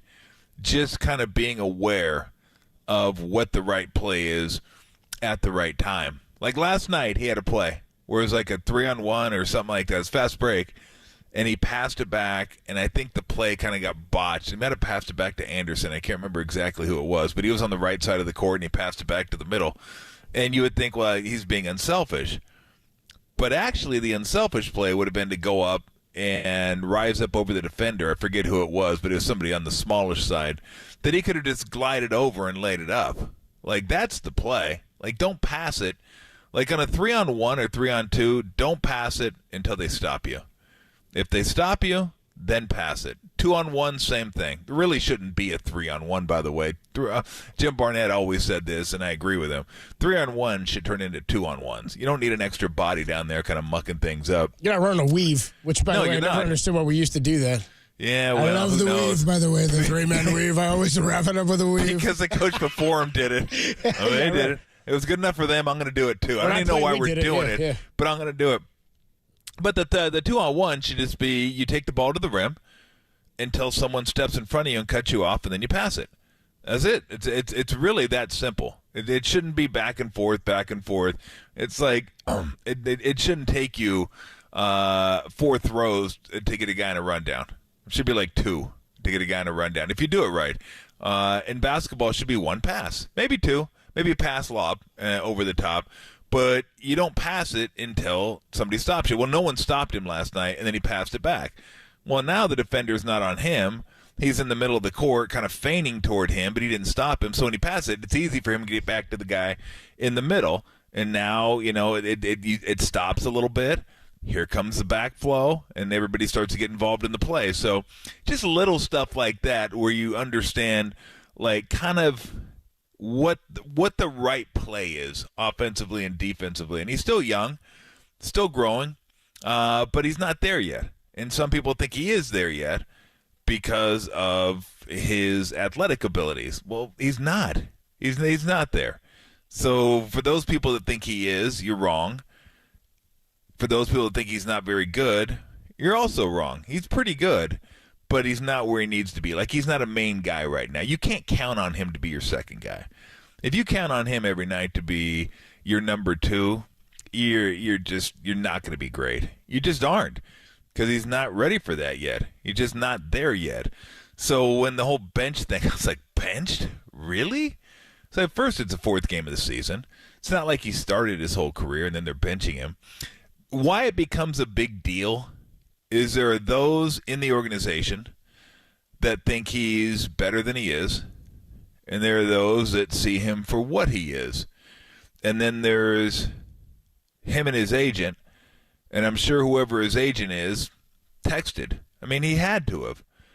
He texted Shams and said, hey, Kuminga's not starting tonight. Like, really? That's how you're going to go about it? I mean, he's going to get his money. Someone's going to pay him. I mean, just work. Just work at it. Be a good teammate. And just try to learn how to do the right things. You're going to get paid. Off your potential, you're going to get paid. Does he want what Wagner got last year and some of the guys in his class? Maybe. Maybe he doesn't get that. But he's going to get a lot of money from somebody if he can just learn how to play the game and be a good teammate. He will. And that doesn't help when you have your agent, and unless it wasn't, but I don't know who else would have access to that when Steve didn't even tell anybody. I don't know who would tell. I mean, Kuminga found out, so it's logical that Kuminga would tell his agent would tell Shams. It's probably Ron Adams probably leaked it. You know what I mean? It wasn't, could have been Ron. You know what? I talked to Ron last night. I didn't ask him about that. I was like, I didn't ask. I decided to text Shams. Yeah, I didn't ask. Yeah, I can see Ron Adams being a source for Shams. Ron Adams leaks like a sieve, dude. Yeah, I mean that would be incredible because no one would see that one coming. No one would see that coming. Like, what? Dude, Ron Adams? Damn. I didn't see that one coming. That was incredible. So, it doesn't matter if you start. You're gonna get there's gonna be a lot of guys that get a lot of minutes on this team. Some may get more in one game, and some may get a little more in another game. That's kind of gonna be the way it's going to be for the time being. But again, it's inside the organization too, where some people think more highly of Kuminga than others. And I think Kuminga probably thinks more highly of Kuminga than other people do. And that's okay. Players do that. Players think they're better than they are all the time. They think they can do things they can't do all the time. At some point, you got to understand, what am I really good at? Let's do that. What am I kind of shaky at? Let's limit that. And we'll work on that when I'm not playing a game. Scrimmages, practice, off-season. I'll work on that until I'm really comfortable with that. And then I can start doing that in the game more consistently. But that's the one key for any young player. What am I good at? And identifying what you're good at. Like, what do I do? What do I do that's beneficial to the basketball team? And then just do that. Do that. And then you can add to it. But the trouble is guys think they are good at other things, but they're not good at it. And the numbers will show you that they're not good at it. Like guys that continue to shoot threes that shoot like 31%. It's like, bro, haven't you noticed you're not a good three-point shooter? Yet you keep shooting them. And you keep shooting them early in the shot clock. It's like, just look at the data. And that'll tell you like what you need to know. So, but again, he's still really young. And again, I don't think this is the player he's going to be in 2 years and 3 years. But I almost feel like we're getting to the Brandon Belt stage here, where everyone's just kind of like freaking out about this, like way too regularly. The Kuminga Wars, is that what you're going with? Yes, way too regularly. Like there's people on one side of the Kuminga Wars and people on the other side of the Kuminga. I'm in the DMZ. I'm kind of like in the middle, dude. I'm like, I haven't that's decided. Where you should be. I'm kind of wavering. I don't really know. That's where you should be. I'm just sitting right in the middle of Just be Switzerland. The Kuminga DMZ, dude, is where I'm hanging out in the Kuminga Wars. Oh, my goodness gracious. Yep, just be Switzerland. We'll kind of chill for a while. We'll talk to Mark Spears about all this, ESPN and Anscape.com, if Kuminga can start with the man in the mirror. They're asking him to change his ways, see if he can help out the team a little bit differently. Can't remember who said that. We'll ask Mark Spears about it next on the Sports Leader.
Steve Young joins Tom and myself later today at 5. You can listen to the interview on KNBR or check us out on YouTube or Twitch on the Sports Leader.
Tolbert and Copes continue live from the KNBR Casino Matrix Progressive Jackpot Studios. Casino Matrix, Progressive Jackpots are here. Where are you? Just drop in. Please play responsibly. 1-800-GAMBLER.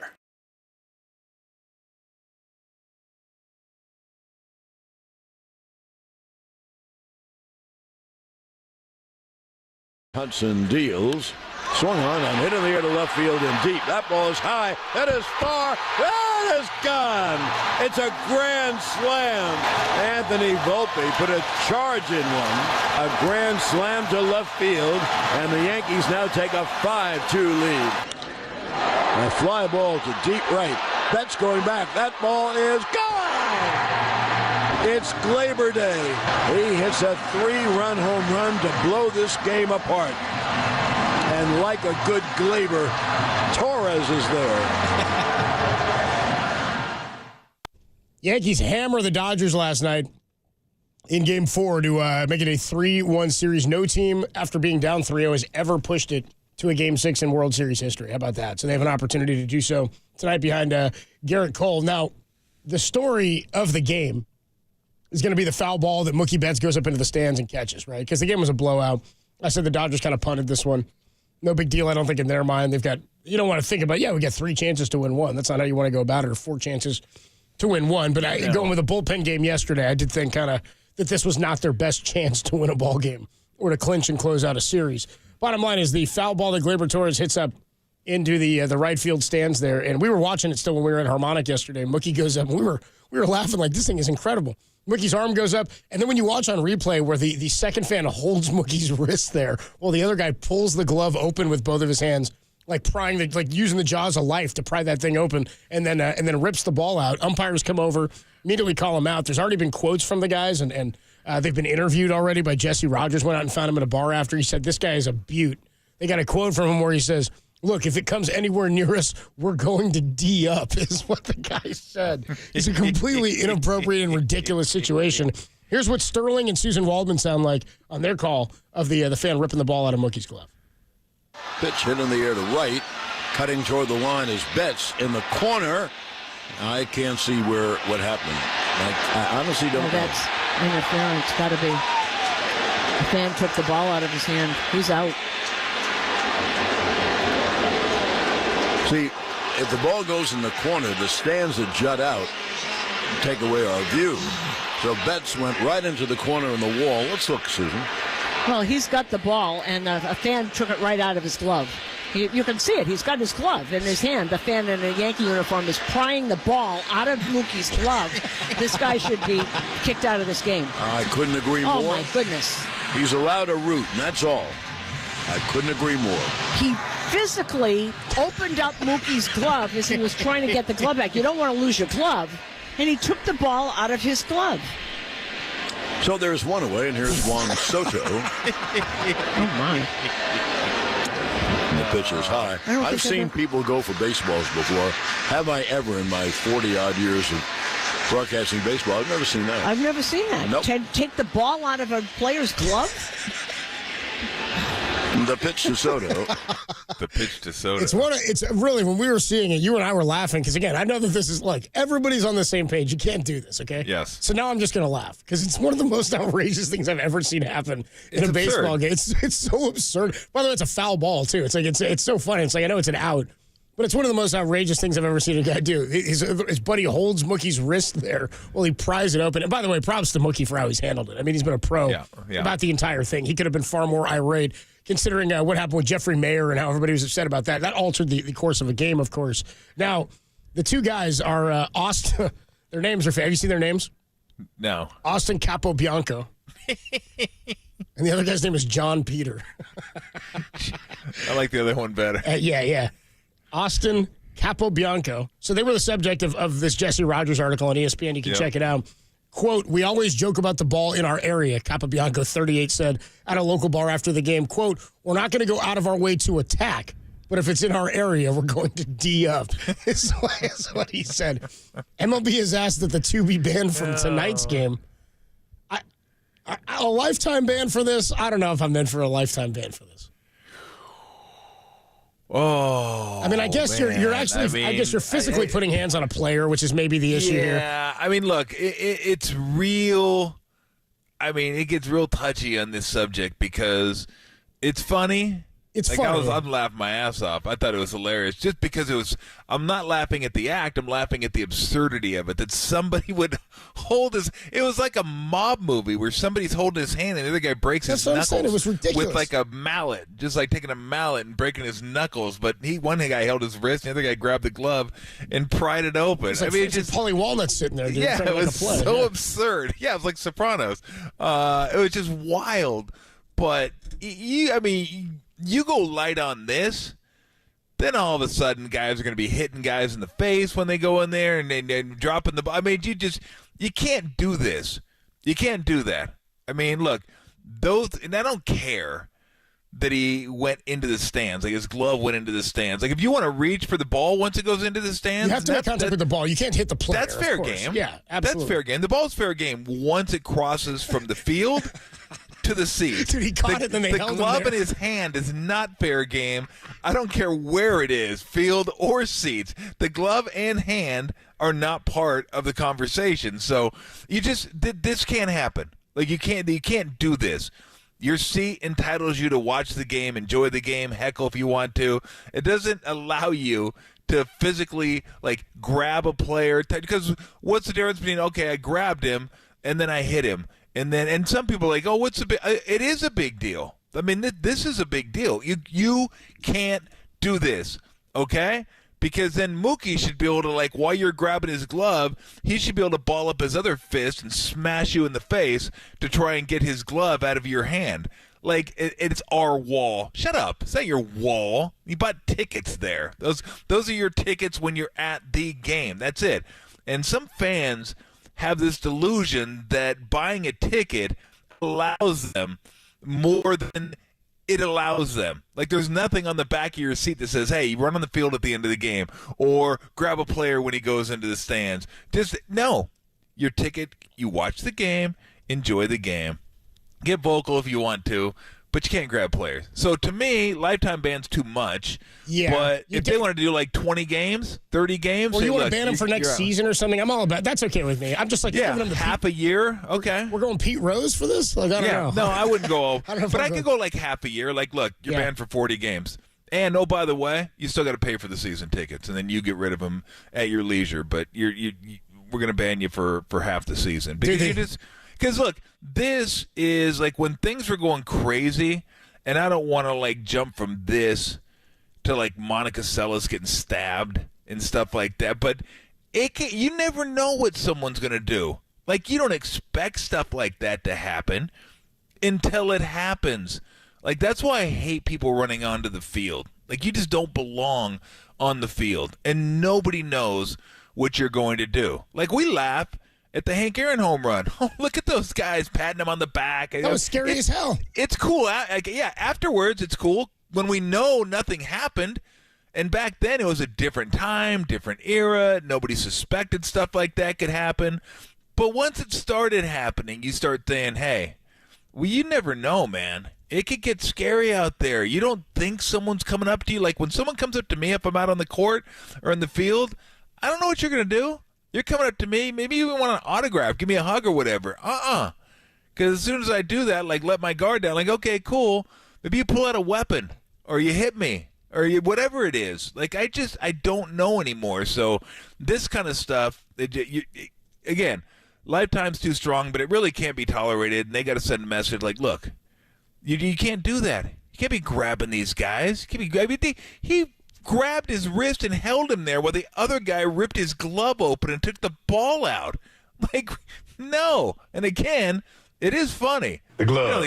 You don't think it's funny, you're wrong, because the absurdity of it makes it funny. Like, come on. Are you serious? You did that? You actually did that. Well, don't take a look at our YouTube chat, because Estimated Yes is very upset with us. How can very you laugh? upset? They're acting like this is like some huge moral thing that they said we're unprofessional for laughing at this and highlighting these jamokes. Well, then look, I never said I was professional. Okay? I didn't. I was like, first of all, I love when we get called unprofessional. Like, have you listened to this show? We do a segment called NBA Grab Ass. We got a sex robot on Fridays giving you gambling advice. That's what I'm saying. I'm like, I never said I was professional. You wanted some sort of like hard hitting Bob Lee journalism. You came to the wrong place. Well, that's the thing. People don't understand what you're laughing at.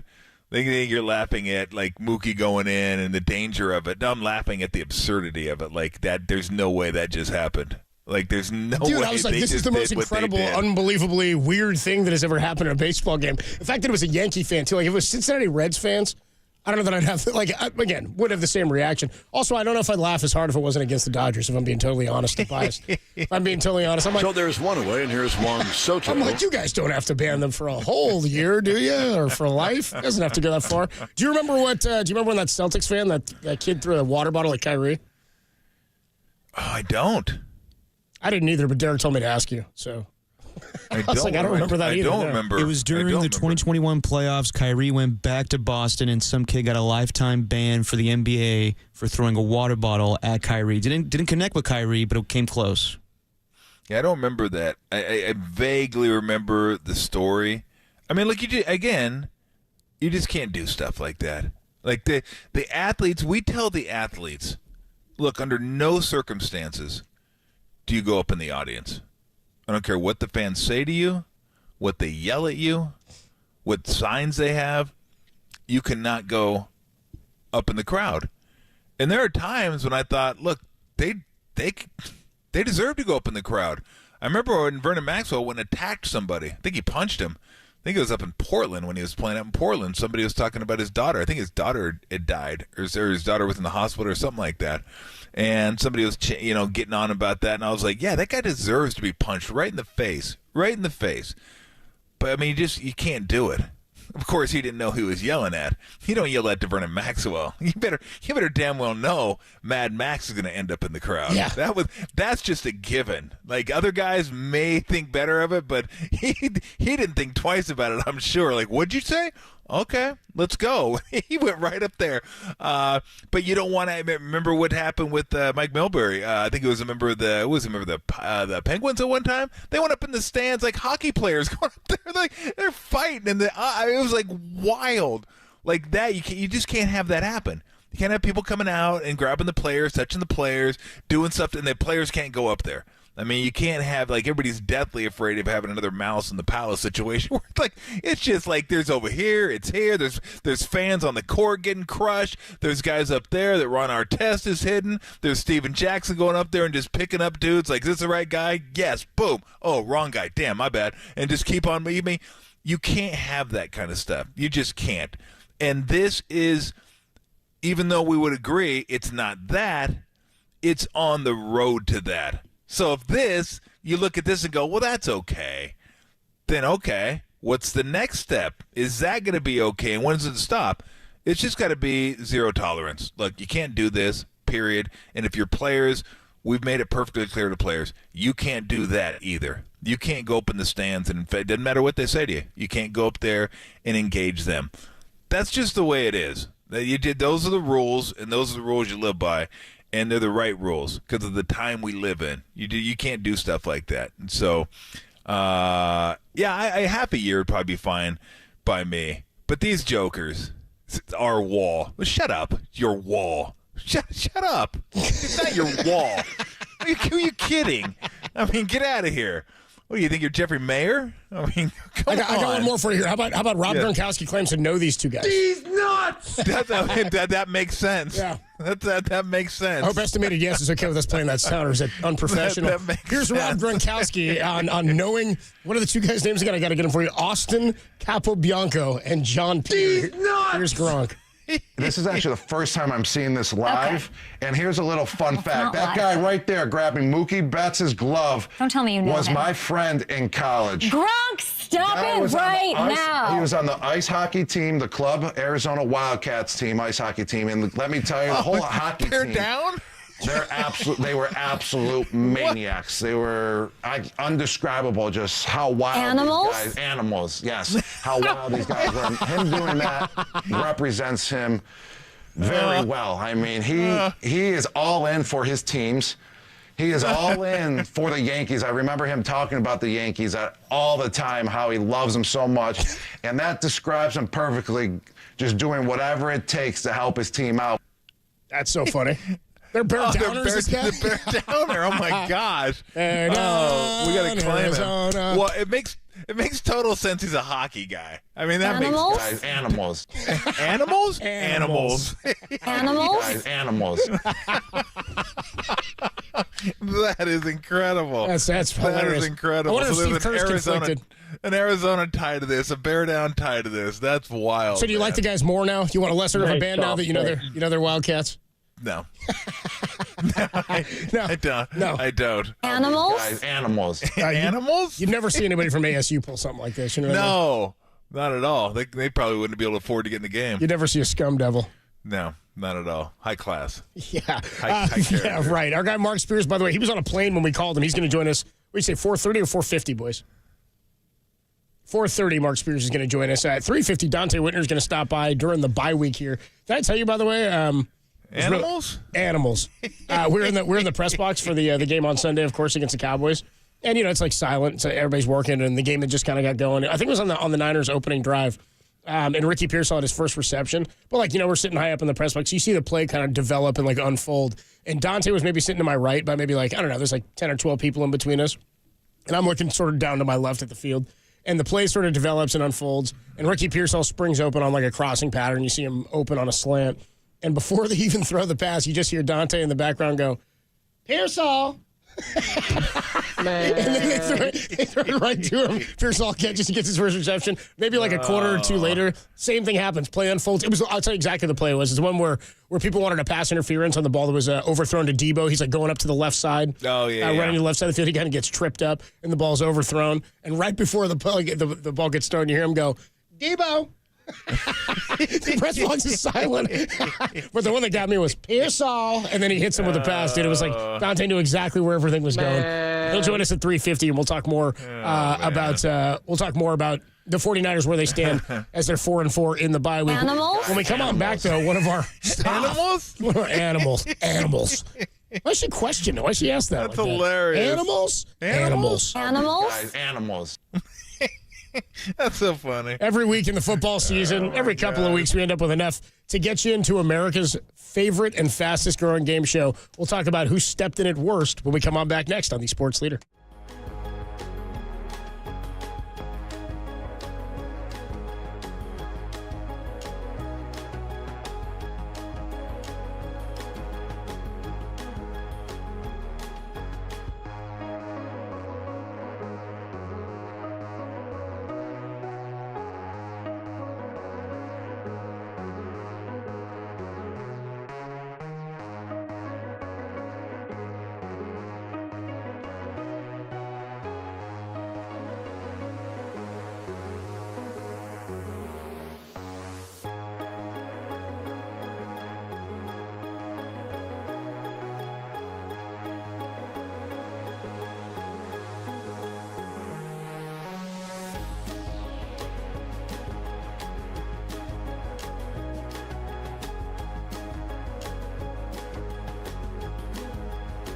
John Lynch joined Murph and Marcus this morning and said nothing is imminent on the trade deadline front. Listen to that podcast, KNBR.com and the KNBR app.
This is KNBR, and they are Tolbert and Copes. Listen to us here and follow us on Twitter, Instagram, and Facebook. We are KNBR 104.5 and 680, the sports leader.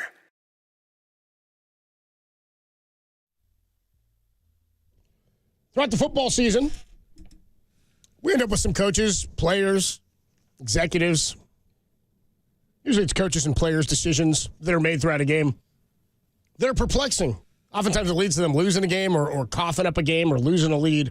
And it brings us to America's fastest-growing game show, a little game we like to play called Who Stepped in It? It's called Who Stepped in It. That's what it's called. Tolbert and Copes 1-0. Who stepped in it? Oh, look out. You stepped right in it. Yes, I sure did. All right, so Who Stepped in It? We'll run through a series of these. Tim, where's my game show music, bro? Thank you. There we go. All right, we'll run through a couple of these scenarios, and Tom will be our contestant today. Tom's going to decide, are you going with the new version of the Who Stepped in It, Tom, where you just pick which animal's dung was stepped in? That's what I'm going with. Good deal. All right. So we'll start here. Colts at the Texans. We already heard audio yesterday of Anthony Richardson, second-year quarterback, saying he tapped himself out of the game on third down in the red zone because he was tired. Just needed a blow. This occurred after he ran around. He had no gain on second and goal. It was pushed back to the 23. He tapped on his helmet to want out of the game. He stayed in, but handed it off to Jonathan Taylor on third down to set up the field goal.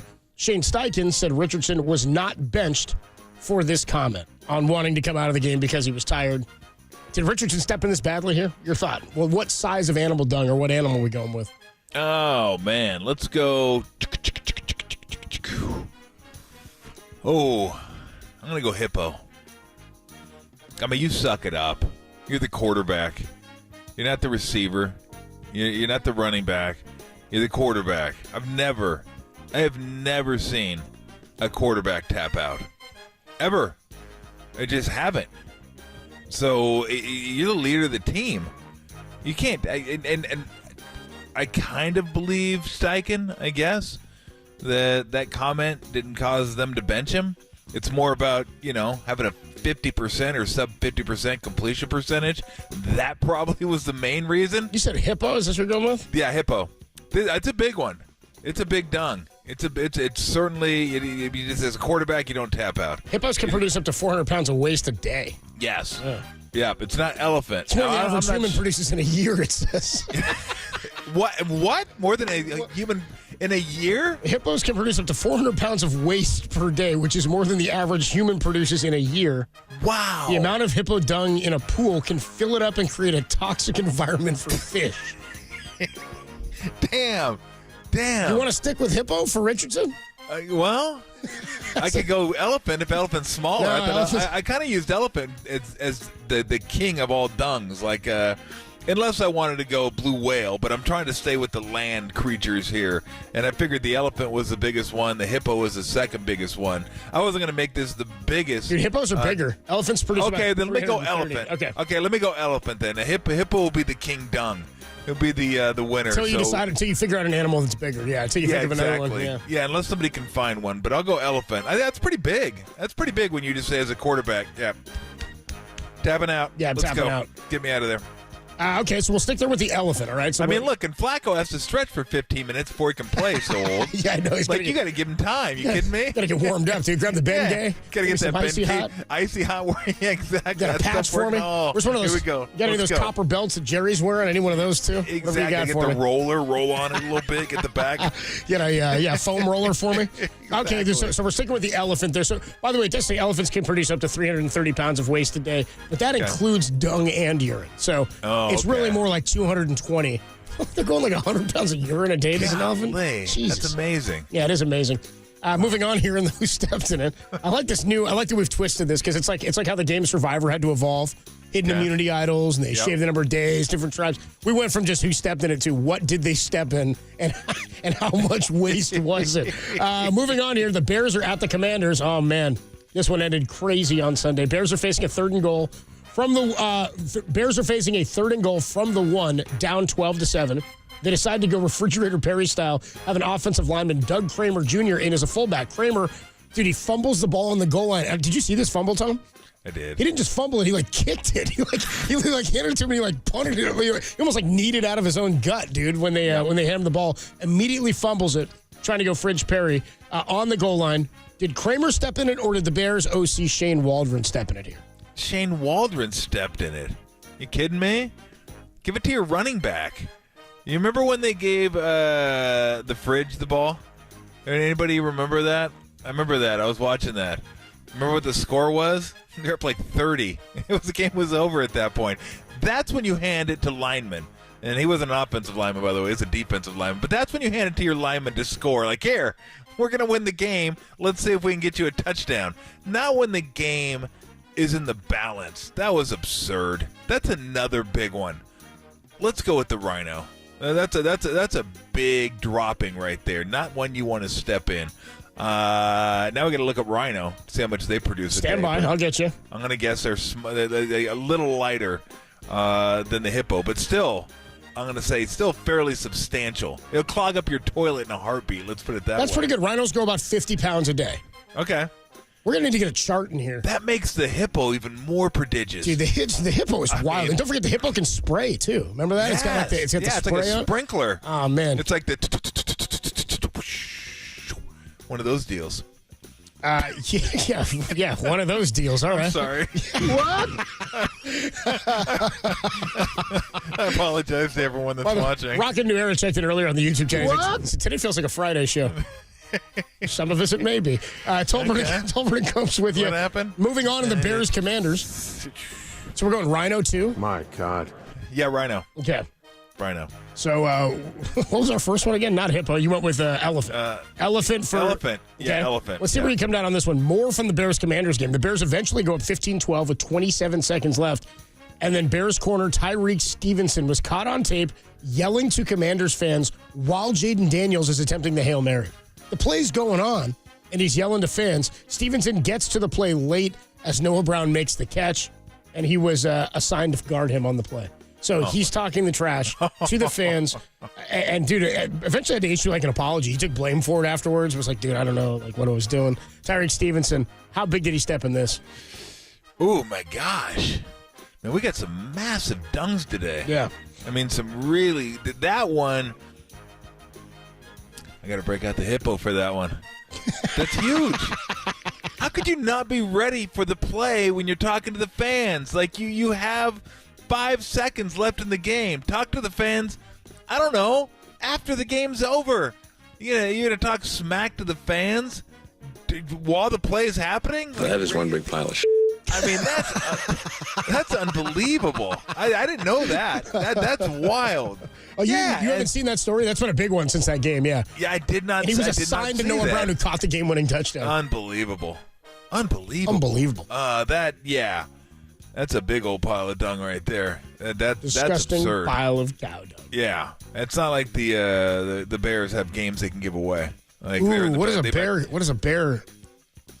Well, it depends on what bear. I would imagine polar bear is probably the biggest one, and then grizzly bear, and then probably brown bear. Polar bear is the biggest? Yeah, the polar bear is the biggest bear. Yeah, polar bear stands 12, 13 feet tall when it stands up. I mean, they're impressive animals, yeah. It's polar bear, grizzly bear, and then I think black bear after that, and then, you get your sun bear. Is it going to be a black bear? Well, because it's black. Yeah, if polar bears are white, we don't call them white bears. I was wondering what that's about. We call them white bears if you want to. No, polar is the word for white in the Inuit community, I think. I'm just not an Inuit. Bear down. Bear down, just like our guys Austin Capobianco and John Peter, dude. They're animals, dude. They're animals. They're animals. So then if we're going by our scale of size of the poop, by the way, I wonder if that texter earlier estimated, yes, seems upset about their own professionalism in this segment, or if it's only about our takes on Capobianco reaching into Mookie's glove. Anyway, based on the scale here, you're going with that one being the absolute worst. You're talking trash to fans while the game is going on. Yep. And It was the guy you're supposed to be guarding, and he caught the winning touchdown. Talk about unprofessional. That's as bad as it gets. That is one big pile of shit.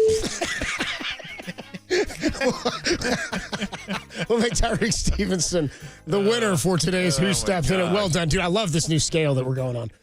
Scale's great. Next time I got to come. Yeah. This may be, like, as far as a cumulative dung, this is the heaviest we've had. Yeah, so this is far. this is potent. Yeah. These are heavy hitters that we've had on this one. Very impressive. Well done, fellas. I wonder, like, see, it's always got to be, I feel like it's got to be, you're right, it has to be a huge animal because, like, it's not just all apex predators, right? Like Correct. Because like a Komodo dragon, those things they eat, but they're not eating it at the rate that everything else is eating at, right? Like the polar bears eat a lot. Elephants are eating like all day long. Same with hippos. Yep. Just constantly. So yeah, they but they're produce. not. I mean, well, then none of those are predators. All those are vegetarians, herbivores. Herbivores, yeah. As they like to say. Although I think hippos will down some meat occasionally. In fact, if you didn't know, hippos are the number one killers of humans in Africa. You wouldn't think lions and stuff like that, but hippos kill the most people in Africa. Probably because people think, that's kind of a cute hippo. No.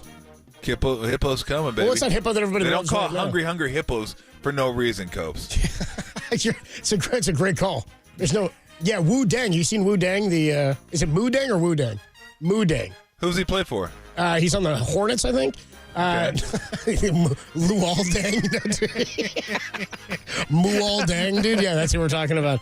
There's like Moo Dang's like this baby hippo that everybody's obsessed with. I don't understand. It's like an internet sensation in the last couple of weeks. People think it's the cutest thing, and it loves to drink water from a hose or whatever. But at some point, I've seen it. He's like a little baby, right? Yeah, at some point, the thing's going to kill somebody, right? Thing's going to grow up. At some point. We're going to let it loose in Africa, and it's going to be the number one killer of people in Africa, dude. It's going to go on a rampage. By the way, just circling back to our kangaroo discussion from earlier, I found out the reason kangaroos are considered pests, there are twice the number of kangaroos as there are people in the country. Is there really? Dude, they're like worried about it messing up the ecosystem. Like Holy cow. They totally screw up ecology. They can go out and like totally ruin stuff for birds and fish. And 50 million estimated kangaroos in Australia, 25 million people. Dude, do you think we could pull it off instead of like Planet of the Apes had Planet of the Roos? And it's like talking roos that are taking over? Damn you, dirty roos. Damn you all to hell. Exactly. It's all in an Australian accent, so everybody thinks they're cool. Hey, we'll just that roo's cool, man. He keeps calling me mate. Hey, come on, mate. Get in the cage, mate. Hey, come on here. Get in the cage here, mate. Oh, damn, dude. That's frightening. A roo with a rifle? Just hopping around shooting people? Dude, they got hops. That's rough. They keep get a little rifle in their pouch. Tolbert and Copes with you on a Wednesday. So stupid on a Wednesday afternoon. We got more coming up. Mark Spears is going to join us at 4:30. We'll talk to Steve Young coming up at 5 o'clock. The best half hour in sports radio. When we come on back, what are we doing here? I'm totally thrown off, guys. We'll figure it out. I promise we'll come up with something good next on the Sports Leader.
Tolbert and Copes. Tolbert and Copes. Now continue. Follow us on Twitter at KNBR. This is KNBR 104.5 and 680, the sports leader.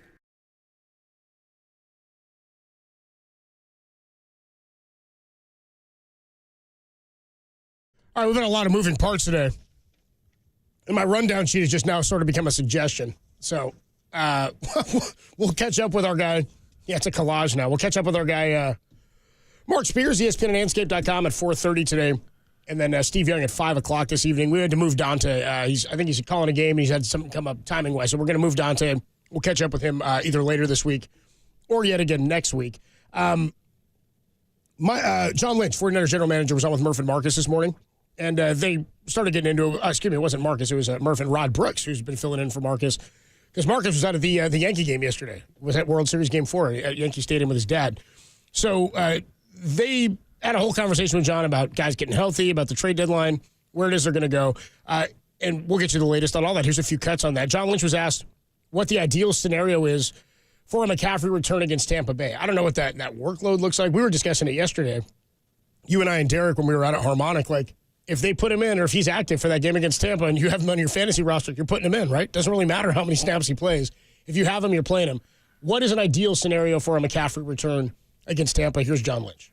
Well, the ideal scenario, versus Tampa Bay is that he continues to, we keep using this terminology, but ramp up, which just means increase the volume of work that he's doing. He's been doing that, and he hasn't had any setbacks, and so the hope is we take it up another notch this week, provided that goes well. We're kind of opening that window, allowing him to go back to practice. IR players can work to the side. They can't get involved in practice. And so Christian has been kind of on that plan. And now, that you hopefully that you increase the volume this week. You hope you have no setbacks. I'd expect it to kind of go that way. I pray that it goes that way because he's done really well. He hasn't had any of those. And if so, then Monday we hope to have him practicing with our team, and that'd be a really good deal for us. Okay. Pretty straightforward. Yep. That's all I got. That's all I got. On that too. There's really not much to add to it. Yeah, okay. All right. Sounds like a good plan. I mean, when we see him, we see him. And hopefully we see him against Tampa Bay. I mean, I can't add a whole lot to that. Yeah, well said, John. Well said. Yeah. Okay. Yeah. We got more. We got more for you, John. Would a spark conversation with I that know. one? I was like, nothing controversial at all in there, man. Nothing for me to pick apart. And comprehensive. Yeah, nothing for me to mock or come on. Let's check this next one. How about this? John Lynch was asked if Christian McCaffrey will be on a snap count when he returns. Now, this is an intriguing question. What does he say? I think with a guy like Christian, I think regardless whether we had guys that could spell him or not, he's, you do what's right for the player. That's what we'll always do. There's been a really good plan in place this whole time. And, we're not there yet. We got to get there, but those things will start to be, okay, here's what he's done in practice. Here's how much volume, provided he's ready to play, that we feel like he can play. And then you're right. We do have the depth where we feel like we can do that. And it's certainly anytime. I think if you have Christian out there for 5 plays, you're a better team. Mm-hmm. There's a reason we put all that draft capital into trading for him. And I think it's been a good deal for us. I think everybody would say that. So we just want him back on the field, and we'll figure it out from there. I give John Lynch incredible. I mean, just that's like a yes or no question. Props. You know what I mean? He talked for 2 minutes. He gives. I mean, he's got this thing down. He got it wired. Like, we got some GMs around here that got it wired. Dunleavy has it wired pretty much too. The art of saying words, but you say nothing. And it's like, it's voluminous too. Like, it's like a lot of words, so you got to sift through it. And then by the time you've sifted through it, he's gone. And you come up with like, wait a minute, he didn't say anything. Like, I asked a yes or no question. There's an art to that. I know. Yeah, there's an art. There's an art to that. Like, it's pretty incredible. And I look, I get asking the question, but again, we'll find out when we find out. I mean, I understand it's a bye week, so we do our jobs and we got content to fill. I suggest animal dung. That'll help you through the rough spots. But if you want to go with the football route and try to find out about Christian McCaffrey, you can go that route too. I already know. Like, sometimes I have a hard time asking these questions, even though I know, like, okay, this is a question. We could ask this, but I already know what I'm going to get. We already know half the time. These guys already know. Like, they're not giving us anything. You just know, and that's fine by me. Like, I don't really care. I don't care that I've never done this, to ask a question, and then somebody answers it, and it's like aggregated, and everybody like, oh, this is what so-and-so said to so-and-so. It's like, who cares? Like, all I care about is the game. So guess what? When the game rolls around, if he's healthy, he's going to play, and then we'll find out how much he's going to play. I have no idea, one way or the other, if he's going to play 40 snaps or 20 snaps or 15 snaps. I don't know. It's going to all depend on how he feels when he gets there. He's not even there yet. I mean, this isn't even really a discussion until he gets there. I've said over the last couple of weeks, I'll believe it when I see it. Like, I think he's going to be back, but I don't know. I thought he was going to be back at the beginning of the year. I thought the preseason, the camp stuff was just precautionary. Like, they were holding him out. Like, oh, if this is regular season, he'd be playing. Now, guess what? He wouldn't have played. He wasn't going to play because it is regular season. It has been regular season for quite some time now, and he still hasn't played. So that's September and October that have just gone on by. Rip them off the calendar. No McCaffrey, no McCaffrey.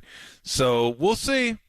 I mean, it sounds positive, but it sounded positive before. So when he's suited up and some dude that says McCaffrey on the back of his jersey runs out there for the game in Tampa Bay in about 10 days or so, then I'll say, okay, he's playing. And then you start worrying about, like, if you want to worry about such things, how much he's going to play. Again, I don't even think we're at that point yet. You got to get there first. You got to be active, and you got to be cleared to play. And you got to be, like, not on the injury report. Okay. Then you start having those conversations. How much do you think he's going to play? I don't think we're going to know. But then you start having those. Because to me, there are hurdles before we even get to that point. Like, asking that question, like, is almost the assumption, like, he's going to play. And I wouldn't even concede that because I don't know. Who knows? Who is the best at the word salad? Is it John Lynch, Dunleavy, or Buster Posey? Oh. I mean, Dunleavy and Lynch are really good. Like, I think Buster, the last time we talked to him, it's been a year, maybe even a couple, was really good. Like, he had some really thoughtful things to say about, like, rule changes, and that was even before they implemented the banning of the shift or the kind of the alteration of the shift. But now he's got a different role. He's not a player with just an opinion. I haven't really heard. We haven't talked to him since then, and I haven't really heard. I've heard a little bit, but I haven't listened to all his press conferences and stuff. But yeah, when you do that, I mean, your role changes. So you start kind of shifting into that role because unless you just want to be completely open, like everybody says they want to be transparent, but really what they mean is we want to be transparent to a point. They're not going to tell you everything. You're just not going to because you got to protect the players. You're not going to tell them like who's on the chopping block, like who are you thinking about, what position are you thinking about going after? Okay, well then if you say we're going to go after this, then the people that play that position that are actually on your team, you're like, well, what the hell? We're on the team. You're going to go out and turn. Then they should be able to handle it because, it's a big boy sports. But, you want to do that kind of stuff. Like, we want to get a new corner. We really need a new corner, blah, blah, blah, opposite of whoever, whatever. And then it doesn't happen. Then the guy's like, well, hell, you wanted to trade me. So it goes back to what I was talking about the Red Sox show I was watching. Garciaparra ended up with the Red Sox in 2004 when they tried to trade him. They had the trade done, and here he is, boomerangs back. Hell, you had one of his teammates saying A-Rod's going to be doing it, even though he said he misunderstood the question, Millar. But it's tricky. So you learn to do those things. You learn to be as honest as you can, not necessarily lying, but not telling the whole truth. Like, there's a difference between lying and being truthful and then telling the whole truth. A good GM doesn't have to lie, but won't tell you the whole truth. So it'll be truthful, but not everything. So they're not going to tell you exactly how McCaffrey's feeling. I mean, Kyle said it yesterday. Like, he doesn't want to go into it too much because he didn't want to put more pressure on the players. Like if a player is still coming back from injury and you say, yeah, we feel great about him being back, then everybody gets excited. Like the fan base is excited. McCaffrey's coming back or Greenlaw's coming back. Like, and then they don't. Oh, man. Like what a bummer. Or if you're the player and you hear your GM say they're coming back and you're like, oh, man, God, I got to make it back. I got to be back. Let me push a little bit harder. Maybe you end up hurting yourself or just maybe for whatever reason you're not back. I mean, this is the smart way to play it. This is the way to play it. That's why I say I applaud both Dunleavy and Lynch for the way they play it. I mean, they try to answer your questions, but again, the detail isn't there. Like everybody wants the detail, and they're just not going to give it to you for obvious reasons. There are just things you can't tell everybody and be a part of a organization where things run smoothly. It really is. You can't do it. As much as everybody would like to hear everything, you're just not going to. Should we hear more from John Lynch? Yeah, please. We got more John Lynch for you. If you like that last one, wait till we got for you right here. Wait till we got something for everybody here on Tolbert and Cubs. Like the texter says, well done, fellas. 541. I've been neglecting the text line. By the way, text line's got some really funny stuff on it. I'll get to you. all animal poop related, mind you. Oh yeah. I'll get to that in just a little bit. Love it. More from John Lynch. He was asked by Murph and Rod this morning if he views. This is a really good one. If he views players coming back from injury like acquiring a player in a trade. Here's what John Lynch had to say. I do look at that injury list and say, hey, we got a chance. John Feliciano's another guy. We got a chance to get a lot of these guys back, and that can buoy our team. And that's as good as any trade we could make because these guys are familiar with what we do, how we do it.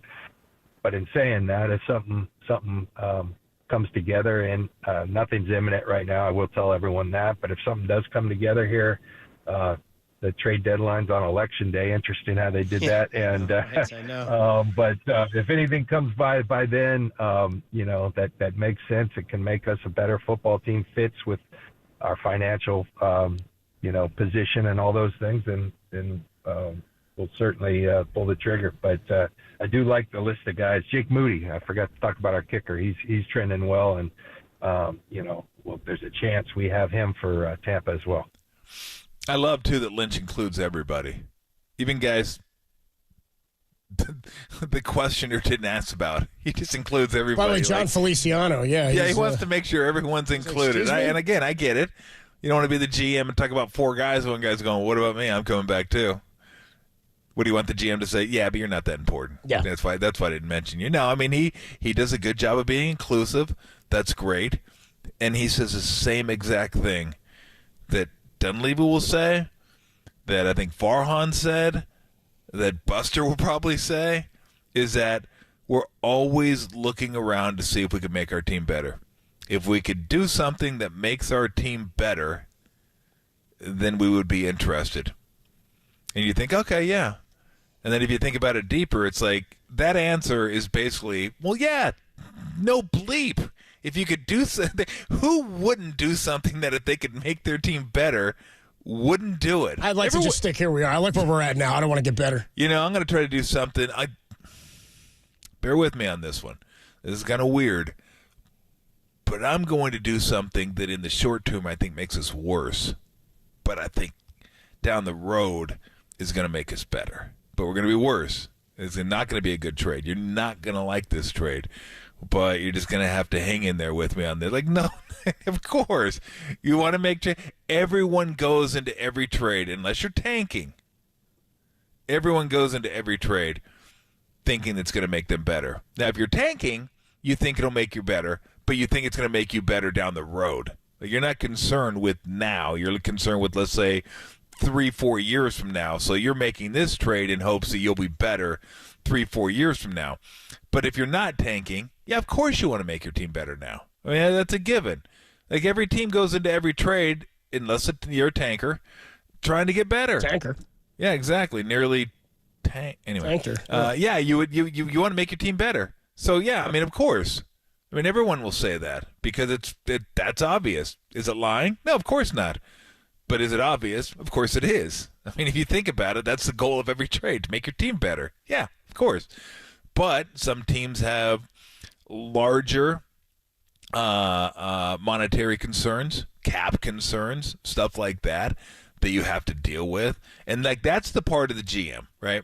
You need to look at the trade now and how it affects you now, but how it affects you 2-3 years down the line. Like in the NFL, you're always kind of looking at the cap, trying to manage that and looking into the future, going, okay, what are our projections here? We got Purdy coming up next year. That won't affect the cap until the year after.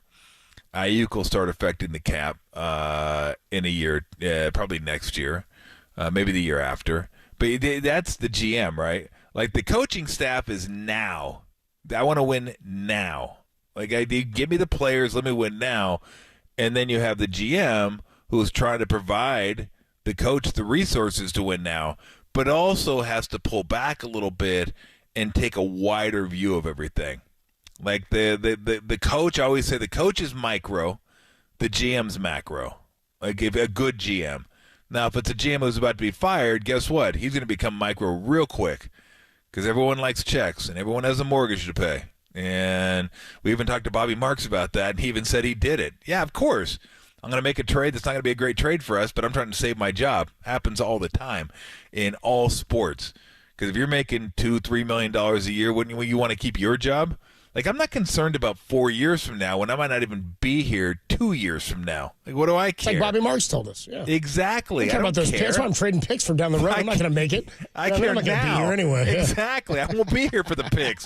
What do I care about some damn picks? I'd like to be here for a few more years. So if I make this trade, makes us better now, maybe I get a couple years extra, or maybe I get an extension for like 3 more years. It's really hard. Like, that's a tricky thing to kind of balance for a GM. How do you take care of yourself and take care of now while also looking at the future? Like, if you'd like a long run at that thing in that particular place, that's a tough one. Because, again, coaches don't care.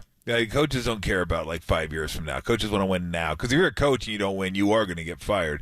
So you got to win now. So it's always kind of that pull and push. And then if you're aligned, like I think John Lynch and Kyle are, like they both want to win now. And Jed wants to win now. So that I think that organization is in perfect alignment. Win now. The window's now. They've been thirsting for a championship. Try to get the next one. Would that put them second in line with 6 is what it would be? And the what do the Patriots have? Patriots have 7, don't they? They have 7. Or do they have Brady 6 and Brady? No, they have 6 and Brady has 7. And Brady has 7. That's it. And does Pittsburgh have 6? They were the first to get 6, I think. Okay, they have 6. Okay. And because it was 3 with 5 for a long time. It was Niners, Cowboys, and Steelers all had 5. Then the Steelers got 6, and the Patriots, I think, got to 5, and then 6. Of course, their last one with Brady. Then Brady goes and wins at 7. So yeah, I mean, they're in perfect alignment, but you still got to balance the future a little bit. But so anyway, no, but I am not poking fun at all when I say they've mastered the ability to say a lot of words without saying anything at all. There is an art form to that, and again, they're as honest as they can, without divulging the entirety of the truth. Tolbert and Copes with you on a Wednesday afternoon. We'll catch up with Steve Young. Coming up at 5 o'clock, the best half hour in sports radio. In about 40 minutes, we'll catch up with our guy Mark Spears, ESPN and Anscape.com, talk about the start of the NBA season, what he's seen from the Warriors and their depth. Did I tell you about last night with D's? Nuts? Yeah, that's right. There's an update on the Trayvon Diggs D's Nuts Gate. What? There's a controversy? D's Nuts! D's Nuts Gate next on the Sports Leader.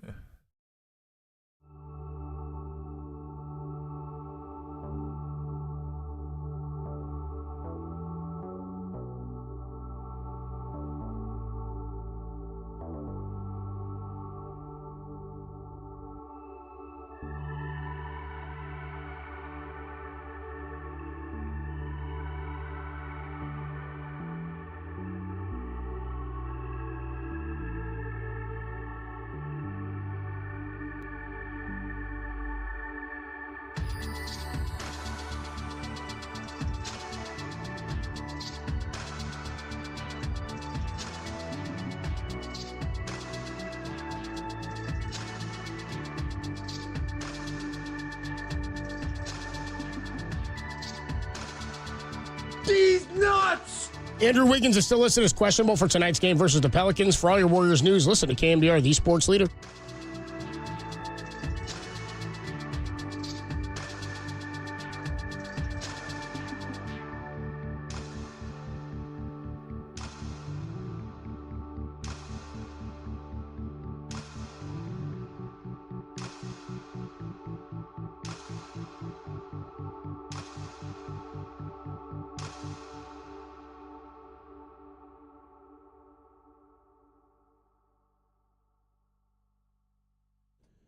Hey, what's going on, everybody? Adam Copeland here. My good friend Steve Moscowitz is hanging out on the line. And Steve, something we talk about frequently because people need help with it and need some assistance. The ERC, what can you tell us? Employee retention credit. Have you applied for ERC and you're growing a long white beard, watching yourself grow old, waiting to get paid? There's 3 different ways to hurry up the IRS. We want to talk to you about doing that for you. Or did you get a nastygram from the IRS that says no ERC for you? You only have 30 days to appeal that. We think the IRS is using AI because some of the denials we've seen, the IRS wouldn't have any way of knowing if you're eligible or not. They just denied you. Or if you're being audited, we'd be happy to represent you in that. The bottom line is anything to do with ERC, call us. We have a lot of experience with it. We'll explain everything to you and then say, hey, Steve, get my money. Steve can help you. 188-TAX-DEAL is the number to call, or you can find him online at MoscowitzLLP.com.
Tolbert and Copes continue live from the KNBR Casino Matrix Progressive Jackpot Studios. Casino Matrix, Progressive Jackpots are here. Where are you? Just drop in. Please play responsibly. 1-800-GAMBLER.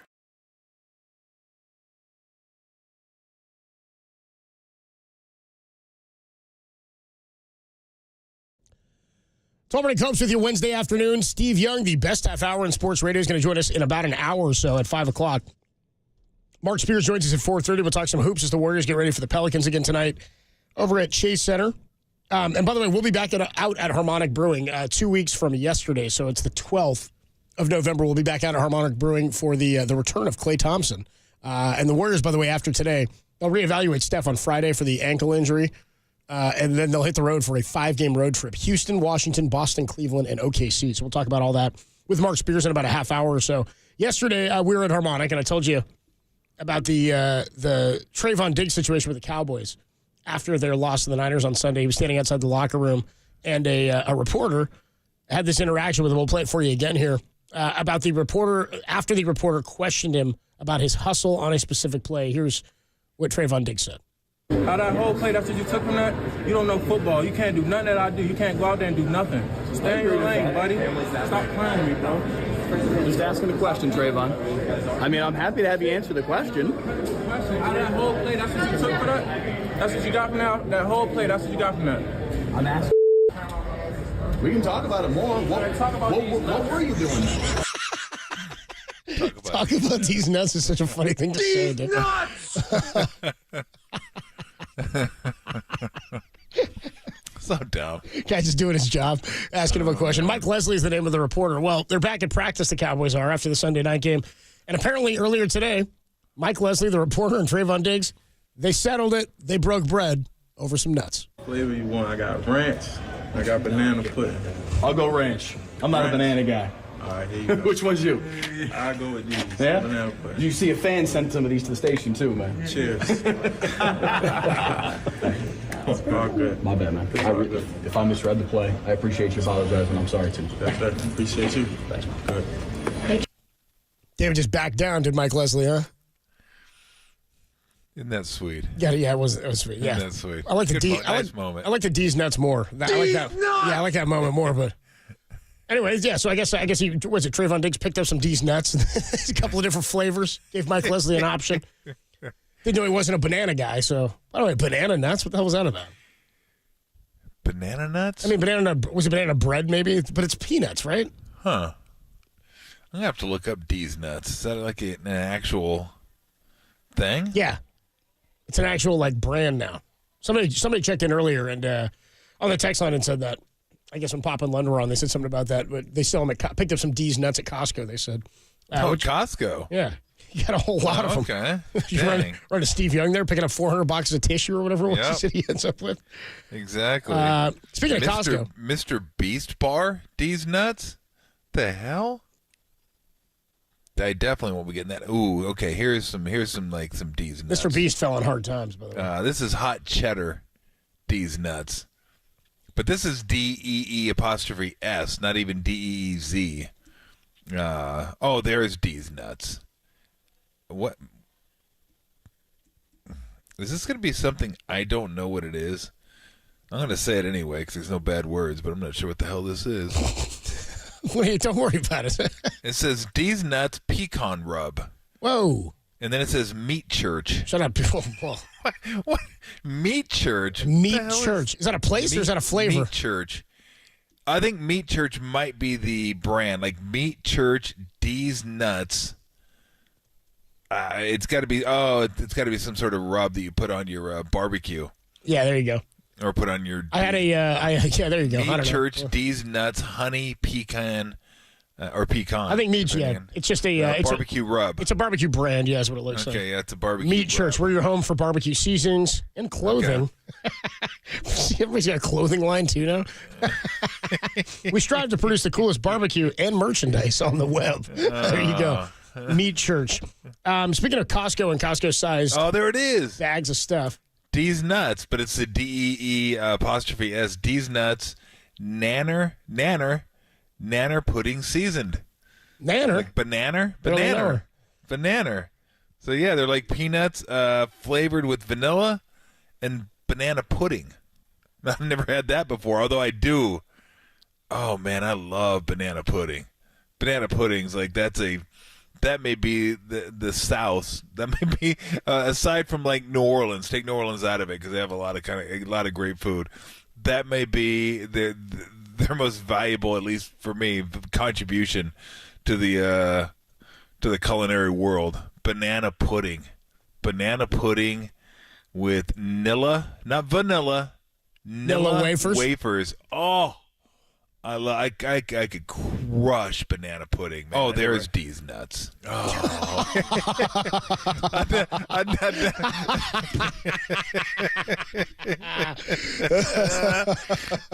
I never had banana pudding until I went down south one year. And my grandma made it. Oh, my God, that was a revelation. That was banana pudding and sweet tea. I was like, oh, my gosh. Like, there's a lot of stuff here I'm not down with, but I am down with sweet tea, but I am more so down with banana pudding. God, banana pudding's incredible. I like a banana cream pie.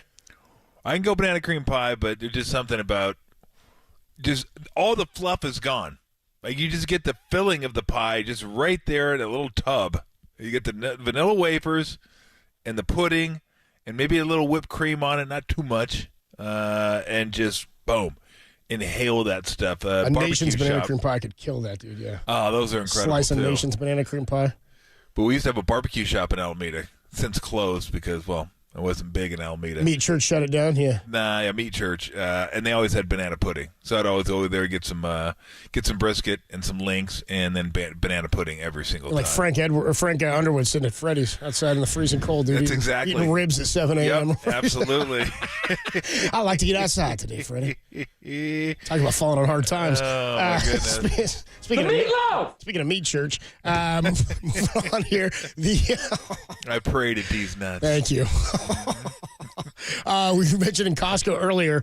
You were telling us yesterday you've stocked up on your Halloween candy. I have. Yeah. So the Halloween. What do you candy, got? How much is in the house? And what do you got? Halloween. So I have like 8 bags, and D's Nuts lip balm. We'll knock it off. That's interesting. No, it's not. Get off D's Nuts. There's something there. There's all kinds of D's Nuts products. I have to look into this. So there's 2 bags. There's a bag with the chocolatey stuff that we have Butterfinger, Bart Simpson's favorite, Nestle Crunch, Baby Ruth, 100-gram bar. And then the other one's the nerds. The other one's the like the chewy nerds, the little hard nerds, and then like a little nerd rope is what it is. So 2 bags, and we're good. And we're gonna have to. We'll have to see the flow for tomorrow night, because sometimes we run out a little earlier than I'd like, but sometimes we're left with 3 bags, and I don't want 3 bags either, because while the chocolate candy has been out in the open, out in the wild for the last 4 days, I don't know who opened it, but they opened it and it's just sitting in the room. I've walked by, haven't dipped in once. I don't mind. Is it getting lower? Have other people been dipping in? Yeah, other people dig into it. They're like, yeah, give me a little that, a little that. Once it's over, I'll grab a 100-gram bar. I love 100-gram bars. Me too, sir. But it doesn't call to me. If you leave the nerds unattended, I mean, it's like a little baby with a dingo. You leave the nerds unattended, like I'll crush those things in a night. Like I can't help myself. I'm just drawn to it, drawn to the nerds. So I will definitely, I will crush a nerd too. I'll absolutely crush a nerd. I bet you will. Absolutely, I've done it before, by the handful. So yeah, that's kind of where I'm at. Halloween, we'll get some pizza and eat that and give away candy.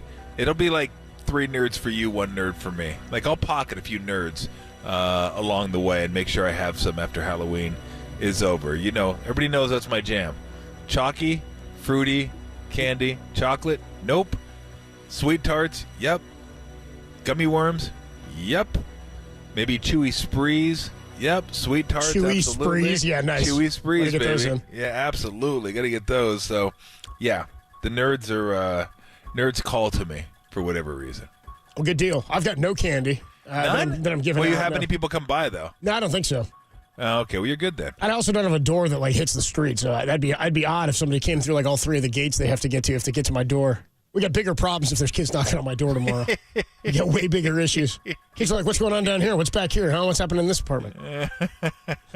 Stay away. Get away. Yeah, I don't think you need candy then. No, I don't think so. Just picking up for myself. Will you enjoy a nice scary movie Halloween evening, or maybe a little Terrifier, maybe a little Art the Clown? Dude, maybe I should peel off all 3 Terrifier movies by the end of tomorrow. No, I think I'll watch Fletch. Is what I'll do. Yeah. No, there you go. Stop. No. I was thinking about like, do I do a costume for tomorrow? So last weekend there's like in North Beach we had like all the Halloween stuff went on because there was actually a big debate here at the station last week, an argument going back and forth between the fellows about which weekend is Halloween weekend.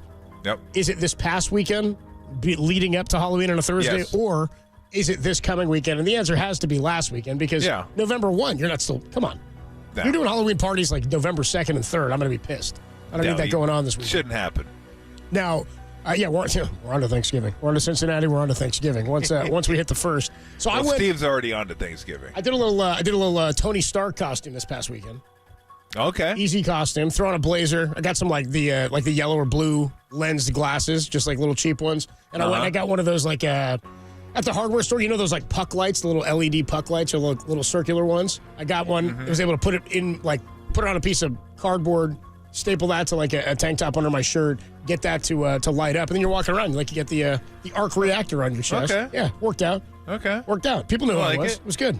Very, very nice. But I was thinking if I do anything tomorrow, I might just go simple. I got a Fred Warner t-shirt.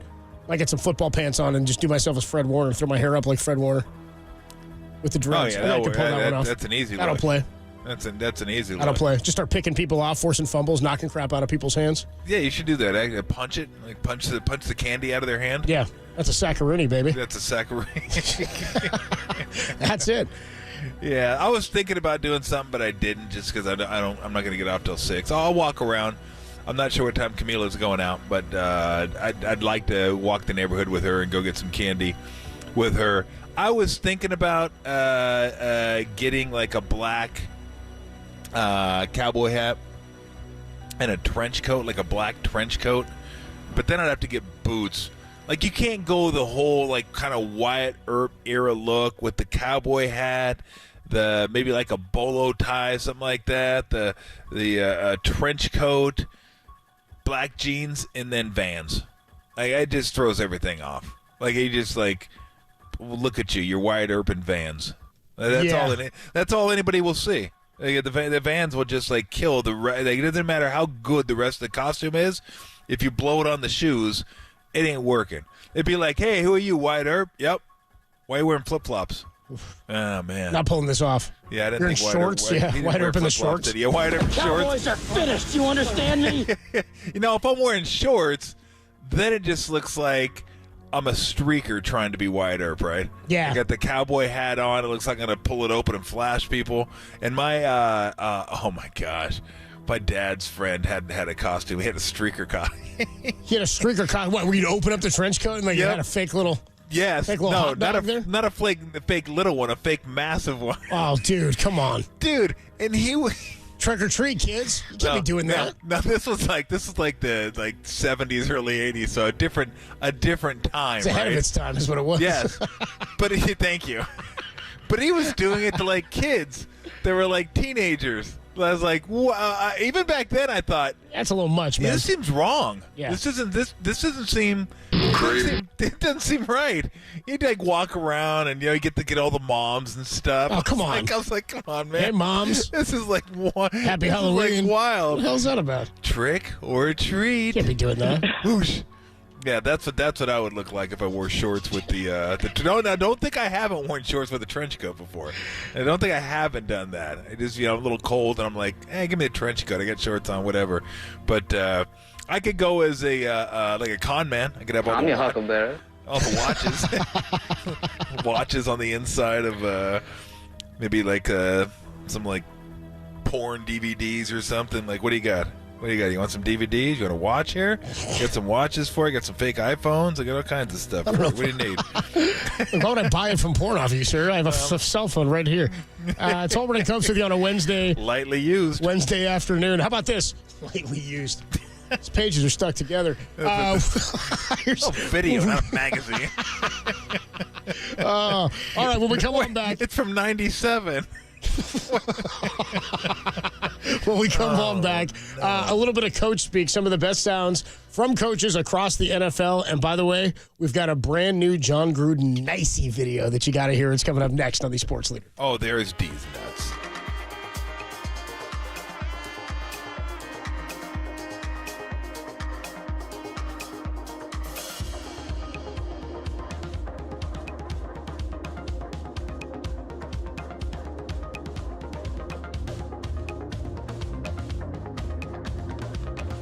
No Steph, no Wiggins, no problem. Warriors got a win last night over the New Orleans Pelicans, and they'll get back at it again today against the Pelicans. We'll talk more about it with Mark Spears at 2:50, only here on the Sports Leader.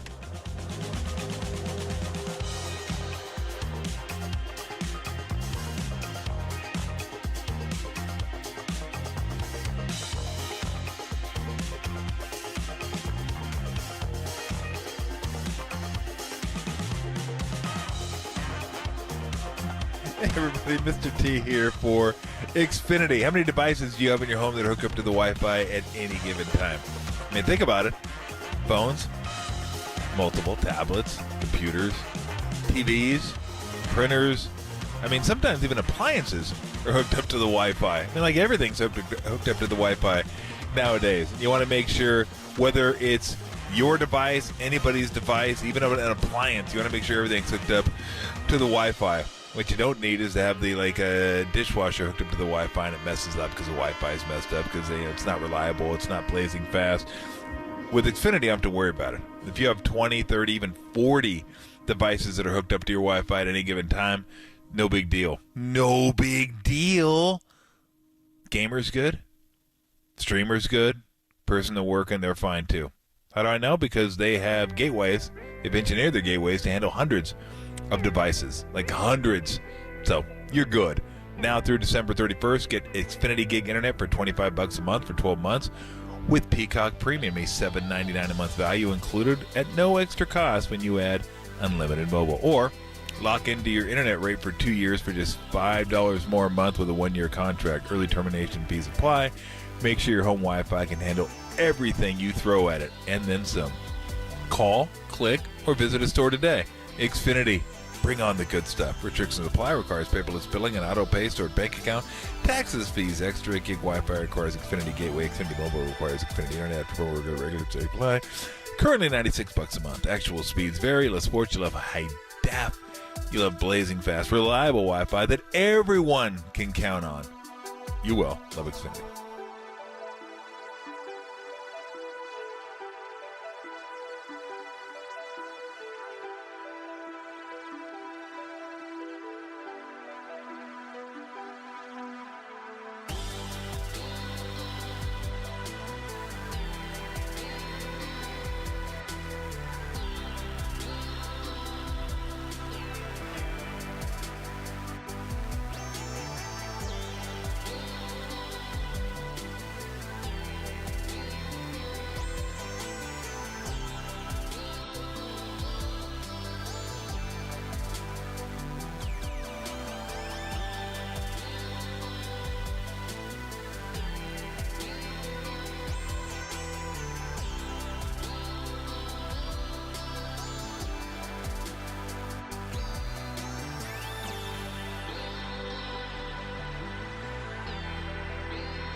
Missed an interview or want to hear it again? Catch them all at knbr.com/podcasts. You're tuned in to Tolbert and Copes on KNBR 104.5 and 680, the sports leader. Tolbert and Copes with you Wednesday afternoon. Hump day. We're going to catch up with our guy, Mark Spears, ESPN at Anscape.com. We'll talk some hoops with him as the Wednesday slate's already underway. Boston and Indy playing right now on ESPN. That's a fun matchup. Pay attention to it. Got it on here in the studio. I got Indy in the first half. I got them at plus 4.5 in the first half. So that's that's where I'm at. Good luck. I hit the Dubs last night. Felt good about that. The 1.5. That was good. My buddy told me a stat that is just wild. I think he said over the last, maybe it was the last year. So it's last year and then the really, really early part of this season. The Celtics were something like, I'll have to look at it. I think I still have the text, like 80% covering the spread in the first half. He goes, it's insane. I mean, he goes, I didn't even know it. He's a Celtic fan too. I got to find it because it's like it blew me away. I was like, God dang! And then like this year as well, they've like hit. This was last year. Yeah, this was last year, and I think this year they've covered a number of times already, or 2 out of 3, 3 out of 4, something like that. So I will look into it. Well, I'd rather we not know the number. You know what I mean? He said around 80. He said around 80% last year, and it was 2 for 2 this year after 2 games. So good luck. Hey, you know what? They can't keep going forever. They're not going to cover every first half. The 2 theory. Come on. So yeah, I would have taken like my initial thought was I would take the Pacers there, just based on last year, where they were. That they played them really tough last year, and it feels like a lot of points. Like it feels like a game that'll be more important to the Pacers early in the season than it would the Celtics. But I mean, the Celtics are obviously a fantastic basketball team. But no, I would have taken the same side you did. Absolutely. Now I don't know if I'd have taken it if I'd have known that number. But I took it before you said that. You know what I mean? I didn't know that number when you told me. Hey, you didn't ask me. Who knew? You're going to be dipping into the Celtic first half waters. Like I had no idea. Who knew? I need not some the Lindy Waters. Not the Lindy Waters. I need some action. I like basketball to get going for a week or so. I told you I'm pretty good at basketball and I'm pretty good at NFL. I've been low on NFL this year. Just haven't put a bunch out there. But hoops are firing up again, and I usually do pretty well in the NBA. I think I'm at 54 or 55%. NBA grab bag. Feeling pretty good about that. You know what else you should be feeling good about is a little segment we do each and every week where we hear some funny sound from coaches called Coach Speak. When NFL coaches speak, we listen. And I just think it's difficult to box without sparring. I couldn't get free coffee? It's football season.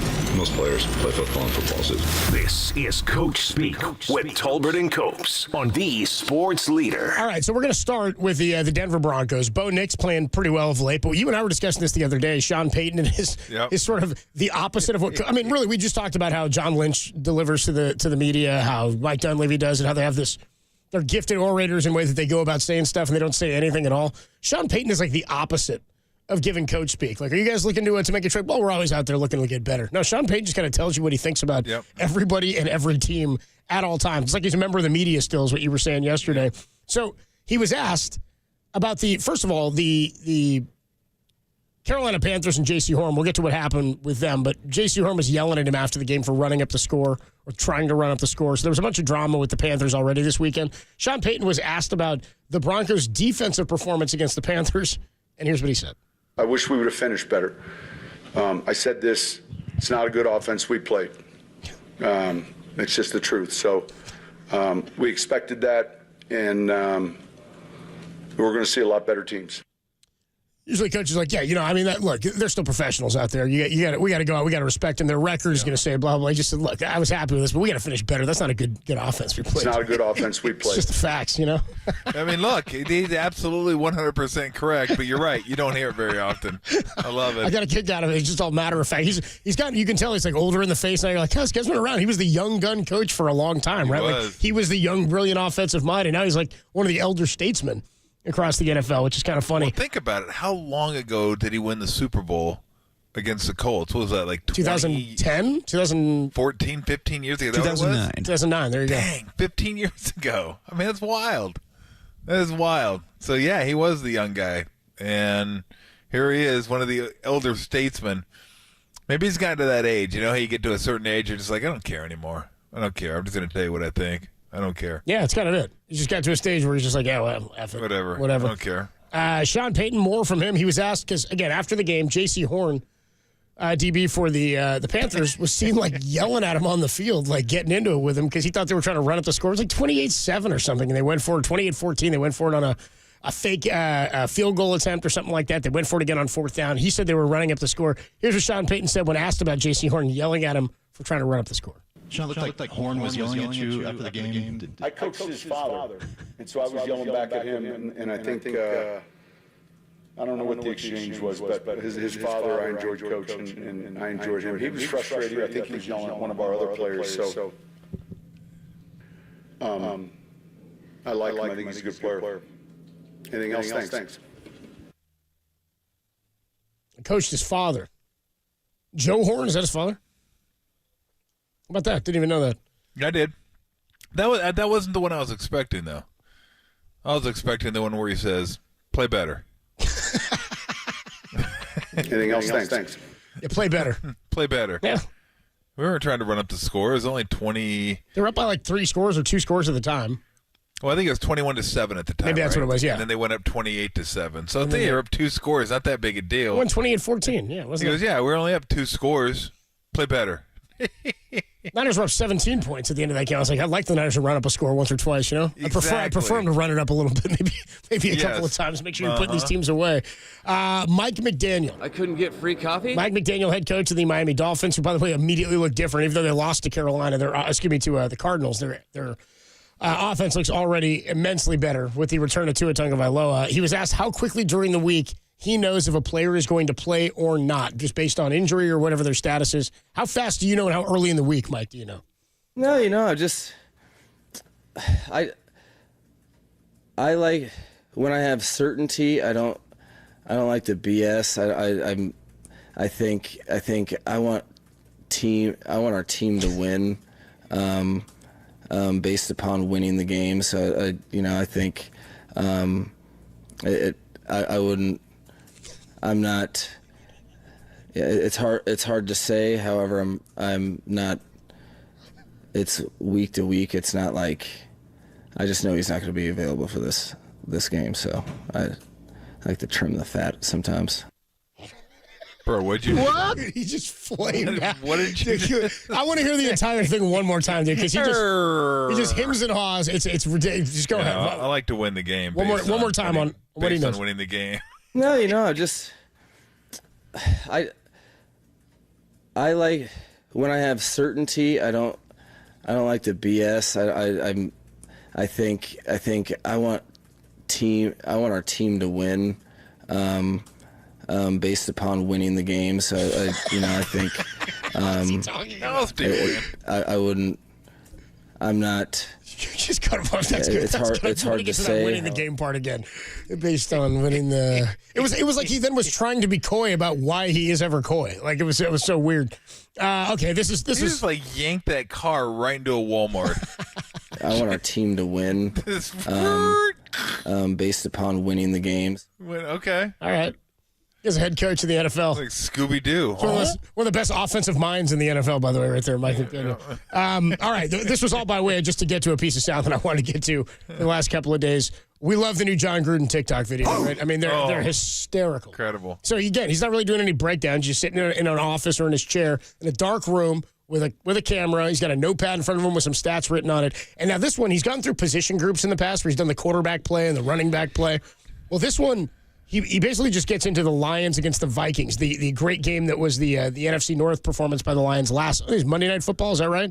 The Lions won 31-29. They both moved to 5-1. So this was before their 52-point outburst this past Sunday. Here's John Gruden and his absolute love for the Detroit Lions. You know what I love? I love when the cream rises, when good teams become great teams. That's what I saw Sunday from the Detroit Lions. And it has me feeling really nicey.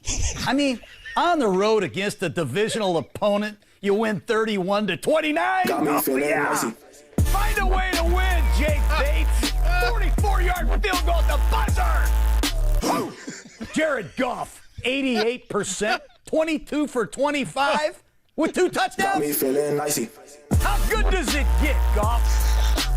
Woo! Amon-Ra St. Brown, all-out blitz. Here they come. Post pattern versus zero coverage. Shred them, Amon-Ra St. Brown. Woo! Woo! Jahmyr Gibbs, 2 touchdowns, 116 yards rushing. Did you see the 45-yard cut-back poetry in motion? Man, is he sweet. No Aiden Hutchinson, who picks up the slack? Nowaski, Rodriguez, and Campbell. All 3 of them get a sack. Woo! And just like Dan Campbell said, we might get knocked down, but when we get up, we're going to bite a kneecap. And that's just what David Montgomery did. He got knocked down, out of the game, but he came back and he played hard and he finished. He bit a kneecap off. Woo! Let's go. Okay. Amon-Ra St. Brown. Okay. I got to listen to that again at some point. But the 2 things I'm starting to put something together a little bit. One is I think his hopes of coaching have gone out the window now. Yeah, I don't think he thinks he's No getting one's back in. hiring that dude to coach their NFL franchise. A dude that sits in the dark and goes, ooh, ah! But now he's kind of building up to, like, he's performing now, because you notice how he starts slow. He's just, like, talking about the game, and then all of a sudden he ramps it up and the music starts coming, and I'm sure he turns into Chucky at that point. So he's like, okay, look, we're going to use this. We're going to say, screw coaching. I love coaching, but that's out the window. Like, again, I'm not hiring that guy to coach my team. It's just not going to happen. But he's going to have to transition at some point. It's because this will get old after a while.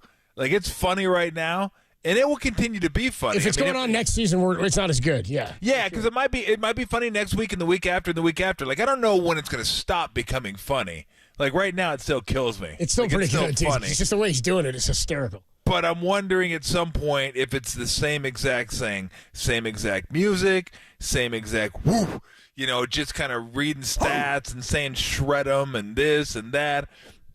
He's going to have to come up with something else. So we'll find out if him and his team or him and his son or him and whoever can come up with something else to kind of keep things going. Because the Chucky bit's great. There's no doubt about it. But there's got to be an act 2. There's got to be a transition at some point. But for right now, he can keep going on the road he's going on, because it's entertaining as hell. I mean, it's better when you can watch it, because you get the demented look, and it's a dark room, and the glow of the computer on his face. I mean, it really is. It's frightening, man, and it's funny too. So we'll see at what point he decides, okay, we got to add a little something to the mix here. We're going to add maybe a crossover or a reverse spin move, something. Get the defense off, man. They cut into a second camera, by the way, now, too. He's already worked on another camera. Oh, he has? Okay. 916 on the text line says it's just Gruden and his PCP cooking that stuff up. It's Wolverine Copes with you Wednesday afternoon. Back into some basketball with the Hall of Famer, our guy Mark Spears, ESPN and Anscape.com. We'll talk to him about the Warriors win last night, the depth of this roster, and having to play the Pelicans yet again this evening at 7 o'clock out at Chase. That's next. Mark Spears joins us on the Sports Leader. Who is this guy?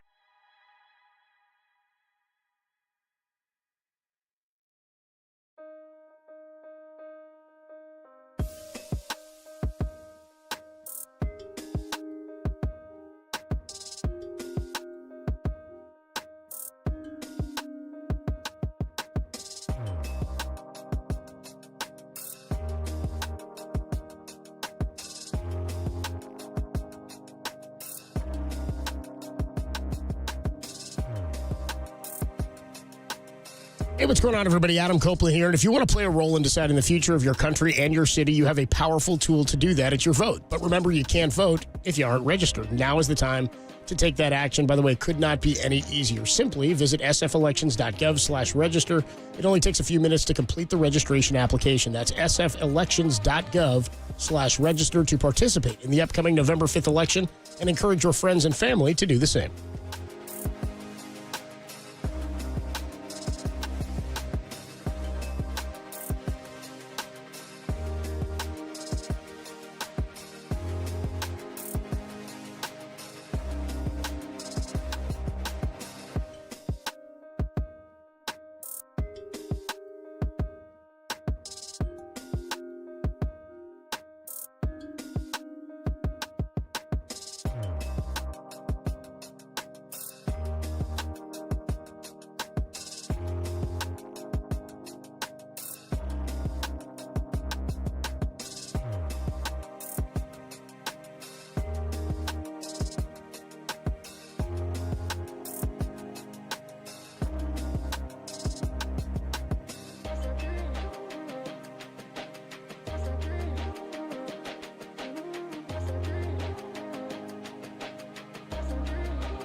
Nation, time for Mark Spears to put down the pen and pick up the mic. Here's the senior NBA writer for Anscape.com with Tolbert and Copes on KNBR 104.5 and 6.8 and KNBR.com, the sports leader.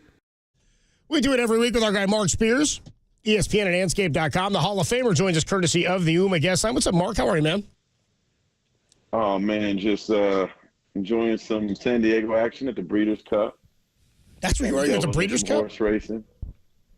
Yeah. How about that? I was going to ask where you were. No hoops for you. No hoops, just hoops. No, I mean, well, I'm doing a Kendall Jackson event with Isaiah Thomas and Natalie Nakase on Friday. So he asked if I want to come down early. I'm like, I can. Which Isaiah Thomas? Zeke. The real one. Wow. Wow. You went there. The OG. The OG. The OG. Okay, that's better. The real one just kind of, I'm not sure. I was like, the younger one was pretty good. I was like, I was all right. What do you know about horse racing? I don't. You don't. I know that my uncle was big in it, so if there were ever a wager I was to put, I would ask him. There you go. Give yourself a racing form. Yeah. No, I call him. He's pretty good. He's got about a 70% clip going. Well, I'm going to need to see documentation. Because if he's got a 70% clip going, I want his number. I want his number now. You win 70% of horse races. Now, the Breeders' Cup is actually the best day of racing. Like, people think Kentucky Derby and everything because he gets all the pub, but Breeders' Cup has the best horses and the best races, and it goes on like all day. I've always wanted to go to a Breeders' Cup because I like going to the ponies, but I've never been to a Breeders' Cup. Where is it this year? It's in in La Jolla. Del Mar? In La Jolla. Del Mar. Yeah. Oh, okay. They're going Del Mar. Yeah, I know they've had it in Santa Anita before and stuff like that, but yeah. Del Mar. Have you ever been to Del Mar? I have. Oh, yeah. Del Mar is great. It's pretty, man. Oh, drove by today, so I'm excited. I'll be there Friday and Saturday. All right, let's get to get my suit together. Let's get to a little hoop. How surprised are you that the Lakers are playing as well as they are playing, and do you think they'll be able to continue it? You know what? I am, especially with the brand new coach. JJ's done okay. I think we're going to reconnect with Mark. I think his connection was fuzzy. So we're going to reconnect with him. Sound like he was in the water there for a minute. By the way, I mean, what do you give me for Mark Spears at the Breeders' Cup and Marcus Thompson covering track at the Olympics? That's kind of where I was. It's like, what are we doing? Hey, Barry Bonds. So, hey, Barry, why don't you go play basketball now? Why don't you go shoot hoops instead? It's like, what the hell? It's like the best what they do covering certain sports. And guys in the Hall of Fame, like, why don't you go cover some Breeders? What event was Marcus covering? Remember, he's covering the entirety of track in the most recent Olympic Games. Do you remember that? He talked to us from Paris, all that stuff? No? He didn't talk to me. Marcus Thompson? Oh, Marcus Thompson. I think you're saying our Marcus. Oh, no, not Marcus Boucher. I was like, damn, we sent someone to France? Yeah, if we did, John Dickinson. I go, that one slipped by me. John Dickinson from France by way of Utah. Well, he paid his own way. Wouldn't shock me at all if it was John Dickinson. We've reconnected with Mark Spears on the UMA guest line. Mark, we got you back? Yeah, no, I was saying that J.J. Redick's done a really great job so far. Certainly seems to have the respect of the players and has some good lineups, and they've beaten some good teams. Mm-hmm. So I am really surprised. They got an interesting matchup against Cleveland tonight. I guess this will be Bronny James's last game before he heads out to the G League team. But the way Anthony Davis played at the Olympics, I'm not totally surprised. And Steve Kerr told me that the one good thing about the Olympics this time. That wasn't the case with the World Cup last year. Was the Olympics were done in basically mid-August, little past mid-August. So there still was basically a month and a half for the guys to get a rest prior to the start of training camp, and so maybe it was just enough time to get your rest, but also kind of keep your flow going from the Olympics. And Anthony Davis was certainly one of the best players there. Let me ask you the same question concerning the Warriors. I don't know if surprise is the right word because their schedule hasn't been quite as tough to date, but they've looked really good, and they're playing a lot of players. I still question whether they're going to be able to continue to do that, but last night is where the depth really showed. You're without Wiggins, you're without Melton, you're without Steph, and you still win that game. Is anything about the Warriors? Go ahead. Yeah, no, I was very, very impressed with last night's win. I thought they were going to get beat up. The Pelicans have a bunch of injuries as well. And so there's going to be no C.J. McCollum tonight, no Herb Jones, no point guard. Zion might be the best point guard on the roster tonight. Yep. So the Warriors definitely need to, get back-to-back wins against a decimated Pelicans roster.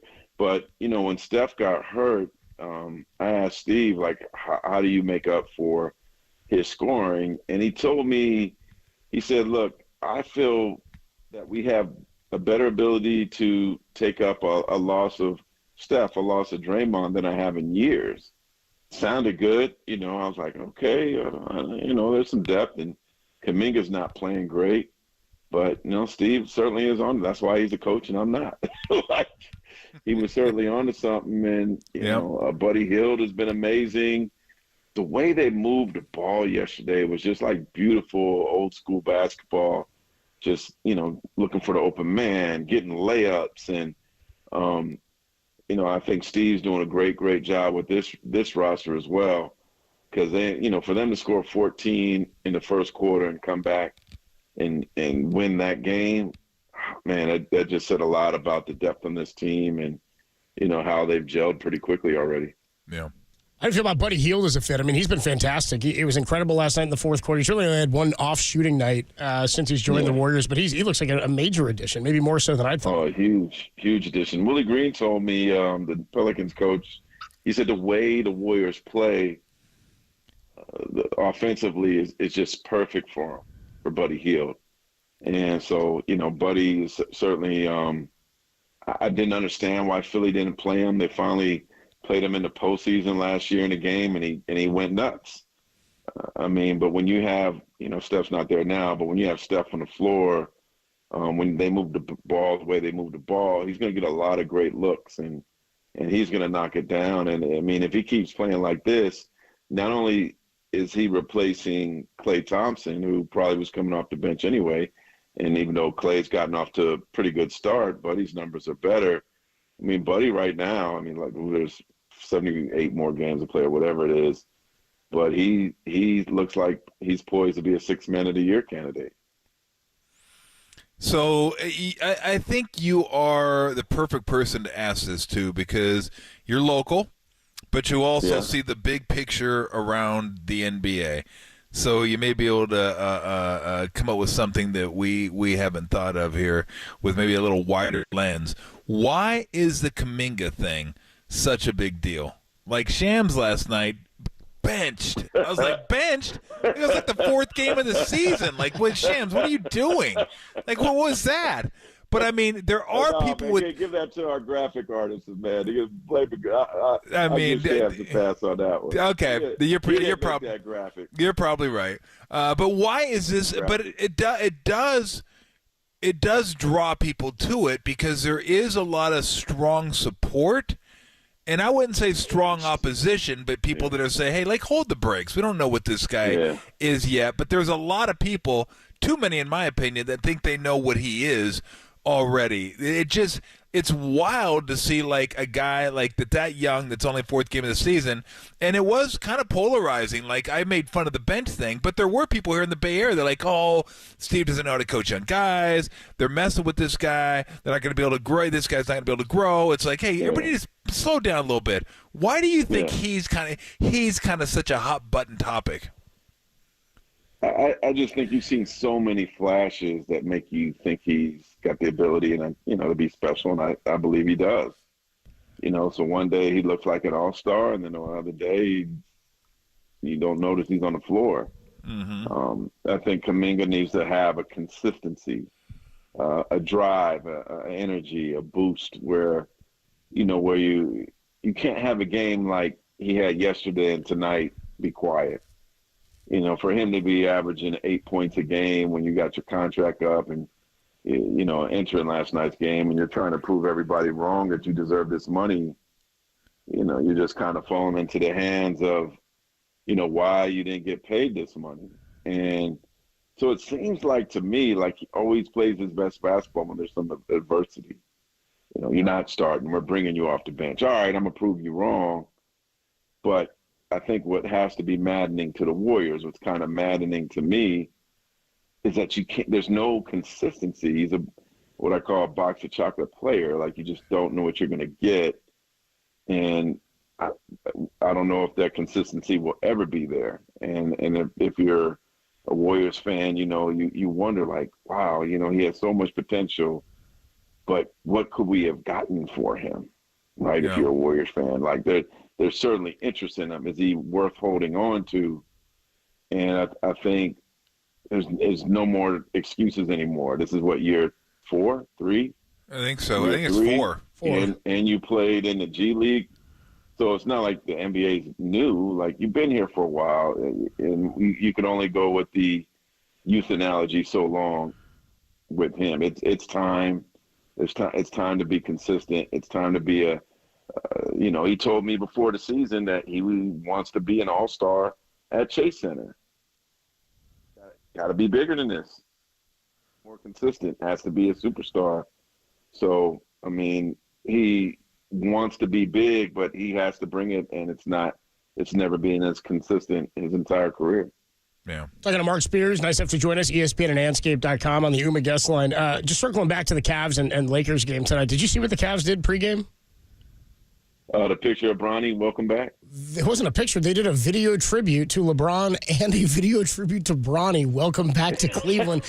And dude, it's like, it's like, I wish I were kidding. It's like a video of like LeBron dunking in the NBA Finals, and then photos of like he and Bronny as a kid, like with his arm around him, holding the trophy. Or there's like video of Bronny in practice, like running around with other like toddlers, dribbling a ball. It's like, you got to be blanking me, man. This is too much.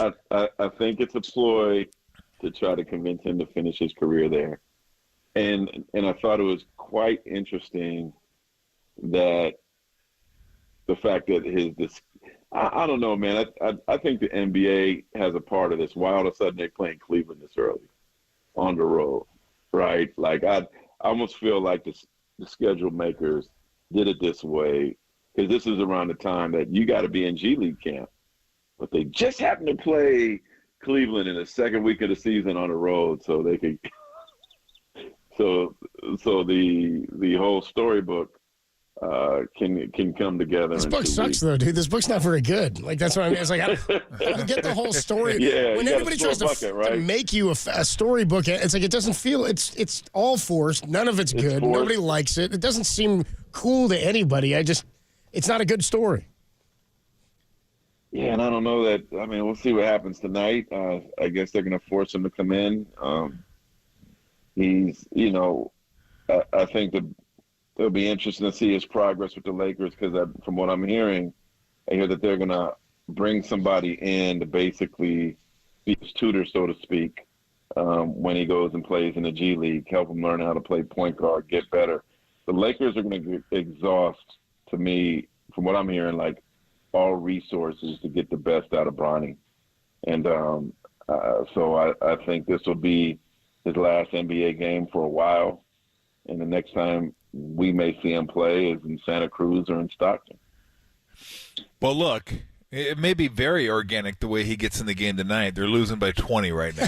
So, sure, he might get. He gotta get a lot of minutes tonight. If that continues, he'll get organic minutes tonight, a bunch of them, if he wants them. The weird thing is, Mark, is like I don't know what the end game is here. Like, you're trying to push this kid who's a 6'1" kind of point guard, I guess, who can defend. Like, are they hoping that they put all these resources behind him and he becomes a really good player, and that, you know, drives ticket sales into the future somehow, some way? Like, I don't know why. I think it's more of taking. This is what the star of your franchise. This is what he wants. The star of the NBA wants, and it also tells me, I don't know, man. I just wonder how much time LeBron James has left.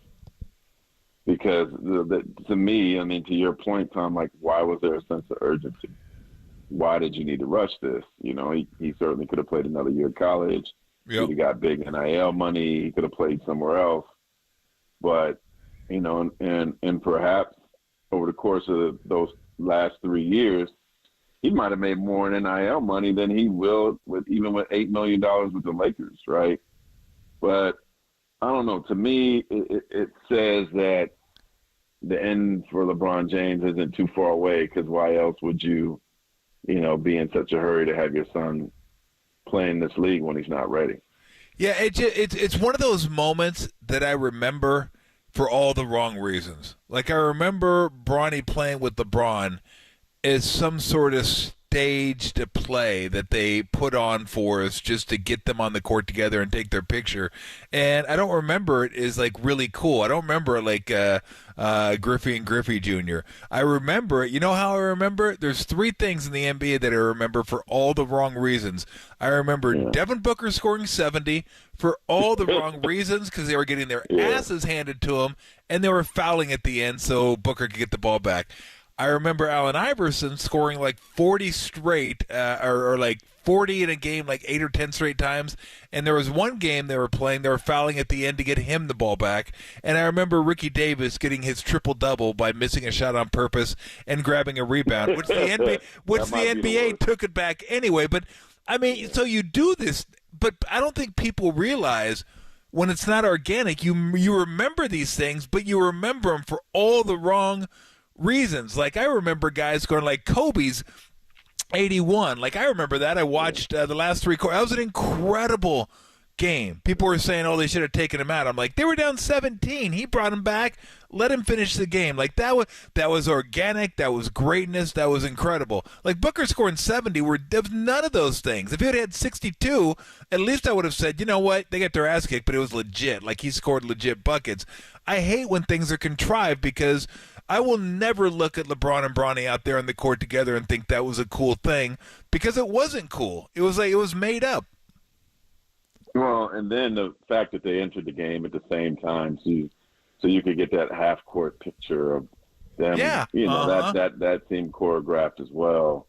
I mean, look, I heard Kenny Smith last week kind of yell at the viewers saying, that Bronny was a McDonald's All-American. Well, that was more because of his name than because of his game. I don't even know that he was all-league. I don't know.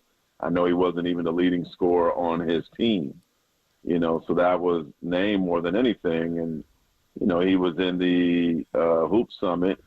But, these are TV things, right? People want, I'm sure they got great viewership because Bronny James was a part of it, right? Yep. And, so I don't know if the whole McDonald's thing is as legit as, Kenny wants to make it. And it's, but hey, I've seen a lot of nepotism. To me, it's just different because this is nepotism in front of you, where typically, it's behind the scenes. Only the people working for that company know. No one's paying attention. And so I just been confused, especially after the Hart situation, about the urgency of this whole thing. I forgot about that whole thing too at USC. I mean, I know I got to run, but I'll just say that I'm not hating it. Like, I don't care. No, if that's what you want to do, that's what you want to do. To force it, right? Exactly. But I'm not gonna remember it for the reasons you think I'm gonna remember it for. So that's all I would say. Like, they didn't really. I don't think they thought that out. I think JJ just said, let's get this bleep show over with. So I don't gotta keep dealing with the question. No, but when you hear him or Rob Pelinka talk about it, sounds like this amazing company line. I talked to Rob Pelinka, and he's like, isn't this so great? Isn't this beautiful? Yeah. Beautiful? No, not really. It's really not. I just like, okay, yeah. So hey man, I hope he proves us all wrong, but I think it's easy to see that there's a long way to go. Yeah.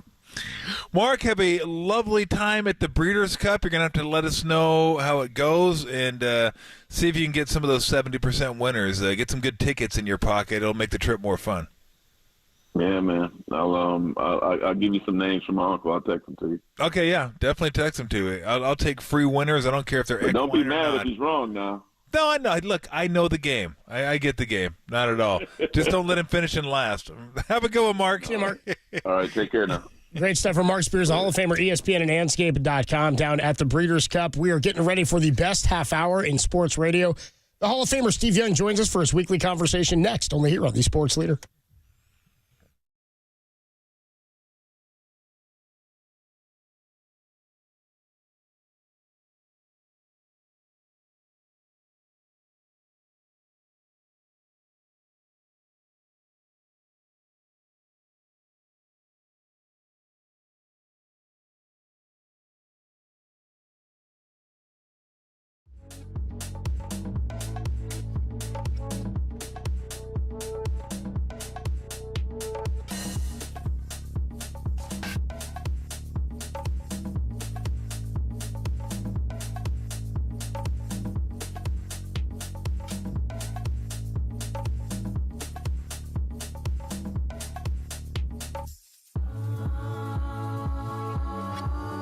Andrew Wiggins is still listed as questionable for tonight's game versus the Pelicans. For all your Warriors news, listen to KNBR, the Sports Leader. Hey, what's going on, everybody? Adam Copeland here for Underdog Fantasy. It's the place to play if you're a sports fan looking to win money while watching sports. With over 5 million happy players and $2 billion won, Underdog makes it fun and easy to cash in on all your favorite athletes' performances. You can make a play with only $1, or you can go big. With their Pick'em game, you can win up to 1,000 times your money just by choosing higher or lower on player stats like passing yards, touchdowns, three-pointers, double-doubles, etc. They've got all your favorite leagues and stars to choose from. I think Buddy Hield's going to go higher than like 15 points today.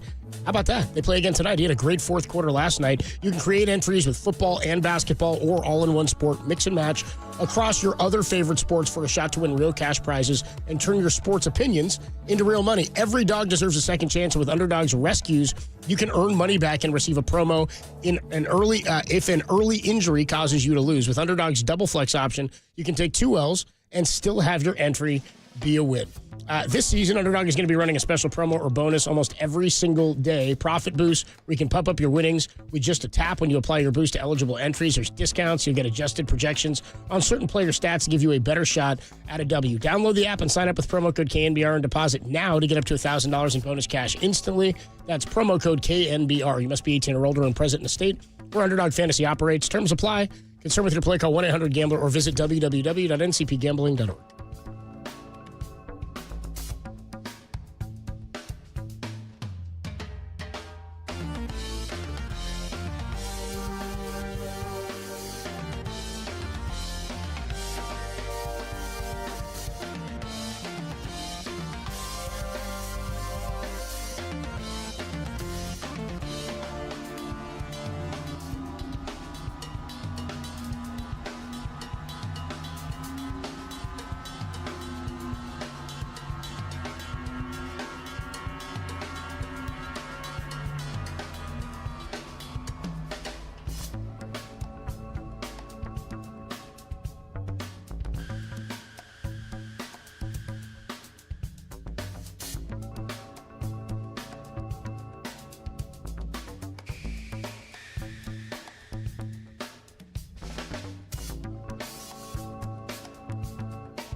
We do it every Wednesday throughout the football season at 5 o'clock with our guy, Steve Young, the Hall of Famer, and he joins us courtesy of the UMA guest line. And, Steve, we like to immediately get right into the Forever Young Foundation Hero of the Week. Every week, KNBR and Steve Young's Forever Young Foundation honor a Bay Area hero as the Forever Young Foundation Hero of the Week. We've seen so many great individuals and organizations truly go above and beyond over the last year and a half to support those who need it most. This week, we salute the San Francisco Education Fund. The San Francisco Education Fund advances equitable education by providing quality learning programs, community support, and transformative financial resources to students, educators, and schools. They envision a future where San Francisco public school students have equitable access to quality education so that they can engage and enrich the community. For more information, you can check out sfedfund.org. And here to talk about it is Ann Walden on the UMA guest line. What's up, Ann? How are you? Hi, I'm good. How are you? I'm doing well. Tell us more about the San Francisco Education Fund. Yeah, well, thanks for kicking us off. It's exactly what you said. What we're doing is we're working with our educators and our students across San Francisco public schools, and we're doing three things. We're providing quality learning through things like literacy tutoring, but then we also do community support, which is a really robust, exciting program where we're bringing classroom volunteers and mindful volunteers and mentors and corporate volunteers all together to help our students and our educators in our schools. And then we're also providing what we think are pretty transformative financial resources through grants and other supports to our schools. Again, just to make sure that every student in San Francisco is getting the best education that we know that they deserve. Hey, Ann, Steve, and if you live in the city, what can you do to help? Yeah, you can do a lot of things. We have so many wonderful stories of how our volunteers have shaped the journeys of our students and teachers. And so what we say is you can help with time and with money and with connections. So we need 100 additional volunteers this year. Come volunteer with us once per week in our schools, help create capacity for teachers and really nurture the next generation of our San Francisco students.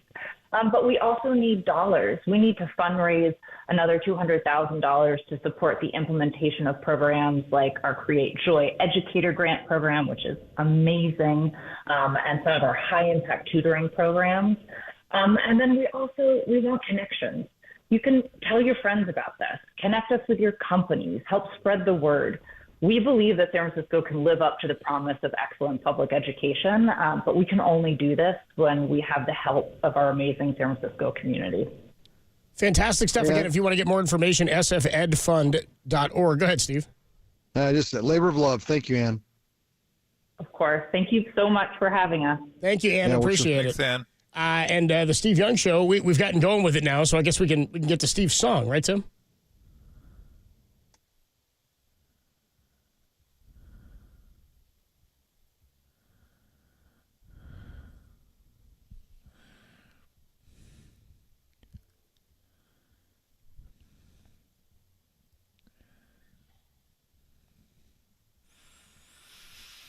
There you go. That is a Steve Young pick of the week. While I wholeheartedly endorse U2, I cannot in good conscience endorse that album. Steve, how you doing? Well, it's below you? Yeah, I mean, I like early U2. Give me early, yeah. Give me Boy and War and all that kind of stuff. Gloria. Too commercial for you. I don't know what it is. It didn't hit me. I don't like long hair Bono. That didn't work for me.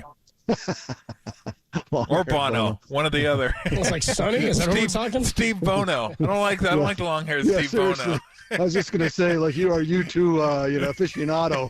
Where's Bono? Where's Bono? We don't like the long-haired Bono because I don't like the song. And everyone in the crowd's like, bro. Yeah, I'm a New Year's Day guy. That's good. No, I'm going with Gloria. You. Yeah, that's so. Where is your belief? Where's your belief in this team right now? At 4-4, got to the. I mean, look. It almost feels like no harm, no foul. Like they could have been better. Their record could be better. They did not. It could have been worse. It's not. It's like, okay, they've been here before. No one's pulled out ahead of them. The whole division's kind of in this soup pot, and we're waiting for someone to hey, it's me. We're the team in this division. Where are you feeling about where they are in the landscape of the NFL? Well, yeah. Remember, I'm not going to talk about how to go win the division. I'm not going to pay attention. I know I should. Because you don't care. But no, it's just that we need to talk about what are the things that we need to do so that we can go beat the Lions or whoever it is at the end of the year, the Packers, who knows who we're going to see, and then who are we going to go beat in the Super Bowl, and how do we do it, and what's going to hold us back. And so obviously with injuries, we're not going to be fully staffed this year. So that's okay. We get that. But what can we do? And you saw it last week. I thought it was a little bit of a middling game until what we talked about last week. Kyle with some innovation. I mean, there's some cool little wrinkles, some fun stuff that I was like, man, I like that. And put defenders in a tough spot. We're going to see tons of man, and I don't know that we're going to see a ton of zone in the future. I just think that they're going to keep bringing the man-to-man. They'll have different iterations off of it. I got to wonder, what's number 9? I don't even know. I don't even want to know his name. I mean, he's in charge of covering George Kittle on man-to-man. You're like, bro, you could be within 10 yards. George runs a simple crossing route, and he's like, I don't know, he's in center field somewhere. Like, where are you? But I think that, I'm encouraged that we get our innovation going. Brock spits out 56 yards or 50. I can't remember what it was. You know how I'm about the wholesale game, and 70-30 is that perfect match. And I thought it was a 70-30 game for Brock. It was perfect. It was, look, the ball's moving. It might be me. It might not be on script. It might be on script. I mean, but I'm good. I'm good for it. And I think that level of, kind of his involvement in the game and making sure that it happens the way he wants to is kind of the template. So if we get into big games in December and January, it feels like that's the kind of output that we're going to need from him. And I thought it was great. I get what you're saying. Winning the division's not important. You can't take your ball off of it. You take your eye off the ball. It's not the most important thing. Like, that's not their aspiration. Should be higher. And again, I'm being a little bit conflating, but I'm just saying. Yeah. Like, we need to be talking, like, if we want to get where we got to get, it's not because how do we figure out how to win the division? Because then we're going to come up short. It's really, how do we go beat the Ravens in the Super Bowl? How do we beat the Chiefs again in the Super Bowl? What do we need to do? And I'm just, there's a lot of other little things, but from the quarterback spot, I'm enjoying him expanding on his game and putting defenses in more of a bind. Like, he's not going to run. Look, he's not going to run away like Lamar Jackson, like we talked about the other day. But that 56 yards were impactful. Yep. They were important. And again in the red zone, I might have to send some plays into Kyle. Like, hey, on RPO when he carries the ball, like one time he carried the ball, it looked like it was half meant to be. It was like, I think it was supposed to be a screen. He got covered. The lineman headed out, and so he turned it into a little bit of an RPO and then ran for like 25 yards. And so. Yep. Putting our quarterback out into space to put more pressure on defenses when we're not fully staffed is the thing that's got to happen. Okay, so in your opinion, what is the most concerning thing to you heading toward the last 9 games of the season? What needs to tighten up for this team to get to where you think they could get to? Well, offensively, you got to figure that we got Christian says he's going to practice on Monday. And if he can stay, and I think if he come back and stay healthy and really kind of get into the flow of things, I mean, that's number one. Christian McCaffrey healthy for the second half of the season. That's, there's nothing. That's number 1, 2, and 3. Now, number 4 is, protection. Making sure that when we run into the teams that can rush 4 and put you in a bind, that our 5 guys have got to answer, and I would say that we need to prove that. So that would be the 4th thing. The first 3 things are Christian McCaffrey, and then that one. Everyone's talking about going and getting more talent out. I don't mind. I mean, look, if they find somebody that can really help, great. But if I find people that can get in the way too, I don't want someone to come and get in the way. But defensively, look, it doesn't look like we're going to be a defensive front that's going to just bring 4 and just cause all kinds of grief. We know we can pinch with Floyd and Nick, and that's not going to go away, and it'll always be an important part of what we get done, but we can't push. And so we're not going to dominate from the defensive line. It's going to put pressure more on our secondary. And I got to admit, everyone's pretty excited about the secondary. I am too. I kind of like watching them. I like where they're going, and maybe can we become kind of a top-heavy defense instead of a line heavy? Like our back end is kind of like, I know I'm wishful, but I don't know. It makes me feel like the young guys can start to just grow into something they can start to dictate to some of the bigger teams. And like, you think you're going to throw it all because whenever we've played Joe Burrow, Lamar, Patrick, even Jared Goff and Love, they take it to us a little bit. And if we can answer, because we're going to see those guys in all the big games, can we shut them down from the top down? In other words, our secondary locks up, goes man, and just shuts people down. That'd be kind of cool. That's kind of I know it's aspirational, but I think it feels like we have the beginning of something like that. So that'd be cool. Yeah. I got a Steve Young on the Yuma guest line. Steve, sponsored by Putnam Family Dealerships, car shopping driven by you and by Friedman's Appliance, proudly serving all of Northern California with a wide selection of luxury appliances. Visit them in Pleasant Hill to see the Friedman's difference. What have you thought of this rookie draft class? I mean, it seems like I can't remember a time where like 4 to 5 guys in one class were this impactful under Kyle Shanahan. I mean, it might be 6 or 7. You might be right. Yeah. And so, and impactful, and like a guy like Garendo, you're like, okay, wait a second.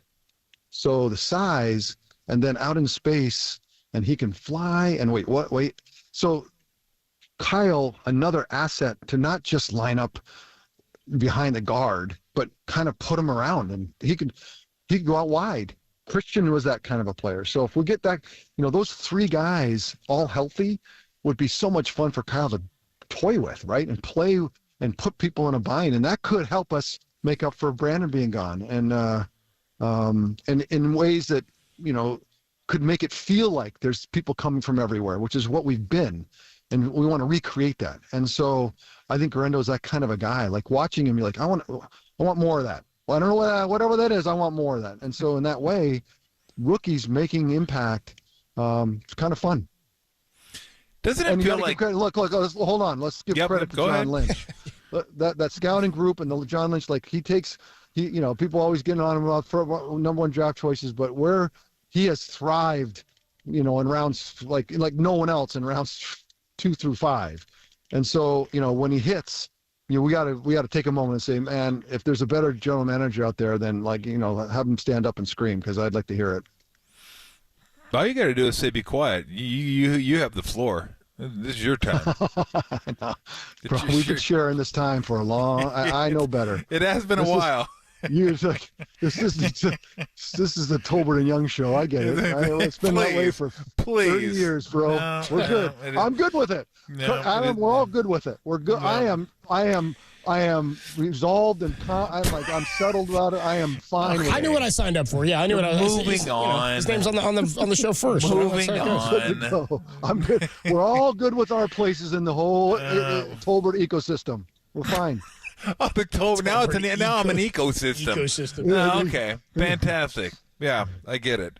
It's kind of humid over here. I got to be honest with you. Okay, thank you. I'm glad you are too. I'm pretty good with myself. I thought so. So is Detroit the best team in the NFC? Right now? Yeah. But you've seen this ebb and flow, especially in the game today. 20 years ago, teams came from a year or 2 away, and you saw them coming, and they never quit. And you're like, oh, they're going to be good, and they're good all the time. The game today is throw people together, little OTA, have a little whatever you call the summer camp, have 3 fake preseason games, and let's go. Yep. And so teams find fluctuations throughout the season. So we've seen that in our squad, starting 3-5, 3-4, coming back, going 10 in a row, like it happens. So right now, yeah, the Lions look amazing. But let's talk about it on Thanksgiving and remind me, because stuff just ebbs and flows. But it feels that way right now, yes. Okay. And then you wonder, are the Eagles have a pulse again? Mm-hmm. I told you they were dead as a doornail, and do you tell me they have a pulse? I'm not. I don't know. I don't know either. Talk to me Thanksgiving. Get back to me Thanksgiving. I'll let you know. So I want to ask you this, because it was we had a little bit of a back and forth texting, and I want you to expound on it. I think the listeners would find this interesting. We're talking about the whole retail wholesale thing. And for those that don't know, just to give you an idea, like Jared Goff, retail, Patrick Mahomes, wholesale. Like you can do a little bit of everything, right? Just whatever, right? Am I right or not? Yeah, you are. Look, I think this. Please go ahead. Take the floor. Just bear with me for a minute. No, go ahead. A retail play is something that's called in the huddle, and then you run the play and get the result. Yes. And a wholesale play is essentially anything else. Correct. And then if you call a quarterback sweep out of the huddle, I would call that more of a wholesale. Anytime the quarterback carries the ball, that's more of a wholesale play. It's something that's not necessarily scripted. So that's what we're talking about. Exactly. And we're talking about and talking about all through the years, the prototype for the NFL from from Sid Luckman till Tom Brady. The prototype was amazing retail quarterback. Just call the play and get the most out of it, and that's championship football. Jared Goff. I was more 70-30 because I'd run around a little bit and I was an anomaly. I was an oddity. Yep. I was like at the circus. They go in the other tent to go see me. Like, oh yeah, look at the weird guy. But today the game rule changes. We talked about this for years now. The rule changes have forced and a capitulation to you can't just play retail. There's too many yards, too many free touchdowns, free first downs for quarterbacks. And now you see all the prototype quarterbacks being drafted. Look, tell me the last 5, 6, 7 years, every top draft pick is somebody who has a tremendous wholesale game, we'll call it. And so in that way, you have to have it because there's too many yards. You can't leave them behind. And you guys, I've said to you guys before, I'm going to be a little conflating here, that Tom Brady and Peyton Manning as truly retail players, it'd be so much harder today because they can't go get those free yards, those free touchdowns, those free first downs. And so championship football today, the prototype is Patrick Mahomes, is Josh Allen, and Lamar Jackson coming. So I don't remember your question, but I just want to get everybody on the same page. Yeah, okay. So when you run into me on the street, we can have a really kind of cohesive conversation about this madness. So does it reset your thinking or reset the landscape in the NFL if the Lions and Jared Goff win? Because you said Jared Goff is kind of like the prototype.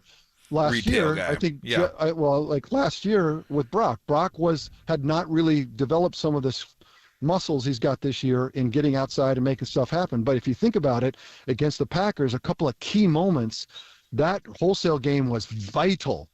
And so when you say in the Super Bowl, we almost won it all from a retail place. And to me, that's super hard. It's harder than that's why it's not prototype anymore. But we almost did it because of talent and then execution and then efficiency. And we always said Brock's amazing talent in processing. That's the retail game. And so that's why I'm begging all year. You've heard me, Brock. I get all that. We'll need every inch of it, especially now that people are hurt and we're going to ask more of you. But that wholesale game, we need to extend on it because in the biggest games, it will be the difference. And if we don't have it, we will get beat. And so, again, I think what you're saying is, but what if Jared Goff, who's classic prototype of the 80s and 90s and aughts, wins the Super Bowl, Steve? So what if we do that? I'm saying it's not that it can't be done. Yep. It's just that it's so much harder. And you have to make so many more plays because those yards that you've left behind that are so easy to go get, you've got to go earn in a much more retail way. If my analogy ever. No, I get it, but here's where I would say I buy what you're selling, but I still my pushback would be this: that the NBA went to the 3-point shooting, and they're still all 3-point shooters now, but with the 3-point shooting, you also have a lot more defenders that can defend that. So the big guys are starting to make a little bit of a comeback. So the NFL's running more. The Copes looked up a stat, Steve, that last year, like the team that ran the ball the most was running at 49% clip. This year there's 5 teams that run over 50. So I wonder if there could be like a sea change where like all the defenses now are like, you know what, we got to build our defense to stop wholesale quarterbacks. Now the retail quarterback becomes more valuable than it was. I would say this: if you think the changes that the NFL has made for what they called safety, which didn't let people launch and they couldn't cover the ground they used to, if you're going to tell me that they're going to make the game more dangerous again and allow for defenses to become, to change the way they launch and the head first and all the stuff that they've disallowed, then I would say, yeah, I think it could ebb and flow back and forth. But without new changes to the rules, those yards will always be out there. Those first downs and touchdowns will always be out there. And so I hear what you're saying. I've had this argument.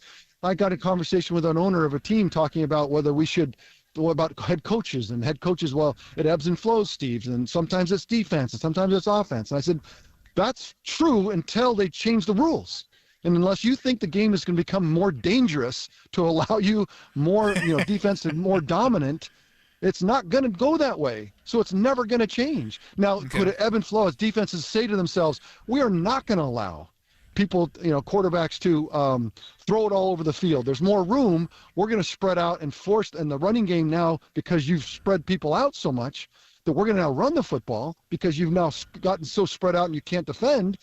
Then I can see that coming and going where like there's big, there's 65-point games every once in a while. And now all of a sudden it's a little tighter, a little more running because defenses can, within the construct of the new rules, they're the best athletes in the world. They're going to defend. And I think it's remarkable with all the things that we've done to hamstring defenses in the NFL, how good they still are.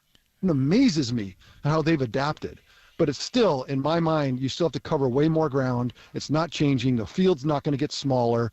They're not going to change the rules back. And so I think I'm going to be long-term right. Yeah. We'll see. Got it. To that end, we're talking to Steve. I find it interesting. That was a mess. There's two people super interested in this, and there's 60,000 people going, what the frick was that? So wholesale. Man, Steve Young joins us on the Uma guest line.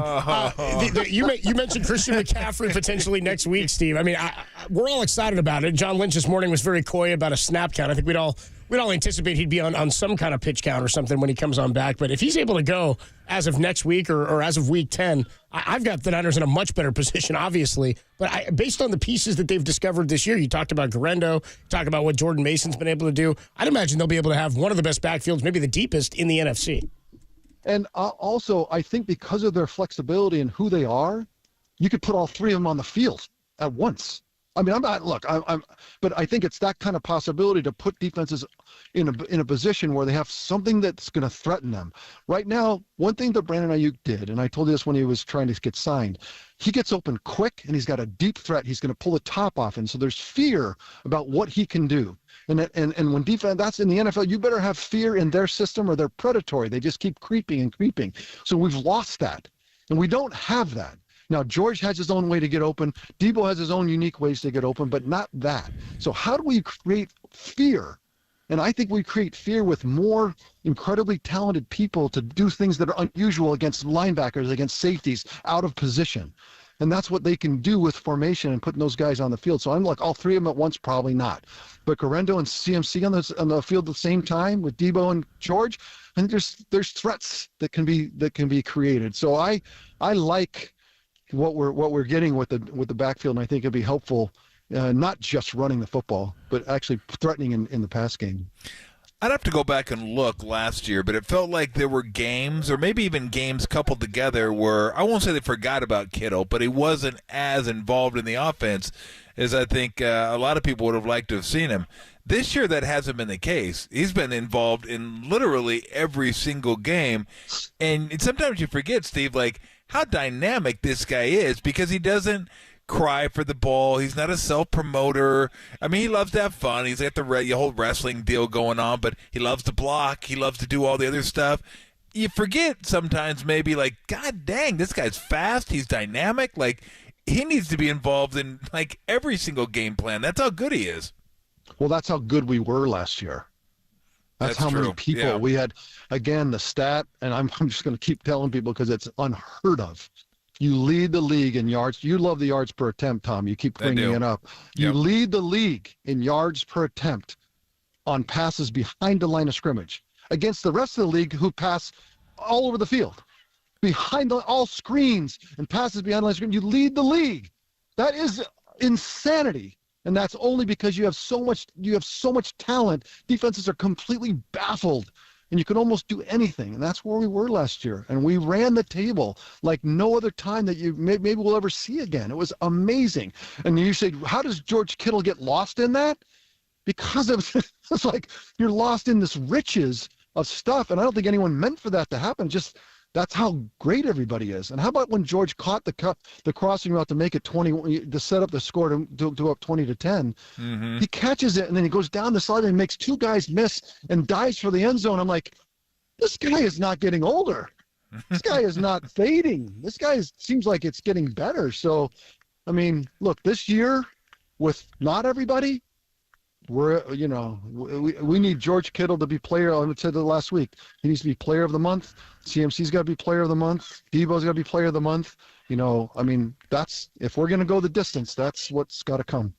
So somebody asked last week, I forget who it was, or no, Tim Ryan said it, and because we were talking about, is George Kittle the greatest tight end in 49er history? And I go, probably because of his blocking, he probably is. And then I had to backtrack. I go, well, what am I talking about? Brent's the greatest tight end in 49er history. That's my guy. It's actually me who asked you. I said, are we ready to call George? Oh, it's you, yeah. Are we ready to call George better than Brent? And I go, yeah. Tom said yes, and then dude, for like 5 minutes, Steve, he just talked himself out of it. He literally just talked for like 5 minutes and went, you know what, I take it back. It's Brent. I'm going with Brent. I had to get back to Brent. But people forget how good he was. I know he was a unique talent that understood the spatial relationships of other human beings. He could sense that there was somebody that was off balance slightly and turn against that kind of off balance and come open, and like you couldn't cover him. People are like, oh, we're going to cover Brent Jones. Like, no, you can't, because he will find a way through it in his unique body type, and it's just like all of a sudden he puts his big butt out and he's open. You can't cover him. And there's nothing better than an all-pro tight end, man. No one's a better friend. And then picking who's better inside the family, it's like a parent. Tom, I wanted to give you some credit here. It's like a parent picking a favorite child. Like we can talk about who's the best, Bronco. Like, oh yeah, we can have that fight and we can figure it out. But inside our shop, we don't pick. We try not to pick favorite kids.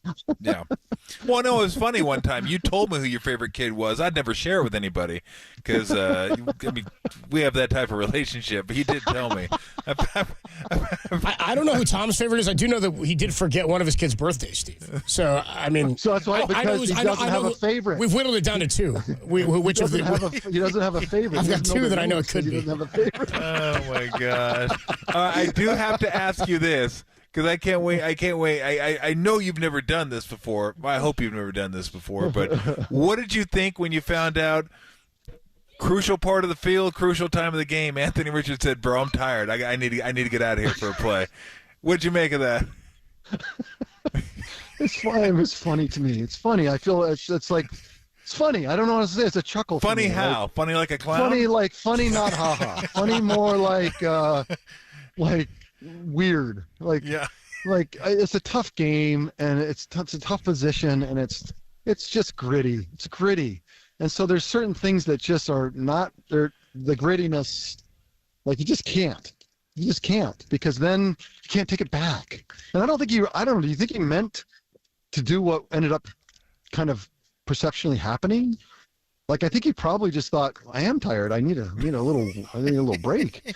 Like, know your audience, bro. Like, you got to know where you sit. It was like third and goal. Yeah. Yeah. Come on, man. I was like, dude, what are you doing?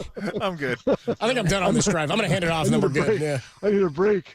Yeah, well, and the challenge, look, we laugh a little bit about it, but the challenge of the new wholesale retail quarterback is some of these challenges. Like, how do you, and I used to say, it's like running a jackhammer for 30 seconds and then playing the violin for 30 seconds. Like, they're just completely different jobs that you got to get really good at, all, going back and forth, because those are the guys that Patrick Mahomes is amazing, because he's just so fluid in how he can read a defense on the retail game and just dominate and just get the ball out and make you cover all the space. And then all of a sudden he slips into this Superman cape and just smashes you in a way that you just can't really get ready for. And then gets back in the huddle and then deciphers through, finds the truth in a defense, and then knifes you with an amazing, throw for touchdown. And you're like, so Coach, what do we do? And the coach is like, bro, I can't help you. I don't know. I don't know what to tell you. Right? I mean, so that's the game today, and it's super fun to think about, because it's a game that I really, kind of makes sense to me. Yeah, well, it took like 15 seconds for Flacco to get his Tiger Bomb on before he could get out there and snap the ball. It was just a mess. If Joe should have said to him, no, I'm going to help you. I'm helping you here. No, get out there. Get out You there, got it. I'm not going to allow this. I'm going to save you. I'm going to save your career. Okay, this one. So I got to ask you this because we do a little thing called stepped in it, and it's like, okay, who stepped in it worse? And that was one of the contestants. The other one was, I don't know if you saw this in the Bears-Commanders game. The Bears, tight game. Bears decide at the goal line to hand it to a backup offensive lineman. It's like, really? I go, you're not up 30. The game's not over. You might want to give it to a running back. The guys you pay to do this kind of stuff. Like, what are people thinking? I know they get too cute sometimes and outthink themselves, but what could you possibly be thinking in that situation? Yeah, I mean, Eberflus. These are guys that are trying to be the innovative minds, and they come up with stuff, and they're going to try it. And I admire the kind of, and then look, they got the fridge. Remember from this, they've got history with the Bears in the Super Bowl and doing that kind of thing. So it's not unheard of. And I think he probably was making an homage to. Was there a date and the time that they were matched 30 years ago when the fridge took it, down the middle? I don't know. But when you do take risks in this league and things that could backfire, and they do, then you say it's never worth it. It's never worth it because it costs you your job sometimes. And so, wait, I'm an innovative mind. I'm doing all this cool stuff, and you're firing me? Well, that's why you got to. It's got to work, man. It's got to work. And then the end of the game, how about the Bears with the DBs like looking in the stands? Yes, yeah, I was going to bring that. And the Hail Mary's coming. And he's like, the play actually starts, and he's like mouthing to someone in the stands, and he's like, oh, hey, wait a second. But I will tell you, on that Hail Mary, people have been talking about the defensive backs and all the screw-ups. The Hail Mary you're screwed up if you allow a quarterback 13 seconds to roam around. Yes. because the Hail Mary is all about a hive that gets built. People are down there waiting. They're ready. That's when Hail Marys work. And so that's why you got to stop Hail Marys from the get. Like, you don't rush two guys and hang around for the hive to get built, 40 yards, 50 yards down the field. The quarterback runs around and then heaves it up in the air with everybody kind of ready. You've got to have him throw it earlier so they're not fully formed, because then that's when it rarely ever works, when you don't give that quarterback another 5 seconds to get people down there. But when you give them 13 seconds and all kind of roaming around ready, that's the kind of goofball stuff that can happen. So I know you want to rip the DB for not paying attention, and then he tipped it to the guy. That was amazing. But the mistake was, in the rush and allowing that guy to roam around. Jaden, and how good is he, by the way? How good are the Commanders? We didn't even talk about them. They're fun to. They're definitely fun to watch. I mean, how good are they? Because the defense. What would you rate the defense right now, today? Well, it's better than I thought the last couple of weeks. Yeah. It's not good, but every time I watch, I'm like, they're not as bad as I thought. Yeah, I thought they were. They're better than you thought. Yeah. So it's interesting. Now that's Halloween. What does it look like at Thanksgiving? They also haven't played a quality schedule. Their wins are not against. I understand. Teams, yeah. Easy, Coach. Easy. We're not jumping on. Just answer the question. We're not on the bandwagon. I know you're worried. I'm just saying. I know you're worried that we lost our line. I'm not worried about the Commanders, dude. The last thing I'm worried about the Commanders.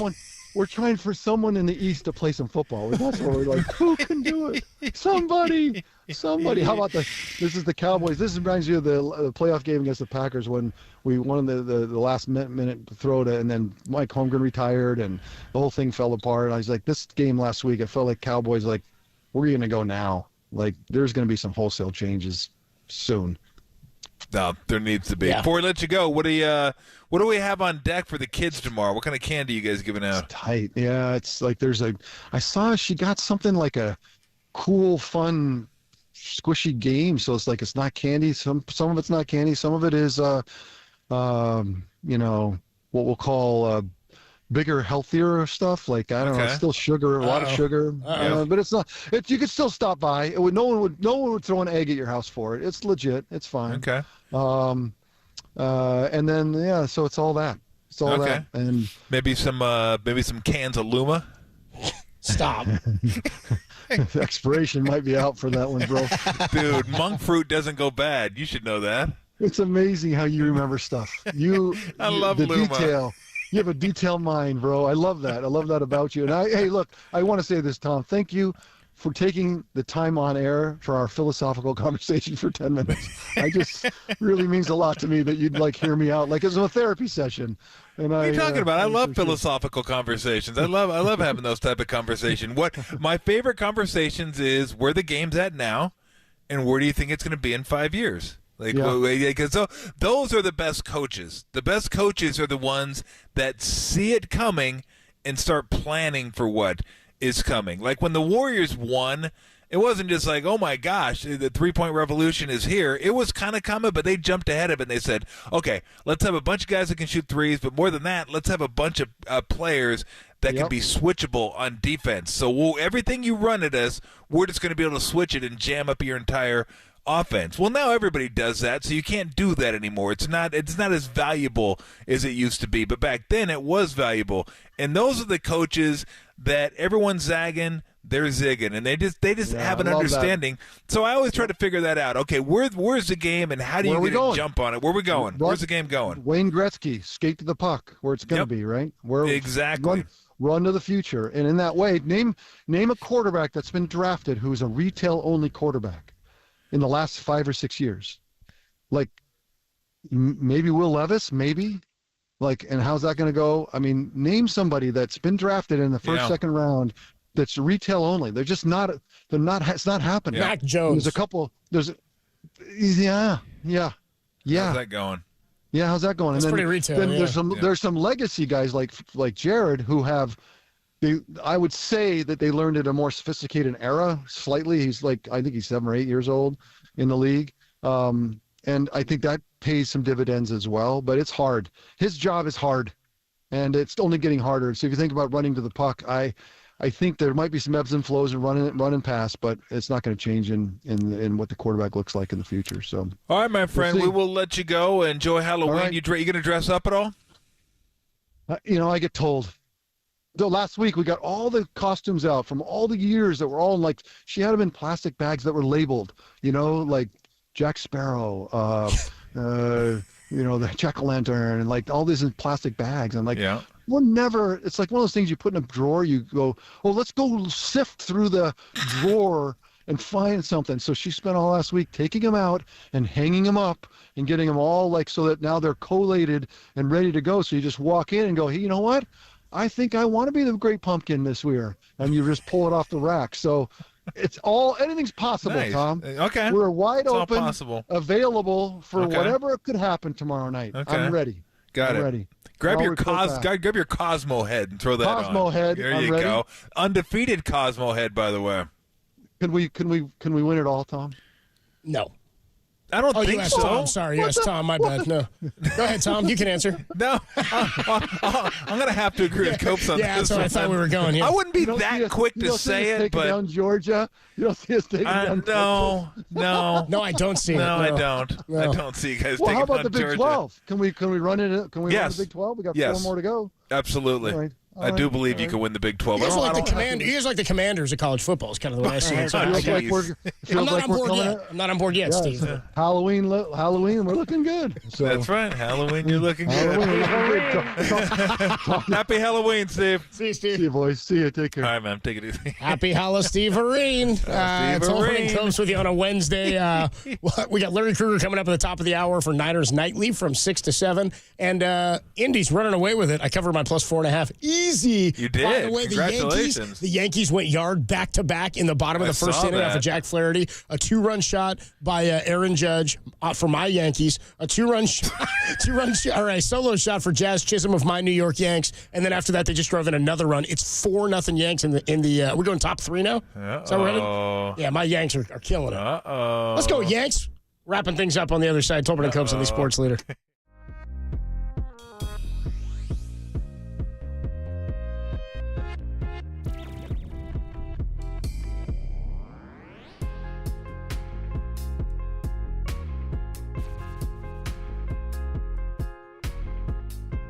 John Lynch joined Murph and Marcus this morning and said nothing is imminent on the trade deadline front. Listen to that podcast, KNBR.com and the KNBR app.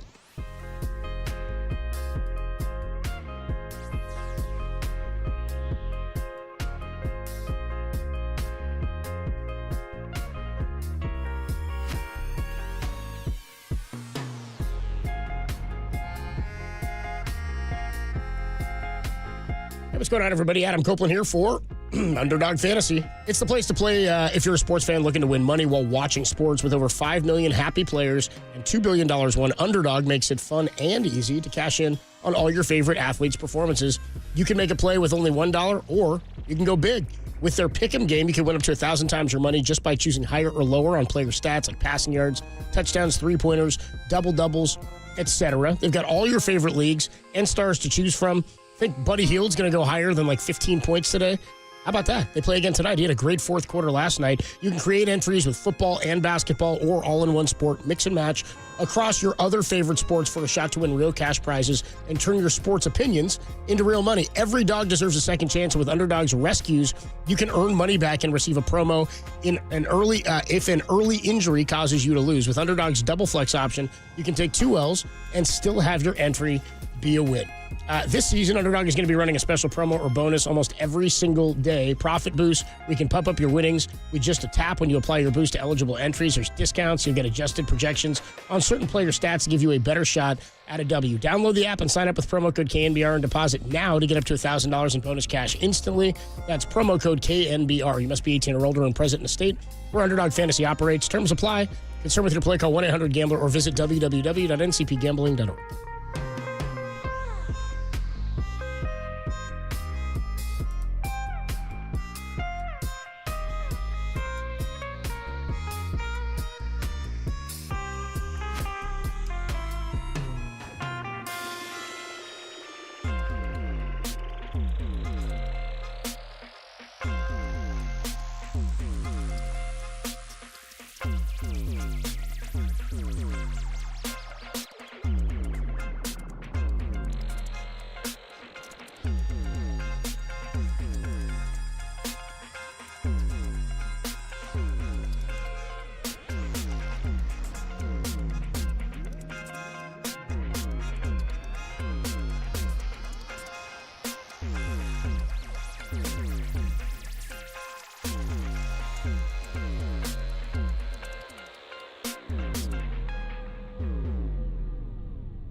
Tolbert and Copes continue live from the KNBR Casino Matrix Progressive Jackpot Studios. Casino Matrix, Progressive Jackpots are here. Where are you? Just drop in. Please play responsibly. 1-800-GAMBLER. Well, Yankees are up 4-0 now in the bottom of the second. The bases are loaded, and Jack Flaherty, who started the game for them, is already out of the game for the Dodgers. Started the game for the Dodgers. He's already been pulled from the game. Banda's on the hill right now. Bases loaded, 2 out in the bottom of the second for the Yankees, who again are up 4-0 in this game. I said, not facetiously, but I said, I felt as though the Dodgers kind of punted yesterday and thinking, yeah, we could go bullpen game. They've been pretty good with bullpen games throughout the World Series and the postseason. Not the World Series, the postseason to this point. Thought maybe they could shut them down with a bullpen game, and if they didn't, they're like, okay, well, we got our starters then lined up for games 5, 6, and 7. You'll have Yamamoto and Flaherty, and I forget who their last starter was. Buehler's the other one that they would likely go with as their final starter. Except when you do that and you go bullpen game for an entire game, and you get knocked around in the way they did yesterday badly. They had to have was it Brett Honeywell was on the mound at the end of the game? They just made him sort of eat it, have to finish the inning that he'd started giving it away. Even worse than it was when the Yankees broke it open in the 8th. Bottom line is they're now into a bullpen game again, seemingly, are the Dodgers, and they got a long way to go in this one. Plus, you got potentially 2 games, or 3, it would be 2 more games after this, right? A 6 and a 7 that you'd need starters and some bullpen for. So as it stands right now, Yankees are in pretty good position, up 4-0. Flaherty got 4 outs before he was yanked from this one, so they're going to have to go deep bullpen for the remainder of this game. We'll put a bow on this one on the other side. Larry Krueger coming your way in about 10 minutes only here on the Sports Leader.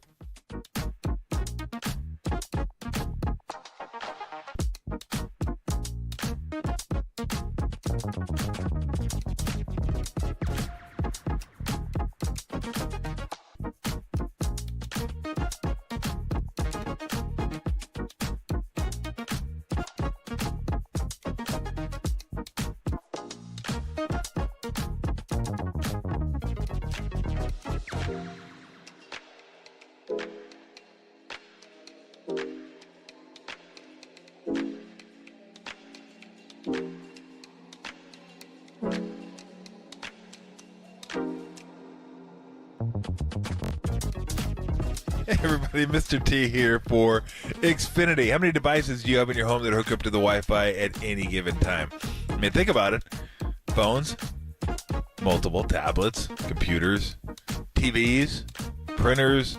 I mean, sometimes even appliances are hooked up to the Wi-Fi. I mean, like everything's hooked up to the Wi-Fi nowadays. And you want to make sure whether it's your device, anybody's device, even an appliance, you want to make sure everything's hooked up to the Wi-Fi. What you don't need is to have a dishwasher hooked up to the Wi-Fi and it messes up because the Wi-Fi is messed up because it's not reliable, it's not blazing fast. With Xfinity, you don't have to worry about it. If you have 20, 30, even 40 devices that are hooked up to your Wi-Fi at any given time, no big deal. No big deal. Gamer's good.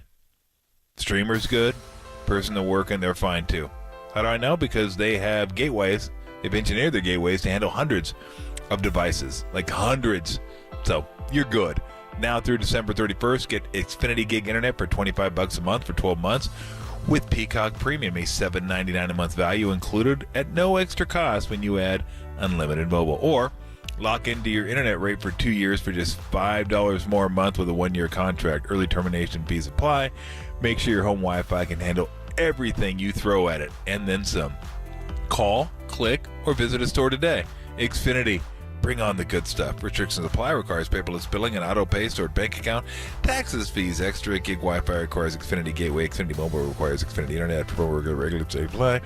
Currently $96 a month. Actual speeds vary. Less sports, you'll have high def.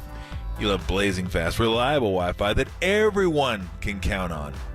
You will love Xfinity.